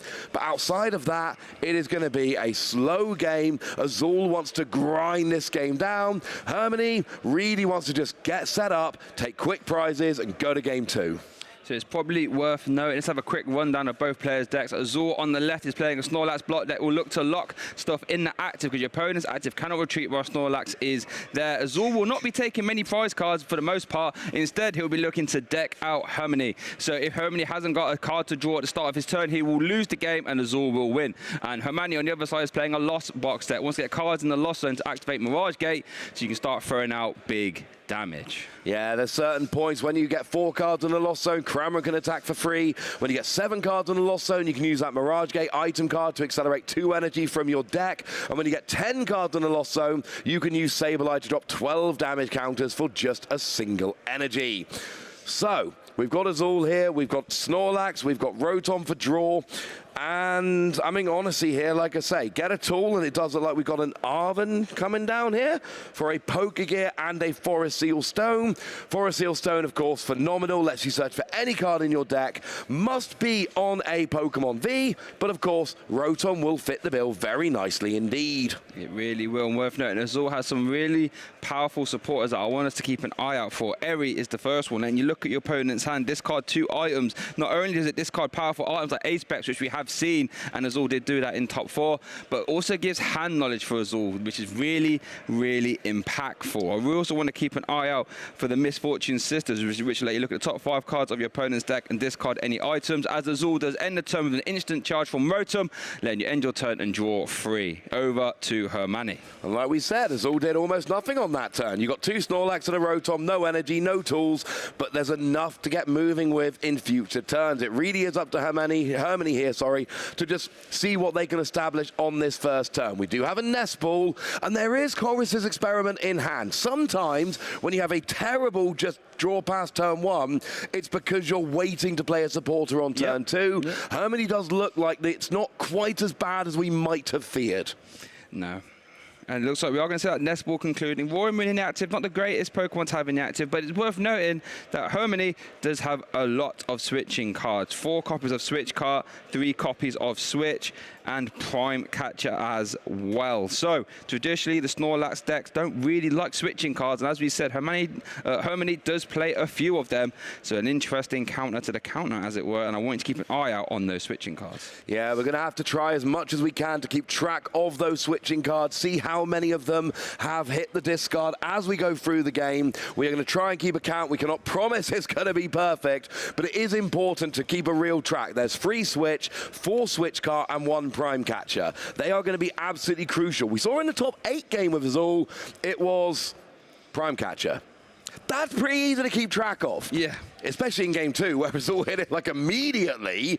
So that really took a lot of the suspense out of that game. It's much, much easier. If you can just switch KO, switch KO, switch KO, you can actually get through a game like this. It's why Lost Box has an easier time into Snorlax control than something like Charizard or Chen Pao, for instance, which, honestly, Azul love. I mean, Azul was just loving his top 4 matchup. Yeah. Snorlax against Chen Pao, that is a good one. Oh, Hermanni copying Azul's homework here, going and getting a Rotom V of his own. Interesting. So I was just chatting to some of Hermanni's friends about this Rotom V inclusion, and they just simply said, well, at the start of the game, if you're dead drawing, Rotom just, draws you some cards. I'm like, well, to be fair, that makes perfect sense to me. So instant charge, letting Hermanni end his turn and draw 3 if he so desires.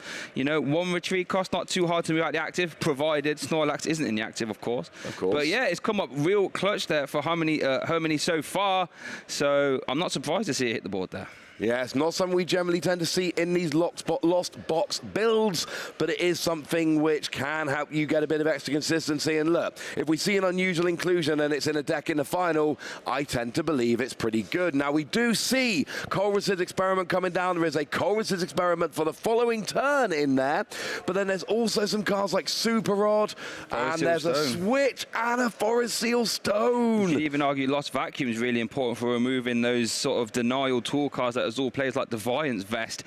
You could make the argument there, every one of those 5 cards is super important in this matchup. This is a tough decision. Yeah, I almost want to get rid of the Super Rod here. Oh, we see 1 switch going into the Lost Zone. We're going to add that to our count, and that tells you how important those other cards were. Switching cards are how you beat Snorlax. Having to get rid of one of them early is bad, but you just said the Lost Vacuum, very important. You got your tool for the your supporter card for the following turn, very important. There's only so many things you can get rid of. Now, a slow start for Hermanni here, but actually, it's not the end of the world. No. When you're against Snorlax, you do have a couple turns to set up if you need them. Yes, not a super on the clock. As a Hermanni does end the turn there with an instant charge. Azul will play a Poké Gear, grabs an Eri. Goodness gracious me, that Eri can be terrifying. Letting you look at your opponent's hand and discard up to 2 items you find there. And Hermanni's hand is pretty big. Hasn't played a lot, but there's a good few cards in there. Here comes that Eri Ross. Let's see what it can hit. Oh, we saw the switch was just taken, actually. Oh, my goodness. A switch hit the Lost Zone. Yeah, but there's one in hand as well. Oh, and there's a switch card. Oh no, switch card looks like being eyed up from Azul. Going to get sent straight to the discard pile before Hermanni gets a chance to play them. I mean, basically, you go for Prime Catcher first, then Switch card, then Switch. They are your top 3 choices when you are looking for what to discard. Oh, goodness. And that's easy. So now we've got 2 Switch and 1 Switch card that are unavailable for Hermanni here. None in the prizes, incidentally, but there are 3 that have now been essentially taken off of the board. Wow. And we only had 8 to start with, so that is... Wait a second, I can do this. 37.5%. Wow. Shout out there for the quick maths. Love to see that. Worth noting as well, one of those switch will need to get played to get that Roaring Moon out active. That's not a card we realistically want to be attacking with, as Azul going to play a power pad to shuffle in the Eri, and I think there's an Erica's Invitation as well. Worth noting, we haven't discussed that Erica's yet. That can be a terrifying card again, letting you look at your opponent's hands and getting that hand knowledge. But if you find a basic Pokemon there, not only can you force it into play, but you can also switch it into the active. And when Snorlax is in your active, that Pokemon will not be able to retreat.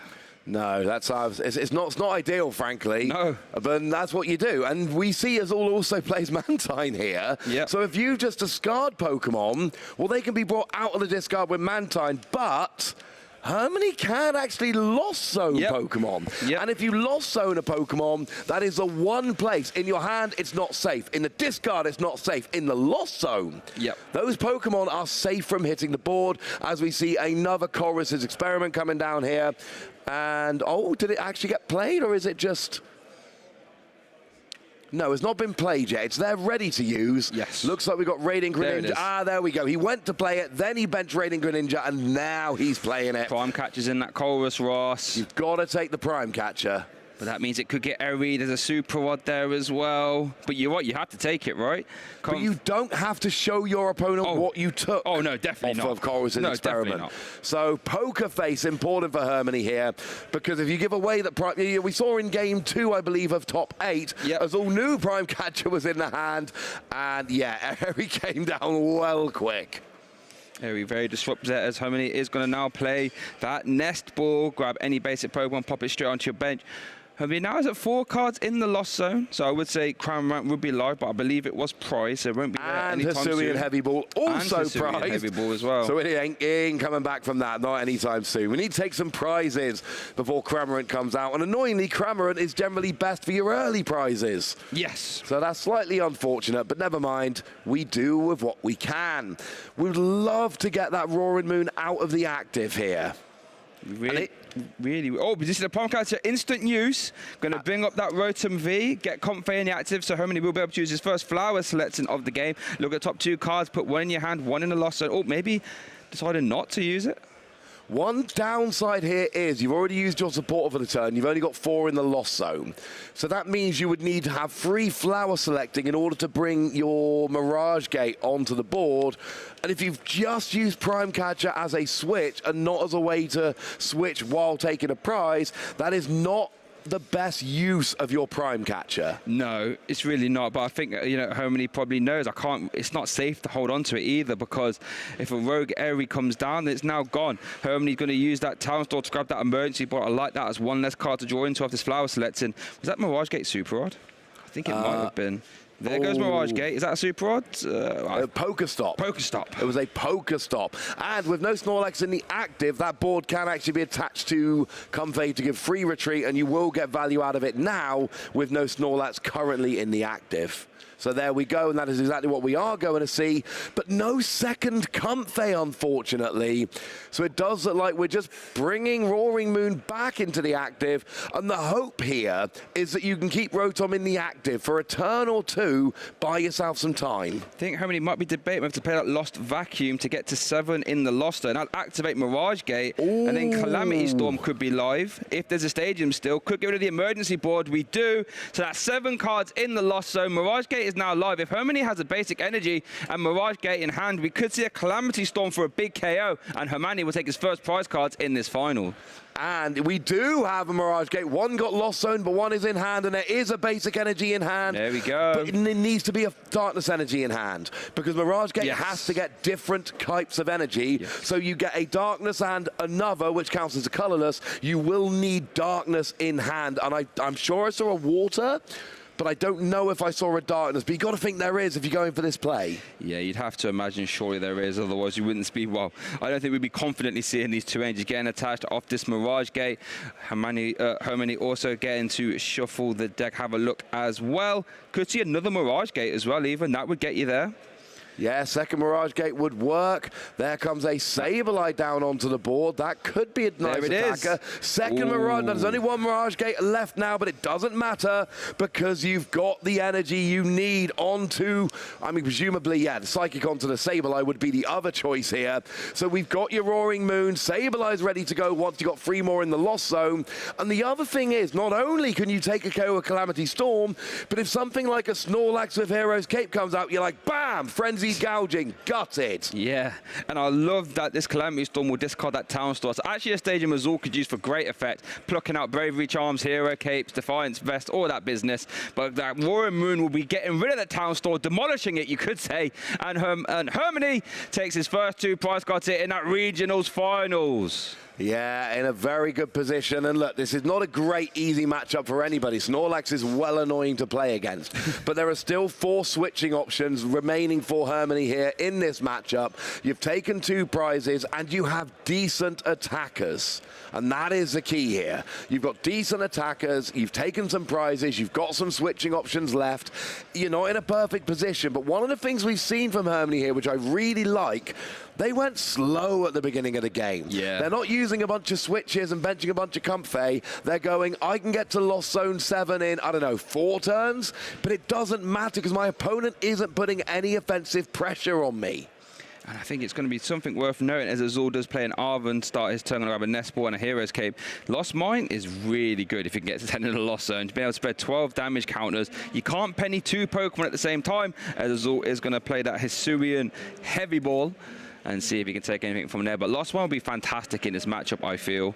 And let's see, does take the Chi-Yu, very, very helpful at discarding cards from your opponent's deck, like Jealousy Singe for 1 fire energy, discards the top 2 cards of your opponent's deck. Came in handy in his top 4 match, where in game 1, where he decked out John Eng with that.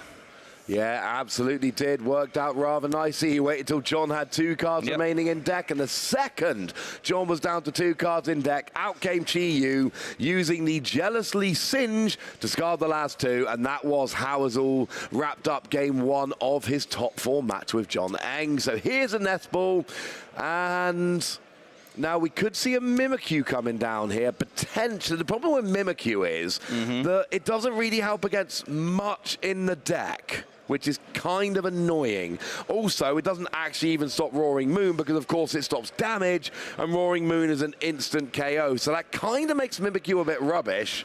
So getting another Rotom, potentially risky, given what Hermanni did to the last one.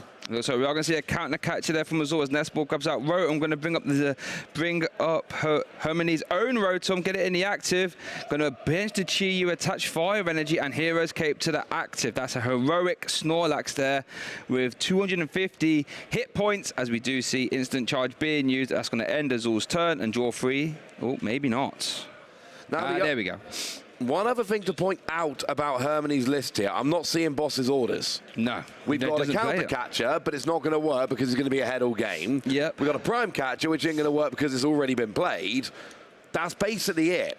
So although Azul has a bunch of very enticing, gusting targets on his bench, Hermanni has no way to actually gust them up and get them. Nope, that's where Sableye Lost Mine will be the only way for Hermanni to access those benched Pokemon. But to be fair, it's a very good way of doing it, as it is now Hermanni's turn. Looks like has the Iron Hands in hand. Did take the Crown Rant off the prize cards, I should say, as we do see it there. We are going to see Concealed Cards activation. We're going to discard a Water to draw 2. Switch cards, very helpful, and a Comfey.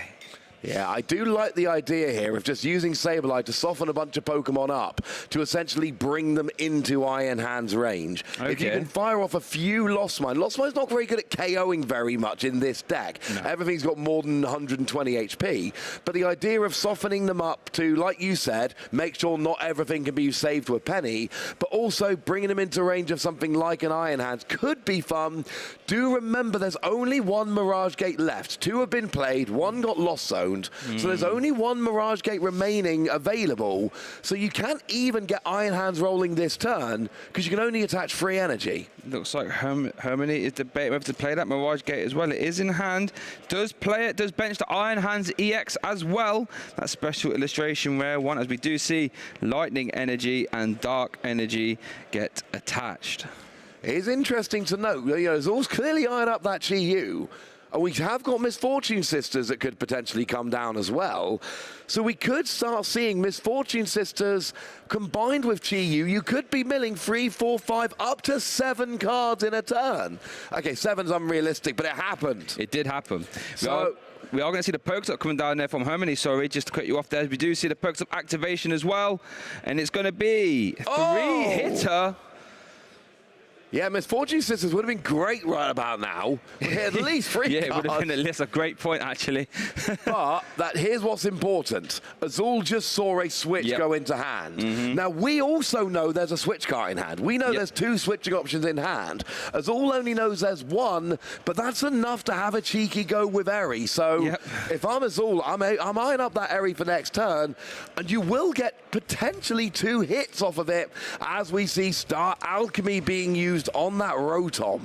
Let's see what the Star Alchemy will grab. The Star Alchemy is a V-Star ability on that Forestall Stone, letting you grab any card you like from your deck. Didn't quite get to see what it was there. I'm sure we'll see it soon enough. Yeah, he got it very quickly, put it straight down on the board, and you're like, well, I want to see what it is. Like, there's a lot of people watching this. A lot of people watching. We all want to know what that card is. You don't have to show us all, but give us a little peek. We want to see. Hopefully we see it straight away. It could be an insta-play. Let's see. Was it a lost? I think it was Lost Vacuum. Yeah, it was Lost Vacuum. And you're about to have it confirmed because it's coming down to be played. Gee whiz, I wonder what the choice is going to be. Straight onto that Hero's Cape. And that's kind of a little bit of karmic retribution there because, of course, Azul has been going after Ace-Specs all day. For 2 days, in fact. Hermanni's now gone after Azul's Ace-Spec. Yep, that's Ace-Specs in the lost zone, and I really like this play. The Roaring Moon can use Calamity Storm, take another prize card, and the amount of prizes that Roaring Moon can take without using Frenzy Gouging is really important, because you can use Frenzy Gouging twice.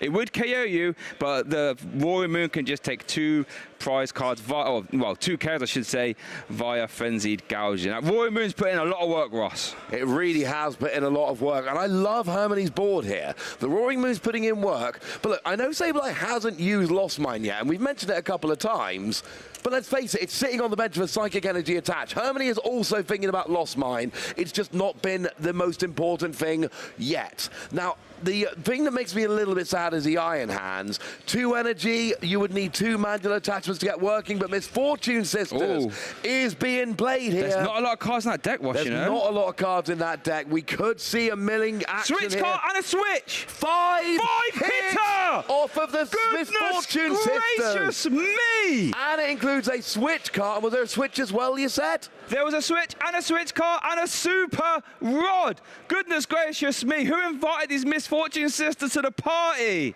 Oh, they are doing more work here than they've ever done before. When you find them in the game, they're just standing around waiting to be challenged. That is not what's happening in this game. They are being a lot more proactive. Azul really making great use of that Misfortune Sisters. And I don't think we're quite at Chi-Yu stage yet, because it will give up 2 prizes, but we are not far away from Azul being able to finish off the game with a Chi-Yu if we carry on in this mode. But we could still see a pair of Frenzied Gouging. We really could. I can't. I've seen 2 5-hit Misfortune Sisters from Azul. Goodness gracious me, Azul's going to end the turn there with that instant charge. That's 5 cards that Hermanni has just lost. Is over to Hermanni now. What can you do?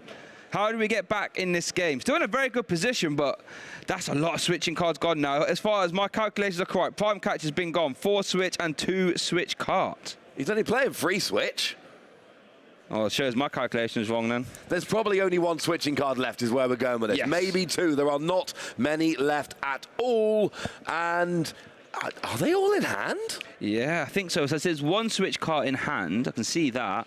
I think, we see the discard pile there. There is a chance that Eri could actually take out the last remaining switch cards that Hermanni's got here. And again, Azul knows there's one in hand. Because we saw it. Oh, here comes the frenzied gouging. One-hit KO on that Snorlax. We don't care if you've got a tool to make you beefier.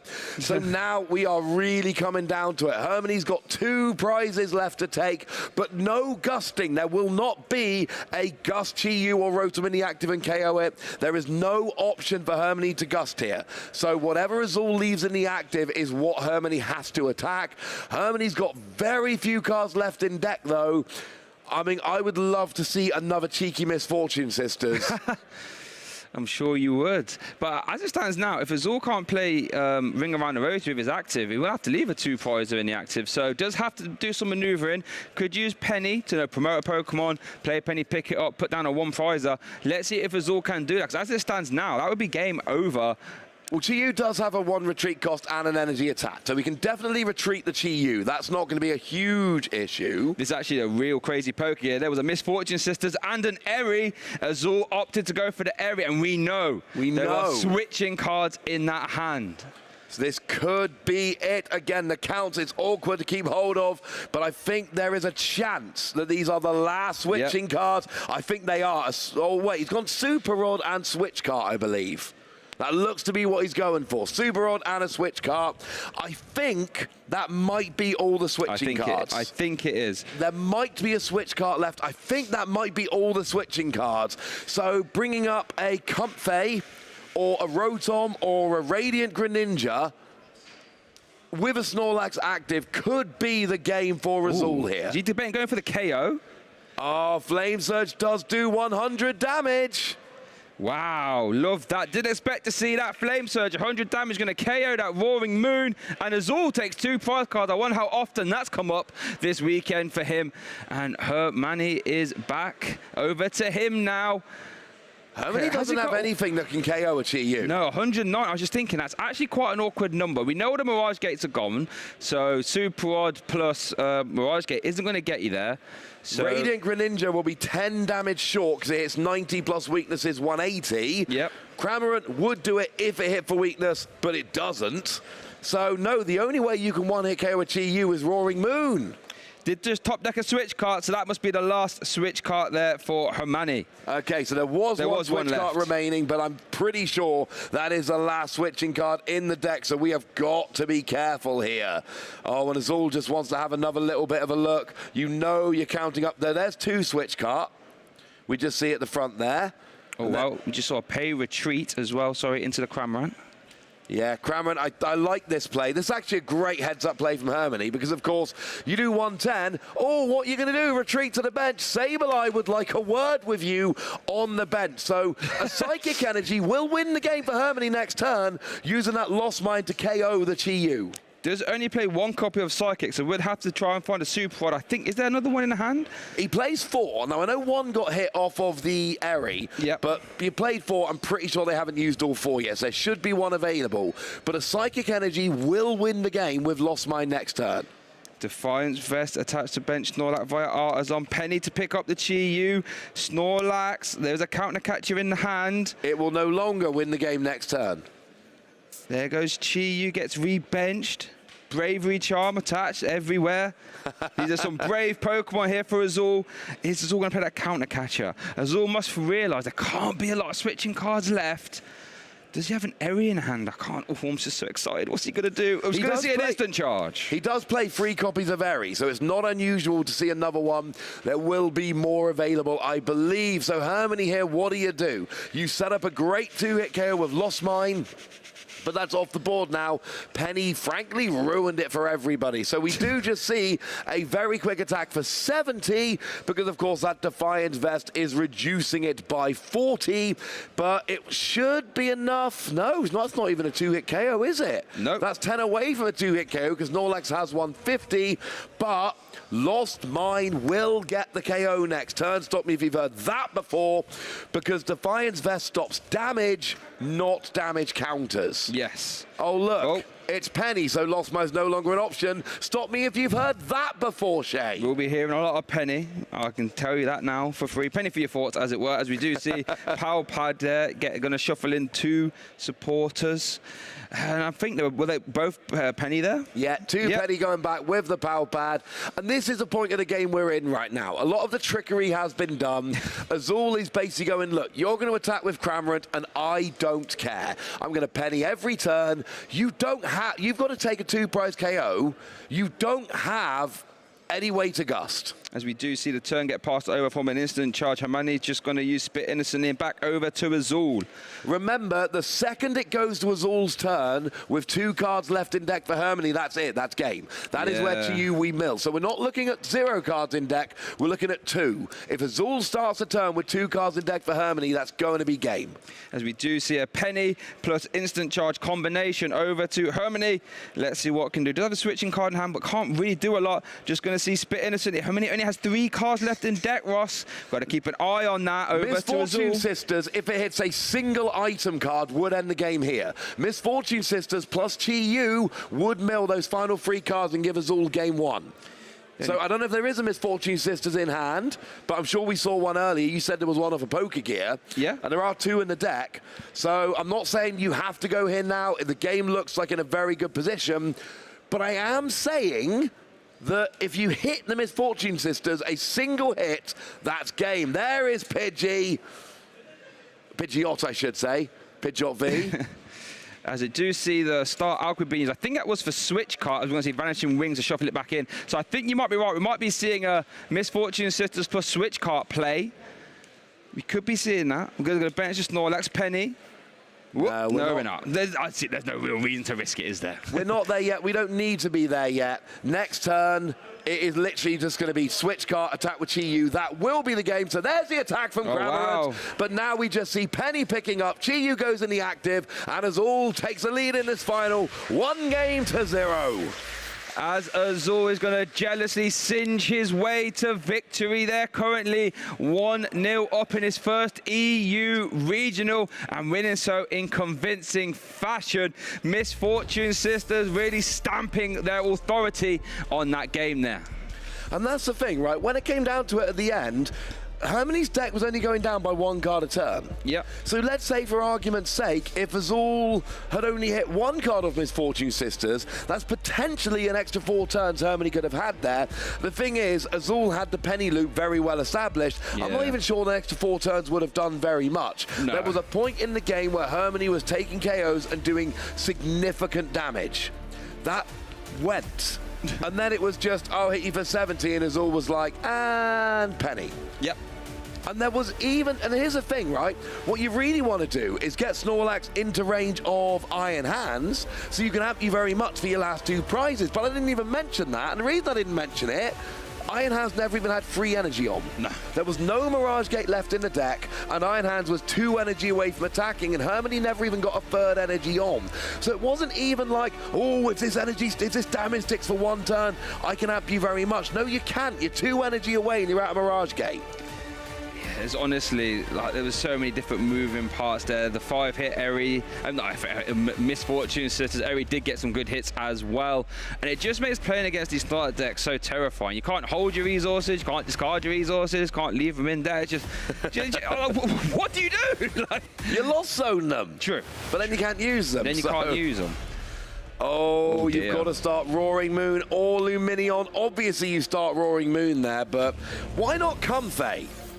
And it looks like 2 copies of Darkness Energy. Does play 4, so that's not too bad. And then for Azul, well, Misfortune Sisters and an Erica and an Eri. Yes. All prize, but they are generally played as multiples. Worth noting 2 Comfey and a switch card as well for Hermanni. Although, as we saw in game 1, don't expect multiple Comfey and lots of switching cards coming out early in the game. Expect a slower, more measured start, just like we saw back in game 1. And no pressure, but Twitch chat had Lost Zone. But then you said early on today, Shay, I did. You called it. You saw Control winning this tournament. Joe said the Lost Zone was going to win this tournament. Wow. Who's going to be right? I think, well, we're going to have to find out, aren't we? As Azul does kick off our game 2 here in the Stockholm Regional Finals. Let's play some Pokemon as Azul does play that nest ball to grab Rotom V. And let's see what else he can do. That has led to Snorlax. That means that Roaring Moon is going to be stuck outside of switching cards. Looks like Instant Charge will be used there, ending the turn to draw 3. Don't need very much when you're a Snorlax player. Just try and get a Snorlax in the active and then start building towards some of those more disruption cards. Eri, Misfortune Sisters, always nice to have them early on in the game, though do remember there is one of each of those prize. That leaves 2 Eri and 1 Misfortune Sisters in the deck. Looks like Hermanni is going to play that Hisuian Heavy Ball. We'll be able to liberate that Comfey from the prize cards. And there is an argument, having 1 Comfey prize can actually be a real bonus in Lost Box decks, because it just gives you 1 more out to grabbing a Comfey in the early game, because all of a sudden, Hisuian Heavy Ball will grab you a Comfey. Yep. That is true. Worth noting there on putting the prize cards back, that switch card did get put right to the top. Now, traditionally, players do take prizes bottom to top. Not always. Worth keeping an eye. Oh, no. That Cold's Experiment is drawn into the Prime Catcher and the Super Rod. And you kind of have to keep them. But, you know, if they're in the hand, Ross, Eri could show her face again. Yeah, and that's the thing. Sometimes you know Eri is going to work beautifully. Other times, you just have a little bit of a peek. See how lucky you're feeling. And, yeah, that has worked for us all already today at times. So, yeah, I'm not saying Azul should play an Eri, but I'm saying if he did, it might be a good idea right now. Now, we do see a Comfey coming down. I mean, you could use Prime Catcher here, but it's too early. Hey, there's a switch card. So 1's been used, 1 is in the prizes, and we see a Flower selecting. And let's see what he takes. They're going to Lost Zone the Sableye, Ross. It's his only copy, so there will be no Lost Mine action in Game 2. Well, that's the thing. In Game 1, Lost Mine kept looking like a good idea, and then never actually became a good idea. It never actually worked. I believe it might have been up against a Forest Seal Stone there that is also played as a singlet. So, and that happens with Lost Zone sometimes. You get 2 cards off a Comfey, you only play 1 of each, and you have to get rid of 1 of them, even though you really want them both. We do see a nest ball being played there for Hermanni. Going to grab that Rotom V. Now, like you said, Forest Seal Stone is currently in the hand, so you can attach that and get that instant use of Star Alchemy if you so desire. And that Rotom V, it's interesting seeing Rotom V on both sides. Not something you traditionally see in a Lost Box deck, but it must be working well for Hermanni since he is in the finals. Yeah, if you make it all the way to the final, I'm just willing to bet whatever you decided, whatever deck, whatever text, whatever you did, it must have been right. Yes. Because you're in the final. Now, we draw 3 with the Rotom there. Bunch of item cards again. And it does look like we are just passing back over to Azul. 3 cards in the Lost Zone. Not a bad start. And hopefully next turn or the turn after, we can start taking some prizes. Do you see Forest Stone getting attached to Rotom V with an instant use of Star Alchemy? Oh, no! No! No! What's going on, Azul? What? No, Eri showing up instantly. You see that flash of pink there. That A-Spec is probably going to get sent straight to the discard pile. Never has the word probably been less appropriate, Shay. That is definitely going to be going down. And it's going to get Super Rod as well, Ross, most likely. Yeah, it is. There it goes, 1. Yeah. What's the second one going to be? And now Azul can have a think about the other one, but Super Rod, absolutely no question whatsoever. The Prime Catcher, always going to be the first choice there. And you can't hide it in your hand. It's pink and shiny. Ooh, cheeky Mirage Gate discard maybe. Yeah, I don't mind that. Don't mind that. That's quite nice sometimes to get rid of that. That puts your opponent in an awkward situation. Azul Garcia Griego, aggressive with the Eri and getting heavily rewarded right there. Currently 1 game up. Remember, the winner of this final earns themselves a nice grand total of $10,000 as Azul's going to end his turn there with an instant charge. What a barnstormer turn 2, Ross. Yeah, that Eri might have just cost Hermanni thousands of dollars. Eri is putting in work in this tournament. I mean, we've only seen a couple games of Azul so far, but it seems like every time we watch a game of Azul, Eri is just coming out and putting in a massive shift. Okay, Finally, we see a slightly easier Chorus's experiment. You get to keep a Lost Vacuum, you get to keep a Super Rod, but you just get rid of a Buddy Buddy Poffin. Yep, sounds pretty safe to me. And let's see what Hermanni decides to do here as well. Just debating on what to do. Oh, goodness gracious me. Goes like on up a Nest Ball. It's actually a sneaky card to lose, that Mirage Gate, by the way. He really needs to use them to accelerate energy. And how that's gone, it's going to be another resource Hermanni has to try and balance. Nest Ball being played, though. Grab any basic Pokemon and pop it straight onto your bench. Looked like it was Iron Up Iron Hands there. It is. Yeah, and this might make me think you're going a little more aggressive here. You would need 2 Flower Selecting to get up to 7 in the Lost Zone this turn, but you can always attach Mirage Gate, attach. Yes, yeah, that is true. Could also use the Lost Vacuum to accelerate cards into the Lost Zone as well. You could. Yeah, Lost Vacuum's always kind of fun, and there is a target. Well, no, it would have to be your own card that you Lost Vacuum here to get up to 7, your own stadium or your own tool. And yeah, now with a Flower Selecting, it wouldn't be. Now you could use Lost Vacuum on your opponent's tool, and that would still get 7 in the Lost Zone. And that's the other thing. If you've seen us all get rid of one of your Mirage Gate already, that makes you think, maybe I need to do this Eternal 2 earlier, because actually maybe Azul is coming after my Mirage Gate here, and I don't really want him to. Definitely not, as we do see the Nest Ball going to grab Hermanni there, the Radiant Greninja. Going to pop it on the bench, conceal cards, fantastic ability to draw cards throughout the game. Yeah, and here's the thing, right? You need Mirage Gate to get your good attackers out, your Roaring Moon, your Iron Hand. We saw in the last game, Cramorant ain't that good in this matchup. No.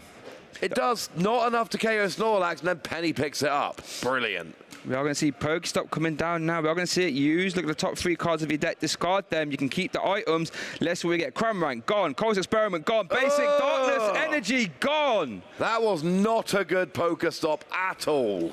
I'm not sure what level Hermanni is on Pokemon Go, but that Pokestop did not like him at all. No, that's the kind of Pokestop that gives you 2 Pokeballs and nothing else. No, not those Pokestops. I don't like those Pokestops. No, I don't like them either. Goodness gracious. What is Hermanni opting to do here? Looks like going to eye up the concealed card. Discarding Lightning. Interesting when you've got the Iron Hands there. Going to draw into Switch, Car, and Super Rod. Again, these real powerful items are in the hand. I need to remind you of something, Shay. What's that? 2 Darkness Energy priced. And now there's one in the discard pile. Right. So right now, Roaring Moon does not have enough energy to attack. You will need to play Super Rod here just to literally have enough Darkness Energy in the deck to attack with Roaring Moon, which is your most efficient good attacker. So what you're saying is that Roaring Moon can't really roar right now, not until those Darkness Energies do get shuffled back in. It looks like, is he debating whether to play a Super Rod there, or? Yep, Super Rod. So we are going to see them get shuffled in back in. So after all that, it's irrelevant anyway. Now there is enough Darkness Energy in the deck. We've got 2 energy going back, 1 Lightning, obviously for the Iron Hands, 1 Darkness for the Roaring Moon. So, okay, that'll do. That will do. We'll take that. They do get shuffled back in there for Hermanni. Let's see what else can do. So use the Flower Selector, use the concealed cards. Has got Lost Vacuum in hand. Could get rid of the Pokestop. But you might want to keep on Pokestop, so you could use Calamity Storm. I was going to say, there's still a good argument to go after your opponent's tool. And let's be clear, that Forest Steel Stone does nothing right now. No. Azul has used his V-Star power, but there's still an argument to go after that so you can keep your stadium, so you can do more damage with your Roaring Moon. But is there even a Mirage Gate in hand? No, as we do see instant charge there. Worth noting as well, if he was to Lost Vacuum off that Forest Steel Stone, off that Rotom V from Azul, you open up the opportunity for Azul to put like a Bravery Charm or something on it, so it could be advantageous to leave it there. Yeah, I mean, you really kind of want to leave both of them there. The Pokestop to do extra damage and the tool to just block Rotom from having another tool. Never mind. So it is over to Azul now. Let's see what opts to do. And it looks like, I think we just see it. Yep. Not going to play. Oh, we're going to use Pokestop, I should say. Snorlax going to get sent to the discard pile, but does get to keep an Earthen Vessel and a Pokegear. Now, if that Pokegear hits an Eri, that would be a very dangerous thing indeed. Just seeing what's in that hand there, Ross. It looks like we haven't used many switching cards so far. We've had Prime Catcher, 1 switch card with a switch card in the prizes as well. Yes. But Oh, so we see a pal pad here getting just an Eri back. I think Azul really wants this Poké Gear to hit an Eri. So I think Azul's going to shuffle that one in just to make it even more likely.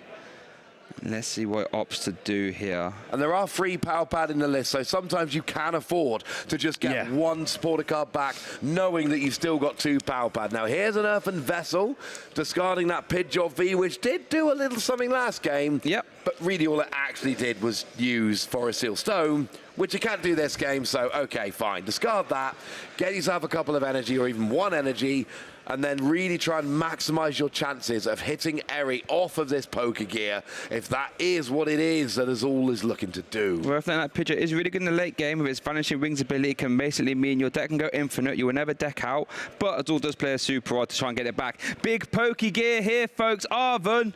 Whoop. Team Yell's cheer. Oh, no. No, so not quite Eri or Misfortune Sisters going to grab an Arven. Not what Azul was looking for. Hermanni sighs a sigh of relief here, knowing that he has potentially dodged a bullet. If it was an Eri, that could have gone rather bad. But let's not pretend that Hermanni's in a great position here. Azul showed last game. What have you seen, Shay? What have you seen? And Erica's invitation could grab... Oh, no! That Lumineon is going to get forced into that active spot. And with the Snorlax in the active, it won't be retreating anywhere. And if I remember the ruling correctly, I think Azul gets to choose whether Hermanni gets to activate the ability. Do you think he's going to let him? Definitely not. There will be no Luminous Sign activation. I can tell you that now for free, as Azul is going to end the turn to draw 3 cards via instant charge. The one thing worth noting here, there are free water energy in the deck for this Lost Zone. Okay, so you can legit use Aqua Return, and not only do you get to use it, but you get the Luminion and the energy back into your deck, but you probably have to burn a Mirage Gate to do this efficiently. And although you get the energy and you get the Luminion back, you don't actually get the Mirage Gate back, which can be annoying. Oh, we're going to see Pokestop going to grab the switch card, discarding a Darkness Energy again, and a Town Store. Going to have to keep an eye on that, so Azul knows that there is a switch card. I mean, there's a high chance Hermanni will play that switch card to get that Luminion back out of the way. But Azul definitely knows now there's at least one switching card there. Goodness gracious me. There is also an argument, and it wasn't relevant last game because there was no Mirage Gate left. Luminion can take out Chi-Yu. Bit of fish on fish attacking. Yeah, fish on fish combat, as it were. So let's see what Hermanni does there. Gonna just debating on what to do. That's a big accordion hand. There's a lot of options there. Looks like we are going to see Star Alchemy being used there for Hermanni. Going to be able to grab any card he likes from his deck. His hand looks like it might be even bigger than his deck right now, and yet he still doesn't have what he needs. Oh, once again, just putting it, didn't even show us. No, I was leaning right close to the screen there, folks, to make sure I could see what it was he took. Well, unfortunately, the angle did not let me. But whatever it is, it could be an instant play, though. Looks like it was a Mirage Gate, I think. It was a Mirage Gate there, so that is going to potentially build up. I mean, Roaring Moon, you would imagine, would be the play here. So we are going to see Lost Vacuum going to get rid of the Forest Seal Stone and a Buddy Buddy Puffin. So now Hermanni should be at 8 in the Lost Zone. Mirage Gate activation. So will we be seeing an Aqua Return? Will we be seeing Iron Hands? Lightning Angels getting moved to the front. Let's see what it is. And it is 2 onto the Iron Hands. 1 Lightning and 1 Water. Well, worth noting that Snorlax does not have a tool on right now, so Arm Press will KO Snorlax. Yes. Free energy, 160, will KO Snorlax. So that's probably where we are thinking here. I don't think we would ever see an attack with Luminion unless you were absolutely desperate and out of switching cards, or there was something like a Chi-Yu on which you could take 2 prizes. And it's really annoying because, remember, the only gusting Hermanni plays is Prime Catcher and Counter Catcher. Prime Catcher already got hit with an Eri, and as soon as Hermanni takes a prize, he's probably going to be ahead for the whole game. Yes. I don't think Counter Catcher is ever going to be on the board here. Nope. So once again, no gusting. No gusting all game. We don't see many games with no gusting. Here is the Arm Press on the Snorlax, takes a KO. Hermanni goes up 1 prize to 0. But of course, as we know, Shay, this game, it's not always completely about prizes now, is it? No, definitely not. We saw in game 1 that Hermanni was able to get off to a barnstormer of a lead. We do see Pokestop activation. That's a triple miss. Unfortunately, Azul might not be a high level on Pokemon Go as well. Azul does kind of need to develop the board a little bit here, though. Would be quite nice. Going to see Pokegear. Look at top 7. Grab one supporter card you find there. And that's a miss. Oh, that's a complete whiff. No supporter cards whatsoever from that Pokegear 3.0. So, unfortunately not. I'm not sure what Pokegear 1.0 does, but no one plays it, so apparently it's not as good. Might have been more helpful than Pokegear 3.0 in that scenario, though. What has Azul got in the hand? We see an Arven, so we'll be able to at least grab like a Nest Ball. I think there was a basic Fire Energy in hand as well, so we'll be able to retreat the Roam if so desired. There is the Arven. Let's see what this grabs. A tool card and an item. I think if there's no Snorlax available, you might well be looking for an item that gets a Snorlax. We got a Switch Cart and a Defiance Vest. And obviously, I think Azul's kind of figured out, knew already, didn't have a tool last turn, of course. You can't put a Snorlax in the active without one of those tools on right now. Yep. Because Iron Hands does too much damage. So you can't just put it down. It looks like it's going to be a Mimikyu here. And of course, that is a very nice option against an Iron Hands. Not only does it block an Iron Hands from dealing any damage, it also forces the use of one of those switching cards that are a very, very valuable commodity. Oh, and Chi-Yu's hitting the bench as well with a Fire Energy before Rotom draws 3 cards, and we go back to Hermanni here. I wonder if Azul's worked out that Hermanni doesn't play Boss's Order, so he can just free to bench that Chi-Yu now. As it is over to Hermanni, let's see what he can do. That Mimikyu in the active Safeguard is completely immune to damage from the Iron Hands. Not immune to Frenzy Gouging though, but let's see what Hermanni does. Debating whether to spin that Pokestop again. Let's see what happens. Discard top 3 cards of your deck. Keep any items. Everything else gets discarded. Nest Ball, Colress, Switch. So that's more powerful switching cards in the hand, but did need a switch this turn if Hermanni wants to attack. Yeah, you will need to switch. I mean, a Mirage Gate Energy switch is really what you... But then you'd have to Frenzied Gouging. But you really don't want a Frenzied Gouging here. You can't even use something like a Radiant Greninja. Nope. Because you would only actually doing 50 damage, and that wouldn't get a KO on the Mimikyu. Cramorant... I think Cramorant would actually just get a KO, wouldn't it? Because it would be 110 minus 40 is 70, and that's what Mimikyu's got.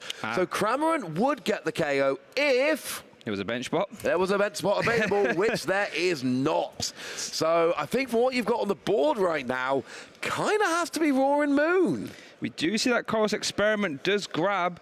There's a Mirage Gate available if you want it. But there is also Dark Energy there. Is there enough Dark Energy in the deck to even accelerate? One got discarded. Not too long ago. You need... No, there's one attached to... Is that a water or a darkness? It's a water. It's a water. Oh, it is a water. My colorblindness foils me again. There's still 2 darkness energy in the prizes, so there's only 2 available to play with. So let's see, does this Super have any to... Okay, so we should be fine. They're going to shuffle back in the Cramorant. 1 water and 1 basic darkness as well. And there's Darkness Energy in hand, so yeah, we're absolutely fine. We've got a Mirage Gate, Darkness Energy in deck, there's a Darkness Energy in hand, there's a Switch in hand, so yeah, Frenzied Gouging will be on the board this turn, and given that Hermanni just played a Mirage Gate to get energy onto the Roaring Moon, it's probably a fair bet he's going to do it. Yeah, I mean, I'll tell you what though, Ross, that deck is not very big there from Hermanni. Does have, I was going to say Roxanne will never be able to play that, but does play Super to be able to get some cards back at the very least. We do see a switch being used there. We're going to see a manual attachment for the turn, so a Frenzied Gouging going to be used to get Hermanni a single prize card, but there's a colossal 200 damage to itself. Yeah, and we saw in the last game, Chi-Yu attacking to KO the Roaring Moon was actually kind of hilarious, because here's the thing, Chi-Yu is weak to water, not weak to lightning.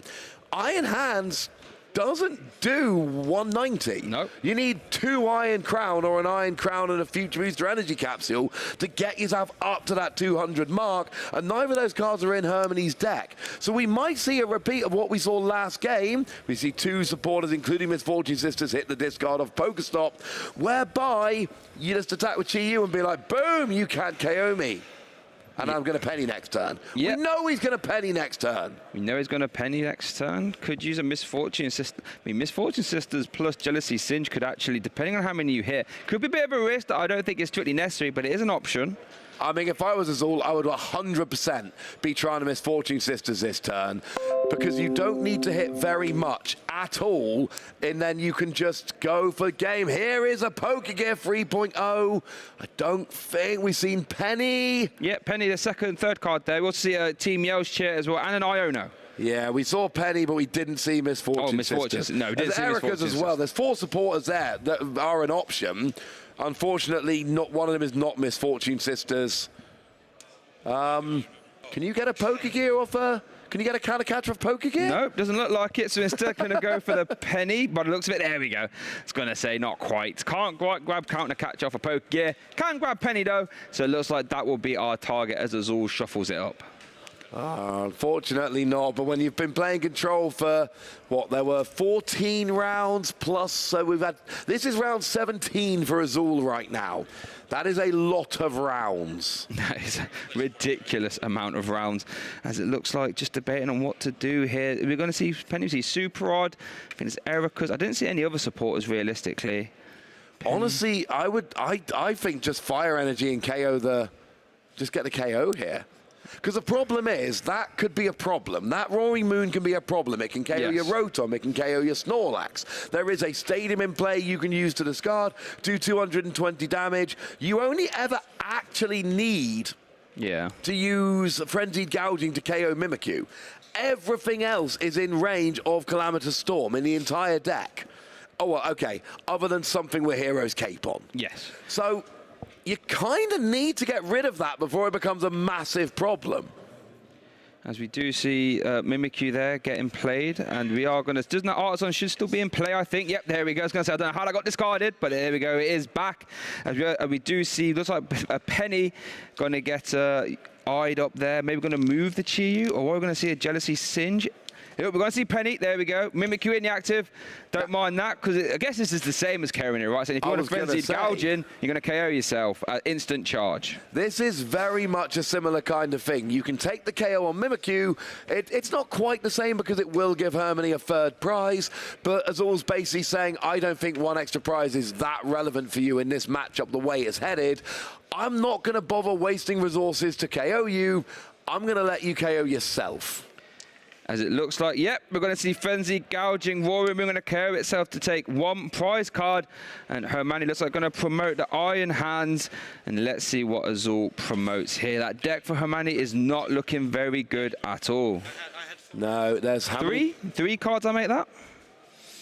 Yep. Three cards in Hermanni's deck, yes. So there's 2 options here if you're Azul. Misfortune Sisters, always fun to try and see if one of those cards is an item card, you just win the game. Or something like Eri going, look, you've only got 3 cards in deck. I think there's a decent chance you've got Super Rod in hand. I think I can get a lot of value out of an Eri here. So it looks like Azul's going to start his turn off here. Looks like we're going to see an Artisan activation. Grab any basic non-Warboss Pokemon, pop it straight onto your bench. And let's see what Azul can do. There's a multitude of options. Could go for the win this turn. Doesn't strictly need to, though. Could still be patient. Looks like we're going to see another Mimikyu being eyed up, actually. Now, that Mimikyu would be a mighty fine struggle for Hermanni to deal with. Yeah, that Mimikyu is going to be a pain. Now, it's got Bravery Charm, I believe, not Defiance Vest, which is relevant, of course, because Defiance Vest way better against Cramorant. Yes. Oh, no. No, Bravery Charm is better. Yeah, it is better. Cramorant gets a KO through Defiance Vest. I apologize, I was thinking of something else. No, Bravery Charm means it can tank a hit from Cramorant. It's way better. Bravery Charm is the better option here. So with 2 cards left in Hermanni's deck, we'll have to play that Super Rod now, because that Jealousy Singe is just there staring on the bench saying you cannot end your turn with 2 cards in your deck, because I will just Jealousy Singe them straight to the discard pile. Now there is a Super Rod in hand, there it is. Yep. So we'll be able to play that to get back 3, any 3 combination of basic energy and or Pokemon. Roaring Moon, a Water Energy and a Darkness Energy. Yeah, interesting, because of course we did see a Darkness Energy taken off the prizes. So you don't have to recover both the Darkness Energy. One came out the prizes, it's fine. Now, do we have Lost Vacuum available for Hermanni here? Yes, it's in the hand. Because, okay, then yeah, you can just Lost Vacuum it and attack with Cramorant, you're good. Yep, Lost Vacuum, we can see it at the front of the hand. We'll have to remove one card from the hand as well, but we'd be getting a KO. There is multiple switching cards in Hermanni's hand as well. It's garbage. Yeah, Not always, but in this game, it's garbage. Get rid of it. You don't need it. It's pretty useless. You will never be behind on prizes. So that Bravery Charm has been removed. We're going to see a switch card being used as well. That's going to switch the Iron Hands out of the active and get that Cramorant in there, who you are correct now will be able to KO that Mimikyu thanks to that Bravery Charm being removed. Spit innocently, not so innocent if you're that Mimikyu, as that would be a KO. For those of you counting along at home, we're pretty sure there's 3 switch card used. 1 still in the prizes, Prime Catcher is gone, and 1 of the 3 switch are gone. So that leaves 2 switching options. Remember, the second Hermanni runs out of switching cards, Azul can just bring something active, whack a Snorlax in the active, and that will be game. Yep. You can't retreat, you can't attack.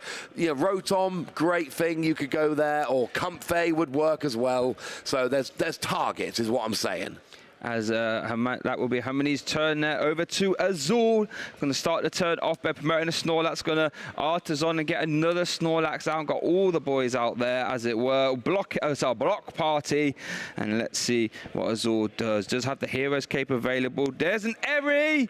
Oh, what's he going for here? Switching cards, Super Rods. There's the switch. Oh, that's it, I think. That's it. That's all the switching cards in the deck. I believe. Yep.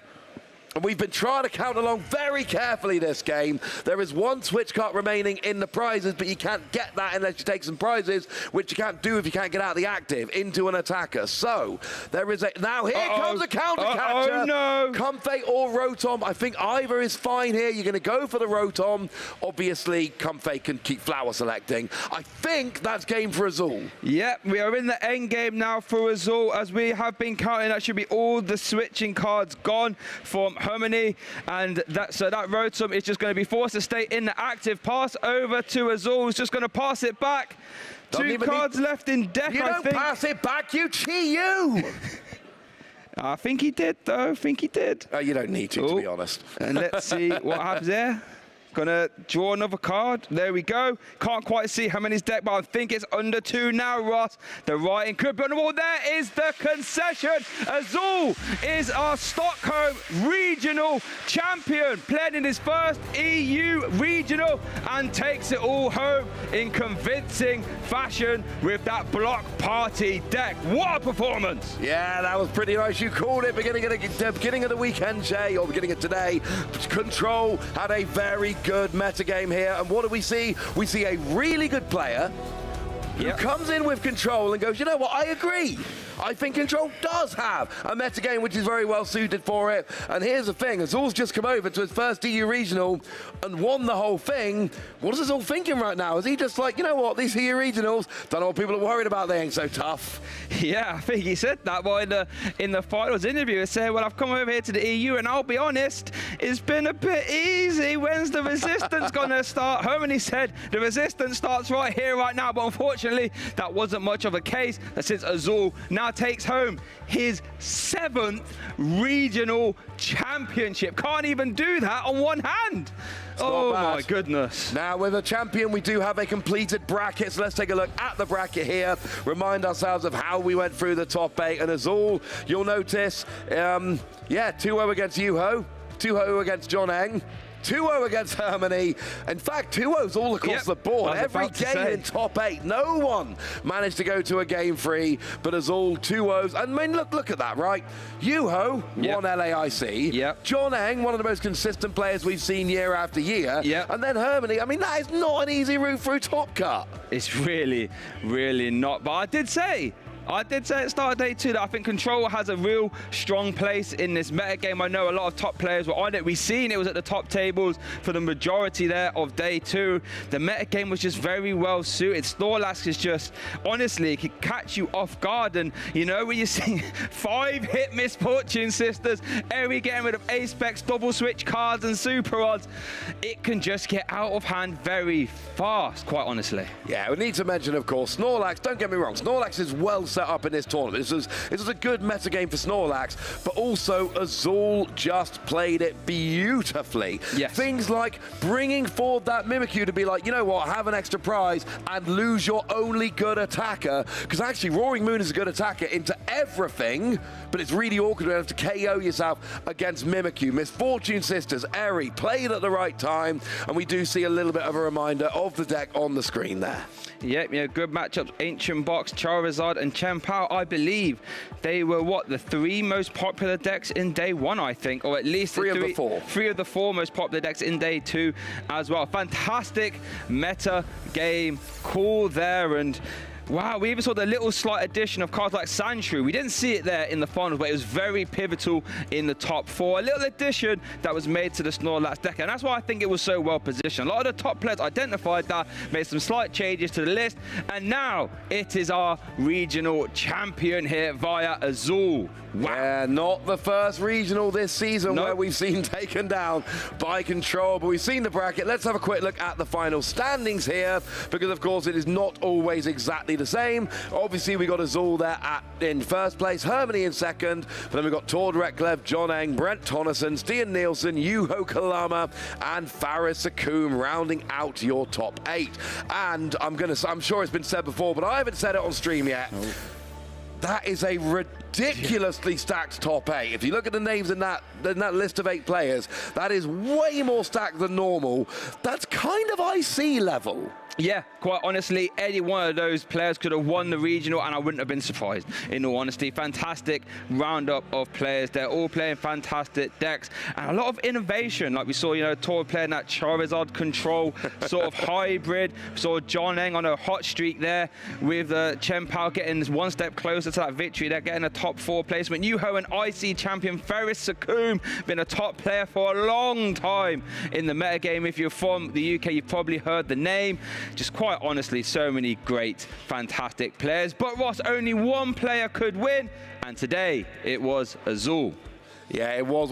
You talk about Tord's deck there, right? One of my favourite moments of the entire weekend. When I wasn't on stream in the top 8, I was over there, you know, walking around, seeing the other games, watching what I could. And I went over there and I said to the judge, oh, you know, what's going on in this Tord Faris top 8 game? And the judge just said, very matter-of-factly, Faris took 2 prizes, so Tord's gone full control. And it worked. And it worked. I came over and that's exactly how that looked. Let's have a little roundup then of our Stockholm region. How about we start, Ross, at our day 1 metagame breakdown. Control not even making the graphic there, Ross, but you know, Charizard EX number 1, that was fairly expected. If you was to lump all the Lost Zone decks together, that comes in at number 2. I think everything else fairly expected, maybe outside of Ancient Box. Yeah, and that's the thing, right? If you're a Control player, you look at that and you're like, Charizard, nice. Chien-Pao, nice. Ancient Box, let's do this. You're not loving seeing Arceus Giratina down there. Oh, wait, no, because the Arceus Giratina's not so bad. It's a Lost Zone Tina you're really worried about. So you look at that metagame and you're just kind of like, I like my chances with Snorlax, and a regular Snorlax player, they're going to pick up a bunch of wins, but a great Snorlax player, they're going to come into that metagame and they are going to clean up the matchups they should clean up, and that is how you get all the way to the final and win the whole gosh darned thing. Let's see how the metagame developed from day 1 to day 2, though. Charizard didn't move anywhere. Ancient Box for me was a big surprise, moving up, tying Lost Zone variants there with 8 in day 2. Chien-Pao slipped down a little bit with 6, but there comes the Control army storming up there, both at 6 copies each. Pidgeot Control and Snorlax Control, just controlling Stockholm, you could say. It's Snorlax being able to take it all home. Yeah, that is a very good point about the Control, and basically, Control cleaned up day 1. and it wasn't the most played deck, but it was a metagame that was very favorable for control, which is why we saw so many of them get into day 2. It's why we saw them all over the top tables in day 2, but it was only Azul that actually managed to get into the top cut with a control variant, and honestly, the bracket lined up really, really nicely. You look at the decks we had in the top cut, there's 2 Charizard, there's Chen Pao, there's Future Box, there's, you know, even the Lost Zone, which is supposed to be one of the harder matchups. Azul able to navigate it correctly, and honestly, it was exactly the kind of bracket Azul wanted. Future Box and Chen Pao to get into the final. Snorlax players will take that in a heartbeat. That is what you're hoping to see when that bracket lines up. Yeah, just those supporters there for Azul just coming up so clutch. The Misfortune Sisters, we both saw 2 5-hit Misfortune Sisters, and you all got to see one there in the final as well. The Eri, we saw discarding Ace-Specs multiple times, and just quite honestly, Azul pulling off a bit of an EU heist, as it were, coming over here for the first time and said, what's that, £10,000 regional championship? I'll have that, thank you very much. I'll take that back home with me. And yeah, going to put himself in fantastic stead for the rest of the tournaments moving forward. I have to correct you and say $10,000, not £10,000. Other than that, yeah, absolutely right. The heist was on, and frankly, I mean, I'd fly from the US to Stockholm for $10,000. Yeah. That seems like a pretty good deal all in. And here's a terrifying thing for European players. When I was chatting to Azul after his top 8 victory, he said, I want to come to more EU regionals next year. I might come to all of them.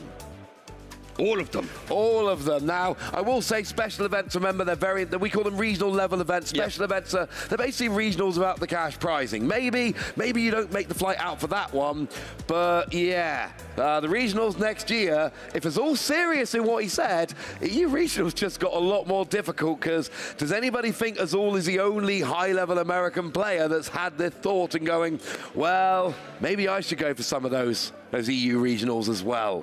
Yeah, and I think that's a fantastic point you mentioned about the special event there, because it was the Puerto Rico special event this weekend, but a lot of top US players said, no, that doesn't pay out the money, so how about I come over to Stockholm instead to try and have a stab at getting that money, as Azul and Hermanni and John Eng and a lot of other American players did do. But you're right, that is a terrifying thought. Azul is being serious about being able to go to every EU event. That's one of the beautiful things that we've seen as a change this season, is that all the events seem to be a lot more staggered. So if you are like a Brent Tonneson of this world, or maybe Azul as well, you can just do a global tour, as it were, and say one stop here, one stop there, one stop there. I'm going to go here, play there, win some money there, get some CP there, get some cash prizes there. All of a sudden, it's a very economical way to earn some money and play the Pokemon TCG as well. Yeah, and one of the things I've loved about this season, the EU and US regionals, or North American regionals, they haven't ever been on the same weekend. They've been deliberately kept apart. And that means I don't have to finish any streams and then rush back to the hotel and try and watch the US stream on my iPad. US streams are when I'm sitting at home and I can sit in a nice comfy chair, watch them from home. It does mean that we get to enjoy all the regionals a little bit more, but it means if you're a great player, you can go to a lot more of them and start cleaning up. And we are seeing a little bit sometimes of that separation. The players like Azul, like Tord, who are just at that level, are seeing more and more success. And I think part of the reason is, if you can go to more regionals, and if you're at that level where you keep having that success, it means that you can actually keep winning that prize money, fund those trips. But you don't want to hear from us. What we want you to do is hear from some winners, present some medals. So let's head on over to the winners ceremony. Thanks so much, Ross and Shay. The dynamic duo at the desk, what a fantastic final. I was backstage and my jaw was dropping at moments. It was absolutely incredible to see. And what an event it's been here in Stockholm, Sweden. The first time we've made it out to this lovely location, and it's been a great way to have our final regional of the season. There is still a special event, but this is a great way to end off our season overall for the regional championships. Just want to take a moment to thank the backstage staff who have made this all happen, so you can all have a fantastic viewing experience. Also the judges out in the floor making this a wonderful event possible, and of course to all of our players, our ferocious competitors who are bringing all of their creativity, counterplay and determination to the table, making this truly an unforgettable event. With that said, I think it's time to hand out some medals. Please join me in welcoming to the stage our Stockholm regional finalist, the phenomenal Finn, Hermanni Hietalahti.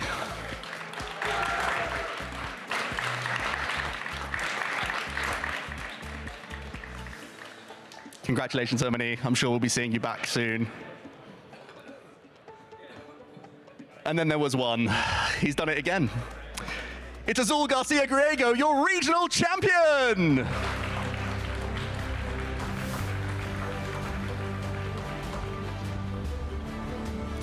Congrats, Azul. First of all, it's your 7th time. How does it feel? Feels pretty good. Watch out, Pram. I'm coming. Yeah, of course, Michael Praman. Also on 7 regional championships. Your first time in EU. What's the experience been like? It's been good. It's been, yeah, the event was ran super smooth. The hall was great. You know, the whole event was ran super smooth. So yeah, had a really good time. The finals itself, there were some real highlight moments in there. You created some pretty interesting lines, attacking with GU at times for damage-taking prize cards. Also picking when to use Eerie, when to use that Misfortune Sisters. Was that always the game plan going in? Pretty much. I would like to have hit Eerie more. At the end of game 2, I was literally just like trying to find Eerie, and they were in my deck, and I literally could not find them. But it didn't matter in the end because I got that Prime Catcher off the rip, and I knew there was no boss. I knew he didn't play any boss or any other ghost effects, so I knew my bench was safe, and he could only play through my active, so the Mimikyus came in clutch, and then like getting that early error codes or whatever to get the lock the Luminion in play to prevent like Cram coming down to deal with Mimikyu a little bit more easily. So. That was a lot of information to take in. That's just how much is going on in the mind of Azul during that game. Was Lost Box something you've played a few times throughout the tournament, and is it a matchup that you love to see? Yeah, I've hit it a couple times. I beat it twice, and I lost to Stian or Stian. I don't know how to pronounce the name, but he had Spiritomb. Spiritomb makes it favored for them. Without Spiritomb, it's slightly favored for the Snorlax. Yeah, definitely a crucial tech card to keep in mind now that we've seen Snorlax get the win. I want to talk about Snorlax because it was pretty hyped going into the EUIC. I think there was a good amount of techs against Snorlax. What made you bring it to this tournament specifically? It just beats the top half of the meta really hard. The Charizard and the Chi-Yu, or Chi and Pao, excuse me, are very good matchups. Besides that, it does get pretty iffy from there, and you have to like kind of scrape together your wins against the bottom half of the meta. But yeah, that's basically it. Beat Charizard, beat Chi and Pao. Well, there you have it. The heist is complete for North America. You're championing some championship points away from the European scene and also jumping up that leaderboard yourself for those travel stipends and helping you out in the World Championships. Is there anyone you want to shout out, any of your testing team? Anything else you want to say before we let you go? Yeah, just shout out to the crew. Caleb Gittimer, Ryan Antonucci was with us this event as well. G-Shen. Grant Manley is scared of the European competition. He got beat by Tord once and is like in fear. But shout out to Grant as well for the input and as well getting us helping us put the list together. Thanks so much, Azul. You put on such a show. Let's hear it one more time for Azul GG, your regional champion.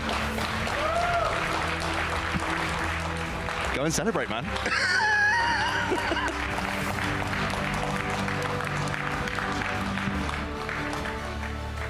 And with that, our champions have been crowned. We've no more games to show you today, but we've got a quick video to show you while I jump over to the lounge, catching up with my casters to round off the day.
That's record time. I've not moved like that for a long time. I'm happy to make it back to the desk. I'm joined by our casters, Shay, Ross, and Freya, for the last time. And what an event it's been. I'm going to go around, Shay, starting with you. What was your favorite moment of the weekend? Well, my favorite moment has to be seeing Azul get not only one 5-hit Misfortune Sisters, how about a second one? Absolutely ridiculous. The first time I saw it, my eyes widened, and then the second time, you couldn't see me at the desk. I was like, what on earth is going on? on. These Misfortune Sisters are ready to try and help Azul get that win. So definitely my highlights. Quickfire round. Ross, what about you? I'm going back to yesterday, seeing Great Tusk get a win by actually attacking KO and the only Pokemon on the board. It was fun. A Great Tusk turn 2 donk. You don't see that every day. And Freya? For me, it had to be the round 7 feature match yesterday where we got to cast together, of course, that phenomenal game between John and Brennan. Just a really all-star matchup, so much going on, so much high-level play, and getting to do it with you as well. It's been so long since we had a chance to cast together. It's an absolute pleasure, as always. Yeah, it was a lot of fun, and the whole weekend was fantastic. Let's give you that confirmation of our European winners bracket, just to see that Azul has now joined all of these other European talents here with that win. What a phenomenal final it was, Shay. Yeah, honestly, it was just poetry in motion. I think going into it, Hermanni did have a ton of switching cards, so it wasn't going to be a straightforward matchup as maybe a Chien-Pao or a Charizard, but, was able to just rip those switching cards out of the hand via the area in the Misfortune Sisters, and quite honestly, poetry in motion.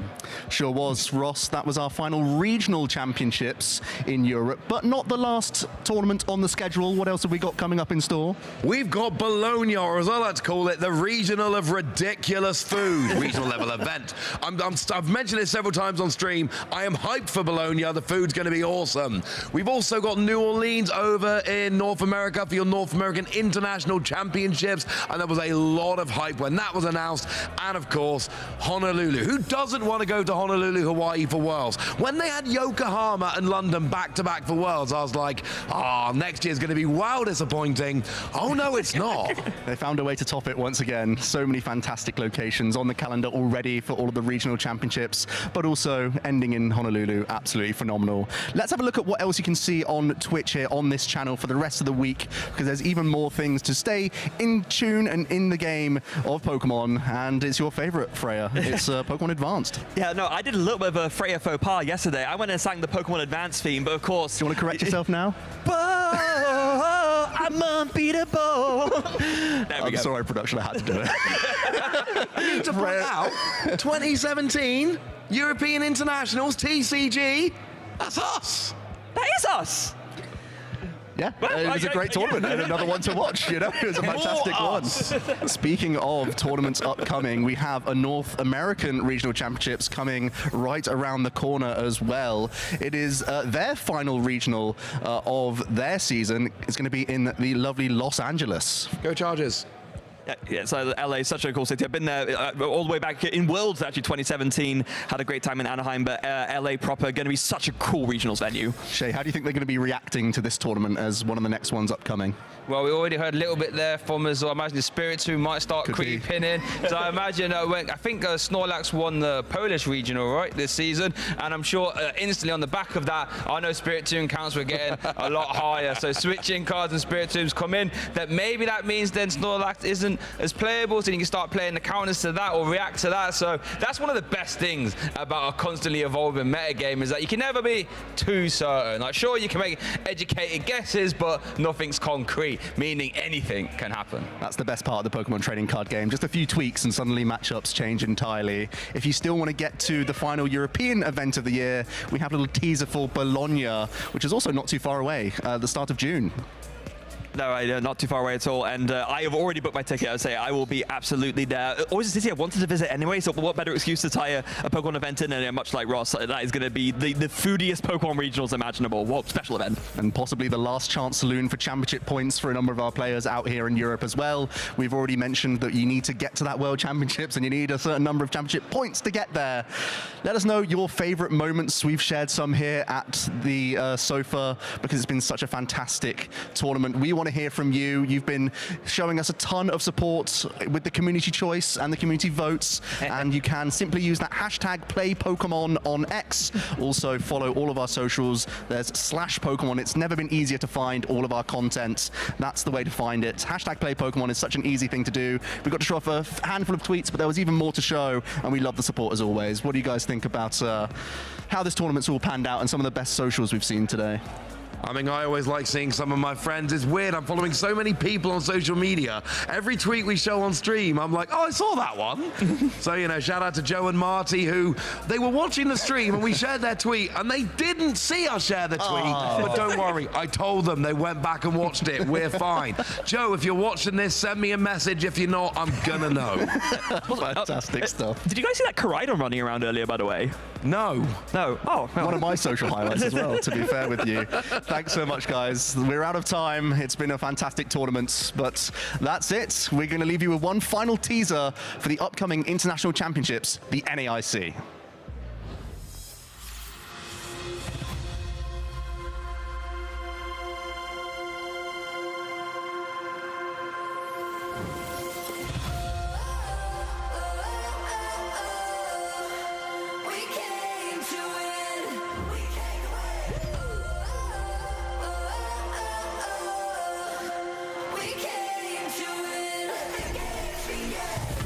And the crowds, the sights and the sounds, gonna make them say the best of the best, the ultimate test. But when we go all the way, here with our friends among champions, the best that we've ever known. Go for the gold, but everyone knows only one of us is gonna take it home.